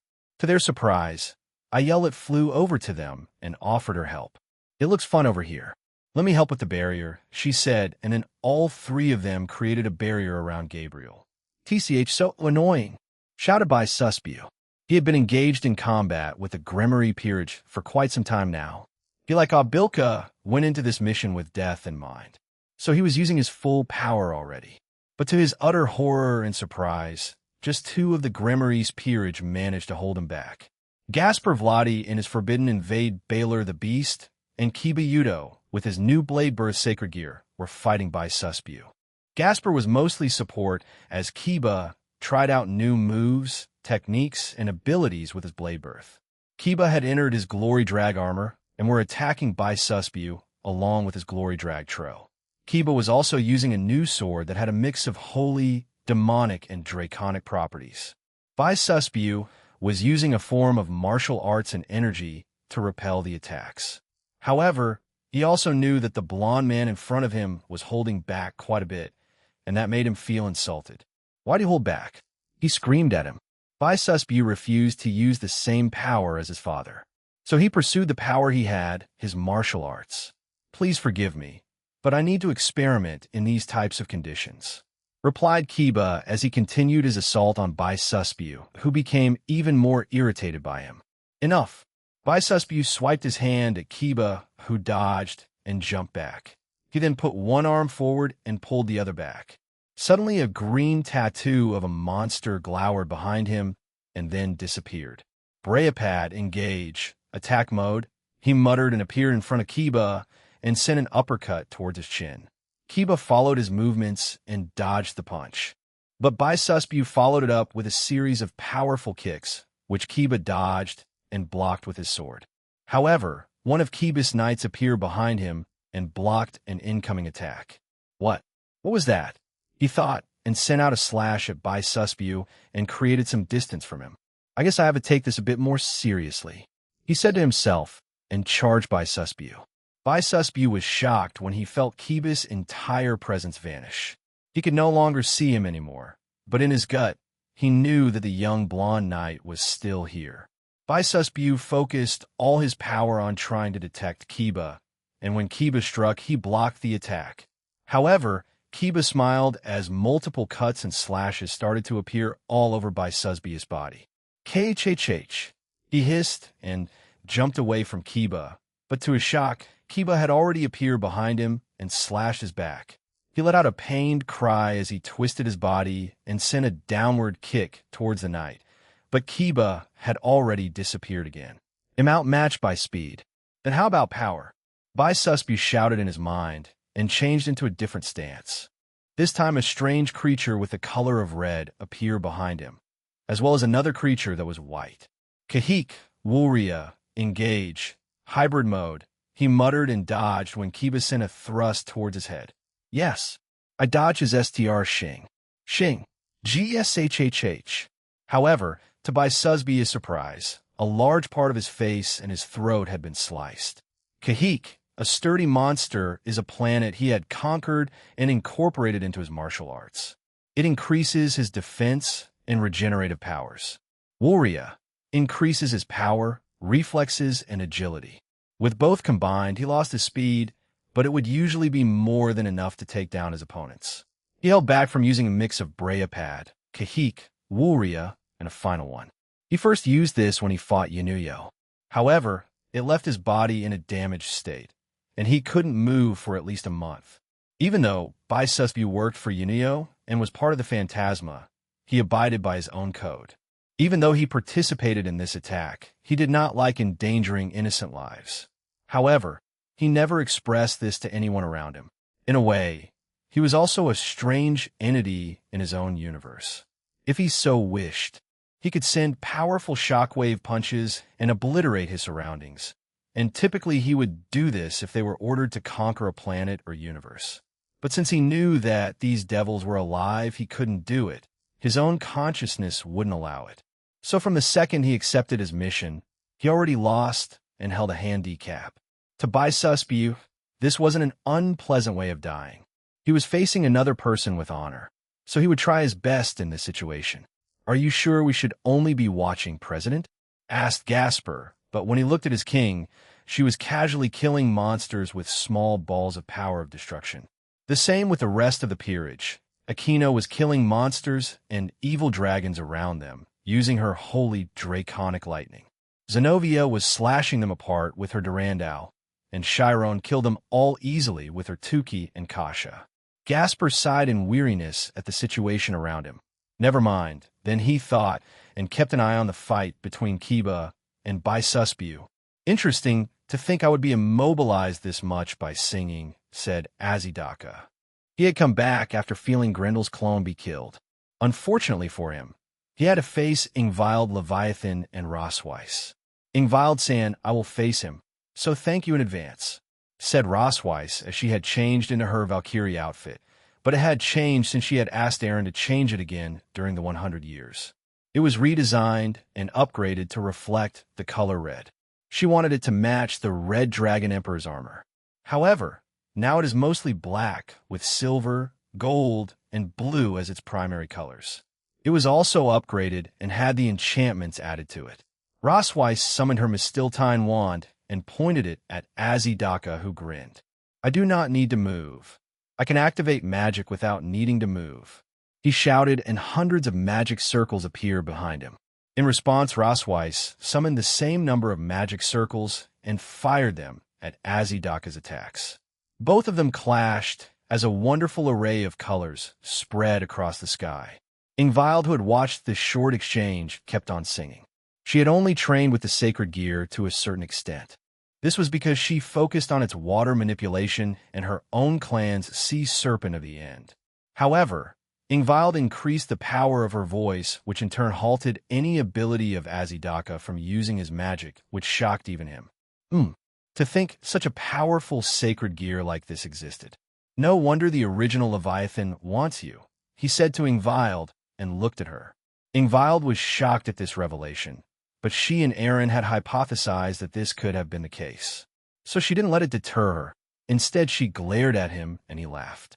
"Allow me to tell you one more thing, then. Your father has joined the Cow's Order. He resents the current four Satans and your existence," shouted Azidaka. Once she heard that, Ingvild stopped singing and stared at Azidaka in shock. Azidaka grinned as his gamble worked, and he spread his arms apart and created even more magic circles.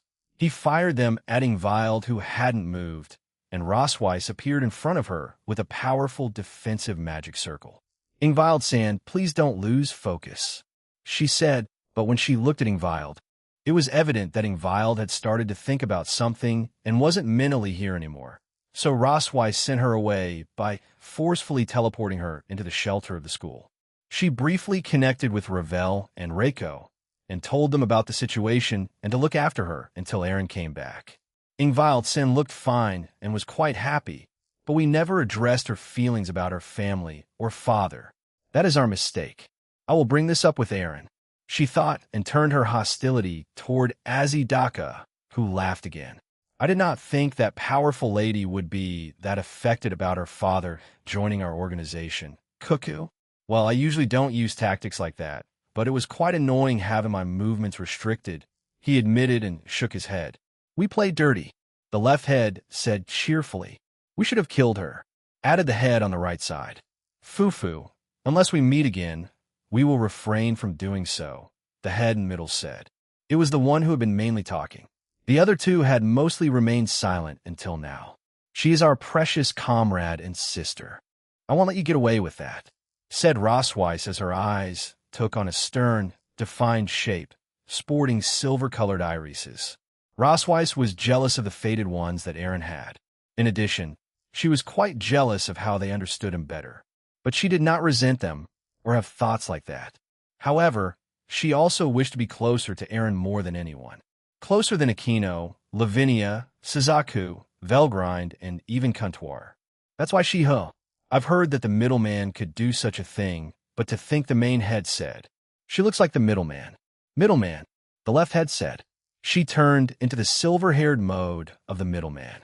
Added the right head. Correct. Rossweiss, with the help of Aaron and Contour, had managed to attain the technique Ultra Instinct sign. She can't maintain it for too long. So in order to show her love for Aaron, she sought him out to be able to use this. Rossweiss's body was covered in a complex silver, purple, and blue aura that consisted of rippling, fire-like energy, complete with sparkling particles that traveled upwards. In her mind, if she had a force of fifth fated one, it would be her and no one else. Rossweiss, for added effect, she enchanted her own abilities using magic and charged Azidaka. She appeared beside him and punched one of his heads, causing it to explode. The other two remaining heads were alerted, and he sent a kick towards his stomach, but Rossweiss easily dodged it with not much effort. Again, she followed it up by firing a point-blank magical attack at the head on the left, killing it too. Azidaka tried to use his own healing magic and was slowly regenerating the head on the right when Rossweiss kicked him in the stomach and sent him further into the sky. She then used her Mistiltine wand and aimed a single magic that had multiple layers on it at Azidaka. She quickly charged up her attack. It was a mix of explosion magic, nuclear magic, fairy magic, Norse magic, fire magic, plasma magic, and wind magic. Once done charging, she fired it at Azidaka. The attack produced an almost railgun-like beam that pierced through the air and instantly hit Azidaka in the chest. Then straight after, a large explosion occurred in the barrier, shaking everything around them. Once the explosion subsided, Azidaka had been killed. But as soon as it was done, Rossweiss was forced out of her Ultra Instinct sign. She started to pant and gasp for air desperately. It hadn't been the first time she used it, but it was still quite hard for her to master and maintain. How can Aaron keep that technique active all the time? She couldn't help but wonder and took out a slime pill. He must have thought that I would use it, so gave me this in advance. She swallowed the pill and restored her stamina, magic, and healed her. As Rossweiss was about to continue fighting, she saw a large ball of white feathers that glowed in golden light erupt in the distance. And also on another side, a large tower of swords that started to create a large tower in the sky. Kibikuin and Gabriel-sama, it must be those subordinates of the Eradicator. So they must have been killed then, said Rossweiss. She created a magic circle beside her and killed an evil dragon that flew past her. I have more work to do. I need to master this new power too. What the hell is up with this Brad and Cat? Walburga asked in frustration. Suddenly, a magic circle appeared beside her, and she became even more frustrated. We already lost both the dragons and at least half of our forces. What the foo Xing? Ine and Kuroka were the ones fighting Walburga, though in reality, both were just messing around with her. It appears that Ine mainly killed the others who were trying to assist Walburga, while Kuroka focused on annoying Walburga. Hey, bitch of the purple flames, Naya, how does it feel to be toyed with, Naya? When you're the one who's usually doing that, Naya haha. Mocked Kuroka as she dodged another attack from Walburga's Akuli Inferno. Hey, bitch of the purple flames. Why didn't your clone get a copy of your sacred gear Incinerate Anthem? asked Danae as she killed another group of evil dragons. Because it's hard to make copies of a Longinus, you stupid brat, snapped back Walburga as she sent out another torrent of demonic purple flames at Danae, who dodged it again. One of Walburga's monikers was Witch of the Purple Flames, so once she heard both Kuroka and Danae mocking it for the last few minutes, she became frustrated. She started to lash out and started throwing a bunch of purple flames everywhere with her artificial sacred gear. Fuck, where did that stupid dragon take Euclid and Yanuyo? I can't fight all of them, even after getting a power-up. Shit, what about the ones in the floating city of Agars? Are they done yet? It's not a difficult mission. Even if I'm a clone ID, rather not kick the bucket yet. Walburga flew away from the two with her broom and glared at them. It can't be helped. Try not to die, since I'm using the maximum output of this artificial sacred gear, she said to them and smirked. Ine and Kuroka fired a ball of light and a Tuki bullet, but Walburga dodged them and shouted, "Balance adjust." Balance adjust, similar to what sacred gear wielders shout out with Balance Breaker. It's a way for artificial sacred gear users to activate their counterbalance. The area around Walburga erupted into a sea of purple flames. Both Ine and Kuroka flew away to avoid being hit by the flames. The flames around Walburga started to form a large shape. It slowly morphed into a large fox that stood on all fours. It had a unique purple cross on its forehead, and its eyes glowed purple too. Counterbalance. Purple blazes of the QB. Hoo-hoo, I came up with it myself. Do you like it? I based it of the legendary Supreme Yukai, a nine-tailed fox, said Walburga as she laughed from her broom. Lame, shouted back Ine. She then put her hand up to the sky and instantly gathered a large amount of light and changed the shape into a cross to mock Walburga even more. Nyahaha, I guess I'm an excellent counter, then Kuroka said, as she summoned black flames in the form of large spinning wheels. Both Ine and Kuroka looked at each other before grinning at each other and throwing their attacks at Walburga and her large flaming QB. The large flaming QB was hit and it exploded, but Walburga grinned at them as it quickly regenerated. It's made with the collaboration of the Phantasma, you know? It won't be defeated that easily. Both blinked a few times before grinning even wider than before. Oh, okay, I guess we'll try a bit more then, said Ine as her body was covered in both light and Tuki. I guess so. I took the liberty of copying Chiron and Yasaka for this, after all, said Kuroka. Ine, who had been flying around with just 2 pairs of fallen angel wings, had covered her body with Tuki and light. She then mixed them together to create her own unique energy. With the help of Aaron changing their bodies over the 100 years, they could create strange phenomena like this. She then showed off 16 jet black wings behind her. 8 were fallen angel wings, and the other 8 were Tengu wings. Kuroka, on the other hand, changed her hair from black to white, and her hazel gold eyes turned red. Like Kunu and Yasaka's Fox Dragon God mode and Chiron mode, Kuroka had started to practice creating her own new form. A mix of both. Perhaps she copied her little sister. No one knew the truth, but just like Ine, she proudly displayed 8 devil wings and 8 draconic wings. Both of them unleashed their auras and blew away everything around them and caused the entire barrier that covered Oros to shake. Walburga's eye twitched. Fuck, did I fuck up? Shit, they're at least near Ignia's level of strength. Shit, she thought and tried to fly away. But Ine appeared in front of her with a crazed grin. Where are you going? Ine asked playfully.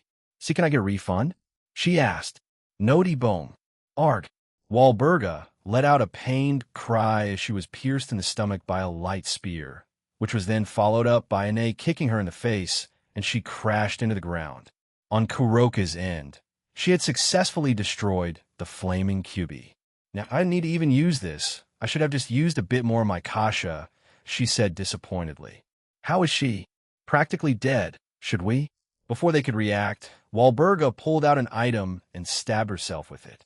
Just like Euclid before, and a few others, she began to decay and crumble away. I guess I won in the end, she said and laughed before disappearing. It's not like she matters.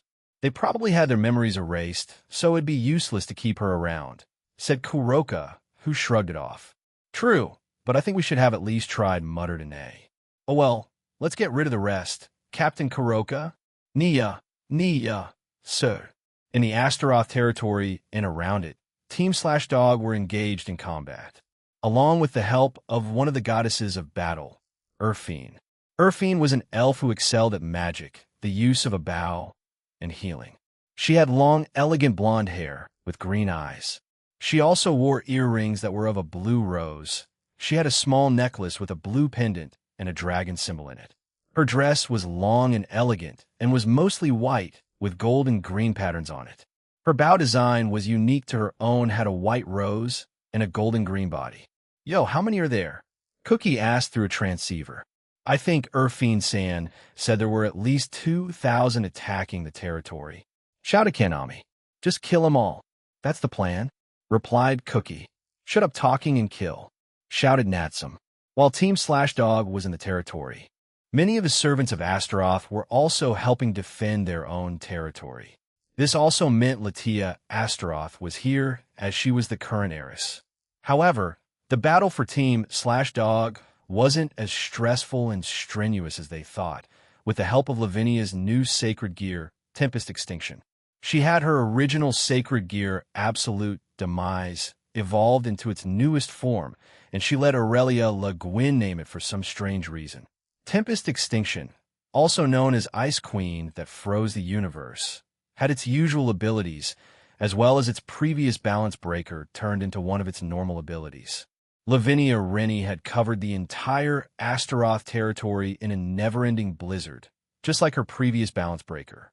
However, this time it also froze the time of anything it perceived as an enemy, so most of Team/Dog were killing frozen enemies. If they could resist the ice abilities, then they would have their time frozen instead. The range of this ability is an entire universe. Therefore, when Lavinia Rennie completely masters it, Aaron and a few theorized that she could potentially freeze the entire multiverse along with laws and concepts. While Absolute Demise summoned 3-meter-tall ice dolls in the form of women in a dress and with 4 arms, Tempest Extinction summoned 15-meter-tall humanoid ice dragons instead. They also hold the same powers as their previous forms.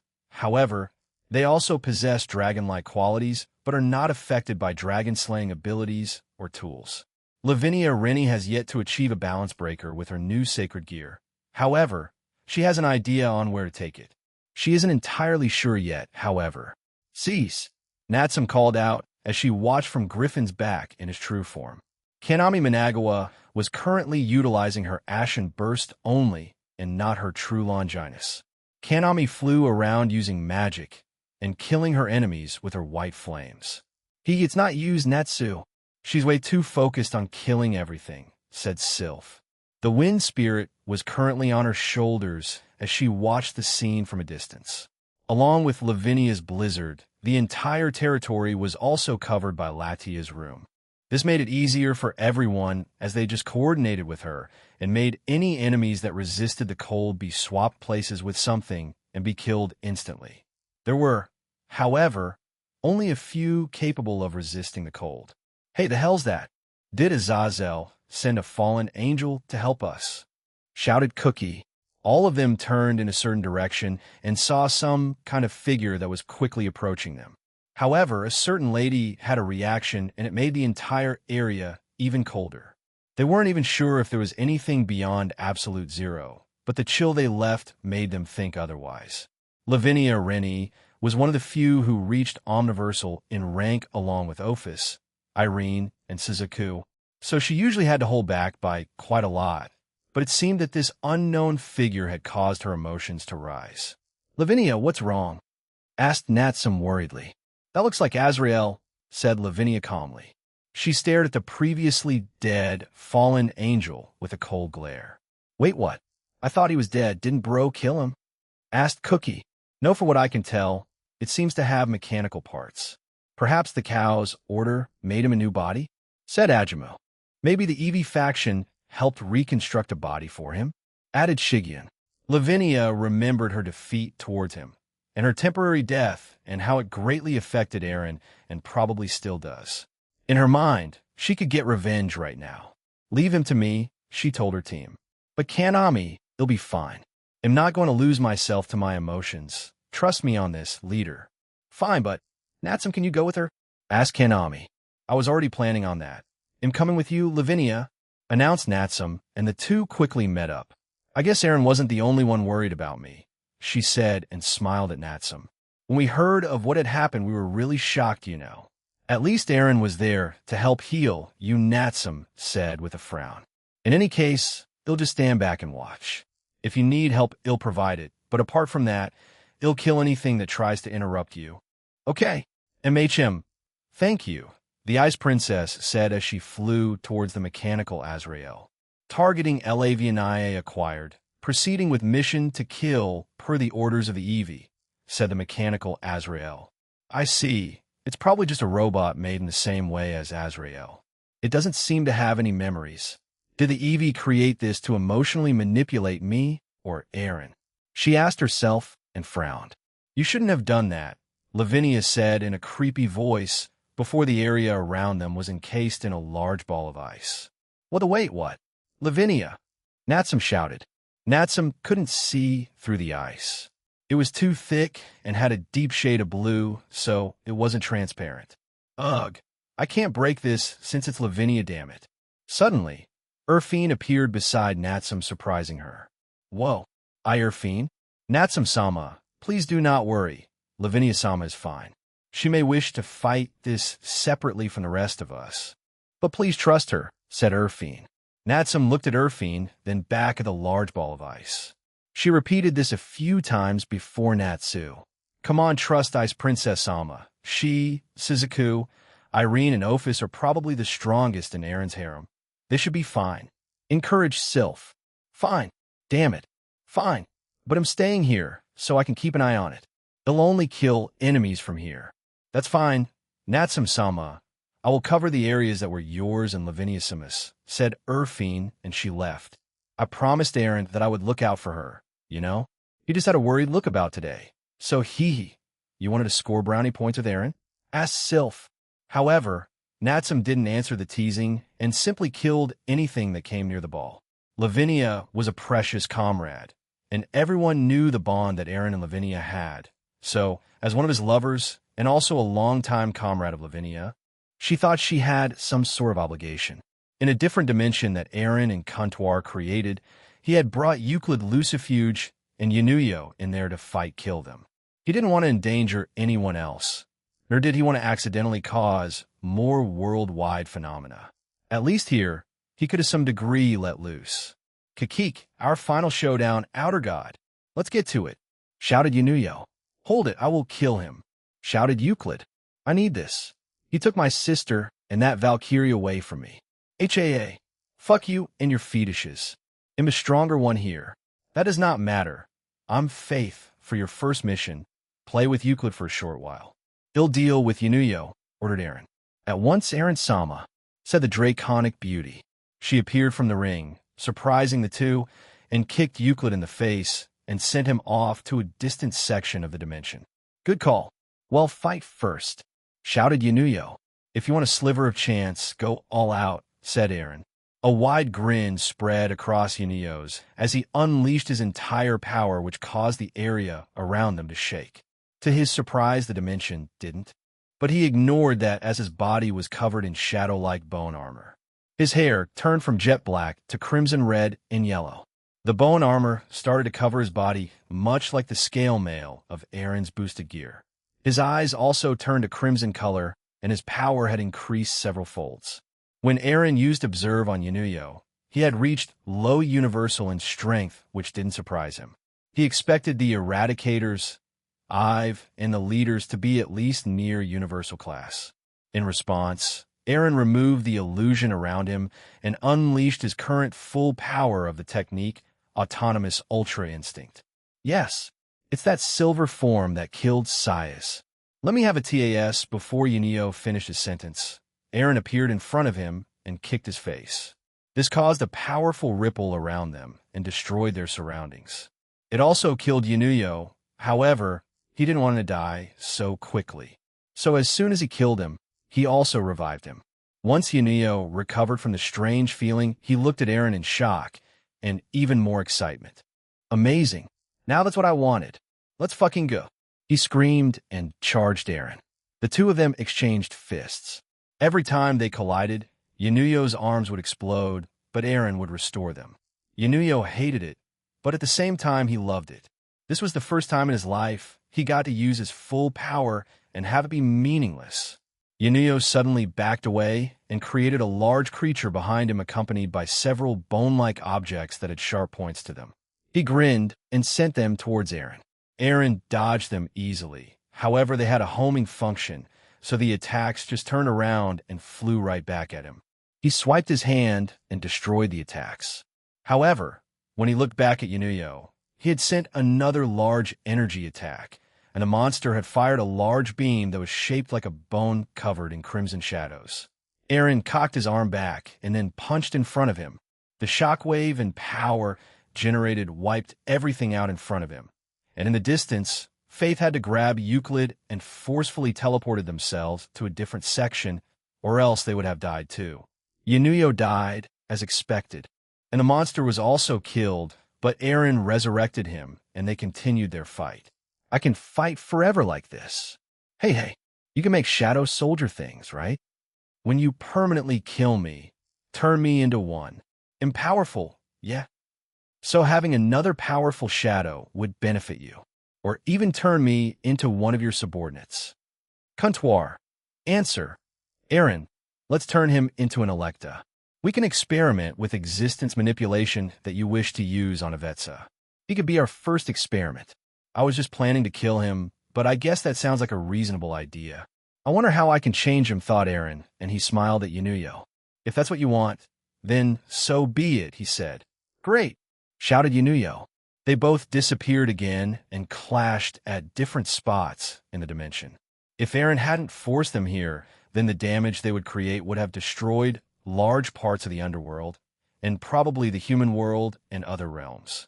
Eren dodged a punch from Yunuyo much to his surprise, and he then punched him in the chest. However, he added thought acceleration to it, and then he decreased his power and pummeled Yunuyo with multiple punches, kicks, and a few blasts of energy. In reality, this only lasted a few seconds, but to Yunuyo, it was at least tens of millions of years. In a way, Eren had tortured him for millions of years in just a few seconds. Once Yunuyo stopped moving after the beating, he released the thought acceleration on him, and he began to scream. However, it wasn't like the previous screams he did. This was one of pure agony. Eren looked at Yunuyo without any change in expression and thought, did I break his mind?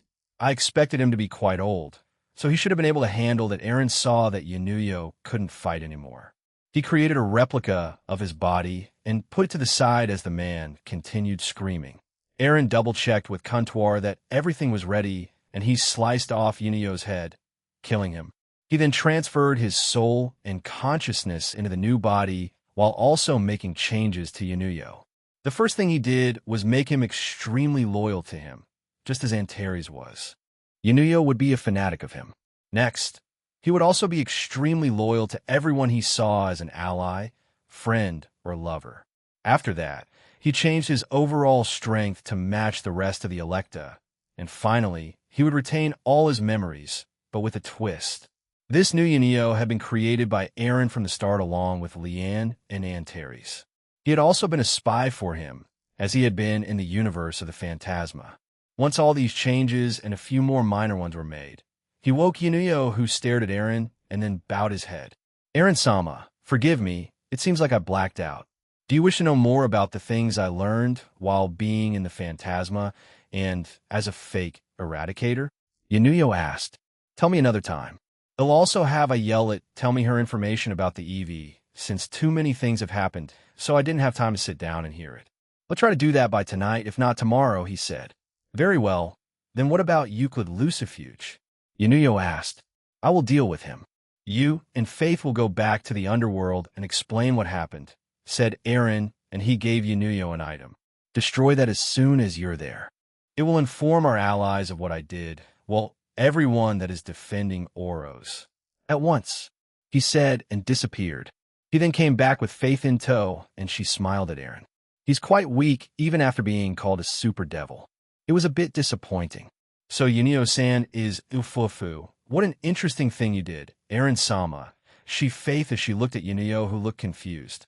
We shall be off, Aaron-sama, said Yunio, and they left. Aaron let out a sigh and waited for Euclid. It didn't take long as a large burst of demonic energy flew towards him. Dual Dragon! Euclid screamed. Don! Ugh! However, as soon as he reached Aaron, he dodged his attack and punched Euclid in the stomach and threw him away. He recovered after coughing up some blood and glared at Aaron quite intensely. Balance break! Euclid screamed, and he was covered in his boosted gear replica scale mail. Wear it. I will prove that I have better mastery of this stupid tool, and I will then take my sister back, and as well as that Valkyrie. However, much to his surprise, Aaron surrounded himself with his illusion again. He did not plan on using autonomous Ultra Instinct on Euclid. Are we doing that, Aaron? Asked Albion. Yeah, he replied. He then looked Euclid in the eye and said, that won't happen, as well as the fact that we don't need another Red Dragon Emperor in this world. 2 White Dragon Emperors is already a lot, don't you think? Aaron then summoned his Divine Diving and entered its Balance Breaker, and then into his Imperio Juggernaut Overdrive. Ha ha! So you plan on defeating me, using your Divine Dividing? Excellent, let me defeat the White Dragon Emperor too. Aaron appeared in front of Euclid and punched him in the gut again, and followed it up by kicking him in the face.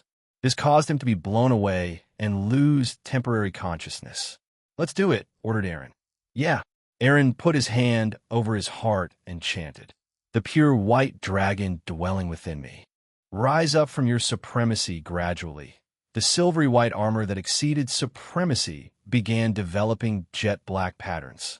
The pure, everlasting outer god I possess within me. Claim the throne of the beginning in response to Albion's chant. The wings of light on Aaron's back became infused with black. Following that, a pair of newly developed wings extended out from his back. The jet black god of infinity, certain parts of the armor became golden after Ophis' voice rang out. The mysterious and unfathomable creator of reality's jet black, draconic wings grew out of his back. All of the edges of Aaron's armor sharpened and became something with an organic form. Aaron and Albion's voices then overlapped with each other. We shall transcend the limits to accept the oath. Black, eye-like objects appeared on all of the gems in his armor and unleashed a dazzling brilliance. The final line was chanted by all 3 of them. Thou shalt kneel down before our bright and glorious existence. Ooh, ooh, ooh, ooh, ooh, ooh, ooh, ooh, ooh,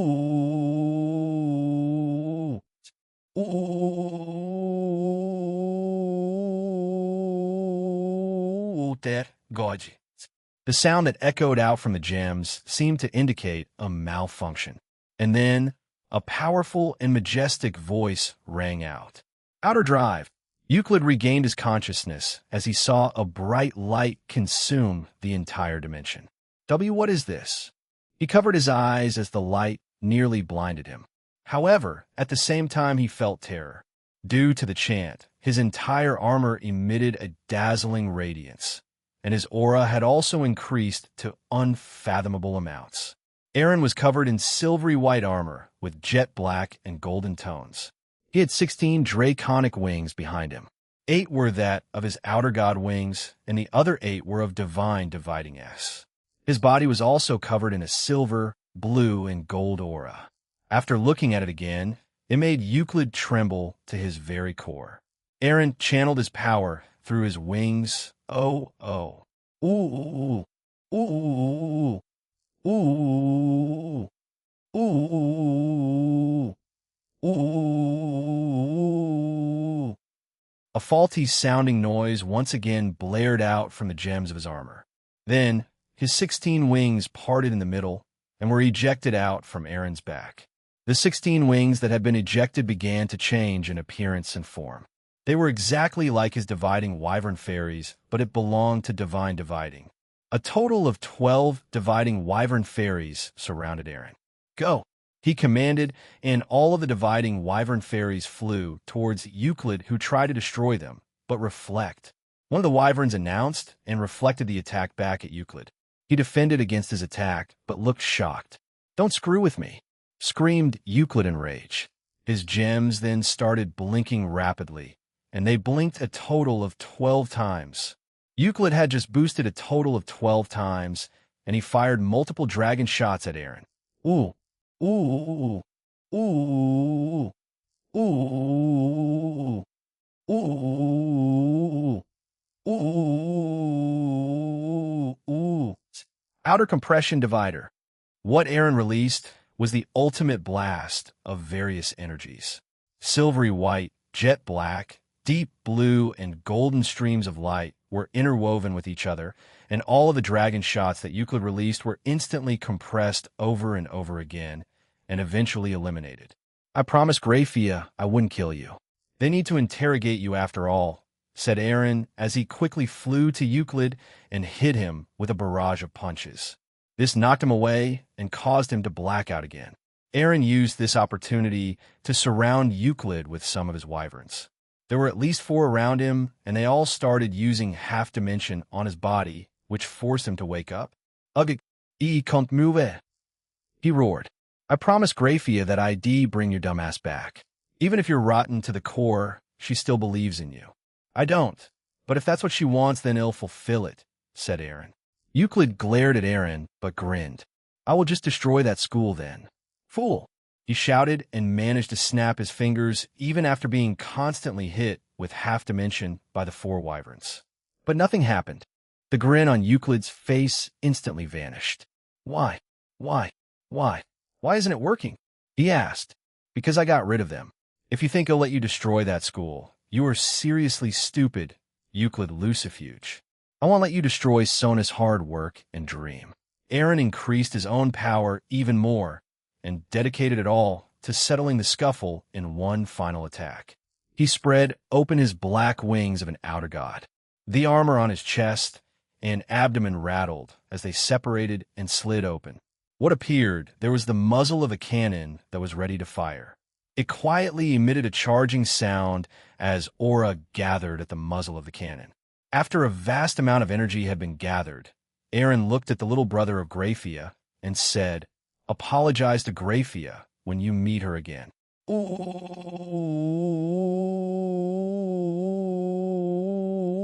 dear God." "Outer Longinus Smasher." All 3 of them shouted. Boom. The massive bombardment of silvery white, jet black, deep blue, and golden streams was shot out from the cannon on his abdomen, and it consumed Euclid. In the midst of the different dimensions, Euclid Lucifuge lay defeated on the ground. He lay in a pool of his own blood, but was still conscious. Aaron had obviously held back from killing him, yet he was still impressed that Euclid managed to stay awake after the attack. The sky above them had changed to the color of the aura that Aaron had used. The colors of silvery white, jet black, deep blue, and gold. It was truly a rare sight to see. Aaron looked back at the ground still in his Diabolo's outer god armor. There was no way Euclid planned to flee.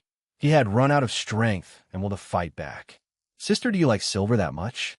Am silver too, you know?" he muttered to himself. A single tear left his eye.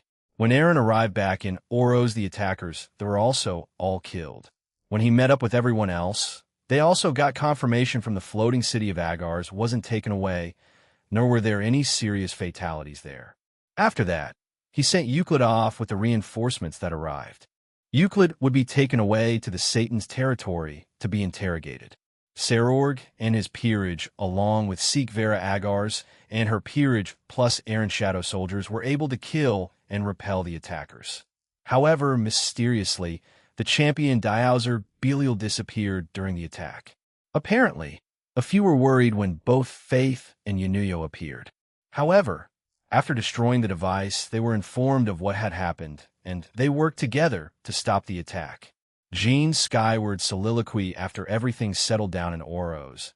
"I headed over to the Astaroth territory, and to my surprise there was a large ball of ice. I ignored everything else and flew towards as I was still in my Diabolo's outer god form of divine dividing. Once I entered the ball of ice, I saw Lavinia slowly torturing Azrael. I felt my blood boil when I saw him, but quickly but forcefully calmed myself down. "Nia?" I called out. She turned around. A face I had rarely seen her have. It made me frown. There was both a sense of fury and sadness in it. So I quickly rushed over to her and embraced her. She hugged me just as tightly. I looked at the robot that looked like Azrael. If this was the plan of the Eevee, they had certainly made a shit choice. "Contour, let's do the same thing with this like we did with Ayelet's old body. Can you pinpoint the location of where it was created?" I asked. "Contour, answer." "Easily." "And done. Ready when you are." I told Lavinia what I and Contour did, and if she wanted to have a part of it. She tilted her head in confusion and asked how. Her expression had softened, but she still looked furious at the imitation of Azrael. I held her hand and pointed both of our hands at Azrael. "Like this," I said, and the robot disappeared. Third-person point of view universe, Eevee told, as the scientists were waiting for the results of their small mission. Azrael, VVB, 8671 suddenly appeared in their laboratory. They were on a certain planet in the Eevee told universe. But before any of them could say or do anything, it exploded. However, the explosion was much larger and much more powerful than anyone anticipated. This was because it was amplified by both Contour and Aaron. Not only did this explosion wipe out the planet, but multiple others near it. Those planets were also smaller research facilities, so it hindered them even more. Once the gods of the Eevee faction found out about the actions of the scientists that were killed, they enforced strict rules of what can be done and what cannot be done in terms of retaliation towards the outer gods. Universe Draconic Deus Jean skyward soliloquy, "And we're done, let's go back," I said, and she agreed with me. The ball of ice around us shattered, and Team Slashdog with Latia and Urfine joined us. "Eren Sama." Urfine shouted and hugged me. She, like many others, started to rub her face against my chest. Even though I was still in my armor, I was impressed by her, since she rubbed her face as if I was just wearing a normal shirt. I take it that everything worked out well? I asked them. Team Slashdog nodded. It seemed like they had incorporated Calawarna here, but no Maroom or Middle yet. We're about to go check out more of the territory, since Latia asked us, and we're getting paid, so anyway, we'll get back to that, Aaron, said Kanami. "Yeah, I apologize for stopping you guys," I replied, and exited my armor. "By the way, what was that armor just now?" Natsum asked, and poked my cheek. It's when I combine my own power with divine dividing, creating a new armor. I use it against Euclid anyway. I can tell you guys a detail when we get home," I said, and they nodded and left. "I have to do my job," mumbled Lavinia sadly. "It won't be that long. We'll see you at Oro's Academy, okay?" I said and kissed her. Urfine, help them." I ordered her, and she let go of me and gave me a salute. Aye, Captain." She answered and left with Lavinia. I quickly teleported back to Oro's and checked for any damages that I might have missed, but I had mostly repaired everything else. "Aaron Senpai, these two are on death's door. What shall we do with them?" Saji asked as I walked around and spotted him with Abilka and Bisuspiu. Yunio was also standing beside them. However, both looked utterly defeated. Saji came over to me and whispered. Apparently, they were begging Yunio. They were saying that he was their master and father, as well as part of the Eradicators. "Did you use that ability you told us months ago?" "Yeah, but for now we can interrogate them too, so we'll send them over to Grigori," I said, and seal their powers as another measure. "When the Fallen arrive, give them over to them for me." "Roger that," Saji said, and saluted me. I came across Rose as she hurriedly ran over to me and said, "I didn't see you earlier, but inviled she?" I waited for Rose to calm down and have her explain what had happened. I muttered. I had been wondering about this more. We both hypothesized that it might come to this, but Ingval didn't show any signs of being bothered by it back then. No, it was me being neglectful that this happened. I shouldn't have brought her here today. "Thank you for telling me. Where is she now?" I asked. "She's in one of the classrooms. She's been silently staring at the desk with a blank face," replied Rose. "We'll go see her. Thank you again." Rose nodded before I located Ingvild's aura and rushed to that location. Upon arriving, it's like Rose said, She was sitting in one of the chairs and staring at the desk blankly. "In?" I called out to her. Her body twitched, and she looked up at me. "Erina, is everything done?" she asked, and I nodded. "Yeah, everything's settled down now." "What's wrong?" I asked as I made my way to her. "According to Azidaka, my father regrets bringing me into the world and hates me." I thought I wouldn't be bothered by it, but many thoughts started appearing in my mind. It also made me wonder if my mother from back then also hated me. She said as tears welled up in her eyes. "Should I have been born in the first place?" she asked weakly. Of course. Ingvald Leviathan was meant to exist after all. Even though Valley said it more sarcastically, you and him were miracle babies in your own right. Both of you are hybrids born from the original bloodline of the old Satans. And both of you acquired a sacred gear, I said.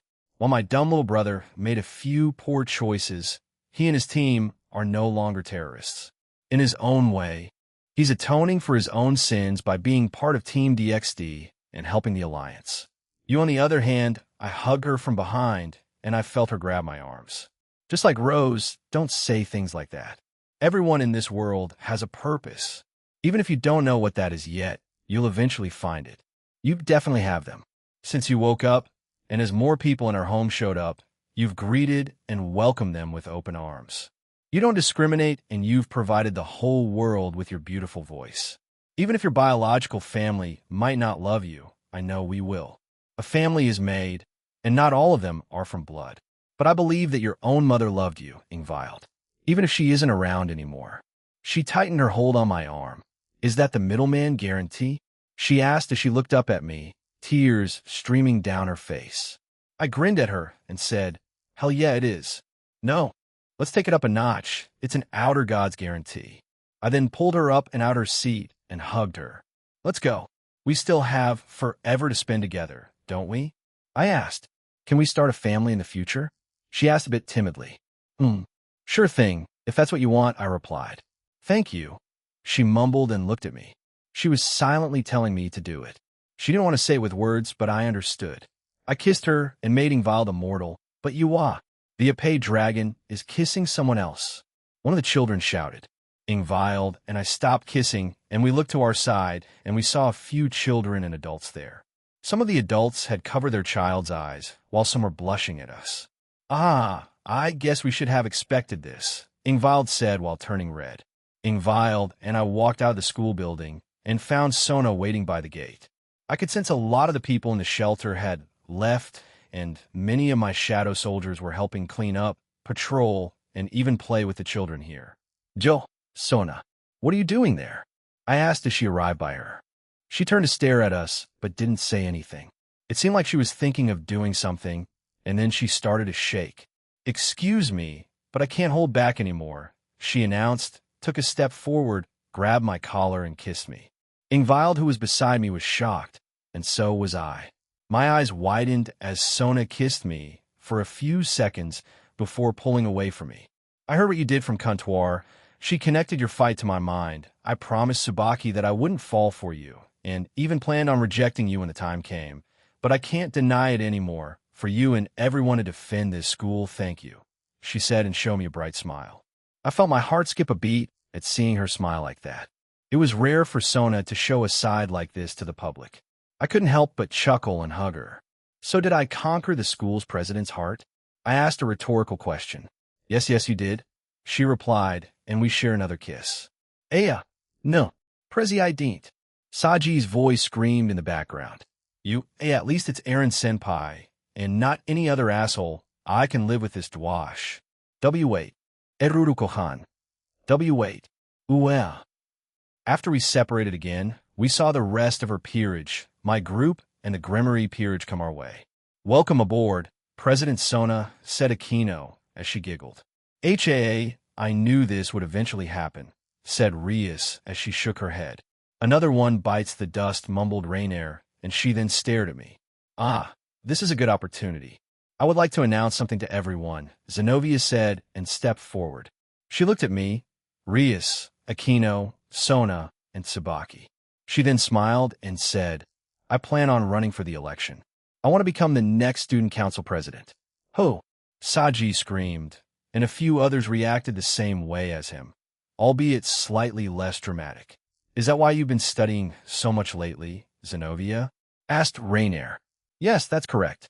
But if I do this, I guess I will have to leave the Occult Research Club. But I already gained approval from President Rios, explained Zenobia.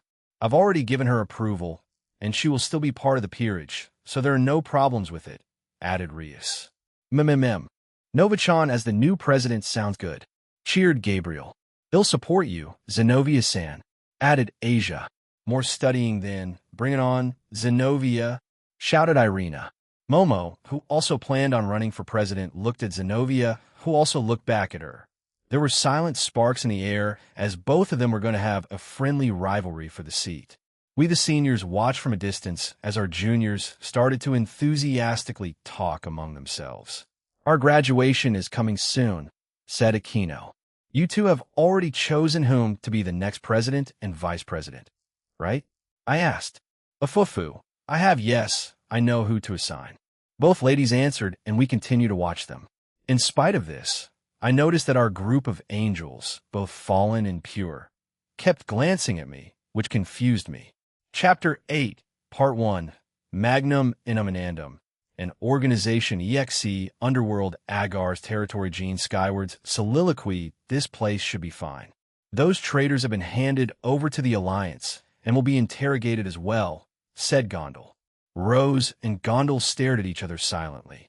But before they could speak to each other, a few children ran towards us. Sensei, is it true that you are leaving? Won't you come to this school anymore?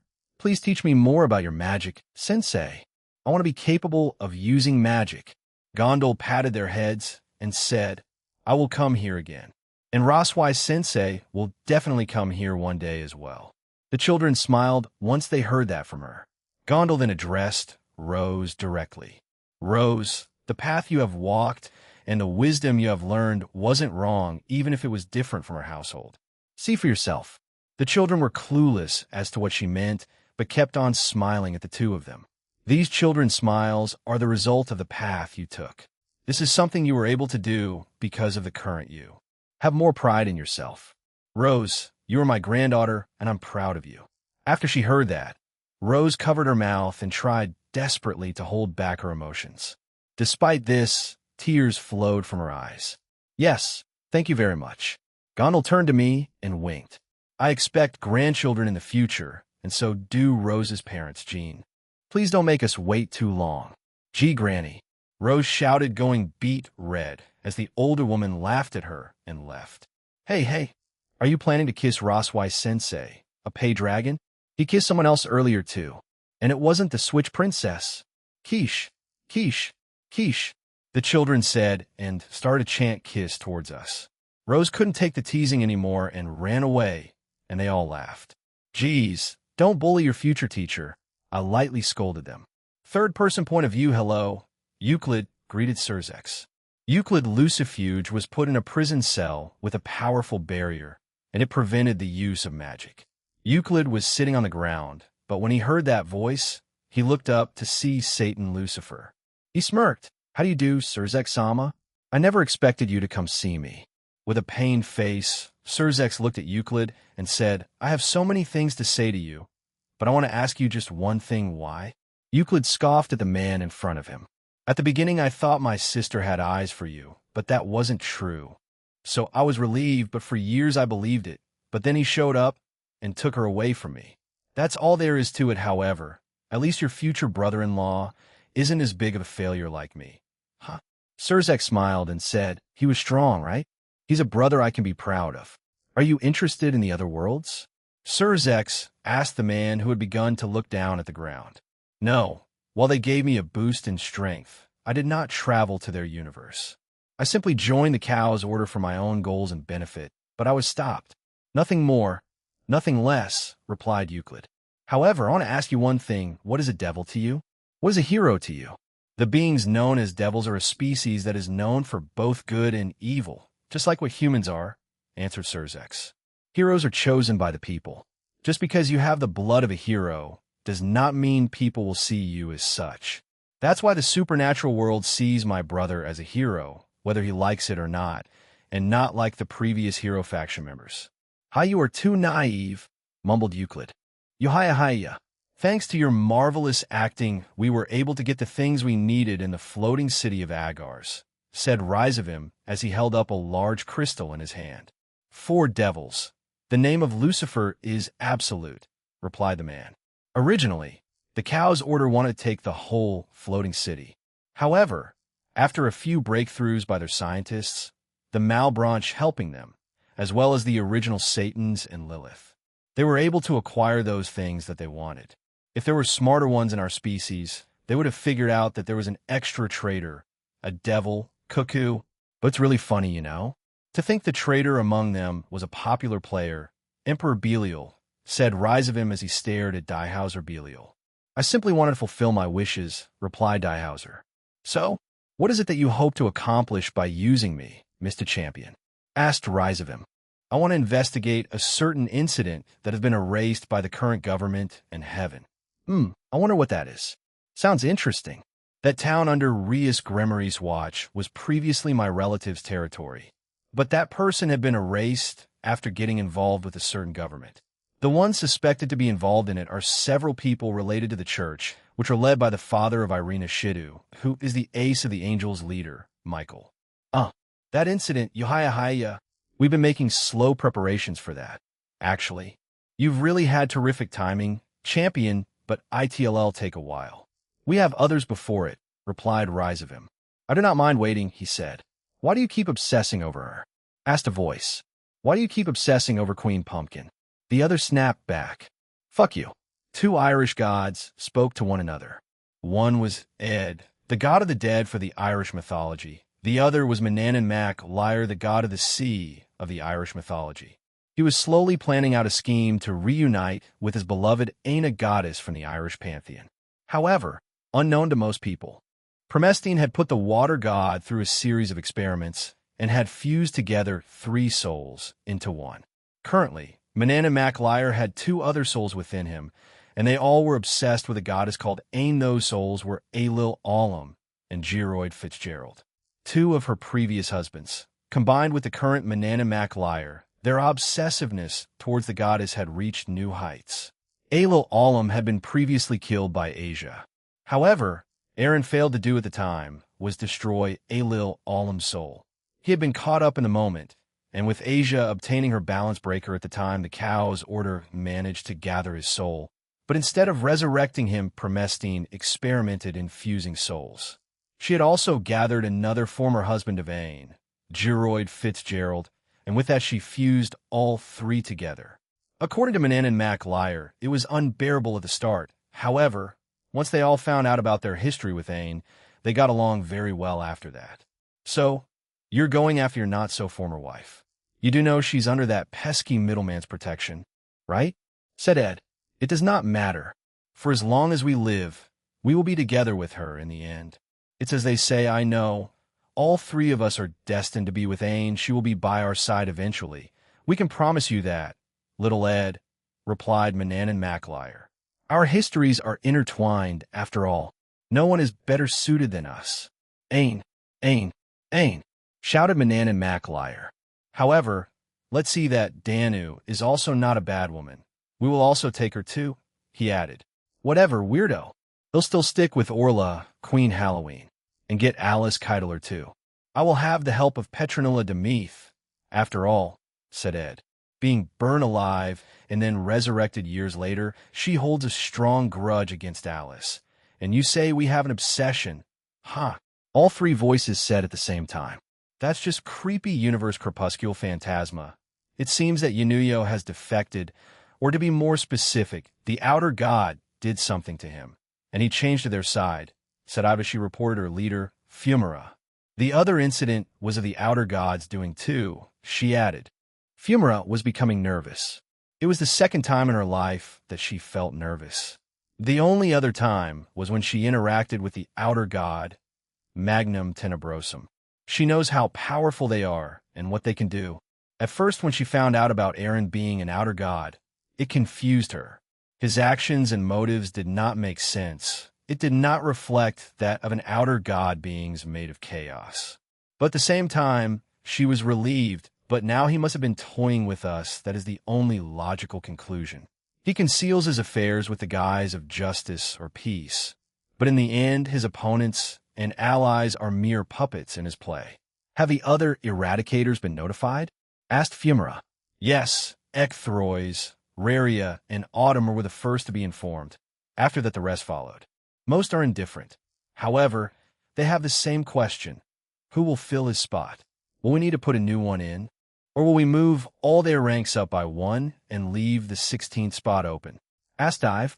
Since the creation of the Eradicators, no one has been killed in this type of way. The only time that the Eradicators lost someone was due to someone challenging whatever rank they wanted to fight and killing them. However, the Eradicators losing was a rare case. So the news of one of them defecting and siding with the enemy was quite shocking, but not a major loss for them. The vacant spot will be opened, but they must have the ability to defeat both rank 8 and 9 in order to succeed in the rank. Make the announcement. Anyone is welcome to try to fill the spot, but they must satisfy those requirements and also be approved by Eleanor too, ordered Fumara. Very well, I will make arrangements. I've bowed and left the room. I was a strange entity.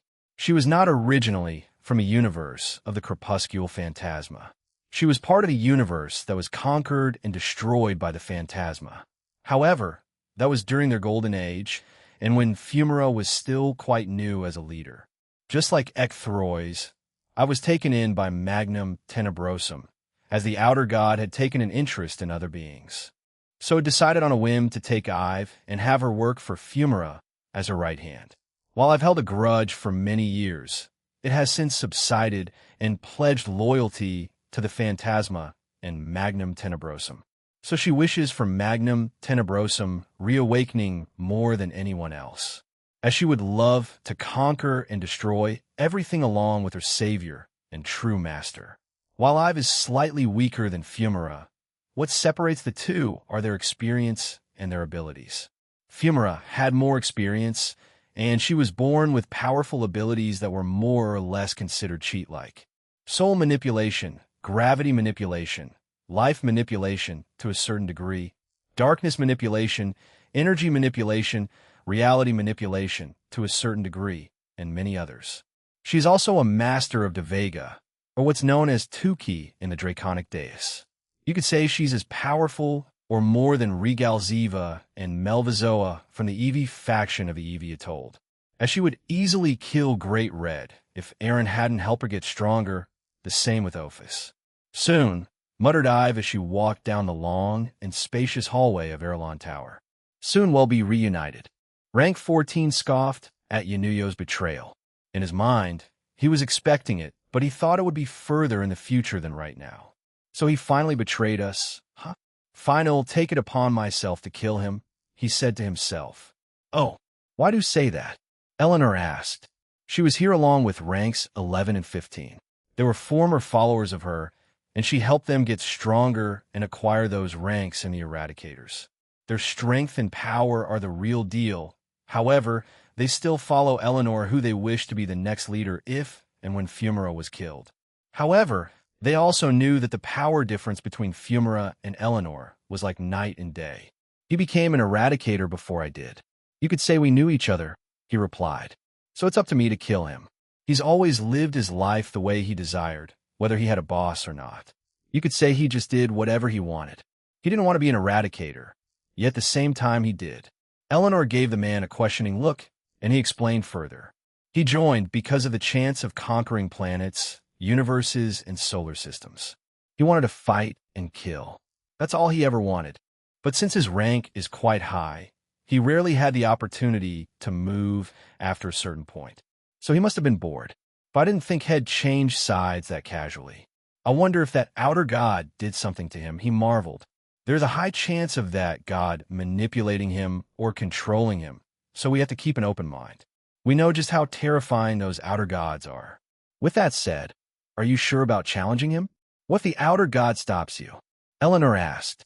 Then we just kick his ass, replied Rank 11. Rank 11 is a female Eradicator and also a battle maniac. However, she can be level-minded if she wants to be. However, her emotions do tend to win most of her battles. Outer God kick, ass doesn't always mix, you know, said Eleanor. 10k. Even though most of us hate him, he was still part of our group.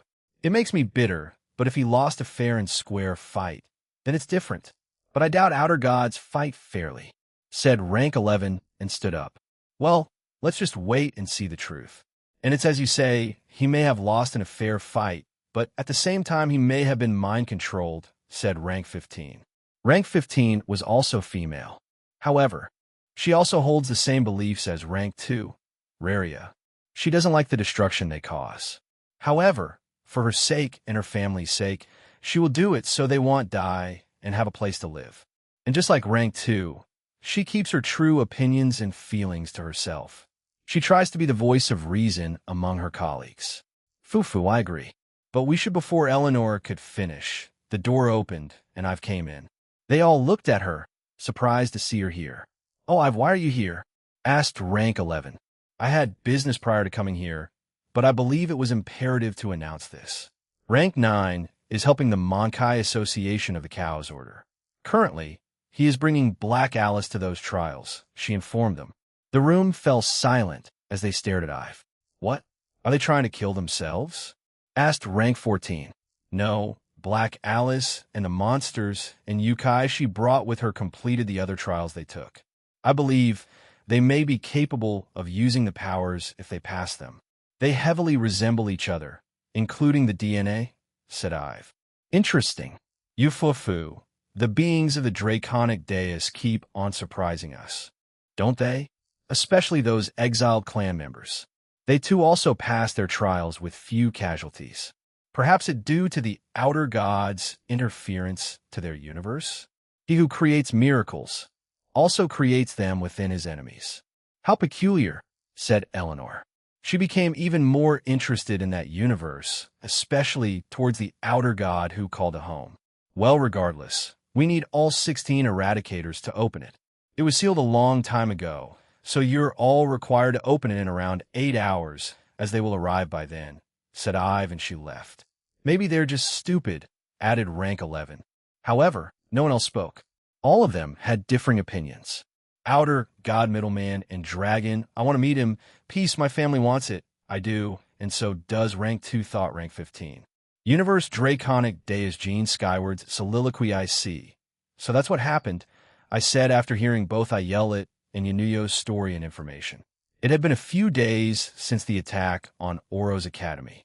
We did another experience day and ended it there for now. In a few months, there will be another one, and we'll be helping out again. A few things have happened since then. But for now, the 2 subordinates that were captured by us are being interrogated by Ajuka and his servants. Apparently, things have been going well for Asahi and Rotu, but they won't be out of prison for a long time. Apart from that, I was told by Yunuyo more about the Phantasma. Apparently, an upcoming group is being formed just below the Eradicators that will be dubbed the Weiboros. They will only have 12 members, unlike the 16 for the Eradicators. Their hierarchy apparently went like this. Magnum Tenebrosum, Outer God, Fumara, Leader, Ive, Right Hand, Umbra, Eradicators, Weiboros, everything else. The Umbra are 4 individuals that are under Ive and do other jobs for her. I will make them do the dirty work. She will just report everything back to Fumara. Yunuyo doesn't know anything else about them apart from the group's name, since he only heard of them in passing and never met any of them. I also learned all the names and ranks of the Eradicators from him. They went like this. Rank 1 Ecthrois, Rank 2 Raria, Rank 3 Autumn, Rank 4 Virion Demon, Male. Rank 5 Thoza, Male. Rank 6 Ethnix, Female. Rank 7 Yunuyo, Male. May be replaced. Rank 8 Arendoliaris, Male. Rank 9 Abyssner, Male.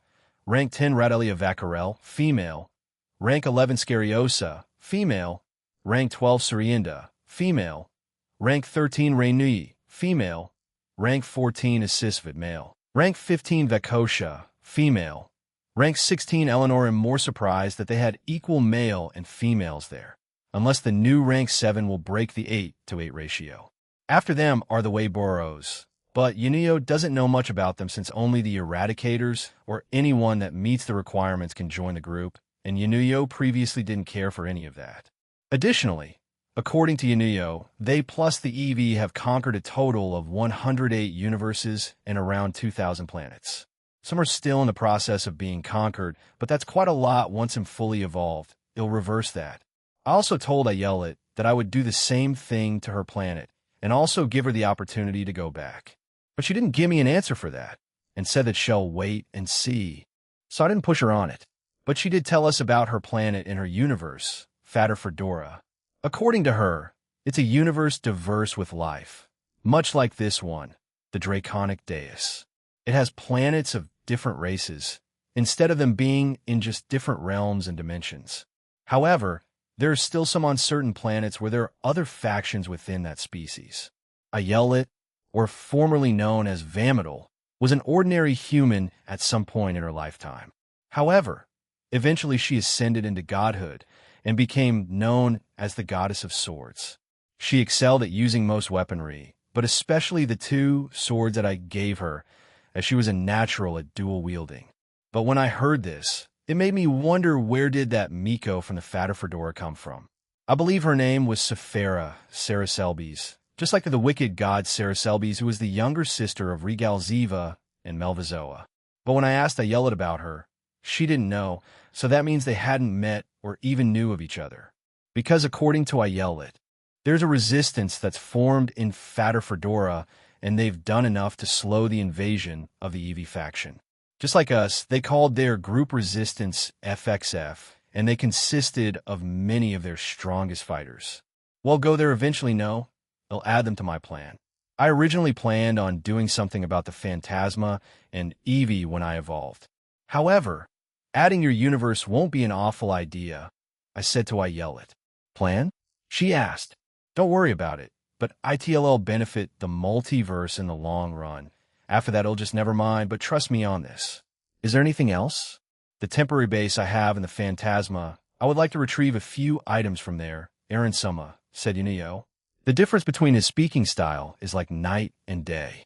I don't think he'll get used to it this soon, but sure thing, but wait until Chow Chow and his team are ready. They'll send them to help you, since I want them to take down as many beings in that world. They'll let them kill, capture, or whatever else they want based on their own judgment. He should be nearly done, and after that there is one thing in my universe, Aaron Sama, said Ayelet. I'm led to believe that the Eevee gods have it in their possession, but it's called the Inrios.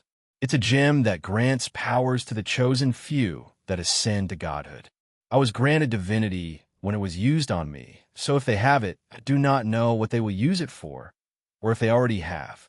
Inrios? The hell is that? A gem that can grant divinity seems pretty powerful, but Comptoir? Comptoir. Answer. Inrios contains the powers of Infinity D, REA, MS, and Sha OS and S. With the state of a universe called Fatter Fedora, the outer god governed this universe along with several others, and gave them something similar to the Inrios. Comptoir. Answer. Magnum Inominandum, Nyarlathotep, or the Nameless Mist. Much like Nyarlathotep of today, or Magnum Tenebrosum of the past, they were bored and curious. Azathoth did not want to interfere with their creations back then, so Azathoth let them roam free. Comptoir. Answer. However, most of them went to sleep relatively quickly, as many did not see a reason to interfere, but a few stayed awake for a few millennia before also going to sleep. The last 3, Magnum Tenebrosum, Magnum Inominandum, and Nyarlathotep did not, but they eventually did after Tenebrosum helped the Phantasma, and Inominandum helped a few universes too. I didn't think the outer gods messed with the universe that much. Hell, it was great that most of them went to sleep straight after being made. However, the original 3 that Azathoth created didn't sleep at the same time as the others they created. First Tenebrosum, next Inominandum. All that's left is Nyarlathotep, and he'll make her sleep for all of eternity. Hold up, what other gods govern it? Comptoir. Answer. Gods created by Magnum Inominandum to help govern Fatter Fedora. He made 6, but only 2 remained. The other 4 were killed by the Eevee gods. Unlike Nyarlathotep's children, the gods that Magnum and Aminandum created were only chief god class, so around middle tier to the peak of god class. And as you know, the Eevee gods are beyond that. Kuntuar. Answer. The ones that survived had unique powers that let them fight and escape with the Resistance FXF. However, just like the Atoll faction, they're slowly running out of time. If you send help their way now, you can prolong their fight until you evolve. Velgrind is out there in the multiverse searching on my behalf, as well as Ignia is looking for Lapis. They'll just make 2 new Electa then, and then give them 2 Shadow Soldiers. I suddenly stood up and told them what I knew and what I planned on doing right this very second. Ayelet seemed stunned, but I ignored this and touched the ground. It's a lot less dramatic now, as 2 circles appeared in front of me, and out came a male and female. These 2 already have the same ranks as the rest of the Electa. The male had short blonde hair, red eyes, and elf ears. His entire outfit was mainly black with a few wine-red accents here and there. His weapon of choice were dual guns and a large futuristic-looking rifle. Meanwhile, the female was the exact opposite. She had black bob-cut hair and brown-gray eyes and wore an elegant white dress. She had a large and white oriental piece behind her body and carried a gold-black fan with a yellow gem near the crossguard. I pointed at the male, Evonos, then at the female, Sviva. I then tapped my head and sent them the relevant information for their mission. It was basically to find the remaining gods, the Resistance FXF, and if possible, the Enrios. I then looked at Ayelet and asked her if she could give them an item. This was to prove to them that these 2 were allies and would help them. Evonos turned to stare at Sviva and waited for her to say something. It looked like Evonos wasn't the type to take charge and had made Sviva into the leader between the 2. Sviva looked at Evonos briefly before she smiled. Afufu, very well. I will be the leader of this mission. Aaron-sama, please give us both a range and close combat Shadow Soldier, she requested.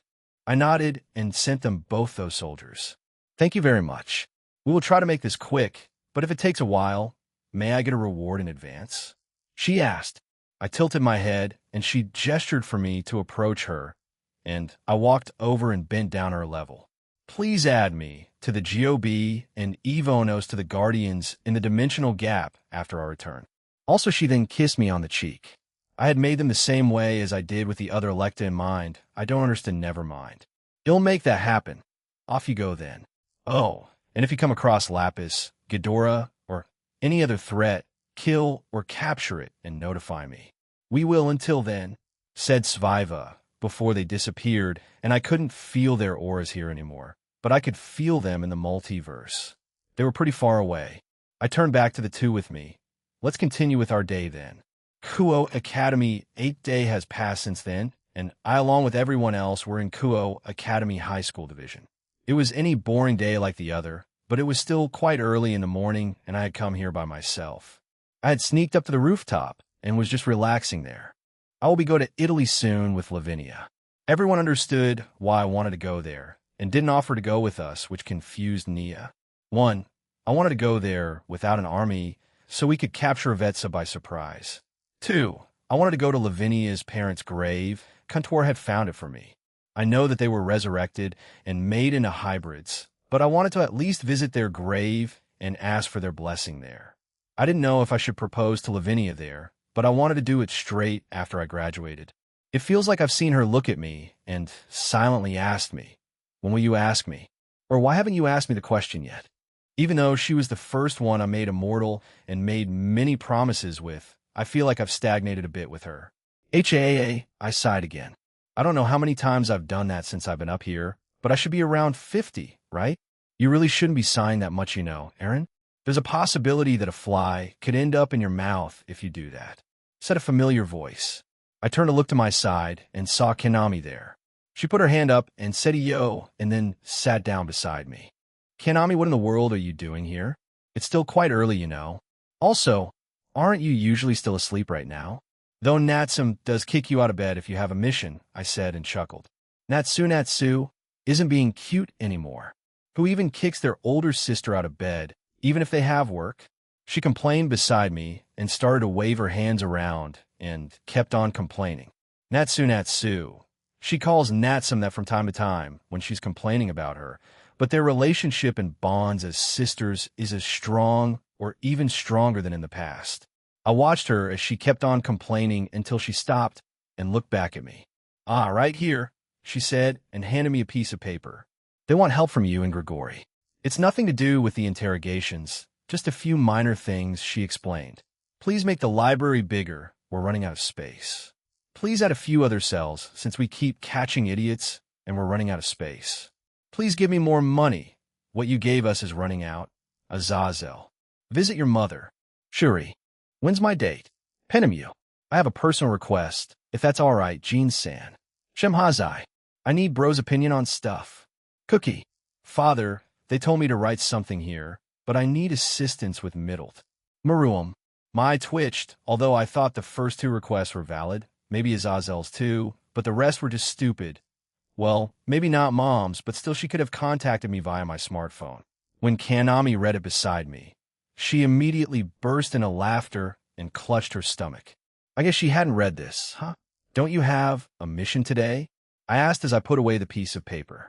I do, but I wanted to hand-deliver this to you. I had to beat Lavinia in a game of rock, paper, scissors. She was really upset too, she said, and sheepishly chuckled. Oh, by the way, you're traveling to Italy with her when the weekend comes, right? She asked.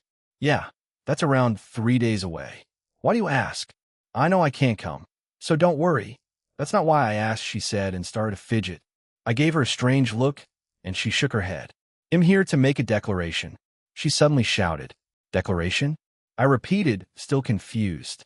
Kanami suddenly and quickly leaned forward and pecked me on the lips, and then pulled away while blushing. I know that Natsum is already immortal after your date, so I aim to be engaged before her. Aaron Toole, I declare that to you. Be-bye, she again shouted and then turned back around. Oh, and you have to meet our parents, she added and finally left. I was left there by myself again. I know Kanami and I have grown closer over the years since she started to come with us to the pocket dimension. However, I always wondered if she held herself back for the sake of Natsum. But I guess she wasn't. She may have been planning things on her own end. After a few seconds, my phone buzzed, and when I took it out, Aaron, marry me. It was Natsum. She had proposed through text. What in the world? No, meh. What I failed to see was that it was the group chat that we all had. Well, we had a few different ones. This chat that both Natsum and Kanami had sent messages to was the chat group where everyone in my household was in. The other ones were Team DXD and a few others, like Team /Dog, Super Satan's Fan Club, Money Grub Grigori, and others. Minaya, let's just talk about this when night comes. Okay? I sent back to them. I put my phone away and sighed. So, I had a small little trip to Grigori again. Huh? After that, I was potentially going to Italy unless something else happens once I got back to the classroom. It was already pure chaos. The usual suspects were already screaming about something or other, but I made my way to my desk where Kuda and Najima were waiting. Surprisingly, they were very silent, but they were also quite smug. However, both peerages and Ingvild were already there, so they gave me strange looks and pointed at their phones. I wearily smiled and shook my head, and they didn't ask any further. Well, for now, that's it. So what you two idiots so smug about? I asked as I sat down. I kissed my D-date Esakura-san, Kuda said in a weird shy voice and was actually blushing. I held hands and kissed Y with Wisen too, added Najima. They had said this loudly enough to draw the attention of the class, and the elite virgin squad, or whatever the hell their name was, became furious. You what? They screamed at both Najima and Kuda, who in turn started to laugh and mock them all. Ha ha ha, we have girlfriends now. Suck it, virgins, shouted Kuda. First a kiss, then after. Hee, giggled Najima in a strange way. They shouted insults at each other for a few seconds, and Sona didn't do anything other than rest her hand on her head. She knew it was useless to try to break this stupidity up, but then both Najima and Kuda looked at me with massive grins. Can you beat that, Skyward-sama? They both asked smugly, and for some reason everyone was now looking at me. I looked at them, then to the rest of the classroom. The devils were looking at me with curiosity. They must be curious about how I was going to respond. It's usually witty and to the point. Normally, I'd just say something outrageous about my harem or something to shut them up, but instead, I nodded and said, "Okay, give me a second." What are you planning to do? Bring out your phone and show us fake nudes? No thanks, said Kuda. Yeah, that threat gets old. Scoured some. I looked at them one more time. I hadn't moved yet, but I then glanced at Akino and gestured for her to come over to me. She cutely tilted her head, but came over to me.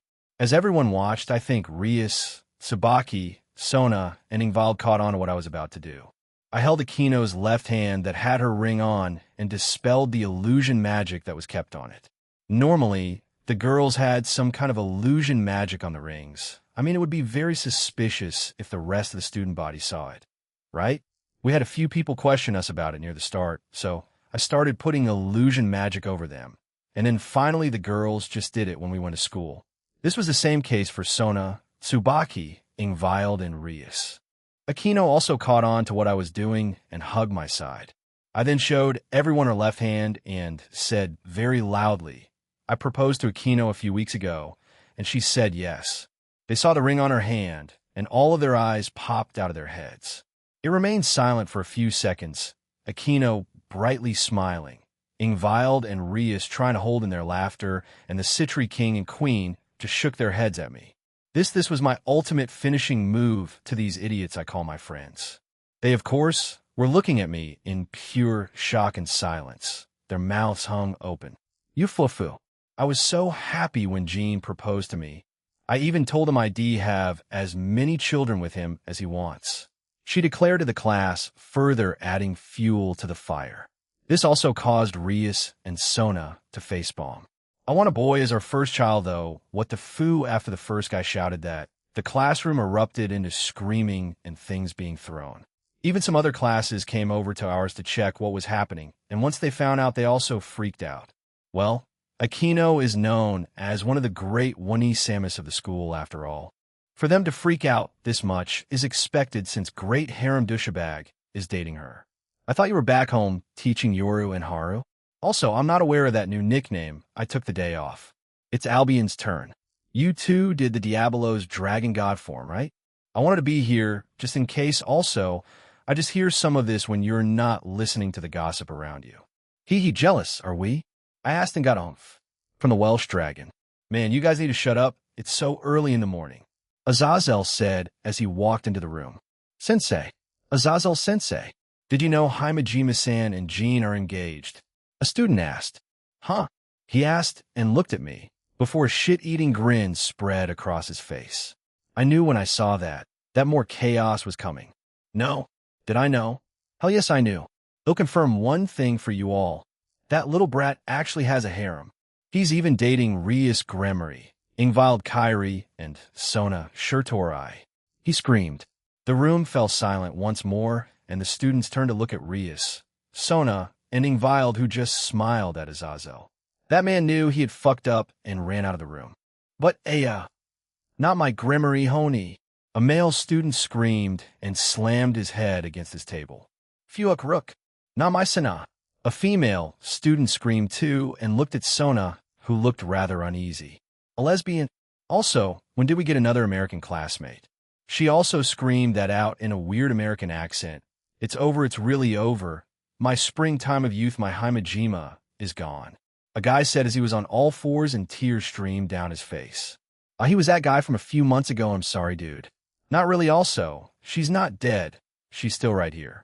Finally, Rose came in the classroom to scold us, but Azazel came back too and added, by the way, Raswai Sensei is also dating Jean. But he said that and ran away. Rose obviously turned red and robotically walked out of the room. And then we heard a loud screech of Azazel's name from Rose and a loud smacking sound down the hallway. The rest of the morning classes were filled with chaos as the normal teachers also found out about the fiasco that had happened in my classroom. Era to think you'd actually announce it to the school, said Lisa as she hugged me from behind. We were in the occult research club room as we had our lunch. Everyone was here since we wanted to avoid the student body, since most of them asked us a lot of questions. Every girl in the club were asked, "Are you also dating Jean Senpai?" Or something along those lines, but why when did this happen? I asked as I looked at Kiba, or should I refer to her as Yumi Kira? I mean, he literally transformed himself into a girl again and doesn't want to go back. Is this what he meant by "have my own plans"? From back then? Kiba, you're absolutely terrifying. Did you finally come to terms with your own feelings? Because I seriously don't know how to respond to them, even if you take this extreme approach. So you'll reject him? If it were back a few months ago, after the Kokabeel and Azrael incident, then probably. But now we've spent many years together, and he's a close friend of mine. I do feel like shit if I just threw him to the side like that. But it'll wait until we get Tosca and see how he reacts. If he goes back to being a guy, then great. If not, he'll need to rethink how to approach this. What do you mean? Eren Senpai, asked Kira playfully. Kira then put a finger on her cheek and said, "I was also asked by many people if I was dating you." Do you know what I said? No, I replied. Her smile only got wider as she shook her head. She brought her necklace out and said, "He gave me a promise necklace. A fufu." I just sighed at him. I swear he takes these things a bit too far at times. Sona is also being hounded, you know? Even the girls in the student council were being asked as well. Well, save for Tomo and Ruruko, as it's clear they're dating Gasper and Saji, respectively, added Rias as she glared at a half-beaten Azazel in the corner. The girls in the class, Rias, Sona, Ingvild, and Tsubaki, as well as Rose, tracked him down a short while ago and beat the living daylights out of him. So now the governor of the fallen angels was sulking in a corner. TCH, it's not like I'm lying. It's the truth, he finally said. To us. And to the supernatural? Yes. It's the truth for the humans? No. Please, you're the governor, have more tact. Aren't you older than us? Asked Rias tiredly. I was just going along with the students' energy. Can you blame me? Come on. Act more you damn ages. TCH. He fired back and went back to moping. Ah, right, Jean. I need you for tomorrow. So skip the day. Well, a lot of us do. But you are needed by the devils today, added Azazel. Yeah, I know. I got the message from Kanami. Also the devils? I asked, and looked at Rias, who shook her head. Yeah, the Satans each require you for something. Expect them to be either serious or something dumb. They said that they didn't need your help yet, since Euclid is being strangely cooperative. This is because Graphia is the one interrogating him, and she's pretty cold and ruthless about it. Yeah, she did say that she would do that. But all of the Satans? I repeated, and he nodded. He then threw something at me, and it seemed to have a magic circle on it. That's a teleportation circle to the Glaciolabala's territory. You'll need to head there. You already know the ways to the Gremory, Citri, and Astaroth territory, right? He asked. Yeah, I do, thanks. I do wonder what they want me for, though. Wait, I can count this as request, then? I asked him. Give me a second. Azazel summoned his phone and started to furiously text on it. He showed a wide variety of emotions in that short time. However, he finally looked back at us and said, Yeah, you can consider this the middleman's job. That's fine then.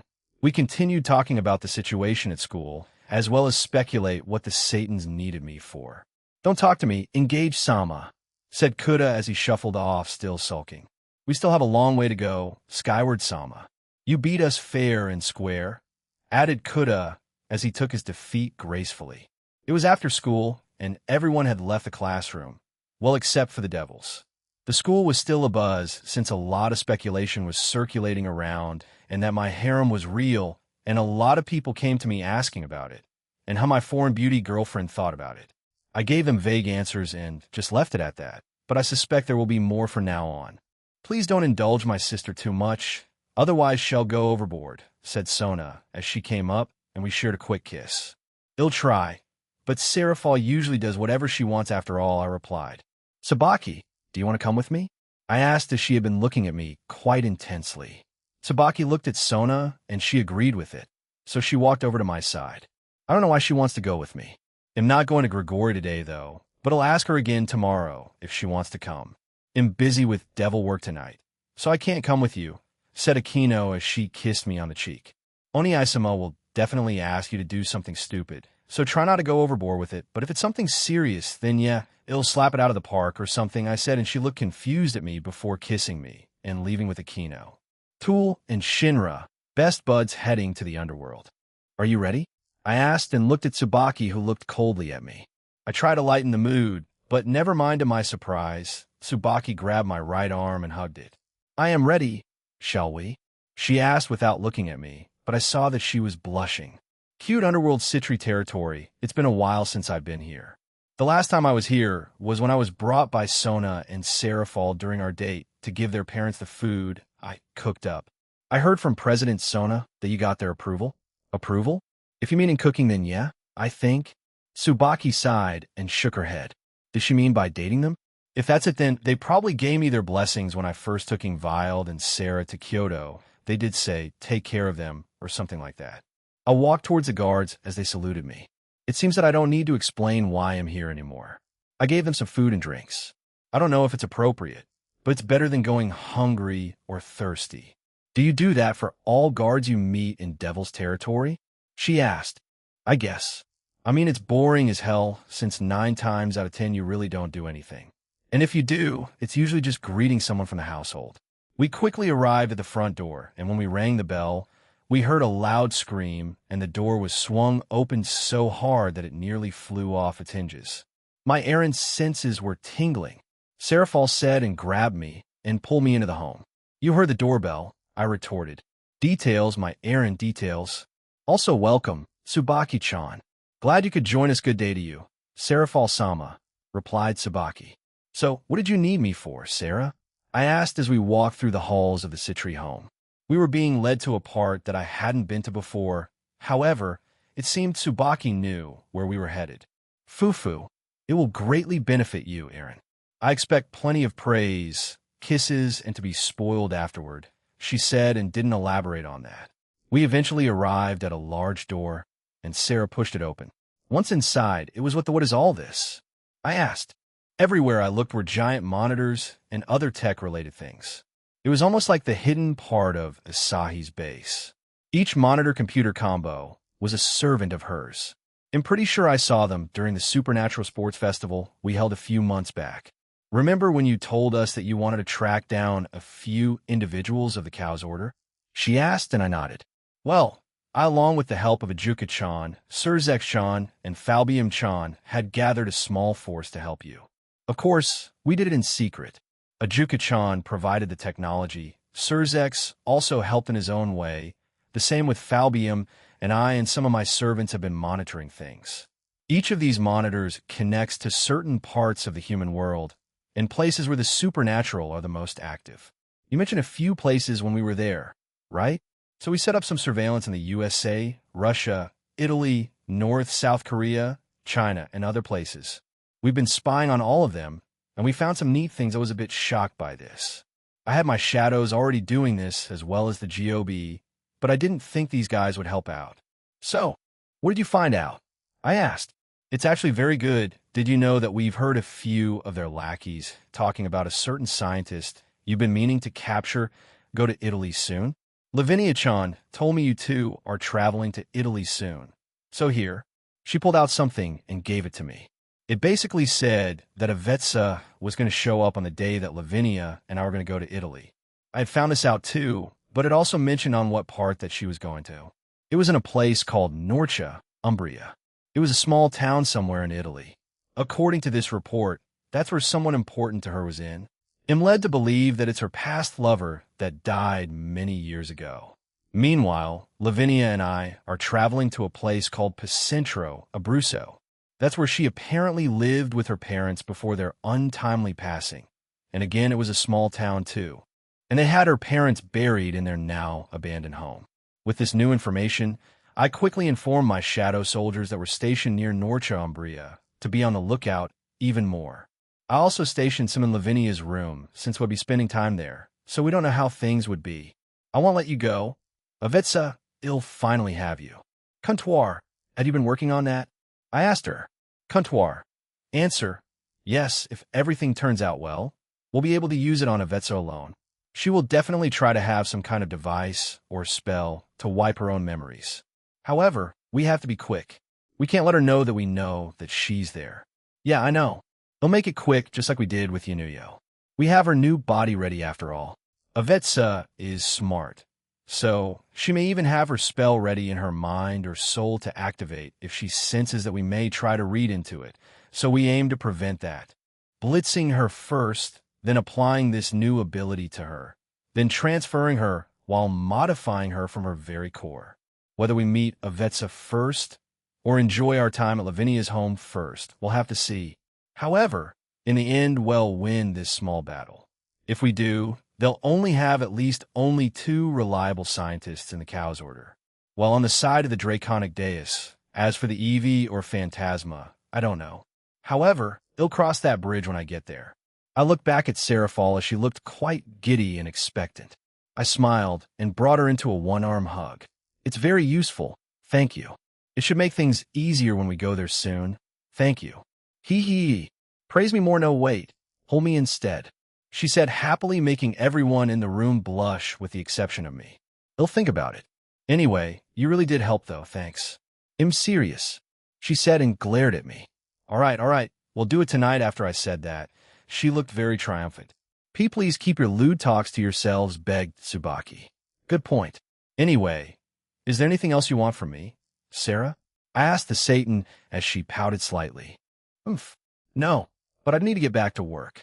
I only have a few more documents left, so I won't be too long. What do you plan on heading after this? She asked.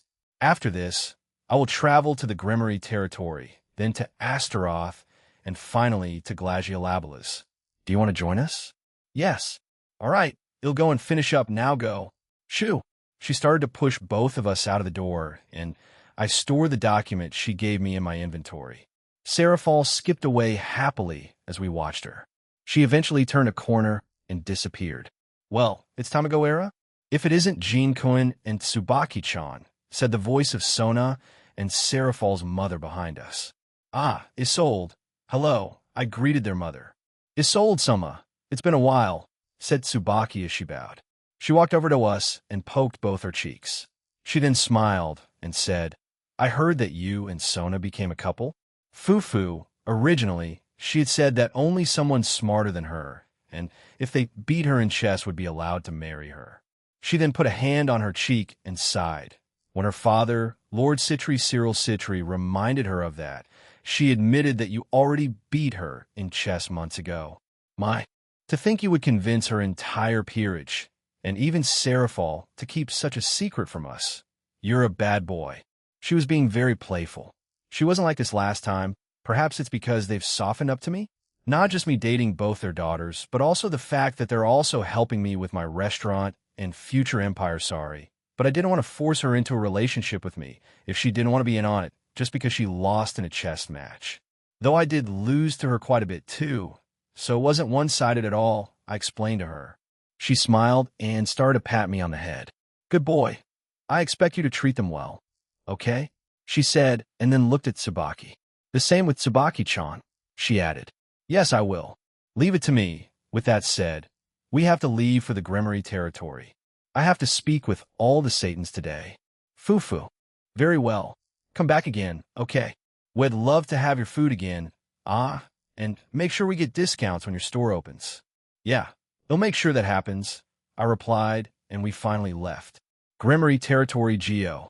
As soon as we arrived in the Grimory home entrance hallway, what I saw left me dumbfounded. In front of us was Zeodicus on all fours as Runias was on his back, riding him like some kind of horse. Around them were other servants, as well as Venilana, Asteri, Kaisis, Milikas, and Surzex, who all had strange smiles on their faces. Oh, Jean, have you come here to entertain me? She asked, which made everyone else look at us. Indeed, he is first-generation Sama, right, Jin-kun? Surzex interrupted me and asked that. I see. So he wanted me to entertain Runias? I inwardly sighed and agreed. Yes, I am. Runia is great. Is your companion coming along? She asked, and hopped off Zeodicus, who seemed more than happy to comply with her whims. She is, if that's a problem, then no, it's fine. Come. She grabbed my hand and started to lead me away. Everyone else came with us too. So this is your castle. Huh, it's pretty unique, I guess. I commented as I looked around the room we were teleported into.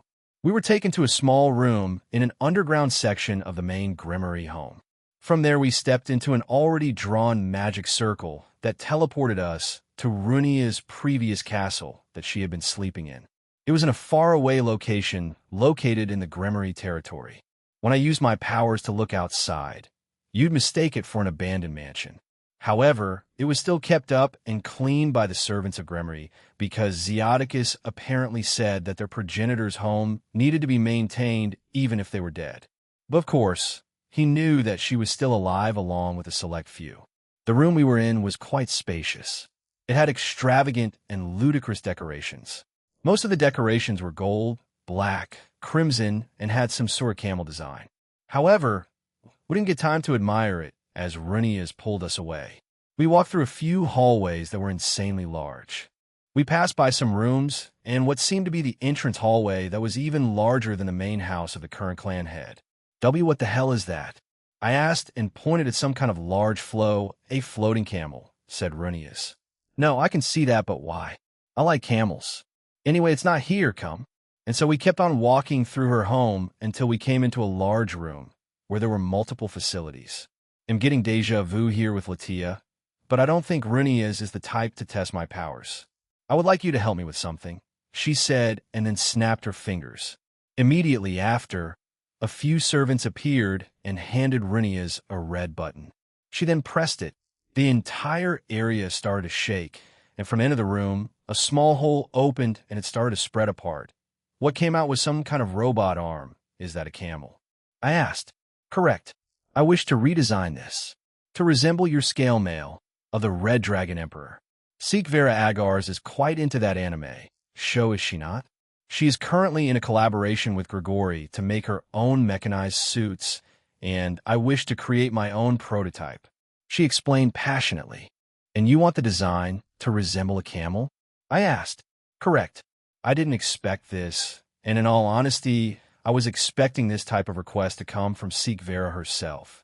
However, when I looked back at Runias, she had stars in her eyes as she waited patiently for my answer. So, something similar to my scale mail. And what do you expect from it? What I mean is, what type of abilities do you want from the mecha suit? Do you also want to be those giant ones, or one that is of your body size? I have these in mind, she said, and took out some kind of paper with designs on it. I took it and looked over it. I found that the design was poorly drawn, but I could understand what she desired, as well as the abilities she hoped for from it. Just like mine, she wanted some thrusters on it. She also wanted backup wings in case she ran out of demonic energy. A few guns, turrets, and cannons on it that will use her own demonic energy as a power source. She wanted the armor to be a mix of brown, silver, and crimson. It said in writing, silver, because of Jean. Important must-have. I found it amusing. It was quite basic, but I could probably make it. I've been meaning to make armor like that. What I forgot to add, can you make it, how do I say this, adaptable to any body type? She asked. I think I understand what you're asking, so if I use it, it will fit me. If you use the mecha, it still will fit you, and anyone else, right? Yes, that's what I meant. As expected of Jean, she said and proudly puffed her enormous chest out. What should I base this one? Maybe the slime? I thought, and then summoned some slime in my palm. Everyone looked at the slime and me with confusion, but I said nothing. I dropped the slime onto the floor and touched the ground, and the slime began to glow. It started off small, but gradually became brighter until the room was fully illuminated. After a few more seconds of this, it finally subsided, and in front of them was a metallic crimson and brown armor. It looked like my boosted gear scale mail, but the helmet was a camel's robotic head instead. This armor will function like a sacred gear. Your thoughts will turn into actions, so if you wear it, and thought of bringing the wings out, then they will come out. The same with the guns, turrets, and cannons. I explained and put my hand towards it. The armor disappeared and turned into a ball of light. That light then floated towards my right hand, and it turned into a small crimson-brown bracelet. Here, it only requires your thoughts to activate. Of course, you can use your own voice too, I explained and handed the bracelet to Runias. She immediately put it on and shouted in excitement, "Crimson break," and was immediately consumed by a crimson and brown light. After the light faded, Runia's was now in a new armor that I made, and it also changed to fit her size and body shape. Runia's began to giggle to herself as she summoned crimson silver light wings behind her and then flew around with them. Suddenly, a few target dummies appeared from the walls of the room we were in, and Runia's summoned some of the turrets from her shoulders, and using her demonic energy as a source fired powerful blasts of demonic bullets at the dummies.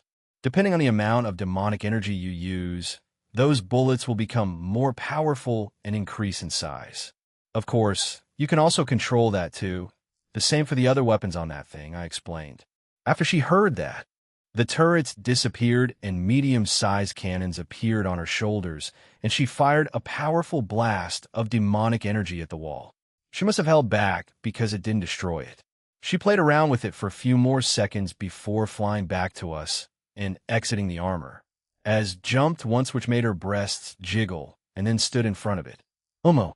Good, very good. I like it, Jean. I have no problems using it. It's almost like I've used it my entire life, but with this she stopped there and looked smugly at us. I take it to your liking. First generation Sama? Asked Zeoticus as the rest of the Gremory family joined us. Yes, it is. Jean, have you ever thought of creating more items like this to sell? It would certainly make you a lot of money, asked Renius. No, the things I usually create end up usually used by myself or my lovers, and also I don't really trust people to not abuse them. However, since all of you are family, and this was requested by you, I don't mind. If a random devil I didn't know asked for it, I may have declined or even made a very weak version of it. Also, please don't try to replicate this. With most things I make, I have that as a failsafe. So, just explode. You're quite paranoid about these things, Jean Cohen, said Venelana as she put both her hands on my shoulder. She was behind me, and I felt her breasts on the back of my head.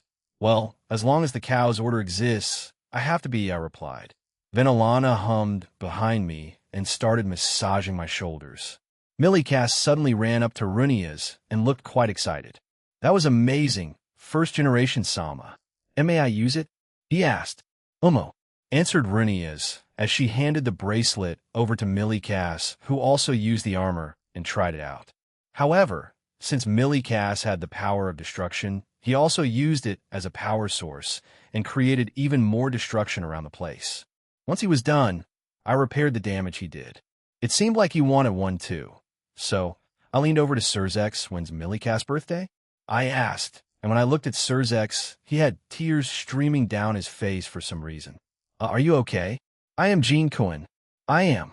His birthday is not too long after. Astri smacked him on the head. But I did get the date of Millicast's birthday, and I would gift him something similar.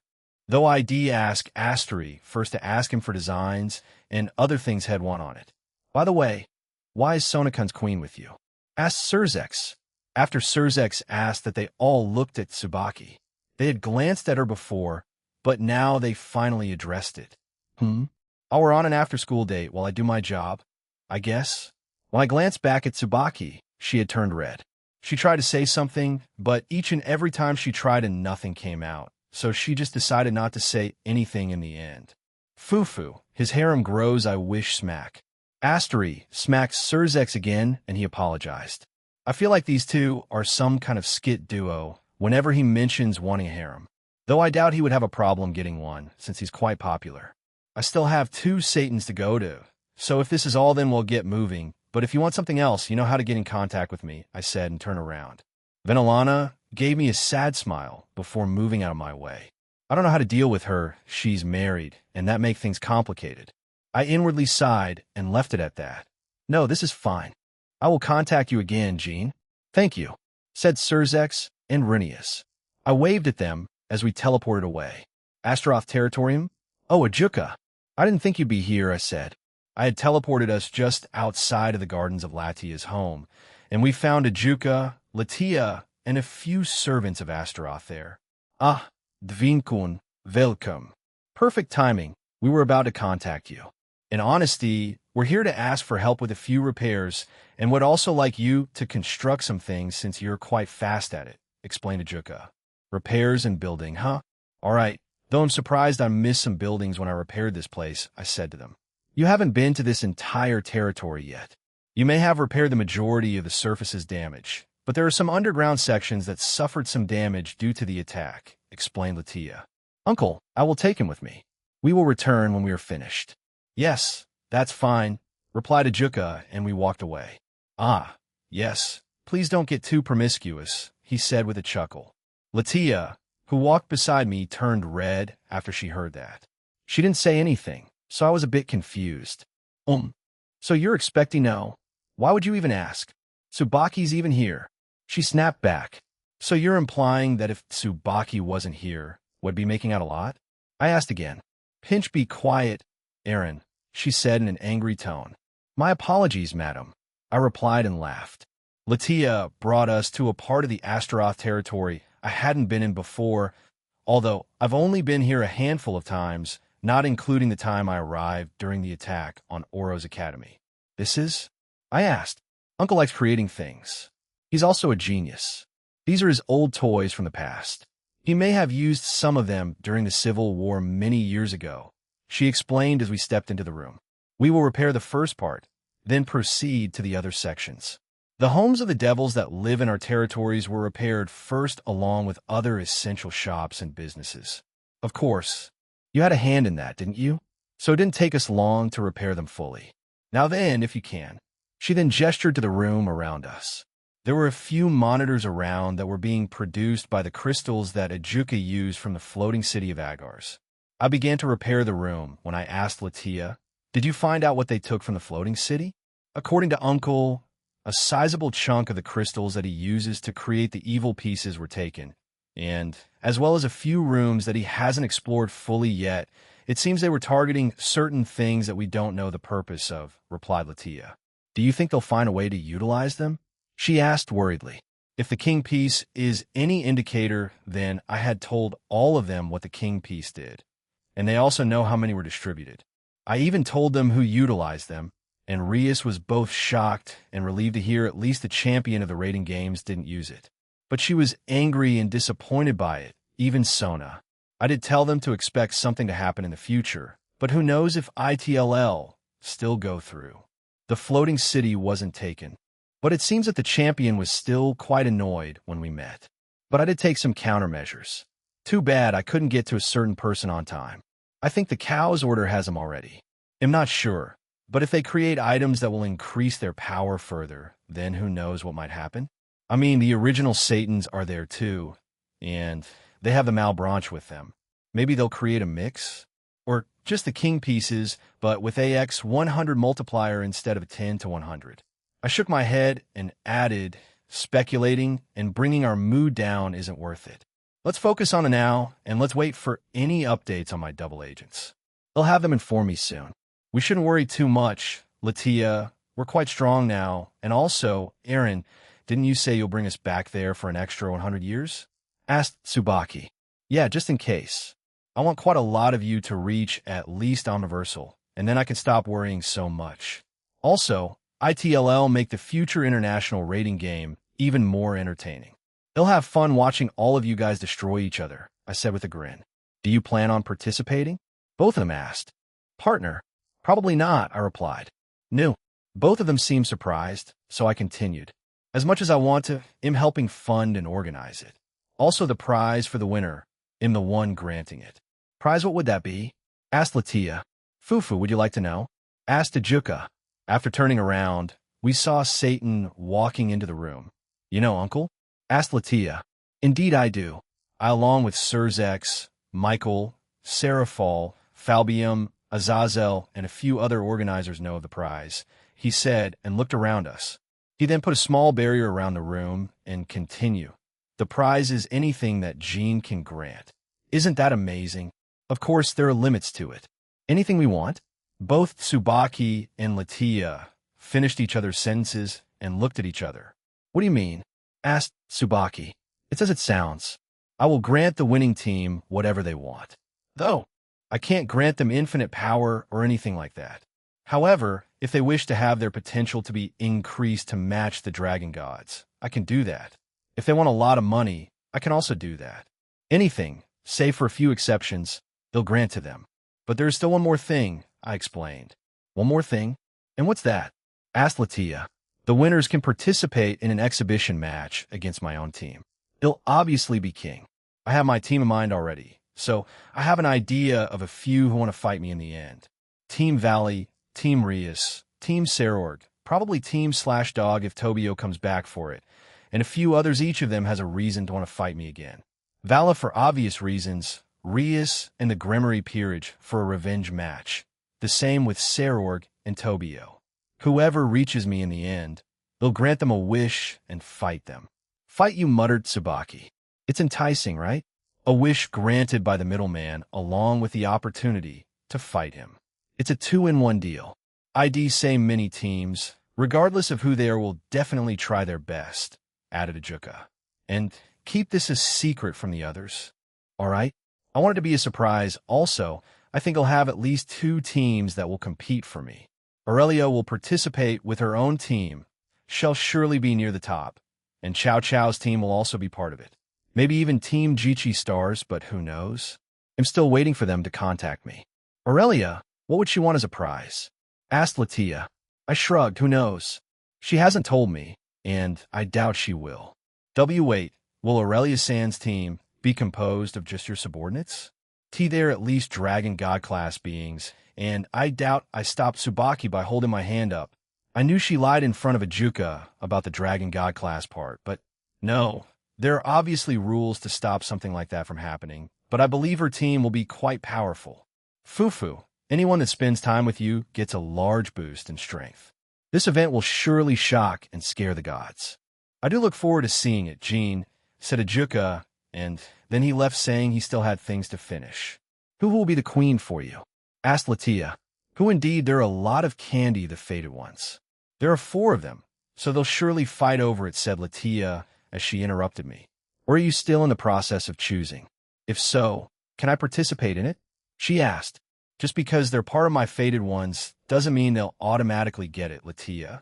But yes, there'll be a process for it. In the end, whoever wins will be the queen. Of course, I'll have other spots, you know. Pawns, rooks, bishops, and knights. But I can understand why they want to be the queen. The fight for it will be fierce anyway. Let's finish this up. I still have one more place to get to. After that, we finished our duties in mostly silence. I think they were thinking about what to do with all that they just learned. We're done, I said as we found Ajuka. Ah, good work. Wire the money to your account. That should be all for today. Thank you, Jean, said Ajuka.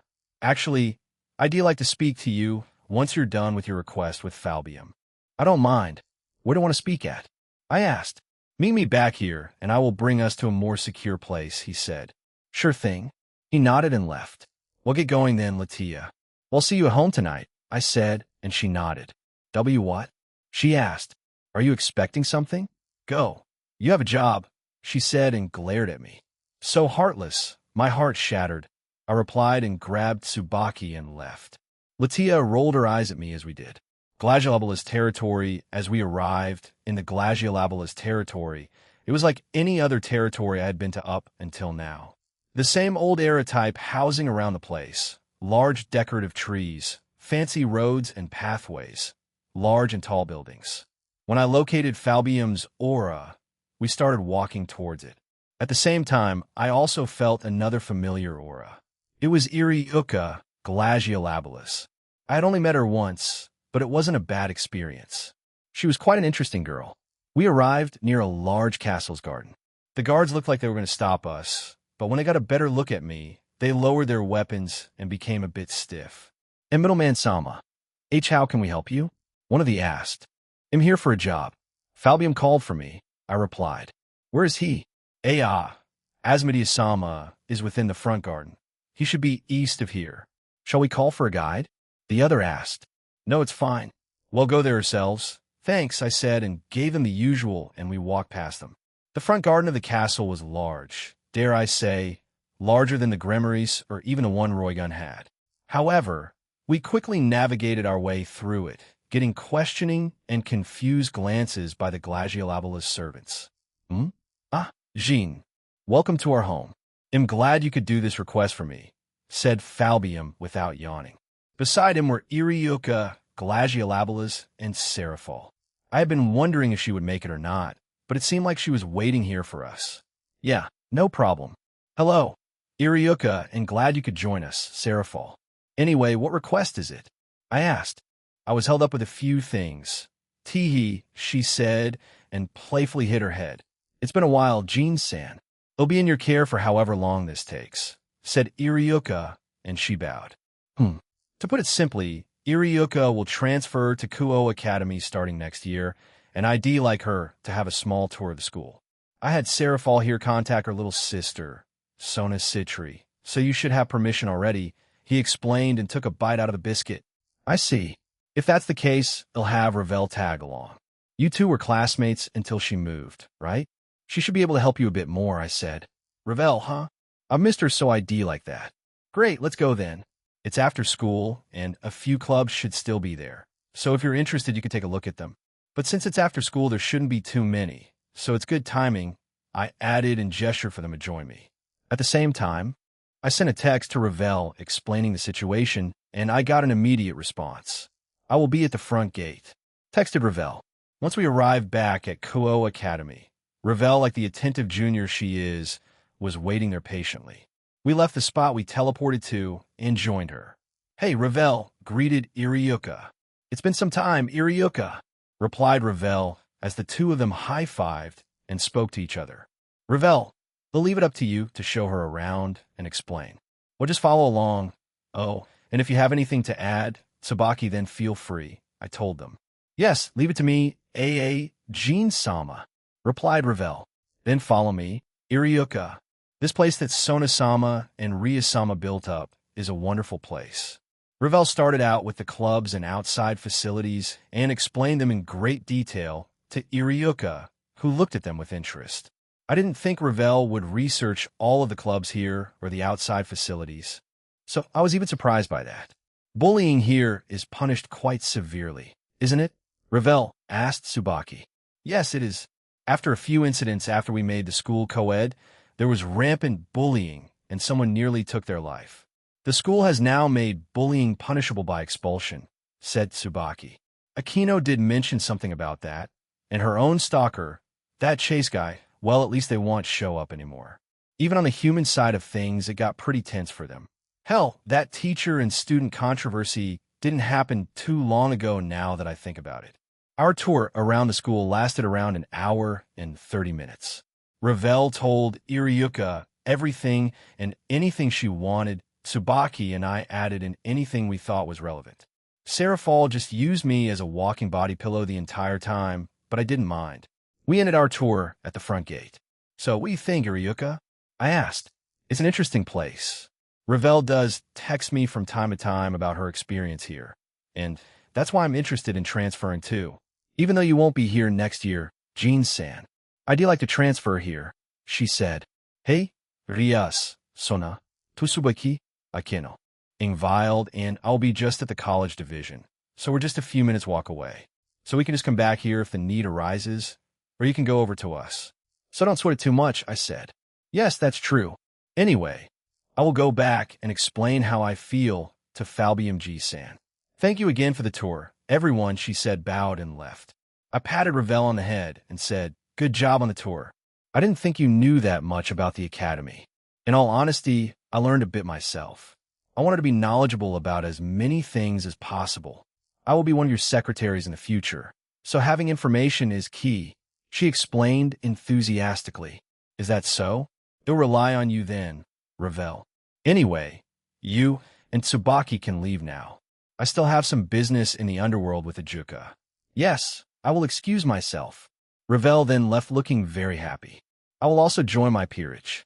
Thank you for indulging me, Aaron. Don't sweat it. Oh, I'm heading to Grigori tomorrow. Care to join? I asked. Her eyes widened, and she agreed to come. After that, she left for the student council room. It was just Serafal and I left. So, I'm meeting with Ajuka. I don't know if he'll be allowed, though I'm going, and he can fight this magical girl if he wants. I laughed, knowing that she wouldn't take any other answers. We quickly arrived at the Astaroth territory, and Ajuka was already there waiting. He saw us, gave me a look that asked, why is Serafal here? In response, I just shook my head. He understood and gestured for both of us to join him. Once we did, he teleported us to a different place. The place he brought us was a different dimension. No, it was somewhere in the multiverse, a pocket dimension like mine, but built outside the boundaries of the draconic dais.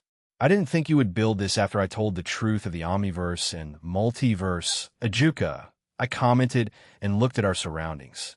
We were in an open area. Behind and above us was a large building. I could feel multiple devils here. They were probably his servants working on whatever project he had going on. In front of us was a large beach and an open ocean. It appeared to be the end of the day here, as there was a sunset going down on the horizon. He gestured for both Seraphal and I to sit down, and we did.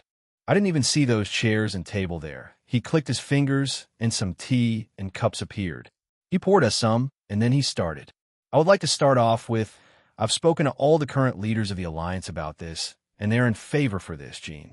To start, I will be establishing a secret intelligence bureau. Using an example from a human world, it would be similar to the American CIA or the English MI6, explained Ajuka. I, and many others believe that you should be the main central focal point for it. The leader or face of it. You're already known worldwide, aren't you? The famous middleman, Dual Dragon Emperor, and the Apei and Ketsa Dragon. Not to mention the many more titles that started appearing for you. This is happening a lot earlier than I expected.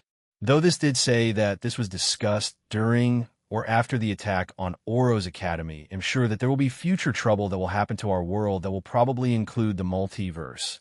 So we wanted to create this organization. Probably not since I'm closing of any world travel, but I may make exceptions for my allies. But apart from that, I don't want to deal with psychopaths that want to take over the multiverse or something like that. We plan to name this organization EXE, and as I said, you will be the head of it, the leader. I, along with the other gods, will work behind the scenes to help provide for everyone in it. So, this is like the Black Ops or something. Team DXD is the one that the public knows, while the organization of the EXE helps in the background. I can assume that most that will be in this won't be the teams that are in Team DXD? I asked. Most of it will be, but a lot of them will have better skills in espionage, assassination, and information gathering. Of course, the members will also be powerful. I originally had plans for Tobio Accuse/Dog to be one of the leaders. However, since he's retired from the front lines, and his current team is going through many changes, I thought I'd appoint you instead. If you have any ideas, can you tell me some members you already have planned? I asked. Well, even though their team is going through changes, I would like Team/Dog to be in it for starters. Penemu and my nephew Latia will also be in it. I believe these two will mostly help you, while Reiko and Rosweiss help you and the rest of Team DXD. However, I would like you to refrain from showing your face for the time being, as well as using either of your sacred gears. As I said, I want this organization to be a secret for the time being, explained Ajuka. That's fine. I have some new sacred gears that I classify as the new Longinus I wish to use anyway, I said. I brought out Demon Armor, Incursio, and Abyss Extinction and explained them to Ajuka. First it was Ashen Burst. Now you evolved another common sacred gear into Abyss Extinction and created a new sacred gear. You certainly know how to keep things lively, Gene. If it's possible, could I see at least the balance breaker of Abyss Extinction? He asked. I don't mind, I said and got up. Abyss Extinction looked like a small, shadowy purple dagger. I dropped it into my shadow and muttered, Balance break. FWSH. I was covered in a large mass of shadows. The shadows quickly dispersed, and I stepped forward. The armor I was in had glowing flame-like purple hair, glowing purple eyes, 2 curved black horns, and sharp claws. I also had a long, smoky black cloak on my back. Abyss Extinction, also known as Night Emperor of the Flawless Abyss. And which state of balance breaker is this? The regular crest side, subspecies, Abyss side, or X side? Ajuka asked as he looked at me in fascination.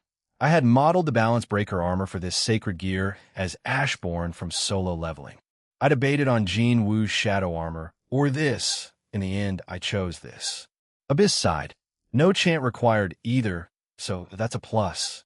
Though if I give this to someone, they may evolve it further, but who knows? I see, quite interesting. So these two are part of the new Longinus, you say? Does Azazel know about this? He asked.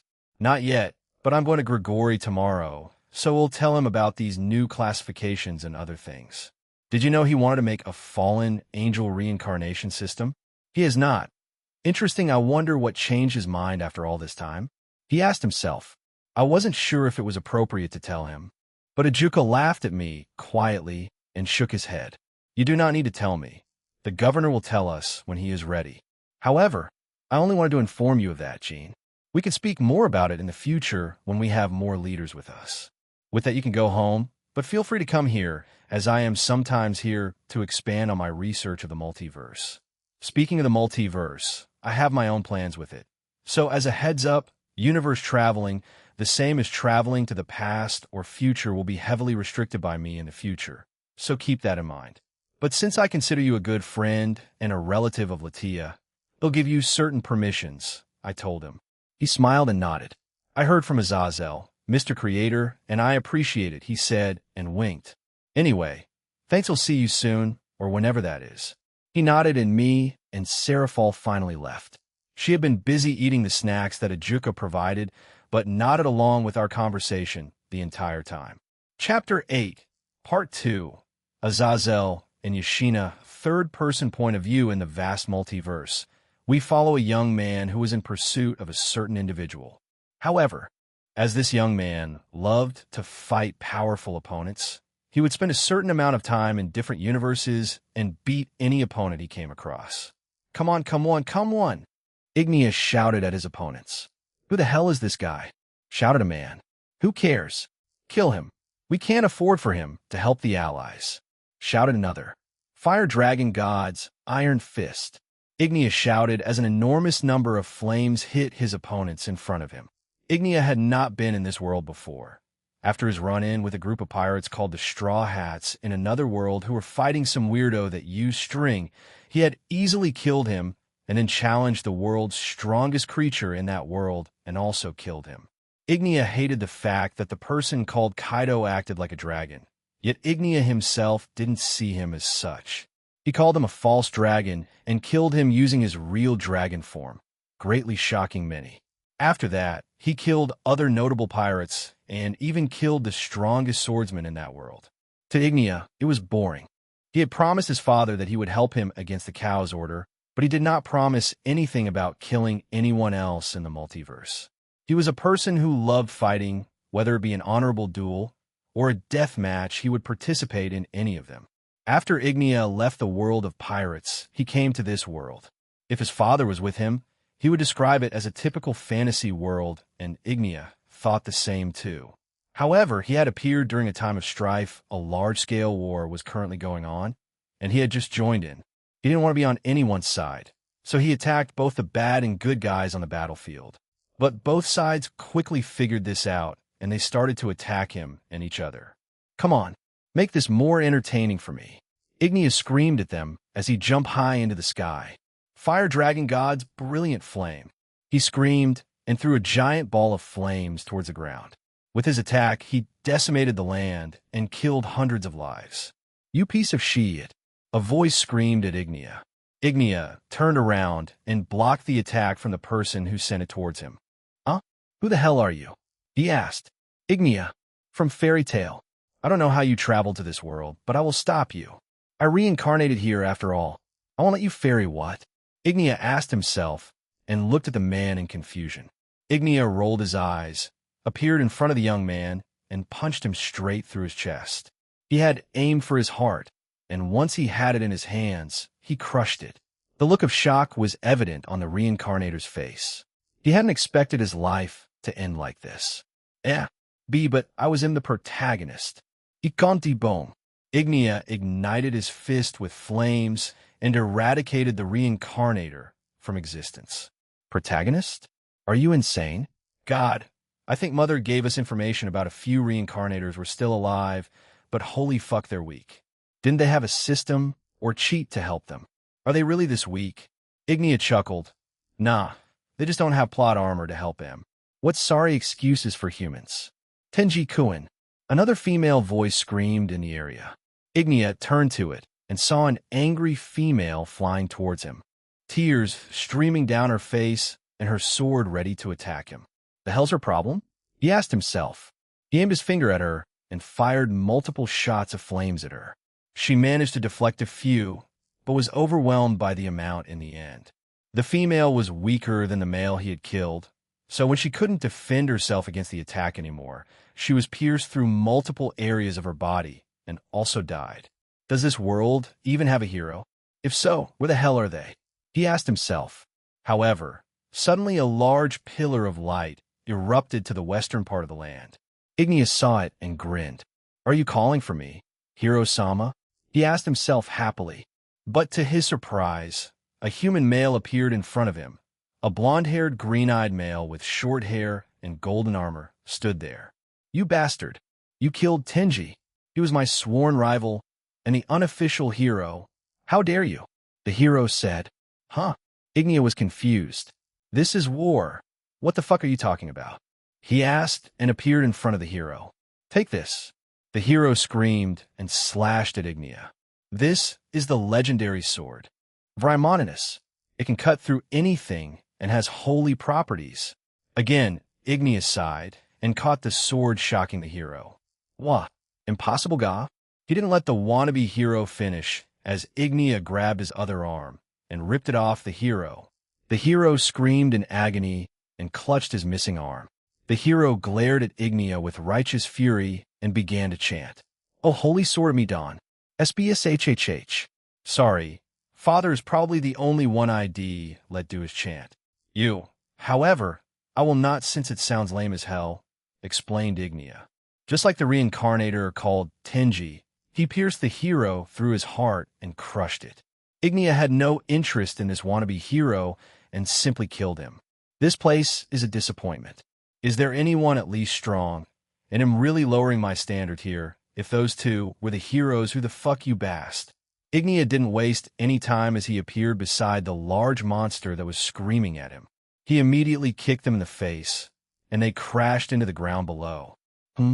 It's a dragon. I was waiting for you to show up, good. Show me how dragons are like in this world, he said, and took a fighting stance. I am Isilia, the black dragon. Tenji was my sword friend and future lover. How dare you? You all, what kind of boring backstory is that? Asked Ignea. Backstory? You dare? Yeah, idare. I literally said it. What you gonna do about it? Asked Ignea as he grinned at the dragon below him. A weak hero and a shittier reincarnated idiot. My god, this place is pathetic. Come on, at least show me you have some power. D. Shouted Isilia as she fired a powerful breath attack at Ignea. However, Ignea simply sighed. That's it. Even more disappointing than, he muttered to himself. Ignea gathered a large volume of flames in his mouth and then fired it at Isilia. Fire dragon god's roar. Doom. An even larger, thicker, and powerful breath attack left Ignea's mouth.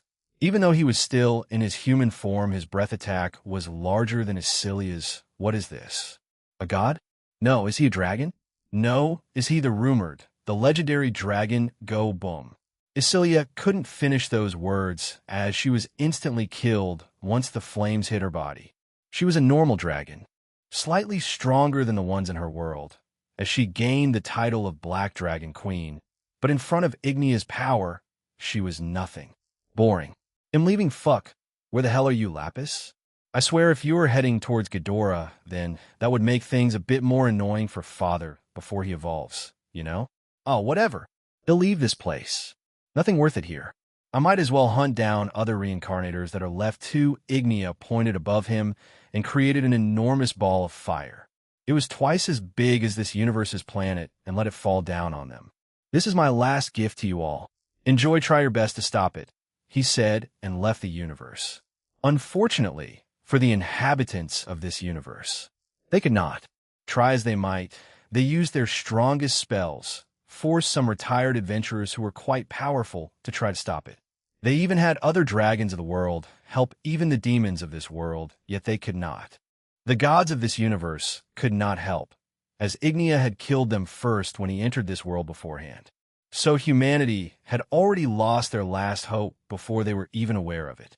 As the ball finally collided with this universe's Earth, it destroyed it a large explosion that caused that galaxy to shake even destroying a few nearby planets in the process. Back in the base of the Cow's Order, certain individuals were preparing to go with a certain scientist of theirs to a certain country. "I will be fine on my own. All of you are being way too paranoid," said Avetsa. "I have my own to escape and even memory wipe, and I also stored any relevant information in that, so if you need my knowledge, you can get it from there. I also don't feel comfortable sending a clone over there," she added. "We will send some magicians with you, Avetsa. At least with them, you will have enough time to escape if things go south. Also, someone else will accompany you well, a clone of theirs. We also managed to replicate their sacred gear. It's supposedly on par with a Longinus, but still quite far from its destructive capabilities," explained Promestine. Huh? Demon God Manifestation. Demon's Extract, was it? Quite a fascinating sacred gear that could probably develop into a new Longinus. She's also part of the Seekers of Truth, but she is very unstable. However, the Wizards of Oz wish to add her to their ranks. She's a very talented magician, and even Glinda compared her new Longinus-type sacred gear to her previous student, Lavinia Rennie's absolute demise, said Promestine.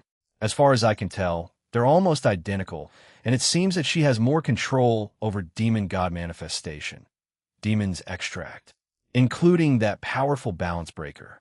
Ma Padma, quite formidable. Not many can move in it. Even some gods are rendered useless. Is that why it's considered to be a potential Longinus?" asked Avetsa. "Indeed. However, I am confused as to why she named her sacred gear that. I asked her once about it. Apparently, it was due to her upbringing. She has used her balance breaker once, and it was to fight a powerful enemy, and it rendered them useless. So according to her, it should be able to stand against the gods, and if so, only a god is worthy of its name, hence why she calls it a god. As she believes only those two beings can fight her in her fully power state," explained Avetsa. "Then what about the demon in its name?" "She did not tell me why. However, she may be paying homage to the two strongest devils of the underworld, Surzex Lucifer and Ajuka Beelzebub, as they are rumored to be stronger than certain gods, hence the demon god part of her sacred gear's name. But this is my own theory. She hails from Russia, does she not? From a secluded tribe of warriors that were aware of the supernatural," added Promestine as she opened a file on her wrist device that acted like a computer. "Yes. Perhaps that's how her own unique sacred gear manifested. I heard that the tribe that she was in mostly stayed in the cold regions of Russia, where it snows. She has a resistance to cold, and maybe her sacred gear formed like that. She as a child was quite skilled and powerful after all. She only became stronger when she started learning the use of magic. Her strongest elements are both water and ice. Her sacred gear is based on ice after all.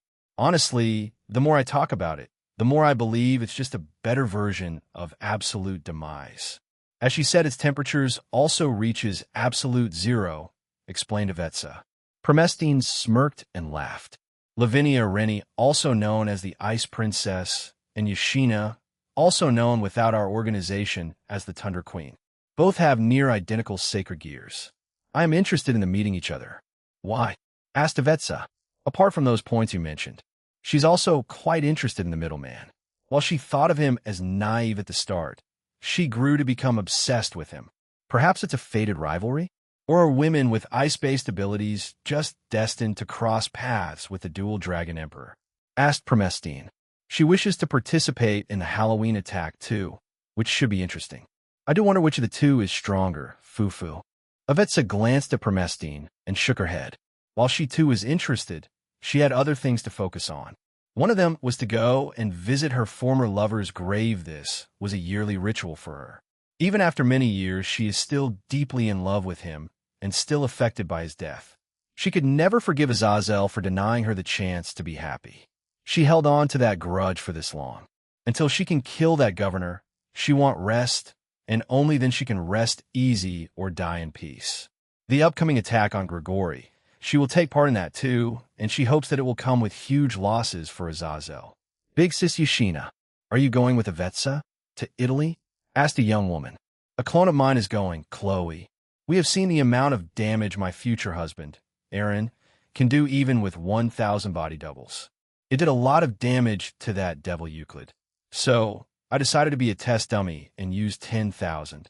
It will be interesting. Huh? Are you expecting him to show up in Italy? Asked the young woman. If there is trouble, the middleman will be alerted to it and appear there. While I do not believe that Avetsa will cause unnecessary trouble for herself, it won't be a terrible idea to be prepared, replied Yashina. Yashina, the current wielder of the new Longinus demon god manifestation, demon's extract.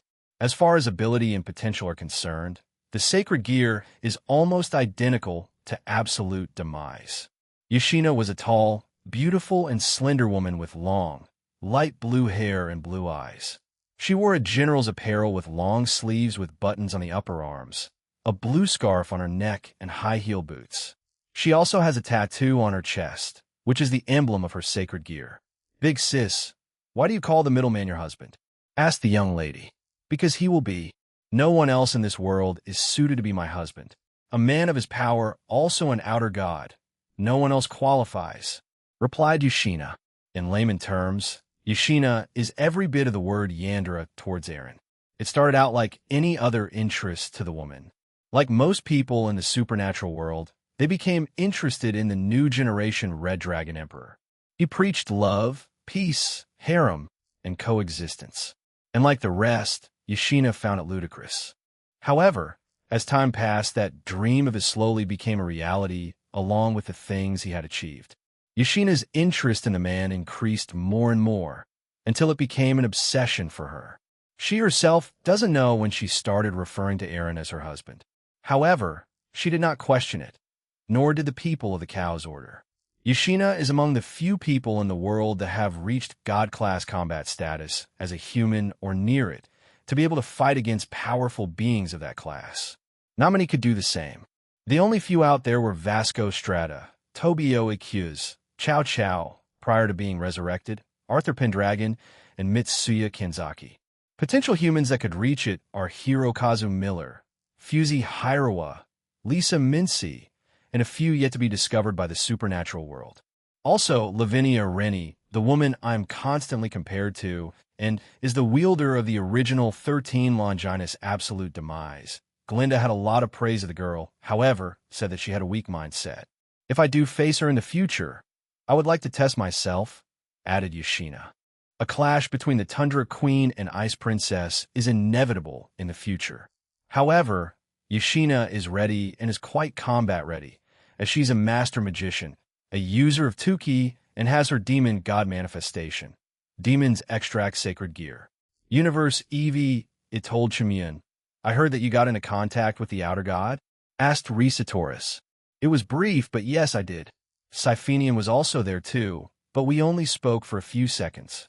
However, he has agreed to an alliance with my faction so far. However, if we explain in our next meeting, then he will surely agree to an alliance with the Atold faction, replied Chimian Chipotle. Would it be possible to send one of ours to meet with him? Asked Risa Taurus. It wouldn't be impossible. However, we do not have technology like the Evies, so it will take us a lot longer to reach the Draconic Dais. We also have that new organization to worry about, so it makes it even harder for us, said Chimian. Then I will leave it up to you. I will inform the rest of your miner's success. Please explain everything to him, and perhaps he may be the one to come to us instead. I will. Please leave it to me, replied Chimian. So he accepted to take everyone in your faction? Asked Risa Taurus. He accepted before I had a chance to explain that part. He was convinced after I let him lay his head on my chest, she said as she blushed. Risa Taurus laughed at Chimian and shook his head. As expected of the Apay Dragon, to think he would accept an alliance with your faction just because he got to use your breasts. Well, it works in our favor. He'll leave this matter to your hands then, or should I say to your breasts? Asked Risa Taurus as he laughed and walked away. Chimian sighed and put a hand on her chest. No one has done that to me before. It was a bit surprising, but it wasn't unpleasant, she thought before walking away. Once Chimian Chipotle's faction found out about the alliance and the reason for it, most were fine with it. A few were uneasy or hesitant, and a few were against it. They weren't against the alliance, but were against the reasoning for it. They did not want to give themselves up to a man of unknown origin, even if he is known as the Epee Dragon. However, Chimun, along with Siphenian, will set out to play the famous Epee Dragon song for them and ease their worries. She did not want them to think of Eren as a bad person. So with his song of hope in hand, she set out to play it for everyone in her faction, as well as show some of the deeds he had done for his universe. Universe Crepuscule Phantasma Rank 8, Arundel Liaris, and Rank 10, Radalia Vacarel, were both elf creatures from the universe of the Phantasma. However, they belonged to different planets and tribes. Long ago, both of their planets were at war. The queen of Radalia's planet and the king of Arendel's planet were bitter towards each other for unknown reasons. Much like the Romanian vampires of the Draconic Dais, the planet of Arendel, Sustia, is male-dominated, and the planet of Radalia, Seenearth, is female-dominated. However, there are still females on Sustia and males on Seenearth. Rank 8, Arundel Liaris lived a lavish yet strict life. He was the heir to his kind, as his father, king, and mother, queen, were two of the strongest of their race. However, once they were taken over by Fumara and Ive, their lives only improved. They knew when they were outmatched, and chose to serve Fumara, and they flourished even more. Arundel was blessed with both magic and Devega. Tuki, he was also a master at using any weaponry, and with the help of the Phantasma. Arundel was like any typical elf. He had blonde hair and green eyes, but he was quite arrogant because of his upbringing. However, he quickly surpassed his parents and joined the ranks of the Eradicators after defeating Rank 14, and then slowly challenging Rank 10, 9, and finally 8. He has stayed in that seat for many years. Rank 10, Radalia Vacarel, was the opposite. She was born different from her fellow elves. Most elves on her planet had either blonde or ash-colored hair. However, she had black hair and sharp yellow eyes. She was not born into a noble family or family of any noteworthy individuals. She was born as a common elf, yet because of her appearance they were shunned. At an early age, this caused her mother to abandon her, forcing her father to work harder to provide for her. Yet he did not leave her. It is thanks to her father that Radalia could flourish and slowly grow in strength and knowledge. However, at the age of 13, her father died of exhaustion from work, leaving Radalia alone in this world. When she went out to seek out her mother, she found out she had found a brand new family and refused to accept her into it. So from that day onward, she lived only for herself and worked hard for herself, and slowly she gained strength and notoriety. As she grew, her temper rose, and she became quite short with everyone. Anyone who challenged her was horribly injured, leaving them crippled for life. Radalia didn't like taking life.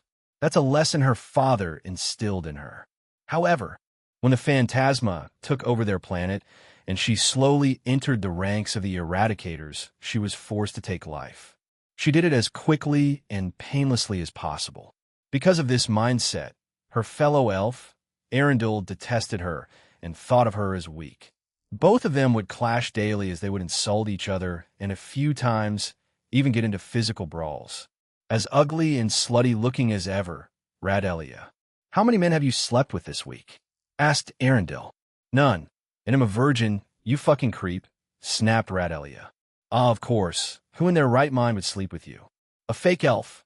Only the insane would," he replied calmly. "Even wearing that cheapao. Was it? My, you certainly are brazen. A commoner's clothing from a different planet. No wonder you're shunned by your planet." Radalia was preparing to attack Arundel until Rank 3 Autumner walked past them and added, "Keep your scuffles low this week. Ive and Fumara do not want to repair unnecessary damages." Both of them froze and silently agreed. To the Eradicators, the top 3 are people they do not want to mess with. The power difference was too much, so both Rank 8 and 10 parted ways. They didn't want to anger Autumner, as that wouldn't be a good idea. "I need to get stronger quickly, otherwise that asshole will keep being above me." With those thoughts, Radalia ran off to train. That was a common thing for her. Meanwhile, Arundel silently cursed out Autumner. He detests those who are born as commoners, yet are higher rank than he is or more powerful than he is. To him, it did not make any sense. To him, only those who were gifted from birth were only allowed to stand at the top. Arundel had plans of challenging rank 3 soon. Censored, she cleaned her mouth and quickly joined my side. Grigori, do you plan on taking anyone with you? Reiko-chan is busy with training Medusa-chan tomorrow, so she can't come. Rose-chan is also a teacher, so she can't skip. But since Penemue-chan and Azazel-chan are a different case, they can, and you'll meet them tomorrow. Right? She asked. I'm taking Tsubaki, though she has a legitimate reason for going. As for anyone else, I haven't really thought about it, but everyone knows, so they can choose to travel with me or not. But knowing Lavinia, she may just appear in Grigori to join me. Unless they get a mission tomorrow, I replied. I can't join you, being a Satan sometimes sucks 'em. Will our child in the future take my role? She asked me. ITLL depend on a lot of factors. Sarah, also, there's Ingvild who has the blood of the Leviathan, so depending on a couple of factors, you have a point. I remembered that Surzek-chan, Ajuka-chan, and Falbium-chan wants to create a new Satan system. 7 of them, and Surzek-chan wants to make an 8th seat, a special one, just for you, the Satan seat. Gene Satan? Aaron Satan? No, I already have the Omniverse to look after in the future. I don't think I'll manage if I have to take up the seat of Satan. Sarah, I replied inside. Is it called the 7 Great Satans system? Lucifer, Leviathan, Beelzebub, Baal, Belial, Mammon, Belphegor, and finally Satan. If we go by candidates, then Vala Lucifer, Seraphol, or maybe Ingvild Leviathan, Ajuka, or perhaps Latia for Beelzebub, Serug Baal, Dihauser Belial. I don't know anyone for Mammon, Roygun Belphegor, and for Satan, well, they suggested me, but I want to accept it. Yes, that's the proposed name. But how about an heir then? Asked Seraphol. I want to take the mantle of Leviathan since I want to focus on my show and supporting you. So if we produce an heir, they may accept her or him as Satan. She suggested. Did you just casually ask me to have kids with you? I asked, stunned. Seraphol blinked at me a few times before blushing. No. I mean, yes. I want kids, but not now. Ugh. Ajuka-chan said it's a suggestion for a faraway future, so by the time it comes, it may be for the next generation, you know? Next generation? Huh. I looked through that list of suggestions. Satan, Leviathan, and Belphegor may have my future children in them. I looked to the side. Maybe a future crimson-haired red dragon emperor or empress with the seed of Satan. That doesn't sound bad, I muttered. That sounds possible, and probably chaotic. I don't think people would mind having 3 of the dual dragon's children in those seats. However, hopefully by that time, the old boomer devils will accept it, she said with a huff. Also, you're already adding Roygun-chan to your harem? She snapped and glared at me. I did say that, didn't I? I asked her back and laughed. Seraphol was a bit upset after that, and I had to spoil her a bit. The next day came, and in the end, Tsubaki was the only one who wanted to go with me. I had suggested to Akino that she come with me. However, she got a text from Shuri telling her to stay in school since she wanted to see her daughter graduate from high school. Ready? I asked Tsubaki. Yes. She replied, Underworld Grigori, welcome you two, said Penemue, as she greeted us as soon as we arrived in the lobby. Penemue, I thought you said you had work? I do, I've already completed some of them. So, I'm here to guide Tsubaki-chan to the cells. I see, well, off you go then. It'll come get you in a little bit, I said at Tsubaki, and she nodded and left with Penemue. I took out the piece of paper that Kanami gave me yesterday and took a look at the requests again. Please make the library more spacious. We're running out of space. Please add a few additional cells, since we keep catching idiots and we're running out of space. Please give me more money. What you gave us is running out. Azazel. Visit your mother. Shuri. When's my date? Penemue. I have a personal request. If that's all right, Jean-san. Shemhazai. I need the opinion of my bro on something. Cookie. Father, they told me to write something here, but I need assistance with Middlet. Maruam. They'll start with the library then. I then walked towards the library. As far as I can remember, their library was already quite spacious. How in the world did they run out of space? Once I arrived in front of the door, it opened and I stepped in. To my surprise, Fusey, what are you doing here? I asked as she was helping gather books using her magic.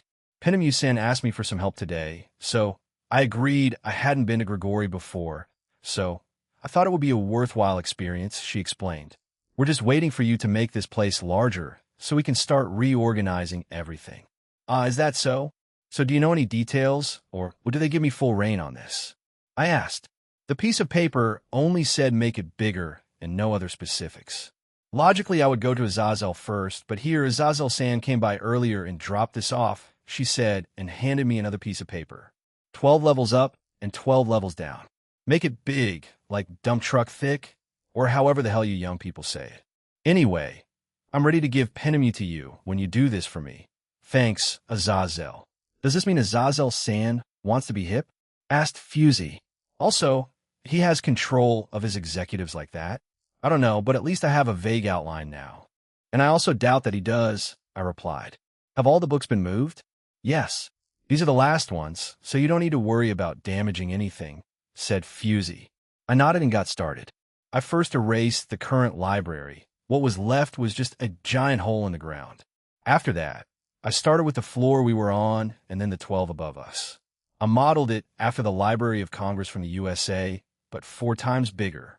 I also added a few other things, like an area for people to eat and drink since most of the time that isn't allowed in the libraries I've been to. Like the other sections of Grigori, you pay with magic or another type of energy power. This was the same for the 12 floors below.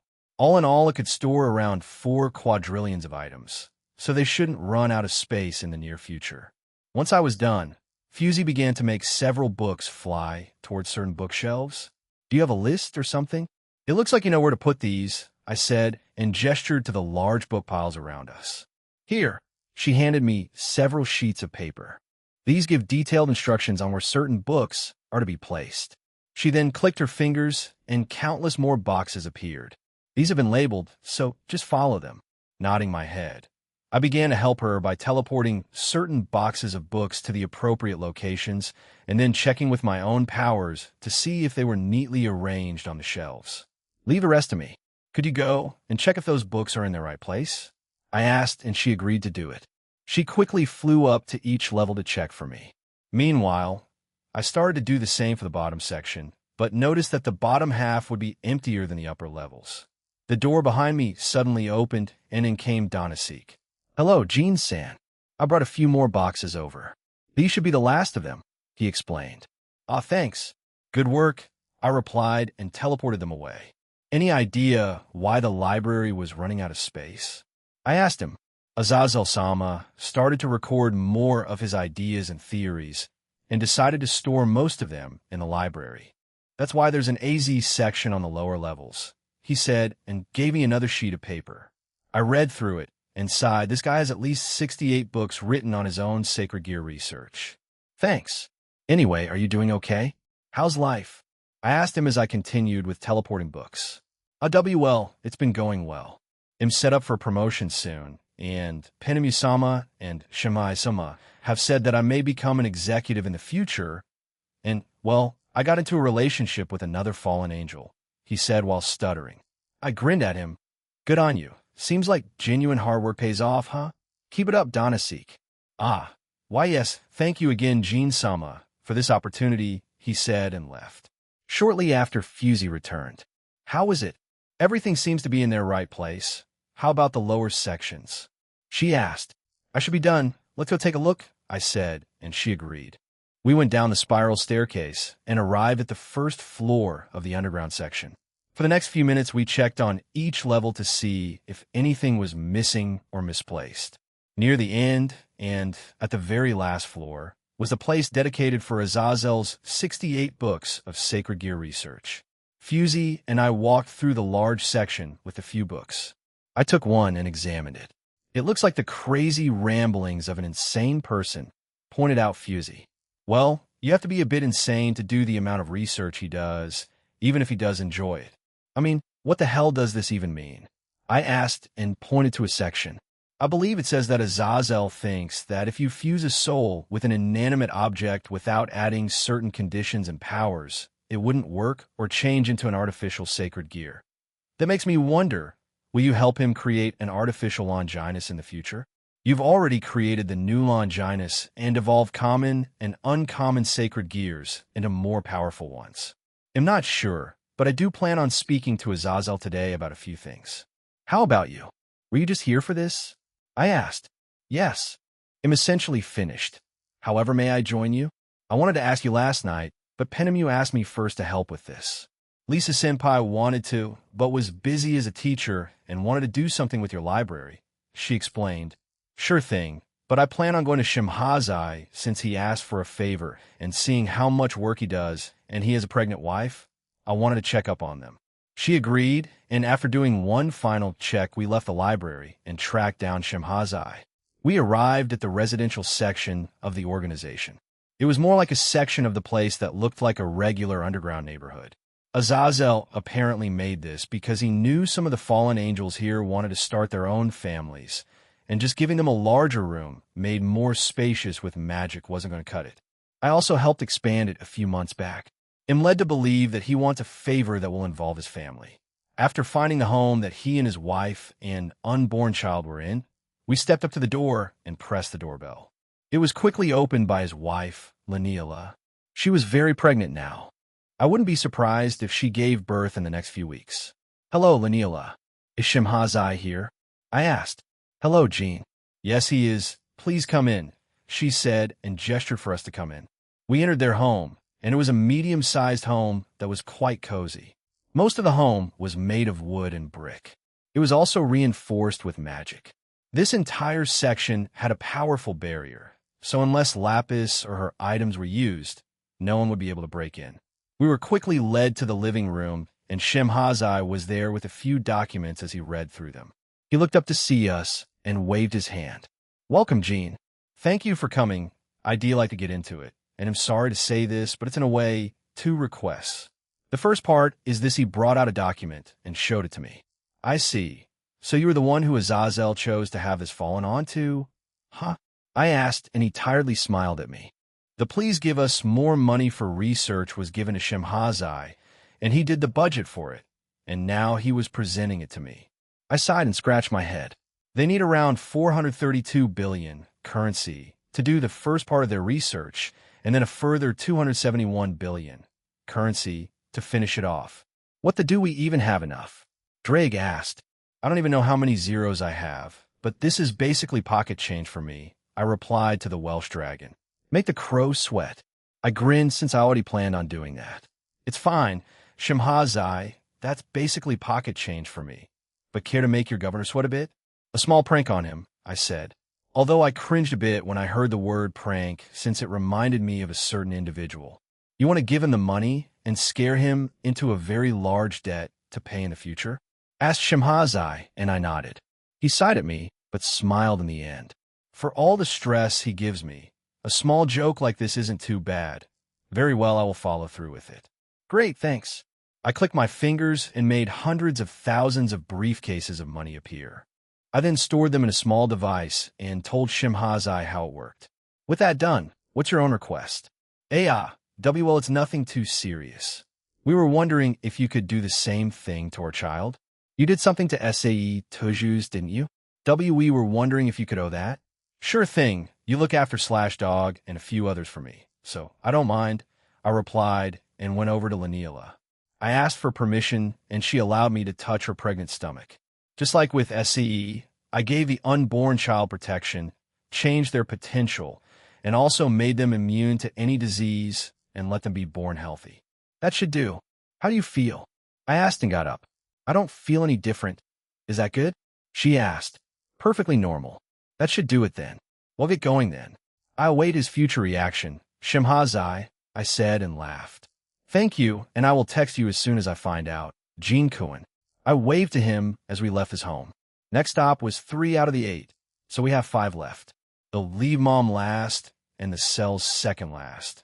Let's get the others done first. Let's go with Cookie next, if he's here. I fell for his aura, but he wasn't here. Meaning Team/Dog wasn't here. Never mind. Let's go to a magic circle appeared beside me before I could finish my sentence. I looked at it, and it was one of my secret channels I made not too long ago. It simply said, I am finished. I am coming to your location. Gao gao. A quick detour it is then. Fusey, come with me, I said and walked away. She was a bit confused, but followed me. Once we got to a certain section of Grigori, I was a bit surprised to see a certain individual there with a collar around their neck. What? He asked, sounding annoyed to see me. I didn't think you'd be here of all places. I was sure you were in the underworld, I replied. The person in front of me was the kangaroo yokai that was originally from Asgard. He was busy cleaning the floor of this section. He had something around his collar. I had sealed his powers and made it impossible for him to use or gain any powers, and that thing around his neck was just another safety measure. TCH, mind your damn business, he replied and walked away. That was? Asked Fusey, so I explained my history to him, and she looked at the guy. It was a misunderstanding, and you try to make it up for him. It is entirely his fault that his life has become like this. It's stupidity on his part. Fusey concluded and shook her head. Well, I can't really do anything about it anymore. I'll let the other leaders choose what to do with him. Anyway, we should on cue. A magic circle appeared in front of us, and out came Chow Chow. He was wearing the same clothes as he did, but he had a few new scars on him, some on his face and many on his hands. He probably has more around his body. It's been a while, Chow Chow. The rest of your former team is here. What about the new ones? I asked. I have gathered 2 others, but since you killed Kanla, I still need to find one more. However, I am still not done with my journey. I still have a few places to visit, he replied. He had already started kneeling in front of me. Even though it was a strange feeling, I didn't say anything about it. Although I'd want to give him a new weapon since he lost his true Longinus. I summoned the new spear in front of him. The spear had a gold aura around it with a unique shape. It had a ring near the tip, and the shaft was silver. Its name is Eridoval, also known as the Spear of the Heavenly King. I know how well you can use a spear, so I thought you'd like another one. You can treat this like a sacred gear if you want. It reacts to its wielder's will and desire, and will evolve along with its user and also get stronger. Perhaps you'll achieve a balance breaker with it. I explained to him, and he grabbed the spear. As soon as he did, a small orange light covered his body and then quickly disappeared. It's bound to you now. Just like with your last spear, it will appear and reappear as it's attached to your soul. He tried it, and it did what I said. He nodded and said, I see. I will go and do a few things then. After, I will come back here and gather the rest of my team. The international rating game is coming. I will apply on your behalf. And also I will go to that universe, the Crepuscule Phantasma. Slow down. They'll have you and the rest of your team trained first. If you go as you are, all of you will be slaughtered. So once you're done with whatever you need to do, contact me again, and it'll have you train in a different place to get stronger. I see. Very well, he replied and left. Wasn't he the former terrorist and leader of the hero faction of the Chaos Order? Asked Fusey. Yeah, but I got him pardoned, and he's working under me now. I'm pretty sure Sakura will be mad about it. I'm curious as to how hell act once I travel to MT Sumeru. That should be soon too, I said to her. Anyway, now that's done, let's go to Marum, then to Pinemu, Azazel, finally meet back up with Tsubaki, and finish at Mom's. After walking around for a few minutes and asking around where Maruam was located, I found out where he was rather quickly. He was near the daycare center with Middle and probably Rainier and Heracles. So we made our way there, and once we arrived, old guy, do that thing. One of the kids asked. I'm not that old. I'm still in my 20s, replied Heracles, and he flexed his muscles and ripped a bit of his shirt. This made the children laugh as Rainier, another fallen angel, Middle and Maruam watched them. We walked over to them, and they turned to us. A pay dragon, shouted most. Rainier's husband. A few shouted this. Ashi. Rainier turned red and tried to correct them, but she was ultimately ignored. Father, you're here, said Maruam. Yeah, I didn't think I'd find you here, though, I replied as I stood beside him. So what did you need me for? Help with her? I asked and subtly pointed at Middle. I have asked Pinemu and Shuri, but all they did was giggle at me. What does it mean if someone, in this case, Middle, starts offering to make me breakfast, lunch, and dinner? He asked quite loudly. Everyone there heard him, and the kids cried, oh. Rainier, Heracles, and the other fallen angel looked at Middle, who had turned crimson red in the face. Ha, so you're also moving up in the world, huh, Middle? Asked Rainier with a smug grin. Everyone is falling in love. First Rainier, then Calawarna, then Donaseek, and finally Middle. I'm growing old. said the fallen angel. Listen, everyone. If you want a proper romance in the future, be honest and upfront about it, said Heracles to the kids. Yes, old guy. They responded enthusiastically. Aya, Middle screamed and ran away. Amaruam reached his hand out, but I stopped him. Let her be. But for now, let's go over here, I said, and led him away from everyone else. So, tell me about your progress here, and how you're feeling about everything. My feelings? He asked, sounding confused. Well, ignoring that part for now. Just tell me everything you've been through here, I told him, and he agreed. He fell silent for a few seconds and thought about it. I like it here, he said in more of a question than a statement. I've already said this before, but it's peaceful and very chaotic at times. The governor of the fallen angels is very entertaining when he is here, along with his other executives. Not a day goes by without fun in this place. Shuri Himejima has basically adopted me too, and treats me like a son, as she calls it. I'm not sure how to feel about this, but I accepted the gesture. Barakil is also kind to me. Most of the fallen angels here were terrified of me at the start, but now they accept me like I'm one of them. They sometimes ask me for help, and I do what I can. I also participate on missions with Team/Dog with Middle. While Middle's combat level is still low, she is learning and slowly getting stronger. However, I do not know how to deal with her. I'm aware of the affection she is showing me because Cookie Same Jima told me as such. To quote him, dude, she's into you, just go for it, and she'll probably date you, is what he said, and was smacked by the fallen angel Calawarna. I still don't fully understand human emotions, but would it be okay to say that Middle is in love with me? If so, how can I respond to those feelings? He asked me. I was vaguely aware of it, but I felt myself grinning at Maroom. It hadn't been that long, but I thought it was a good idea to put him here. Grigori is full of a lot of different individuals with strong personalities. Honestly, it could have gone either way, but I'm glad it went in this direction. Before I give you my answer, what do you think you should do? I asked him. He stared at me in surprise and looked at the ground and started to think about it. He also started to mutter, what would I do? Over and over. As he did that, Middle came back but was still quite red. But Rainier teased her instantly. But to our surprise, she didn't retaliate and just sat on the bench and sulked. I heard this from Gabriel before since Michael asked her this question. But how would you feel if Middle was suddenly killed? Or even taken away from Grigori? Or held hostage by the cow's order and tortured? I asked. The first part was apparently asked by Michael to Gabriel about me. The last two were my own suggestions to him, but I could see from his face it bothered him no. He looked like he would kill everyone there. I put a hand on his shoulder as his powers and emotions were starting to rise, and I said, it seems like you know the answer to that, even if you don't have a definitive answer. Tell her what's on your mind. He calmed down, looked at me, and nodded. Maruam turned around and walked back to Middle. I followed behind him. He kneeled down and gently grabbed both Middle's hand and said, stay by my side, and until I understand my own feelings, please make me food every day too. I nearly laughed at that last part, but stopped myself. Middle looked at Maruam, confused and dumbstruck. She tried to say something, but kept on stuttering and stopping herself. So in the end, she just nodded silently while blushing. Proposal? Asked one of the children. They got married. A few of them cheered. This in its own way is a form of love, said Heracles and nodded sagely. The children then copied him and started chanting love. An old guy said love. Rainier was left speechless, but her face said it all.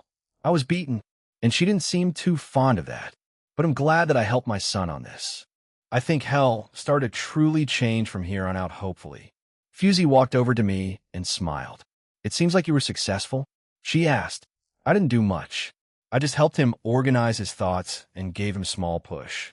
You should be the one to figure the rest out, but if he needs more help, I'm not against it, I replied to Fusey. However, before we could continue our conversation, Rainier stomped over to me, her face furious, and she had something to say to me. Aaron, yes. Take me on a date soon, she demanded. I don't mind, but I have a few others first. That includes me, said a voice behind me. I turned around and saw that it was Penemu. It feels like all the people I need to speak to are slowly gathering here. Yeah, you, I said and pointed at Penemu. You heard him. Rainier chawed him first, then you probably? Lisa, Griselda, Irina, Zenev, I get it. Just get to me when you can. She stopped me and looked a bit sad because of it. I sighed and said, I don't know if you're more than a handful now, or when we were still enemies. I then pulled her to me and kissed her. A paid dragon kissed Rainier. One of the kids shouted, Quiche, quiche, quiche. They chanted, oh, they're going to have babies. Added another child.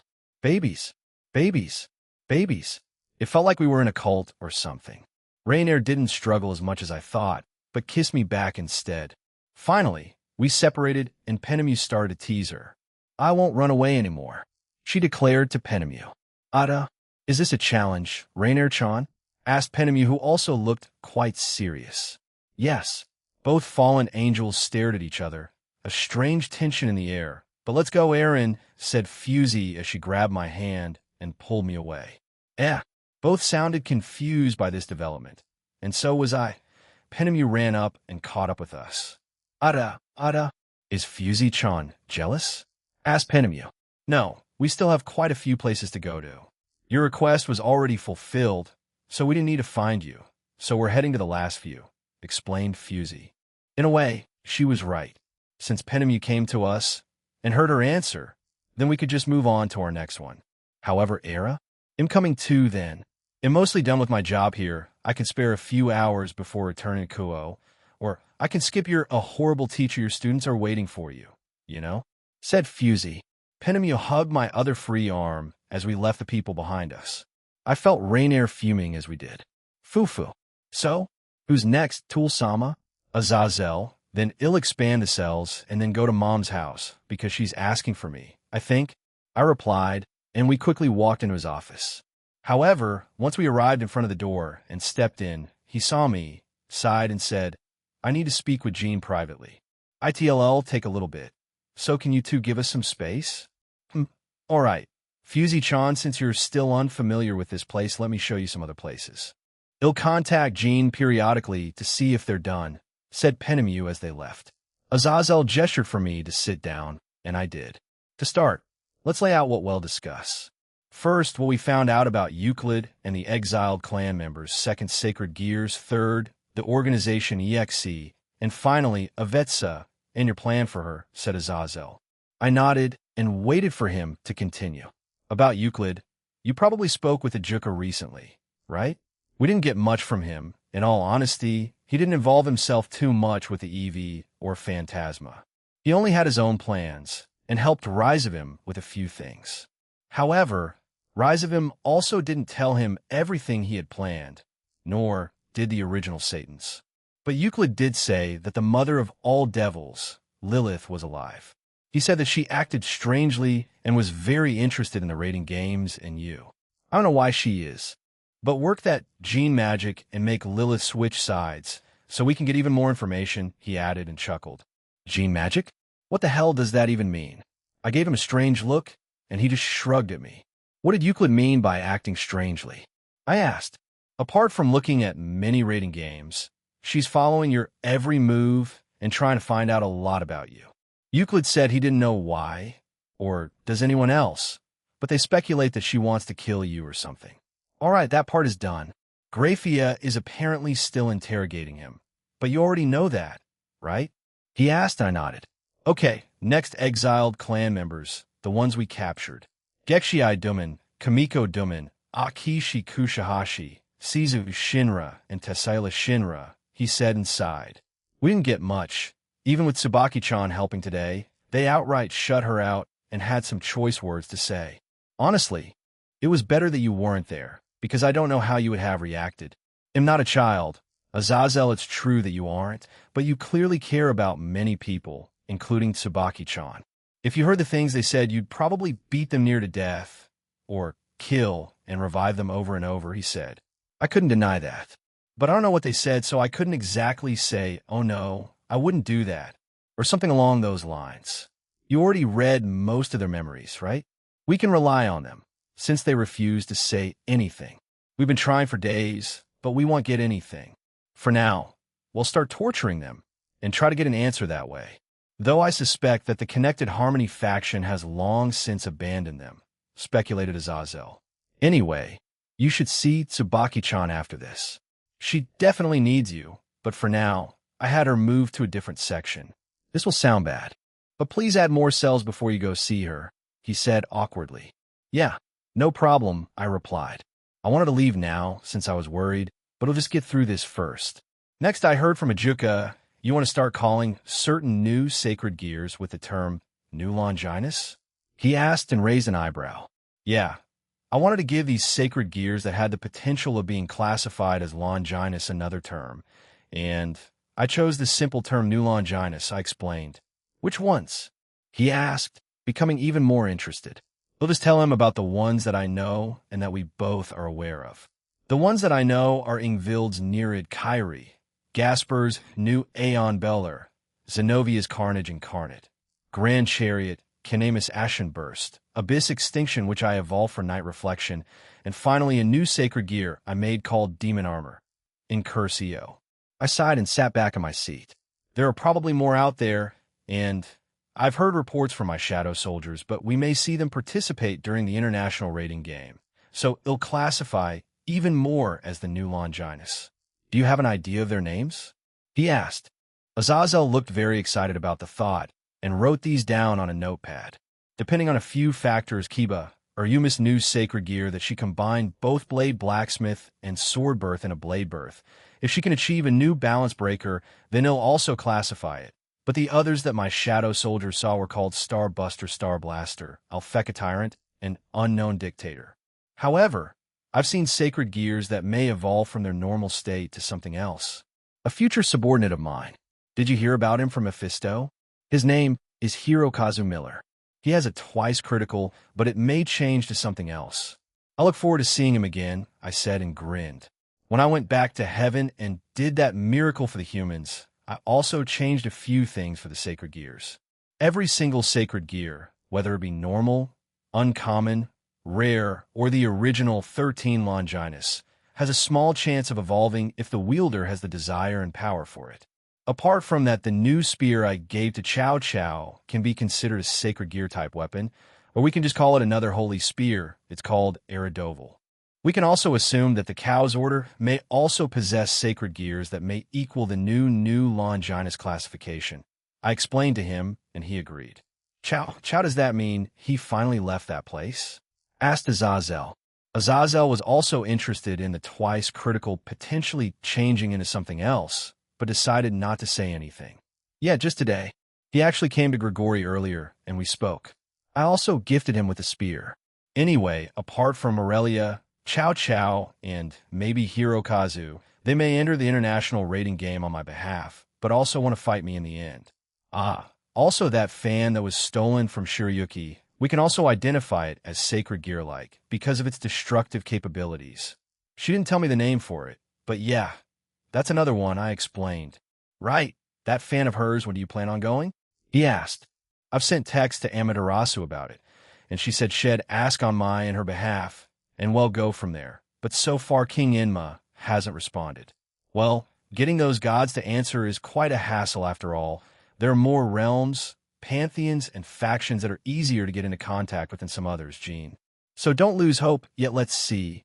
That's all about sacred gears, right? If there's anything else you remember, then just bring it up in the end. Azazel then flipped through a couple of pages before he stopped. Next topic is Yexi Igius. I know Ajuka spoke to you about it. However, after we found out about the multiverse and omniverse, we decided to create this organization and have you, the creator, to be the leader of it. For the time being, we want just the allies we have in it. However, in the future, we want to expand to have members across the multiverse if possible, he explained. Well, I have my own plans, and I told Azazel about my plans for preventing world travel in the future since it would be annoying to deal with the constant enemies from different universes. He nodded and added, that makes sense. I mean, if I had that kind of power, I would probably do the same thing. Actually, why haven't you done so many things? He asked. My body can't keep up with the power, so I'm waiting until I evolve further, I guess. I lied. Where I told the truth, I wasn't sure. I see, so if you didn't have that limitation, you'd have eliminated the Cow's Order already? He asked. Well, gotten rid entirely? probably not mess with them, and have every single of their plans implode on themselves before they could pull it off? Yeah, I mean, that sounds a lot more fun in comparison to a ill just snap my finger and be done kind of thing, you know? I have to say the same thing with the God of the Bible. Why didn't he just create more high-tier angels, go to the underworld, and eliminate the devils? He was definitely stronger than the old Satans before their power-up, I said, and Azazel nodded. Point taken. The older geezer probably found it fun and amusing to let the devils play around before he got serious and killed them. If what you said was true, then he only died because of the forbidden seals he used on Trihexa, which made him weaker. If it weren't for that, then the devils would probably be dead by now, theorized Azazel. I personally believe that the God of the Bible wasn't a fighter or a combat-oriented God. However, because he's a natural threat to the devils with his powerful light powers, that makes sense that he was the biggest threat to them. To me, the God of the Bible was an inventor and a master with seals and had powerful light powers. However, apart from that, he wasn't a fighter. Perhaps he would have been in the top 10 strongest in the world, but who knows? Unless I meet him in a different timeline I go to in the future and make sure to go to the very far past, then I wouldn't know. Anyway, back to the topic. Ajuka said he'd tell me more about it at a later point, but with what you know, can you tell me? I asked him. He nodded his head and said, first, Team/Dog will heavily assist you. In all honesty, they have always done so, even when Tobio was the leader. Anyway, with Kanami, who's still quite inexperienced at being a leader, they'll do fine. They excel at this kind of thing after all. But he looked unsure, but pressed forward. I know Lavinia might leave at some point. She's been telling me that. So if she does, we'll need to recruit someone new. Any suggestions? He asked. Fusey. Lavinia and Lisa praised her, and she's also a monster genius in her own right. As of right now, Fusey spends most of her days in the library reading, but she may be an appropriate replacement for Lavinia. She also gets along with everyone else in my home. Fusey, huh? Mephisto also had positive things to say about her, so I don't mind. He'll run it by Kanami then, and Tobio, though I doubt he'll return to the front lines anytime soon. Anyway, the other additions to the team are Maruam, Middlet, and Calawarna. Maruam is a powerhouse, so he's an excellent addition. Both Middlet and Calawarna just need more experience, and they should be good, said Azazel. Also, for the international rating game, it seems Kanami wants to rename the team just for that. I've told Tobio about it, and he said he'll probably just watch along with SE. Hell, they might have their kid at that point. He said he may come back to duty once the child is at least 5 or 6 years old, he explained. I don't mind. It seems reasonable for Tobio. But what name will Kanami rebrand it to? I asked. She and I aren't exactly known for coming up with imaginative names for things. Team Flaming Spear or Team Ashen Spear. Both are a bit questionable, but I won't stop her if she wants to do that. She already has the entire team planned out ahead of time. It's like this. King Kanami Managawa, Queen Maruam Knight, Cookie Samejima Knight, Natsa Managawa, Bishop Middle, Bishop Calawarna Rook, Ajima Rook, vacant. Pawn, 5, Shigen and Outer Pawn, 3, vacant. It's still pretty strong, right? Of course, you know the rules anyway. If Fusey joins, then Middlet or Calawarna will probably be pushed to a rook or the other pawn, and shall take the bishop position. Anyway, back to the topic. The rest of the EXE will have the support of some others that are part of Team DXD, but the rest should be people that excel at espionage, information gathering, and assassination. The Devil of the House of Mammon will also be part of it. She's quite skilled in those aspects. But for now, let's keep the rest a secret. But trust me, they're from all around the globe and mythologies. He looks at me for a second before sighing. Okay, how about this Prithvi Mata from MT Meru is also known as the Earth Goddess. She's quite skilled at information gathering and espionage. She's also a big fan of a pay dragon, so you'll have someone on your side when you visit MT Meru, you know? Prithvi Mata in the Vedas, her consort is Jyosh, the sky god. Her Puranic equivalent is known as Bhumi, the consort of Urha, right? I asked. Yeah, but that's what the humans wrote, and they're usually not right, but hey, they're at least entertaining to read. Anyway, she's a mother goddess, but hasn't exactly birthed anyone nor has been in a relationship. Quite ironic, right? He asked and snorted. Anyway, one last thing on this, but Niuwa, another mother goddess of the Chinese pantheon, will also be joining your side. Look forward to it, he said with a grin. Niuwa, also read as Nugwa, is the mother goddess of Chinese mythology. She is credited with creating humanity and repairing the Pillar of Heaven. I can assume they're both fans of a pay dragon then? It seems like people like that tend to gather around me. Azazel then let out a long and heavy sigh. Okay, finally, Yvetsa. I don't really support what you want to do to her, but if it brings her back to our side, then it can't be helped. Run it through me again, he asked. Actually, I got new information, so I told him about what Serafal found, and what I planned on doing when Lavinia and I go to Italy in a day or two, and what I would do to Yvetsa. Azazel already knew what I had done to Yunio, the former rank 7 of the Eradicators. Even if I still don't quite agree with it, it's for the betterment of our universe and a big blow for the Cow's Order. Fine, go ahead with it, he said as he stared at me seriously. I wanted to ask him several things about her and how he felt. However, I don't think that would be a wise idea right now, so I won't. So, what about the plans for your reincarnation system? I asked. I'm still thinking about it. I was thinking of basing on shogi or some other kind of game. However, I might just keep it simple and copy the devil's chess pieces. But I'm still not sure yet, he replied. Shogi, that's complicated as hell, Azazel. How would that even work? I asked. I know. That's why I said I'd keep it simple. I try to learn the rules, and when I thought about it, and creating systems and special abilities for it, I just got a headache, he said, and rubbed his head. Anyway, that's all we can talk about, so hurry up and get Tsubaki-chan, and she's in the infirmary since she wasn't feeling well. I'll contact Penemu and Fusey and tell them to go over there, he said, and put away his notepad. Right. See you then, I said, and left the room. Comptoir, we're making changes and adjustments to Yvetsa's new body. Use this, I said, and sent her an image. Comptoir. Answer. Very well. I will start the changes and adjustments. Thanks, I told her, and quickly arrived at one of the infirmaries of Grigori. The first thing I saw when I stepped inside was Tsubaki. She was silently seated on a stool, and I didn't feel anyone else in this place, so when I stepped in, she looked up and smiled at me. Hey, I called out to Tsubaki as I arrived in front of her. Are you okay? I asked. However, she simply stood up and quietly hugged me. We stayed like that for a few seconds before she spoke. I tried to reach out to them. We didn't have an enjoyable childhood, nor agreed with many things back then. However, since we were from the same clan, I still wanted to get to know them. But my ability to speak to beings through a mirror appeared, and I was shunned. Eventually, I left the clan and became a devil under President Sona. I thought we were close, but I guess that was just my childlike mind being delusional. They told me that they hated me even back then, and even more now. They said that many of the clan elders and adults were relieved when I left, and that they had a celebration.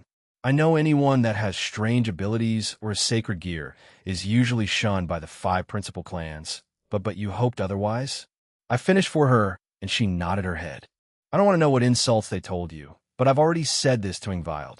A family is made. It's not just through blood. You obtain that through the Citri peerage, right? She looked up at me, and I continued. Hey, you also have me and everyone in my home. That's also another family, right? You already know my plans for Yvetsa. I would say that I'd offer it up to those two. Tsubaki shook her head. It's fine. I want them to reflect more on their actions and how they've led their life since leaving the clan. However, they also suffered, and not just me and they say I'm kind and forgiving. You're also like that, Tsubaki, I said and chuckled. She looked at me with an unamused expression, and I stopped. Thank you for bringing me here today. Even if I didn't get through to them, I'm at least thankful to be able to speak to them again. Fufu, look at them. Fusey-chan. Goo, right? So, do you feel jealous yet? Asked Penemu from behind us. Please don't go ruining the moment, Penemu muttered Fusey. We turned around to see both Fusey and Penemu, and to my surprise, Rainier too. Penemu smirked at us. Fusey was already reading a book, and Rainier looked annoyed. Oh hey, done with the short tour? I asked as I hugged Tsubaki. Yes, I showed Fusey-chan a few of the notable places in Grigori, answered Penemu. And Rainier-chan joined us, since Heracles Cohen said he'd take over the rest of the load for her, so she could spend time with her husband Cohen. Fufu Rainier said nothing, but squinted her eyes at Penemu and blushed. Is that so? Well, we're about done here, and we're about to go to Shuri's home. Feel free to come with us, I said, and left the room. The only request I didn't get to do was cookies, but he was away on a mission, so it's understandable. I'll just send him a text later and have him tell me what his request is, and he'll see if I could do anything about it. By the way, what about the cells? Asked Tsubaki. All of you go ahead to Shuri's home.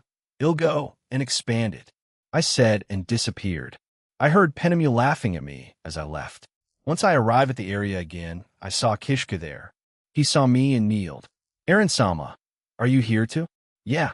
I assume everything is proceeding well. Where's Ezri, by the way? I asked. Yes, there have been no problems, and everything is in order.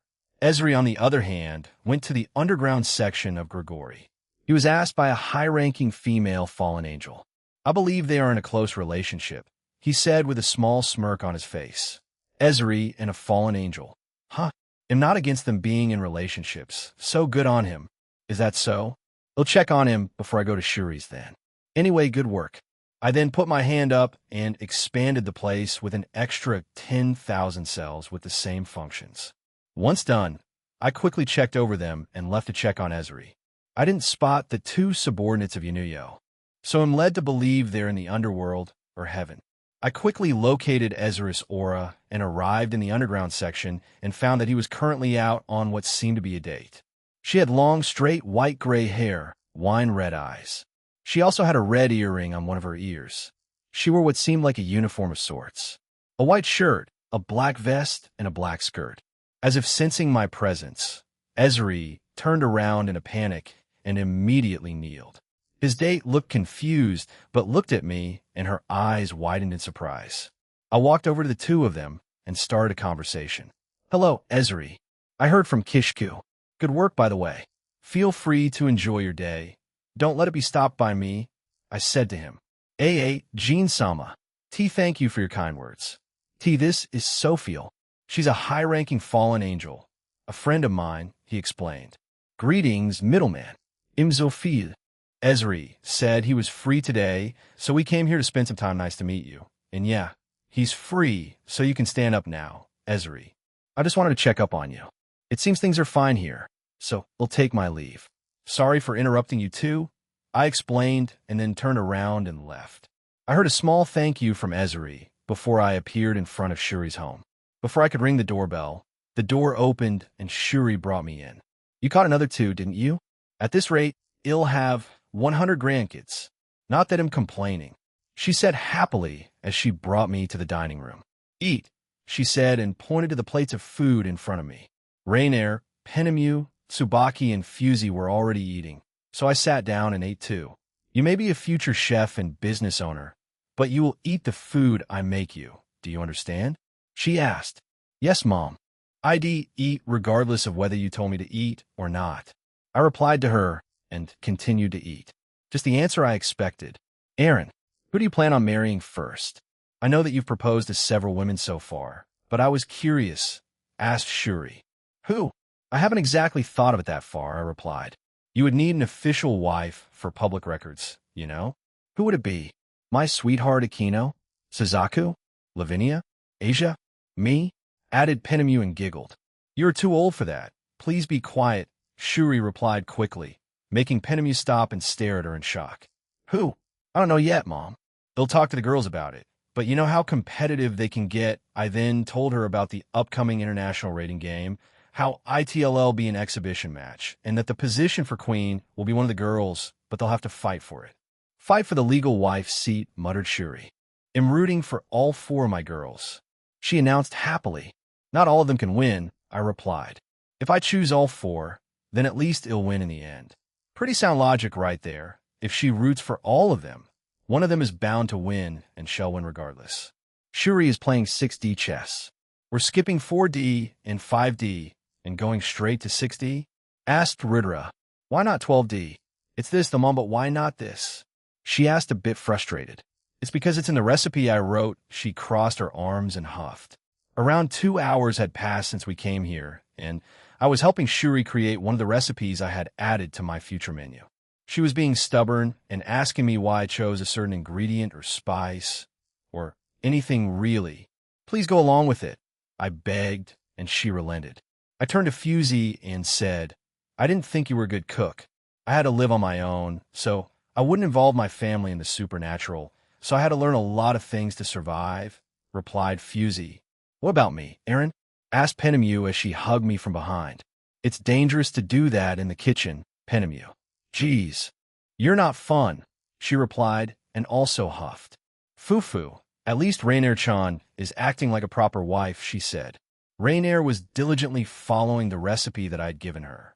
She was a competent cook, and if she followed any recipe, she usually recreated it perfectly, so I was fine with leaving her on her own. Penemu can cook, but decided not to for today. Barakeel, or Dad, wasn't here today. He was out for other work. But Mom did send him pictures of dinner that he could look forward to, and he would try to get his work done as fast as possible. The day carried on like this until Aquino and Asia also joined us as school had ended, and they also finished their contracts quite early. Not too long after that, Barakeel arrived back too. Sometime later, after we had eaten dinner, Barakeel said something quite strange to me in front of everyone. Aaron, if I told you I want to hand over my daughter to you, sometime in the future, how would you respond? He asked me. Dad? Aquino asked, confused. Asia also tilted her head, confused. A frown crossed her face as Shuri asked, What idiotic thing are you spewing now? I think it's in line with anime. Barakeel, please. Even Azazel wouldn't say something so cliché, added Penemu. Also, didn't you already accept him as your son-in-law? W will be quiet, ordered Mom, and Dad fell silent. Perhaps we just avoided a cliché event in the future? We'll get going then. Sorry for showing up like that. I requested it. So the middleman must respond, replied Mom and hugged me. Pick someone as your legal wife soon. Otherwise, you'll just get a headache. He'll try, and thank you. Legal wife for Issei, he chose Rias. But for me, who will I choose? Aquino? Kuroka? Lavinia? One of the 4 fated ones? Someone else? I wasn't entirely sure who to pick.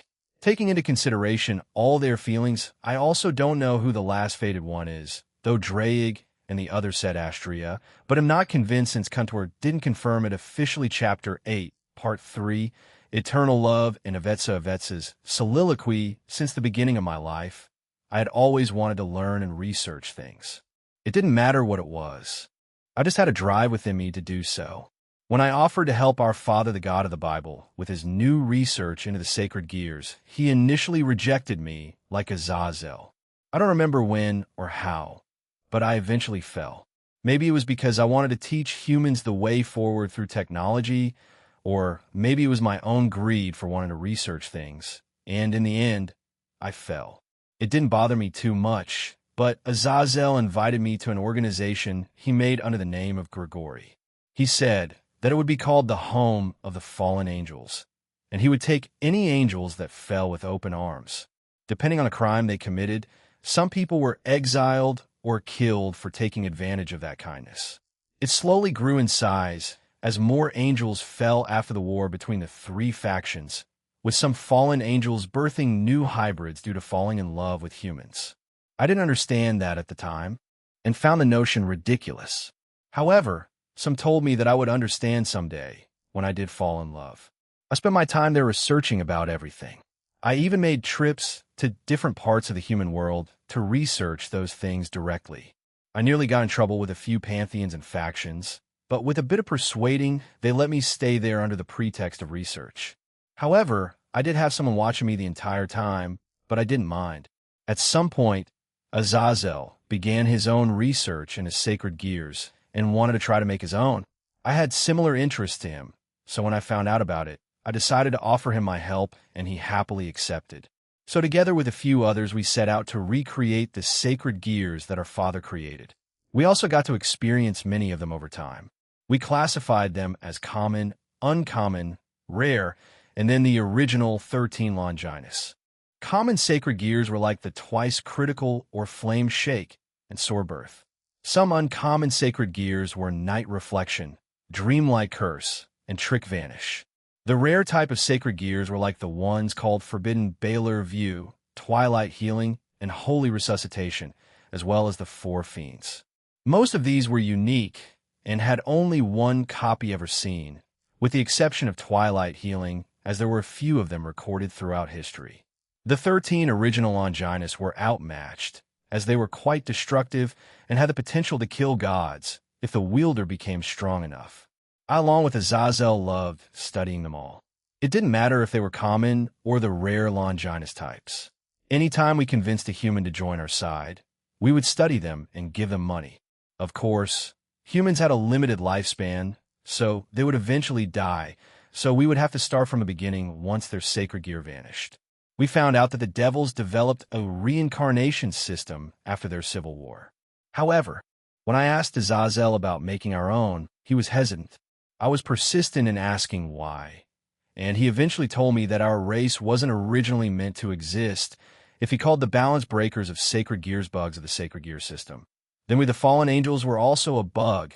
Angels were meant to stay pure in his own mind, and that if we fell, we were just defective. I didn't agree. I believed that Father made us this way, so if we did fall, then it was designed by him. That was the first disagreement we had about our views. He wanted the fallen angels to die out naturally over time and didn't plan on making a reincarnation system. At the time, I was fine with it since it didn't matter much to me. However, a few raised questions about reincarnating some into fallen angels, especially the lovers of some fallen angel. Yet Azazel remained stubborn and didn't falter. This made some angry with him. Some even left the organization because of it. Some chose to become rogue, while others simply cut contact and lived reclusive lives with their partners before taking their own lives after their partner passed. I considered it idiotic since they could always just find another lover, but some called me stupid and childish for saying such a thing. They said I didn't understand and that I would when I finally found the one for me. Time passed on like this. I would disagree more and more with Azazel until we started working separately from each other. Other fallen angels started to disagree with him more: Kokabil, Satinel, Darcel, and even Acacius, just to name a few. Slowly, one by one, they started to disappear or act on their own, until one day I met him. We had no interests that aligned, but he supported what I did. I found him an interesting human. He was called Fausto, and he was from the country, Italy, a country I visited to do more research on something else apart from sacred gears. We had met by chance when he started talking to me out of the blue. I had no interest at the start until he spoke about something I had been working on, and we spoke from there. We held no interests as he just mentioned it in passing, but said that he liked watching me talk about the things I was passionate about. I found it strange, but didn't do or say anything about it. However, I was set to stay in that country for an extended amount of time for fallen angels. We had very long lives, and he was just another small human in it. That was what he was meant to be, something insignificant. But I eventually understood what those fallen angels meant. Over time, we spent more and more time with each other, and I got very comfortable with him. Over time, I found myself telling him about the supernatural. I thought he would reject me, but he accepted me and asked many questions about it. I even brought him to Grigori, and he met many other fallen angels there. And he even learned some magic, so he could defend himself if the situation came to it. I found it strange. I spent many hours with Azazel and many male fallen angels, yet I never had these kinds of feelings toward them. Another fallen angel said that it was probably because I approached the relationships around me more in a business-like manner, and with Fausto, it was more natural, as they called it. I didn't fully understand at the time, but I accepted their answer. Our love blossomed, and we eventually started dating. However, some of my colleagues started saying to expect a sad ending, as there was no way of extending his life. At the time, I dismissed those concerns as I was in love and enjoyed my time with him. However, as time passed, I also began to worry about his health. He slowly started to get sicker, and no matter what medical professional we referred to, they couldn't figure out what he had, nor could they find a cure. So, as a last resort, we asked my organization for help, Grigori. In the end, it was the same. They couldn't identify it. They couldn't cure it. So as time went on, I kept asking Azazel to create a reincarnation system for the fallen angels. I pestered and pestered him about it. Surely he would make an exception for me, right? I helped him with his sacred gear research, as well as his other research. I was certain that he would grant me at least one selfish request, because we were partners. Yet he didn't. I only saw Fausto slowly got worse and worse. In the end, I spent the last few months of his life by his side and watched his health slowly deteriorate. In the end, I couldn't save him and he passed away. I never felt so much sorrow and anger in my life. For the next 4 years, I kept asking him to create one, so future fallen angels wouldn't suffer because of this. However, to Azazel at the time, even if he treasured his comrades, he never saw his human partners as anything else but as a way to pleasure himself. His words of love to them were false. Some of those women truly loved him. They held him dear, but he didn't. I slowly lost respect for that man, and I secretly started my own research into making my own reincarnation system. I got into contact with some stray devils who knew the work of the Satan Beelzebub. However, soon after I did, they were killed. And eventually Azazel found my notes and research on it and confiscated it. He didn't want a reincarnation system. I didn't understand why. I asked him, but he didn't give me a reason. So, I started keeping my research and new data on everything at a different location. I slowly started doing less work for him and Grigori. Years passed like this, and I saw him make progress in making the artificial sacred gears. He even started gathering Longinus wielders Vala Lucifer, the user of divine dividing. Tobio accused the user of Canis Lycaon. Lavinia, Rennie the user of absolute demise. And finally the four fiends. Natsa Managawa, Shigen and Ataru, Cookie Samejima, and Koga Hyusuk. I was eventually recruited by Azrael and Kokabeel into their own faction of the Cows Brigade. However, they eventually died, and then I fully left the organization and now am in the Cows Order, a researcher and scientist for them. Over the years since Fausto's death, I would visit his grave in Italy every year. He was born in Norcia, Umbria, and I buried him there. It's a beautiful town in that country, the only place I can truly feel at ease. You're heading there again, Avetsa? Asked Sadnal. I glanced at the man and nodded. Yes. You know I do, I replied. You're one hell of a woman, you know, being this dedicated to a single man all this time. He's been dead for more than 200 years at this point, you know. I still love him, and that won't change. No one made me feel like that, and no one ever will.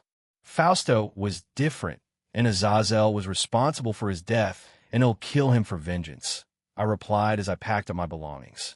Women in love are crazy. They'll never understand the concept, he said.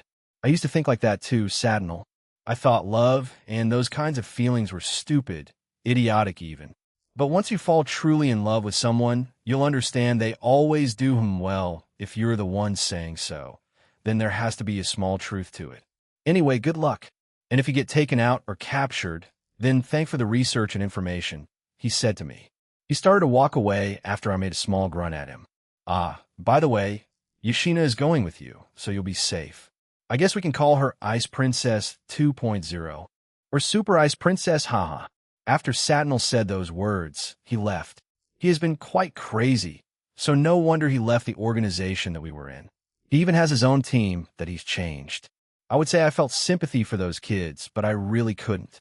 Especially after Fausto died, I couldn't find it in me to care much for the world, for anyone else, or for myself.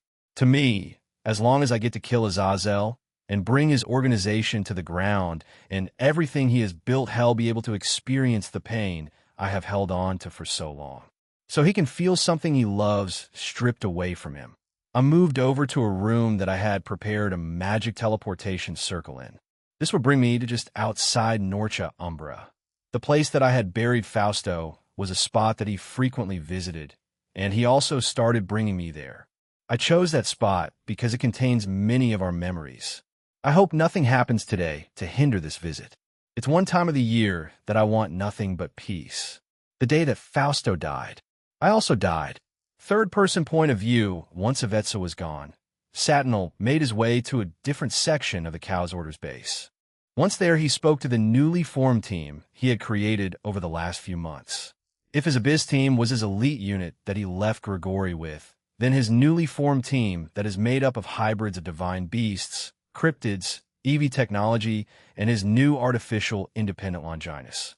This newly formed team he dubbed Torment Tide would also secretly go to Italy and assist Avetsa. Yashina's clone was also aware of this, so they would assist Avetsa if she were in trouble. In reality, Satinel just wanted an excuse to use this new team and then make any changes and finally add those final touches to his Abyss team. Once Satinel arrived in a room that he spent a lot of time in, he looked at the new Torment Tide. They consisted of 6 hybrids. The hybrids with humanoid forms were 3 males and 3 females. Each of them had their own artificial, independent Longinus. The 3 males had a falcon, chicken, and turtle. The females had a scorpion, zebra, and crocodile. All of them could activate their own true form or counterbalance. The hybrid humanoids were also low-tier god-class beings in terms of their power levels. If his experiment was successful, then he would be able to apply these upgrades and make his Abyss team at least rival Shiva in terms of strength. With the help of Lapis, his other fellow scientists, and the Phantasma and Eevee faction, his research had borne fruit. "When will we leave, Satinel-sama?" asked one of the boys. "In a few hours. We need to make Avetsa think that you haven't left this place.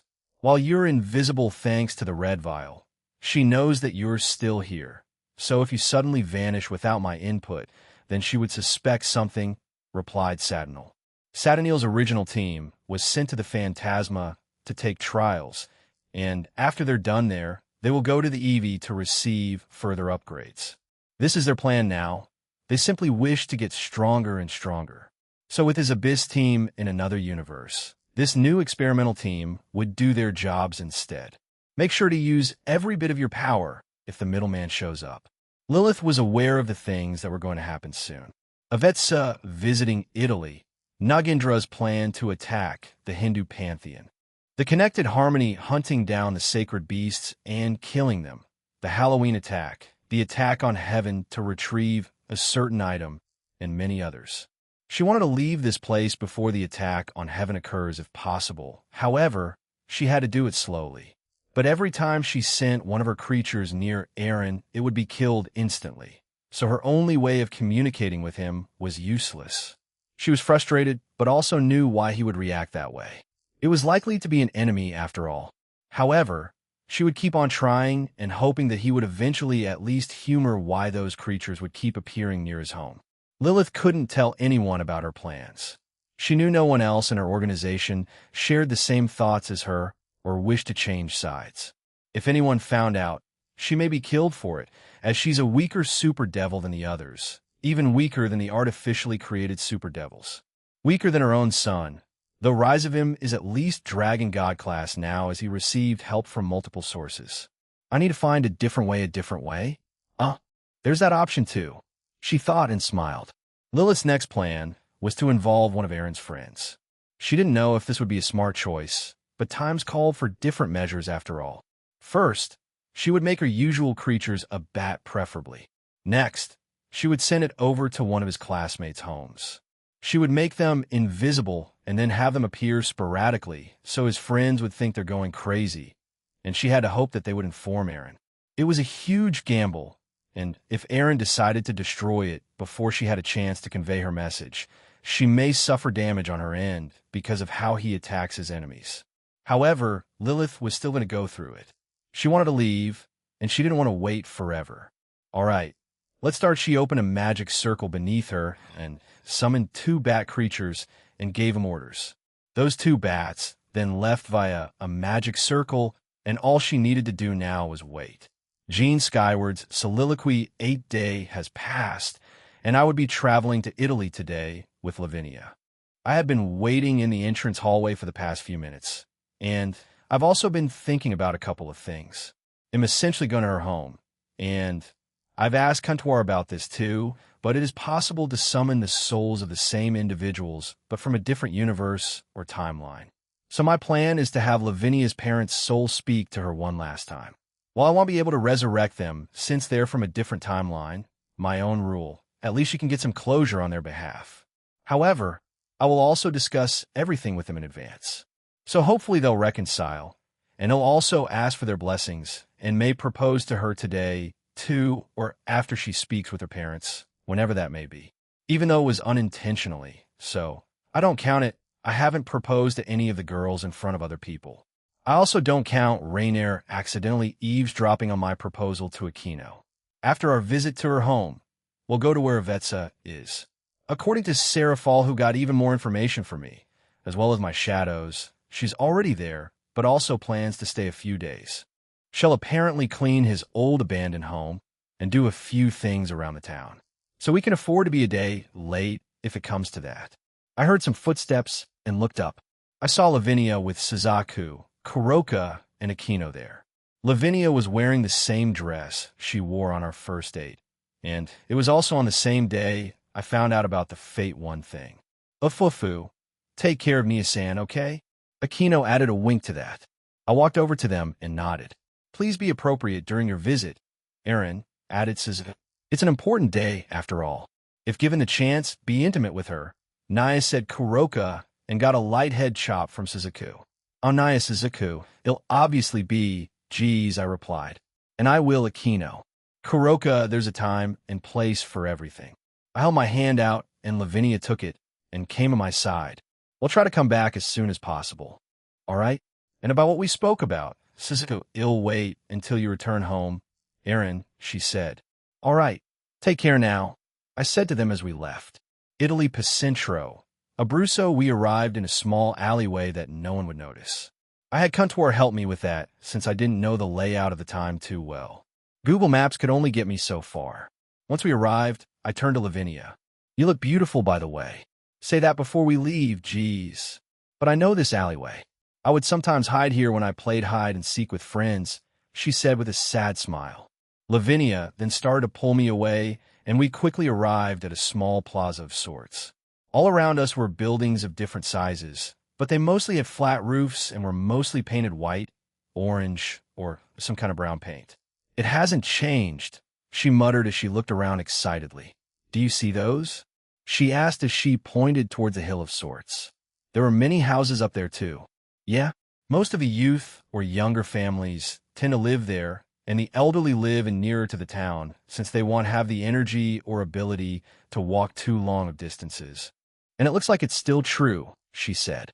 As if on cue, an elderly person left their home and waved to us. Where did you and your parents live, Nia? I asked. She turned to me and winked. That's a surprise. We'll go there later, but for now, let's go explore, she announced and pulled me away. It was still early in the day, so we had a lot of time, and she pulled me through the town. It was small or medium. Either way, all the houses were basically attached to each other save for a few, and most had a lot of plants hanging from their windows, which was interesting.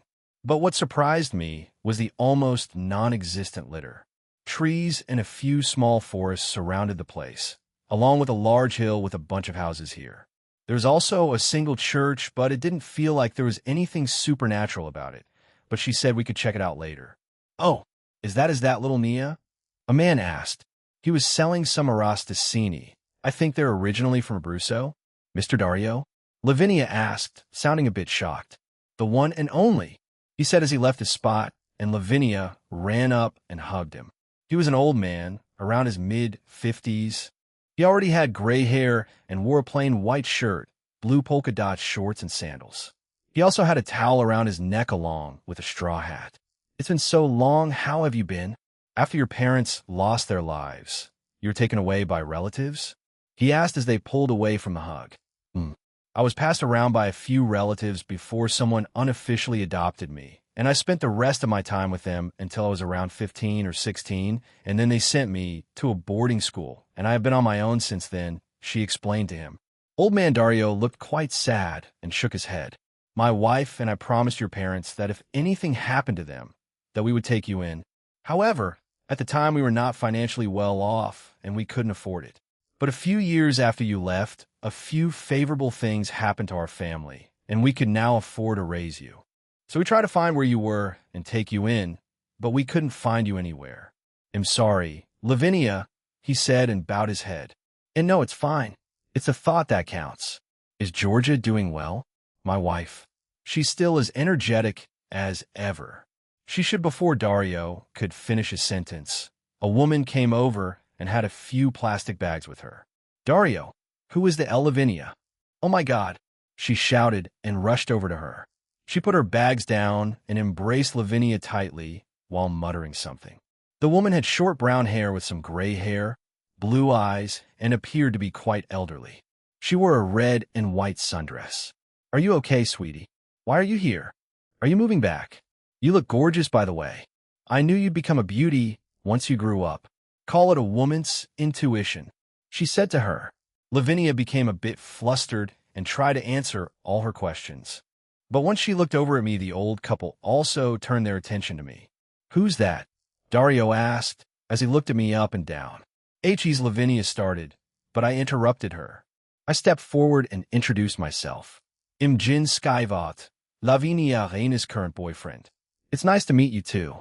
I put my hand out for a handshake as Dario looked at it. A smile eventually spread across his face, and he shook it. "You're selling Arosticini? I've been meaning to try them out. Can I buy some?" I asked. My. You already found yourself a boyfriend. He's quite lucky to have you, he'll tell you that," Georgia said to Lavinia. We came back here to visit my old home and clean it up a bit, and also visit my parents' grave," she explained. Suddenly, Dario grabbed my shoulder and pulled me away. Once we were away from the two, he asked, "What's your business here, boy? You look like a good young man, but Nia has had a tough life. We see ourselves like her parents, so she wanted to come back here for a few days, so I came with her. I plan on asking her parents for permission to marry her and plan to propose by their graves to Lavinia," I told him. He pulled away and looked shocked at me. "Propose? Let me quiz you then," he said, and squinted his eyes at me. So I proceeded to answer all his questions in as much detail as I could. In the end, he was quite surprised to hear how much I knew about her. He nodded his head and said, "Very well, I'll allow it. You better take care of her and not make her cry. You hear me? If you do, he'll find you and give you one hell of a beating. I promise you won't," he replied. Although I felt like I lied already good, let's go back. "Jean, was it? How did you meet Lavinia?" he asked as we started walking back. "It was during a part-time job of mine. We just met by chance, and the rest is history. It's like we just clicked, you know?" My wife and I are the same. We just understood each other when we met, and we've been together for a better part of 27 years, Dario explained and told me about their history together. We eventually arrived back, and we heard Georgia asking Lavinia about marriage, and she was obviously flustered about it. "I want to get married to him," she said. My adorable Nia is growing up, talking about marriage and kids. "I look forward to having a couple of grandchildren," Georgia said enthusiastically. "Ah, you're here to visit your hometown, right? Nothing much has changed, but your childhood friend still lives here, Massimo. He opened up his own shop too. You should go visit." Actually, Georgia looked at Dario, and he nodded. "All right, go ahead. They'll stay here and keep selling." It wouldn't be a terrible idea to take Nia over there.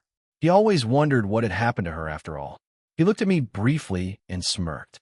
I feel like I know where this is going, and I'm a bit irritated by it. "A test?" asked Elsha.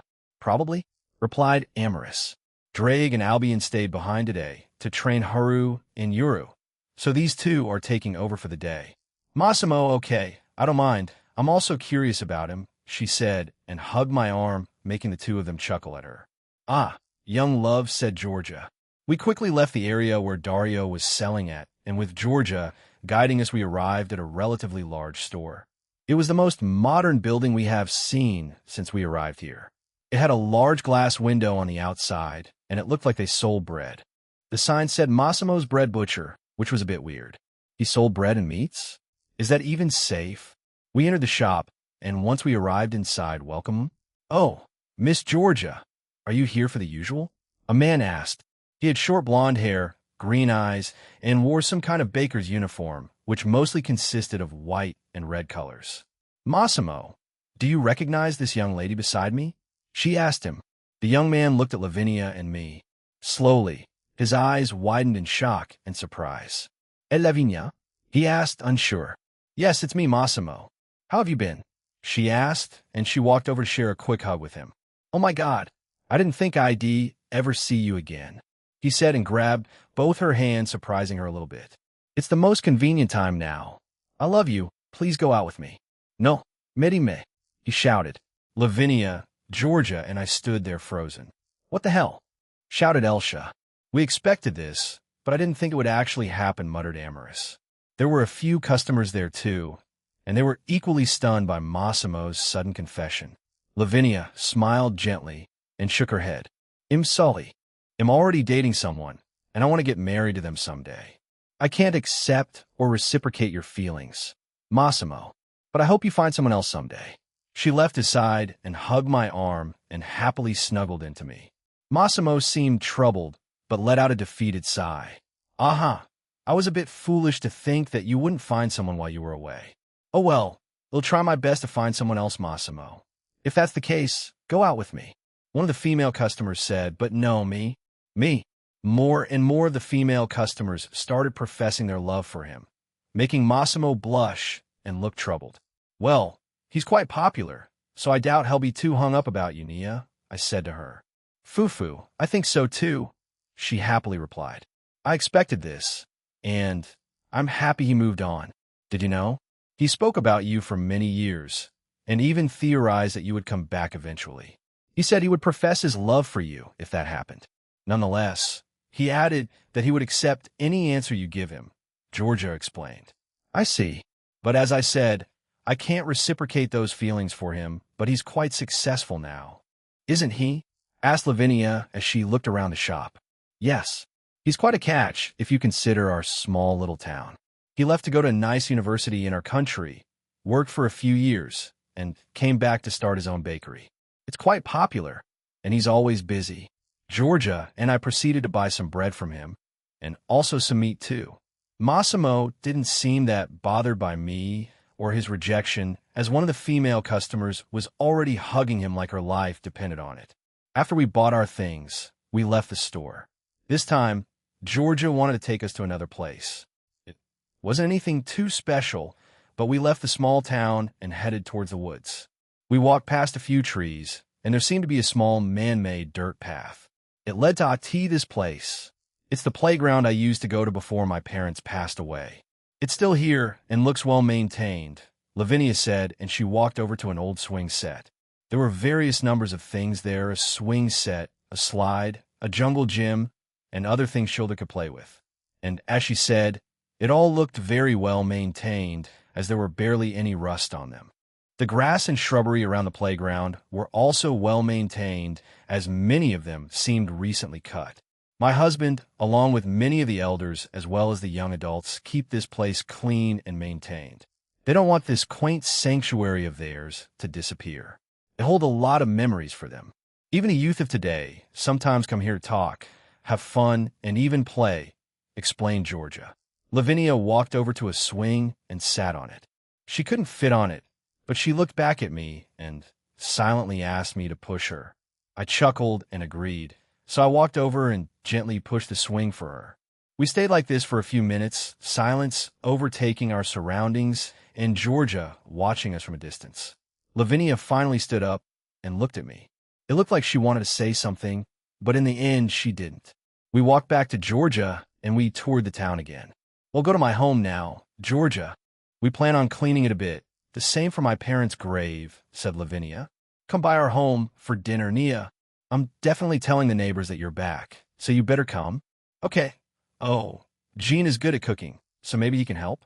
Lavinia asked and looked at me. No. Well, this time I'm going to be cooking, but maybe next time, okay? Okay, thank you. We'll be there. The two shared a hug before Lavinia hugged my arm again and dragged me away. It seemed like she was bringing us towards the large hill, but to my surprise, we took a left and went off a different path. There was no path here, but some of the grass and dirt had some old and worn-out footprints. After around 3 minutes of walking, we arrived in front of a relatively large house. It looked more like a mini-mansion. Unlike the rest of the homes in the town, it had a pointed black roof, quite a few vines growing from the white walls, a few broken windows, and a lot of shrubbery was overgrown everywhere. Finally, were you rich or something? I asked and pointed to a large fountain in front of the home. I didn't remember having that there, but the rest I still remember, she replied. We walked forward and inspected the foundation. The water inside was green, smelled weird, and there were bugs everywhere. So I quickly cleaned it up and powered it up with magic, and it started to spew up clear water. Hiya, Gigi's, Don't just do that so suddenly. I nearly got my dress wet, Nia. Your dress can't get wet that long, I replied. However, she simply puffed her cheeks at me and gave me a look, and I shrugged it off. She silently pulled me inside as I flicked my wrist and cleaned the rest of the outside, including the exterior of the house. However, we planned out on how to clean the inside. So I summoned a few shadow soldiers and android fairies to help us. Lavinia gave them instructions on what to do, and I also covered the area around the home with a barrier and also added a spell to prevent anyone from approaching the place for a few hours. The android fairies were tasked to do the cleaning, while the shadow soldiers were tasked with bringing out the useless and worn-down items and furniture. According to Lavinia, her parents' grave was behind the home and was a minute walk toward a small cliff face. Her parents apparently loved that spot from their teens into their adult life, so they were buried there thanks to her family, and also Dario and Georgia advocating for it. I was brought up to the second floor and to a certain room. She pushed the door open, and it looked quite girly, what a room of a young female child would own. Most of the things here lay untouched. The look on her face said it all. It was her room, and she was feeling quite emotional seeing it all. To my surprise, there were no dolls or toys like that there. I don't think her sacred gear manifested yet, so it confused me. But before she could do anything else, I put my hand out and restored and cleaned her old room up. Old toys repaired themselves, some mold and rust started to disappear, and everything went back to its former place. Once that was done, Lavinia walked over to a small framed picture on her desk. It was a photo of her with her mother and father. It looked like they were out on a family outing. It looked like it was before she started to see the dolls, aka her sacred gear awaken. So, she had a cute little brown stuffed teddy bear with her. I walked over and hugged her from behind. We were out to Abruzzo, Vasto for a family outing. There was a traveling circus at the time, and we went and saw it. I got that teddy bear there as a prize that my dad won at one of the fairs. He'll always remember that day, she explained. We also took me to the local beach there, and I had a lot of fun. I lost that teddy bear a few years later. She then pulled up a few things and explained their significance to me, a small box with small wooden toys, a picture book, a few other books her mother read, a diary she refused to let me see, and a few of the dresses she had as a child. To my surprise, she started to store them in her ring. "What are you doing?" I asked, a bit confused. She blushed and, without turning to look at me, said, If we have a daughter, she can wear some of these, right? Why, you can enchant them, right? Yeah, I don't mind doing that, Nia, I replied. Suddenly, I looked towards the entrance that we had come through, as did Lavinia and a few of my soldiers. Beyond the barrier, we saw 3 individuals. They all exuded divine energy. Are those the Roman gods? I said and stared at them. Let's go meet them. Let's leave the work for the androids and soldiers for now. I quickly grabbed Lavinia, and we teleported to the front entrance. I let the 3 gods through the barrier, and they entered. Using Observe, I saw that they were the chief god Jupiter and 2 goddesses, Juno and Minerva. Hello, chief god Jupiter and goddesses Juno and Minerva. How can I help you today? I asked. Jupiter was a tall man with golden eyes, blonde hair, and a goatee. He had a wavy lock of hair that fell on his forehead. He wore an unusual set of clothes, which was mostly consisted of red, white, and gold. Furthermore, he also held a staff in his left hand. Juno, who I also saw as Jupiter's wife, had long pink hair with flower accessories on her hair. She had blue eyes and wore a long and elegant aqua blue dress. She also carried what seemed to be a violin with her. Minerva had long flowing blonde hair, blue eyes, and wore a very revealing outfit that was meant to be looked at as armor. She had a very large silver crown that floated around her head. She also had a large silver shoulder guard on her left shoulder with a blue feather and a long blue cape. On her hip was a sword with a golden hilt.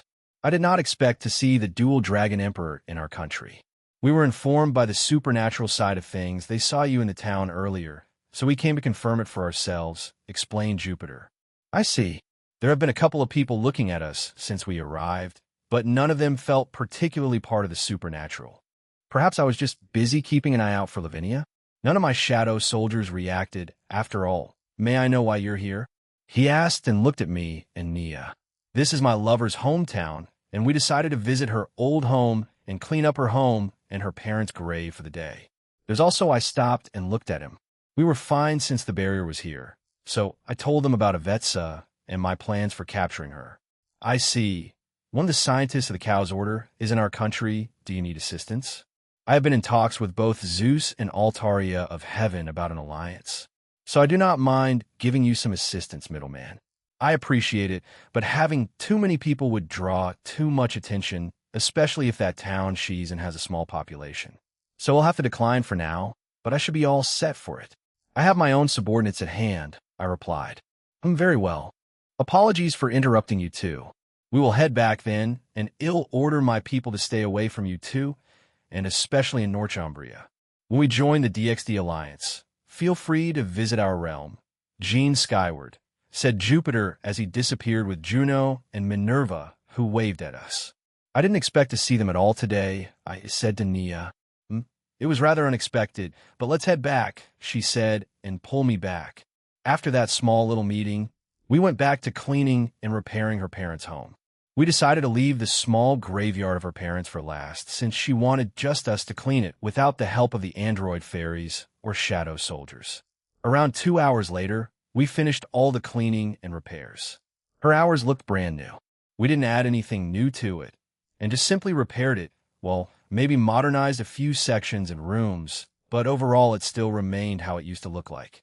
I brought some things with me, so I might as well cook something in advance to bring over to Dario and George's home, I replied as I pulled out some ingredients from my inventory. I think that's fine, but keep it simple, okay? She said, and started packing a few things into her ring. I'll go ahead of you and visit my parents' graves. Lavinia didn't give me time to reply, as she left quickly. I watched her leave through the back door and into the small forest, and then she disappeared. According to her, it wasn't too far from the home, so it should be around a minute or two of walking. Suddenly my ring glowed, and out came Ilius. Aaron-sama, I will take over cooking. Please give me a recipe so I can make this. I believe it's better for you to be with Lavinia-sama right now, she said. I blinked a few times before I summoned my restaurant menu and pointed to the dish and summoned a recipe for it. Once I was done, Ilius basically kicked me out of the home, and I ran after Lavinia. I quickly arrived near a cliff's edge where Lavinia was sweeping around the path and the grave of her parents. They had simple gravestones and nothing too fancy. Even though they had such a house, I expected their gravestones to be a bit more fancy. I started the motion to click my fingers, but Lavinia stopped me and pointed to a bucket, towel, and brush. We are not using magic here, Aaron. Please do it the normal way, she said, and I complied. I took the items and started to wash the gravestones of her parents. I got to read the names of her parents, Fridiano Reni, her father, and Nevis Reni, Argento. After I read them, I was left a bit stunned her mother's maiden name was Argento. Huh? Just like her previous Sacred Gears balance breaker, Assoluto Argento Mondo, Snow World believed to be eternal. Also, when I asked Contoir about the meaning of her parents' names, I couldn't help but laugh inside. I even started thinking it was fate for Lavinia to receive the absolute demise.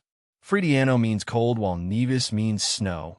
Lavinia was practically born for this sacred gear. Aaron, why are you smiling? She asked me. Oh, nothing. I just remembered a joke Kuroko once told me. I said to her. I lied. I can't wait to speak to these two people soon. I want to ask them, let's get this place cleaned up and meet up with those two from earlier. I shouted and she agreed.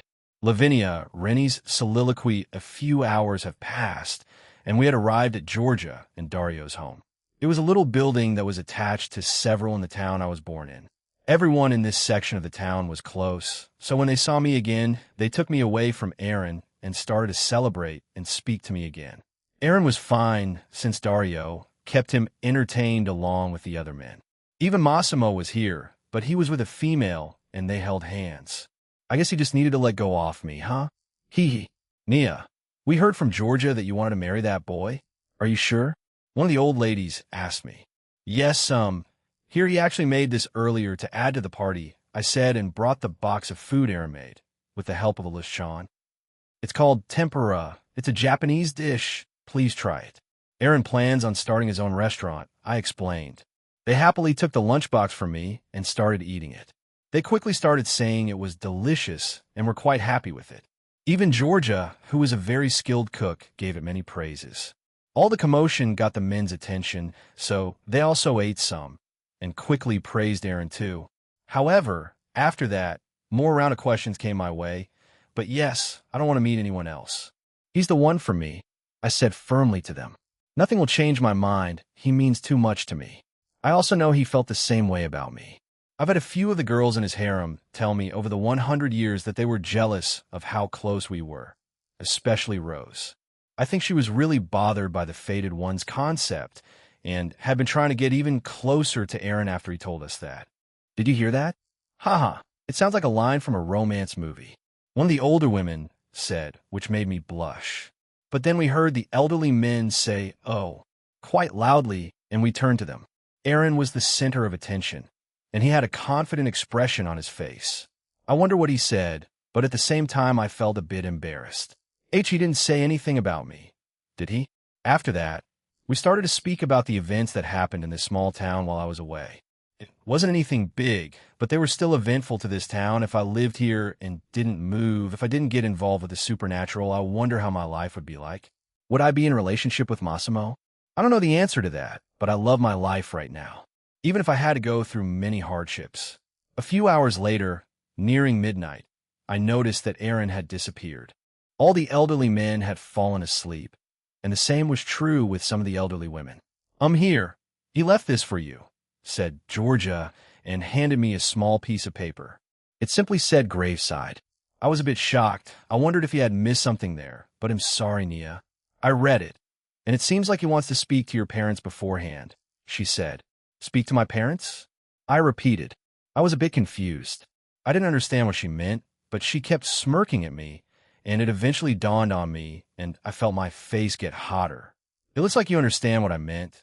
So go, she said, and lightly pushed me. Before I noticed it, I was running back towards my home, past the front yard and fountain, towards the back gate and into the backyard of my home past the trees, and I was left speechless. Aaron was there, speaking to two humanoid shapes, a man and a woman. They seemed to be having an enjoyable conversation. But the faces, those faces they were, Oh, Nia. Nice timing. I was about to text you. Come here, said Aaron as he gestured for me to join them. I walked to them and arrived in front of them. Mom, Dad, I muttered, my emotions threatening to spill out. Oh, my little Nia has grown up so much. My mother said, I knew you would grow up to be a beauty. You're my daughter after all, added my father with a goofy smile. I was happy, but really confused. I thought my parents were turned into hybrids and were part of the cow's order. So how are they? Ah, I can understand why you're confused, but these souls of your parents are from a different timeline or reality. They're not the ones from this universe, he explained. I've been talking to them for a while now. I didn't think your old man and I had a few things in common. Different timelines, so they know? I asked. We know, dear. We didn't know you had such a burden after we died. I was so angry once I found out how the others in our family basically pass you around like some kind of unwanted object, said my dad as he looked very angry. I don't blame Georgia and Dario. They didn't have the means to provide back then, but things can't be changed. But the life you've led also got you here today, didn't it? Are you happy? That's what I want to asked my mom. I looked at Aaron and thought back to all the things I've been through the years. From the day my parents passed, to my situation with my relatives, to meeting Glinda, to her abandoning me, to my meeting with team/dogs, my missions and assignments with them, and to meeting Aaron, I am happy. Even with all the painful things I've been through, I'm happy. I think I wouldn't have met the people I've come to know if I hadn't gone through all of that. I don't think I would have met him. I think I was crying at this point. I didn't really know. I just felt tears streaming down my own cheeks, and I desperately tried to stop them. But then two arms began to wrap themselves around me. I didn't think my parents' souls could even touch me, so I cried even harder. Jean's skyward's soliloquy, I made her cry again. Or was it really me? I wasn't sure, but I think she's been holding it all in all this time. Finally, meeting and speaking to her parents made her break. I think it's fine. Lavinia cried in her parents' arms for the next few minutes, until they separated and they started to speak to each other. I had already asked for their permission to marry her, and they gave me their blessings, so I was fine in that regard. All I needed to do earlier was give them the relevant information, and we spoke for a bit. Her tears quickly dried up as she spoke happily to her parents. That's at that smile. I noticed it back then, and I quickly fell for it. No, maybe it was before back in my previous life. Even though she had very little screen time in the main series, but the Slash Dog prequel made me like her even more. The ice princess that was meant to be both Tobios and Valis. However, in this world, in this universe, she's mine. That smile was directed at me. Her love was directed at me. Honestly, I feel very blessed. I even have Valley as a little brother sorts crap. I need to stop, otherwise it'll get too emotional. I sighed to myself and looked back at the view from the top of the cliff. It was amazing, especially at night. I was thankful that it wasn't cloudy today, since I could see the stars, but when I turned back, Lavinia's parents and Lavinia herself looked in my direction. She was also blushing furiously as she fidgeted on the spot. I guess it's my turn then. I walked over to them and grabbed her hands once I reached her. We've been through a lot, Lavinia. In just a year, not including those in that place, I've met a lot of people, but let's not drag this out. I love you. Please stay by my side forever. Will you marry me? I asked. Didn't you have a big speech ready, boy? Asked Fridiano. It was too long.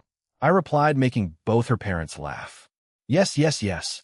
She repeated over and hugged me. You'll have as many children as you want to, Aaron. She announced, making her parents laugh even more, and that also made me blush. We should go now. Nia, if this is the life you want, then live it to your fullest, and don't regret it. Okay? Even though we're not from this reality, we're proud of you, said Fridiano. Your father's right. It should be a parent's job to love and support whatever their child chooses to do in life.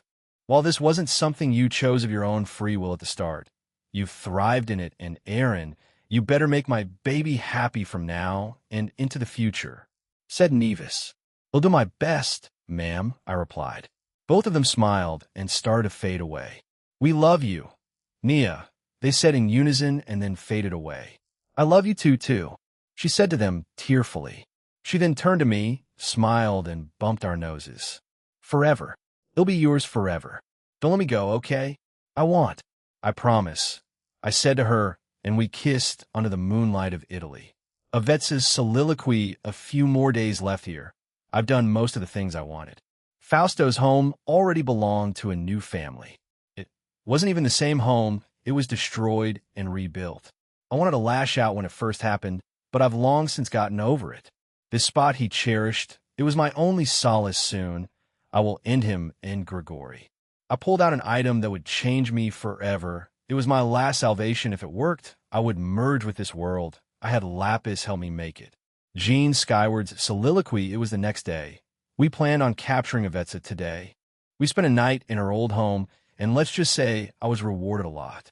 We had just said goodbye to her family and friends, and we're about to leave for Norcia, Umbria. Invite us to the wedding, you hear? Shouted Dario. We want to be there when you two seal the deal. Added Georgia. We will. We both answered them and turned to a corner and teleported away. Norcia, Umbria, we had teleported to a large open area in the distance, beyond the town and into the mountainside. I could feel a large number of my shadows had surrounded the place. That's probably where Avetsa was. Last night, or should I say early in the morning, I was alerted by 6 individuals that had independent-type sacred gears. According to my shadows, they think they were hybrids with artificial Longinus-type sacred gears. So, I'm employing the help of Yanuyo, Ilius, Faith, and Uenting. Lavinia and I will confront the rest and capture Avetsa beforehand. My shadow soldiers were following her, and she was apparently at a small grave in the mountains, and we were about to go there. If we successfully capture her, we should be able to destroy a large part of the Cow's Order, right? Lavinia asked. Yep, I replied. Last night, she proclaimed herself to be Lavinia Rennie Toole. I tried to ask her to wait until we actually got married, but she said she didn't care at this point. All she cared about was being with me. I can't stop her now, all right? Let's go. Third-person point of view. Lavinia and Aaron were turned invisible by Aaron, and they quickly met up with the shadows that were following Avetsa. They were covered in thick bushes and trees. Avetsa was sitting beside a grave, drinking some alcohol. Aaron noticed that her eyes were bloodshot and that she had been crying. He began to put his hand out to begin, but stopped when he noticed a different person coming toward Avetsa. The woman was tall, beautiful, and slender with long, light blue hair and blue eyes. She wore a general's apparel with long sleeves with buttons on the upper arms, a blue scarf on her neck, and high-heeled boots. She also has a tattoo on her chest, which is the emblem of her sacred gear. What the is death? No, she's called Yashina? Aaron thought, and was surprised that this Yashina person also had a sacred gear called Demon God Manifestation, Demon's Extract. He couldn't help but think that this could be considered a new Longinus. Aaron signaled his shadow soldiers and Electa to be ready, and he put his hand out once more. In the next instance, Avetsa fell limp, disappeared, and was brought to Aaron's side. Kuntwar appeared, and Aaron and his companions left their hiding spot and undid their invisibility. "I'll leave it to you, Kuntwar." "Yes, leave it to me," she replied. My future husband." "How do you do?" said Yashina. She didn't show much concern for Avetsa and happily smiled at Aaron, confusing him. "Aren't you worried about Avetsa?" he asked. "No." She expected this to happen, so whatever you had planned may have been already foiled, but who knows, said Yashina. "I am Yashina. I own the sacred gear on par with a Longinus called Demon God Manifestation, Demon's Extract." She then looked at Lavinia Rennie and smirked. "Lavinia Rennie, I challenge you to a duel. I may be a clone, and this replica of this sacred gear may not be on par with the original, but should be enough, right?" "Fufu, come." Lavinia frowned, but disappeared along with Yashina. "The rest of you spread out. Take out anyone else that they brought. Leave the Electa to deal with those hybrids." Aaron ordered, and the shadow soldiers around him disappeared. "He'll leave Kuntwar to do her own thing. She should have barriers set up around her, as well as have some shadow soldiers with her." Aaron brought out demon armor, Incursio, and planned to use it. "Let's see who will tango with," he muttered. "Fufu, so you're the weakling I'm facing?" asked Yanuyo. "Weakling? You're a dead man that's still walking," replied the young man. "I'm Jesse, and I have the artificial independent Longinus called Chicken Raptor," he announced, and a small chicken with a head of Velociraptor appeared. Jesse was a young man with black hair, indigo-colored eyes, and wore some kind of black and blue skin-tight battlesuit. "Oh my, what a cute and strange-looking thing," said Yanuyo in a mocking tone. "TCH, we're the new generation that will lead the future. With the cow's order, we'll rule everything. Balance adjust," shouted Jesse. The raptor chicken was covered in light, and once it faded away, a large dinosaur raptor with chicken wings and some robotic parts emerged. It screeched loudly, making its surroundings tremble. However, as soon as this happened, everyone was transported into a replica of the town of Norcia Umbria. It seemed that Aaron didn't want to cause unnecessary damage to the real world and forcefully transported everyone to this dimension. "Counterbalance. Harry Raptor God," said Jesse. "Ahaha. Harry Raptor God. Ah, I'm sorry. That's the stupidest name I've heard for something," exclaimed Yanuyo as he clutched his stomach and fell to the ground laughing. Jess's face turned red out of embarrassment and anger. He thought that it sounded cool, so he stuck with it. His fellow hybrids did not say anything, so he thought they were okay with it. However, doubt started to creep into his mind as he thought that they may have insulted his naming sense behind his back. "Don't insulte me," he screamed, and the sacred gear flew towards him and fired metallic silver feathers at Yanuyo. Jesse also turned his arm into sharp claws that he used to attack Yanuyo. Yanuyo grinned and blocked the attack with his arms. "Idiot, if you do that, we'll just slice them off," shouted Jesse as his and Sacred Gear's attack hit Yanuyo's arms. However, to their surprise and shock, Yanuyo had blocked their attacks simultaneously. The new Yanuyo was much stronger than his previous self, as he was on par with the rest of the Electa, who stood at the peak of omniversal strength. "Quite unfortunate for you, eh?" he said and grinned. Yanuyo pulled back his right arm and punched the Sacred Gear. Once the punch connected, he summoned bone-like claws from in between his knuckles and pierced the Sacred Gear's head. He then followed it up by hitting Jesse with a powerful Tuki bullet, sending him flying and crashing into the ground quite a distance away. "Damn it. Hey, can you move?" Jesse got up and shouted at his Sacred Gear. However, The sacred gear was already struggling to get back up. He clicked his tongue and dismissed it. Fine, I'll fight you myself. Useless piece of. Before he could finish his sentence, Yanuyo appeared in front of Jesse, and he was hit on the face with his foot. Jesse felt his face cave back in of itself, and he was sent away again. However, Yanuyo was relentless, as he stomped his foot on the ground and summoned several sharp bone spikes beneath Jesse, who barely blocked some of the attacks with his claws and a defensive magic circle. But he couldn't block them all, as some had pierced through his defenses and punctured through his shoulder, liver, and other parts of his body. Piece of shit. Don't get cocky. Arg. Jesse let out a pained cry as Yanuyo punched him so hard in his chest vicinity that his entire body, minus his arms, head, and leg, were blown away. It took several seconds for Jess's head to catch up, but he instantly died after that singular attack by Yanuyo. My. Can Eren-sama even get your memories with only a head? Fufu, we will have to find out, won't we? He said to himself, and grabbed Jess's remaining limbs, and walked away while whistling a happy tune to himself. A maid like yourself shouldn't be fighting, you know. You should be serving me, said a young woman. The young woman had orange pigtails and red eyes. Both of her pupils were in the shape of snowflakes. She also wore the same black and blue battle suit that Jesse wore. Ada, and who might you be? Asked Ilius. Fonita, I'm quite powerful, you know, she said, and summoned her zebra artificial independent Longinus.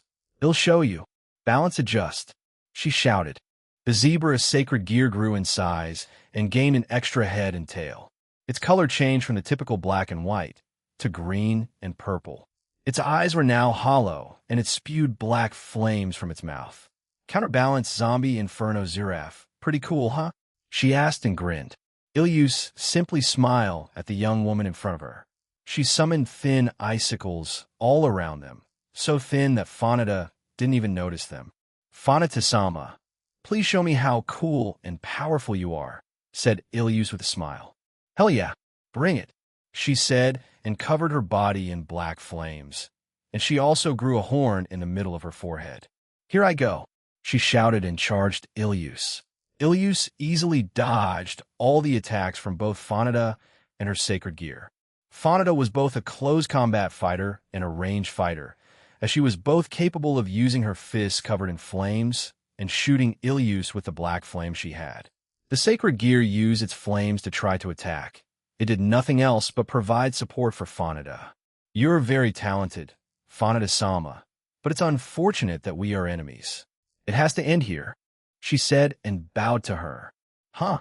The hell are you? As she was about to ask, multiple thin icicles pierced her all over her body, the same for her sacred gear. Fonita didn't understand what had just occurred, but when she tried to move, the thin icicles expanded, ripping her body apart and her sacred gears. Mission complete. A fufu, I too like being cool, Fonita-sama, said Ilius. However, I'm grateful your head stayed intact, she added, and grabbed her head and walked away. Fonita didn't know what hit her as she died the next second. All she had time to think before she died was it's hard to breathe. Yuenting stared at her opponent in disgust. It was a male who had fused with his independent Longinus that was a falcon. The male's name was Iriot, and he also had the characteristics of a lion. So when combined with his sacred gear, he had both offensive and speed increased by several folds. Yuenting threw multiple talismans around them, but Iriot snorted at what she did. He felt superior to her. He thought that she was just a stupid, weak, but sexy lady that worked for the middleman. I guess I could try doing it with a human for once. Animals tend to get boring over time, said Iriot. Yuenting just looked at the young hybrid with disgust on her face. I will finish this quickly. I cannot stand people like you, said Yuenting. That's my line. He shouted and flew towards the woman. He changed his feathers into sharp nails and hurled them towards Yuenting. She calmly looked at them, and one of her talismans zapped the attacks with lightning and destroying them. You're open, shouted Iriot as he thrust his sharp hands at Yuenting. However, when his hand reached her, it simply passed through her, confusing him. He looked back and saw that the woman in front of him had turned into mist, and she had appeared on top of a tree. Your tricks won't save you forever, he said, and glared at the woman above him. "Oh, I know," replied Yuenting as she also thrust her hand through his shoulder. She twisted her hand as she thrust it and completely destroyed it. She had appeared behind him, but she was also still on top of the tree. Alerted and hurt, Iriot jumped away and looked at his badly damaged shoulder. He knew he couldn't fly anymore. He grimaced at the thought of waiting for his wound to heal. However, what confused him even more was that there were two of them. He theorized that it was a cloning spell or an illusion. However, he also felt the one behind him, she had a presence like the one on the tree. What's happening? He asked himself. He felt himself become nervous as he tried to understand the situation. He brought out a fake phoenix tear and healed himself with it. He grinned at Yuenting and said, "I have so many of these. I can keep fighting you forever until I win." He then charged back at her with even more speed, but again she became mist and his attack passed through her. Now, there were three of them in total.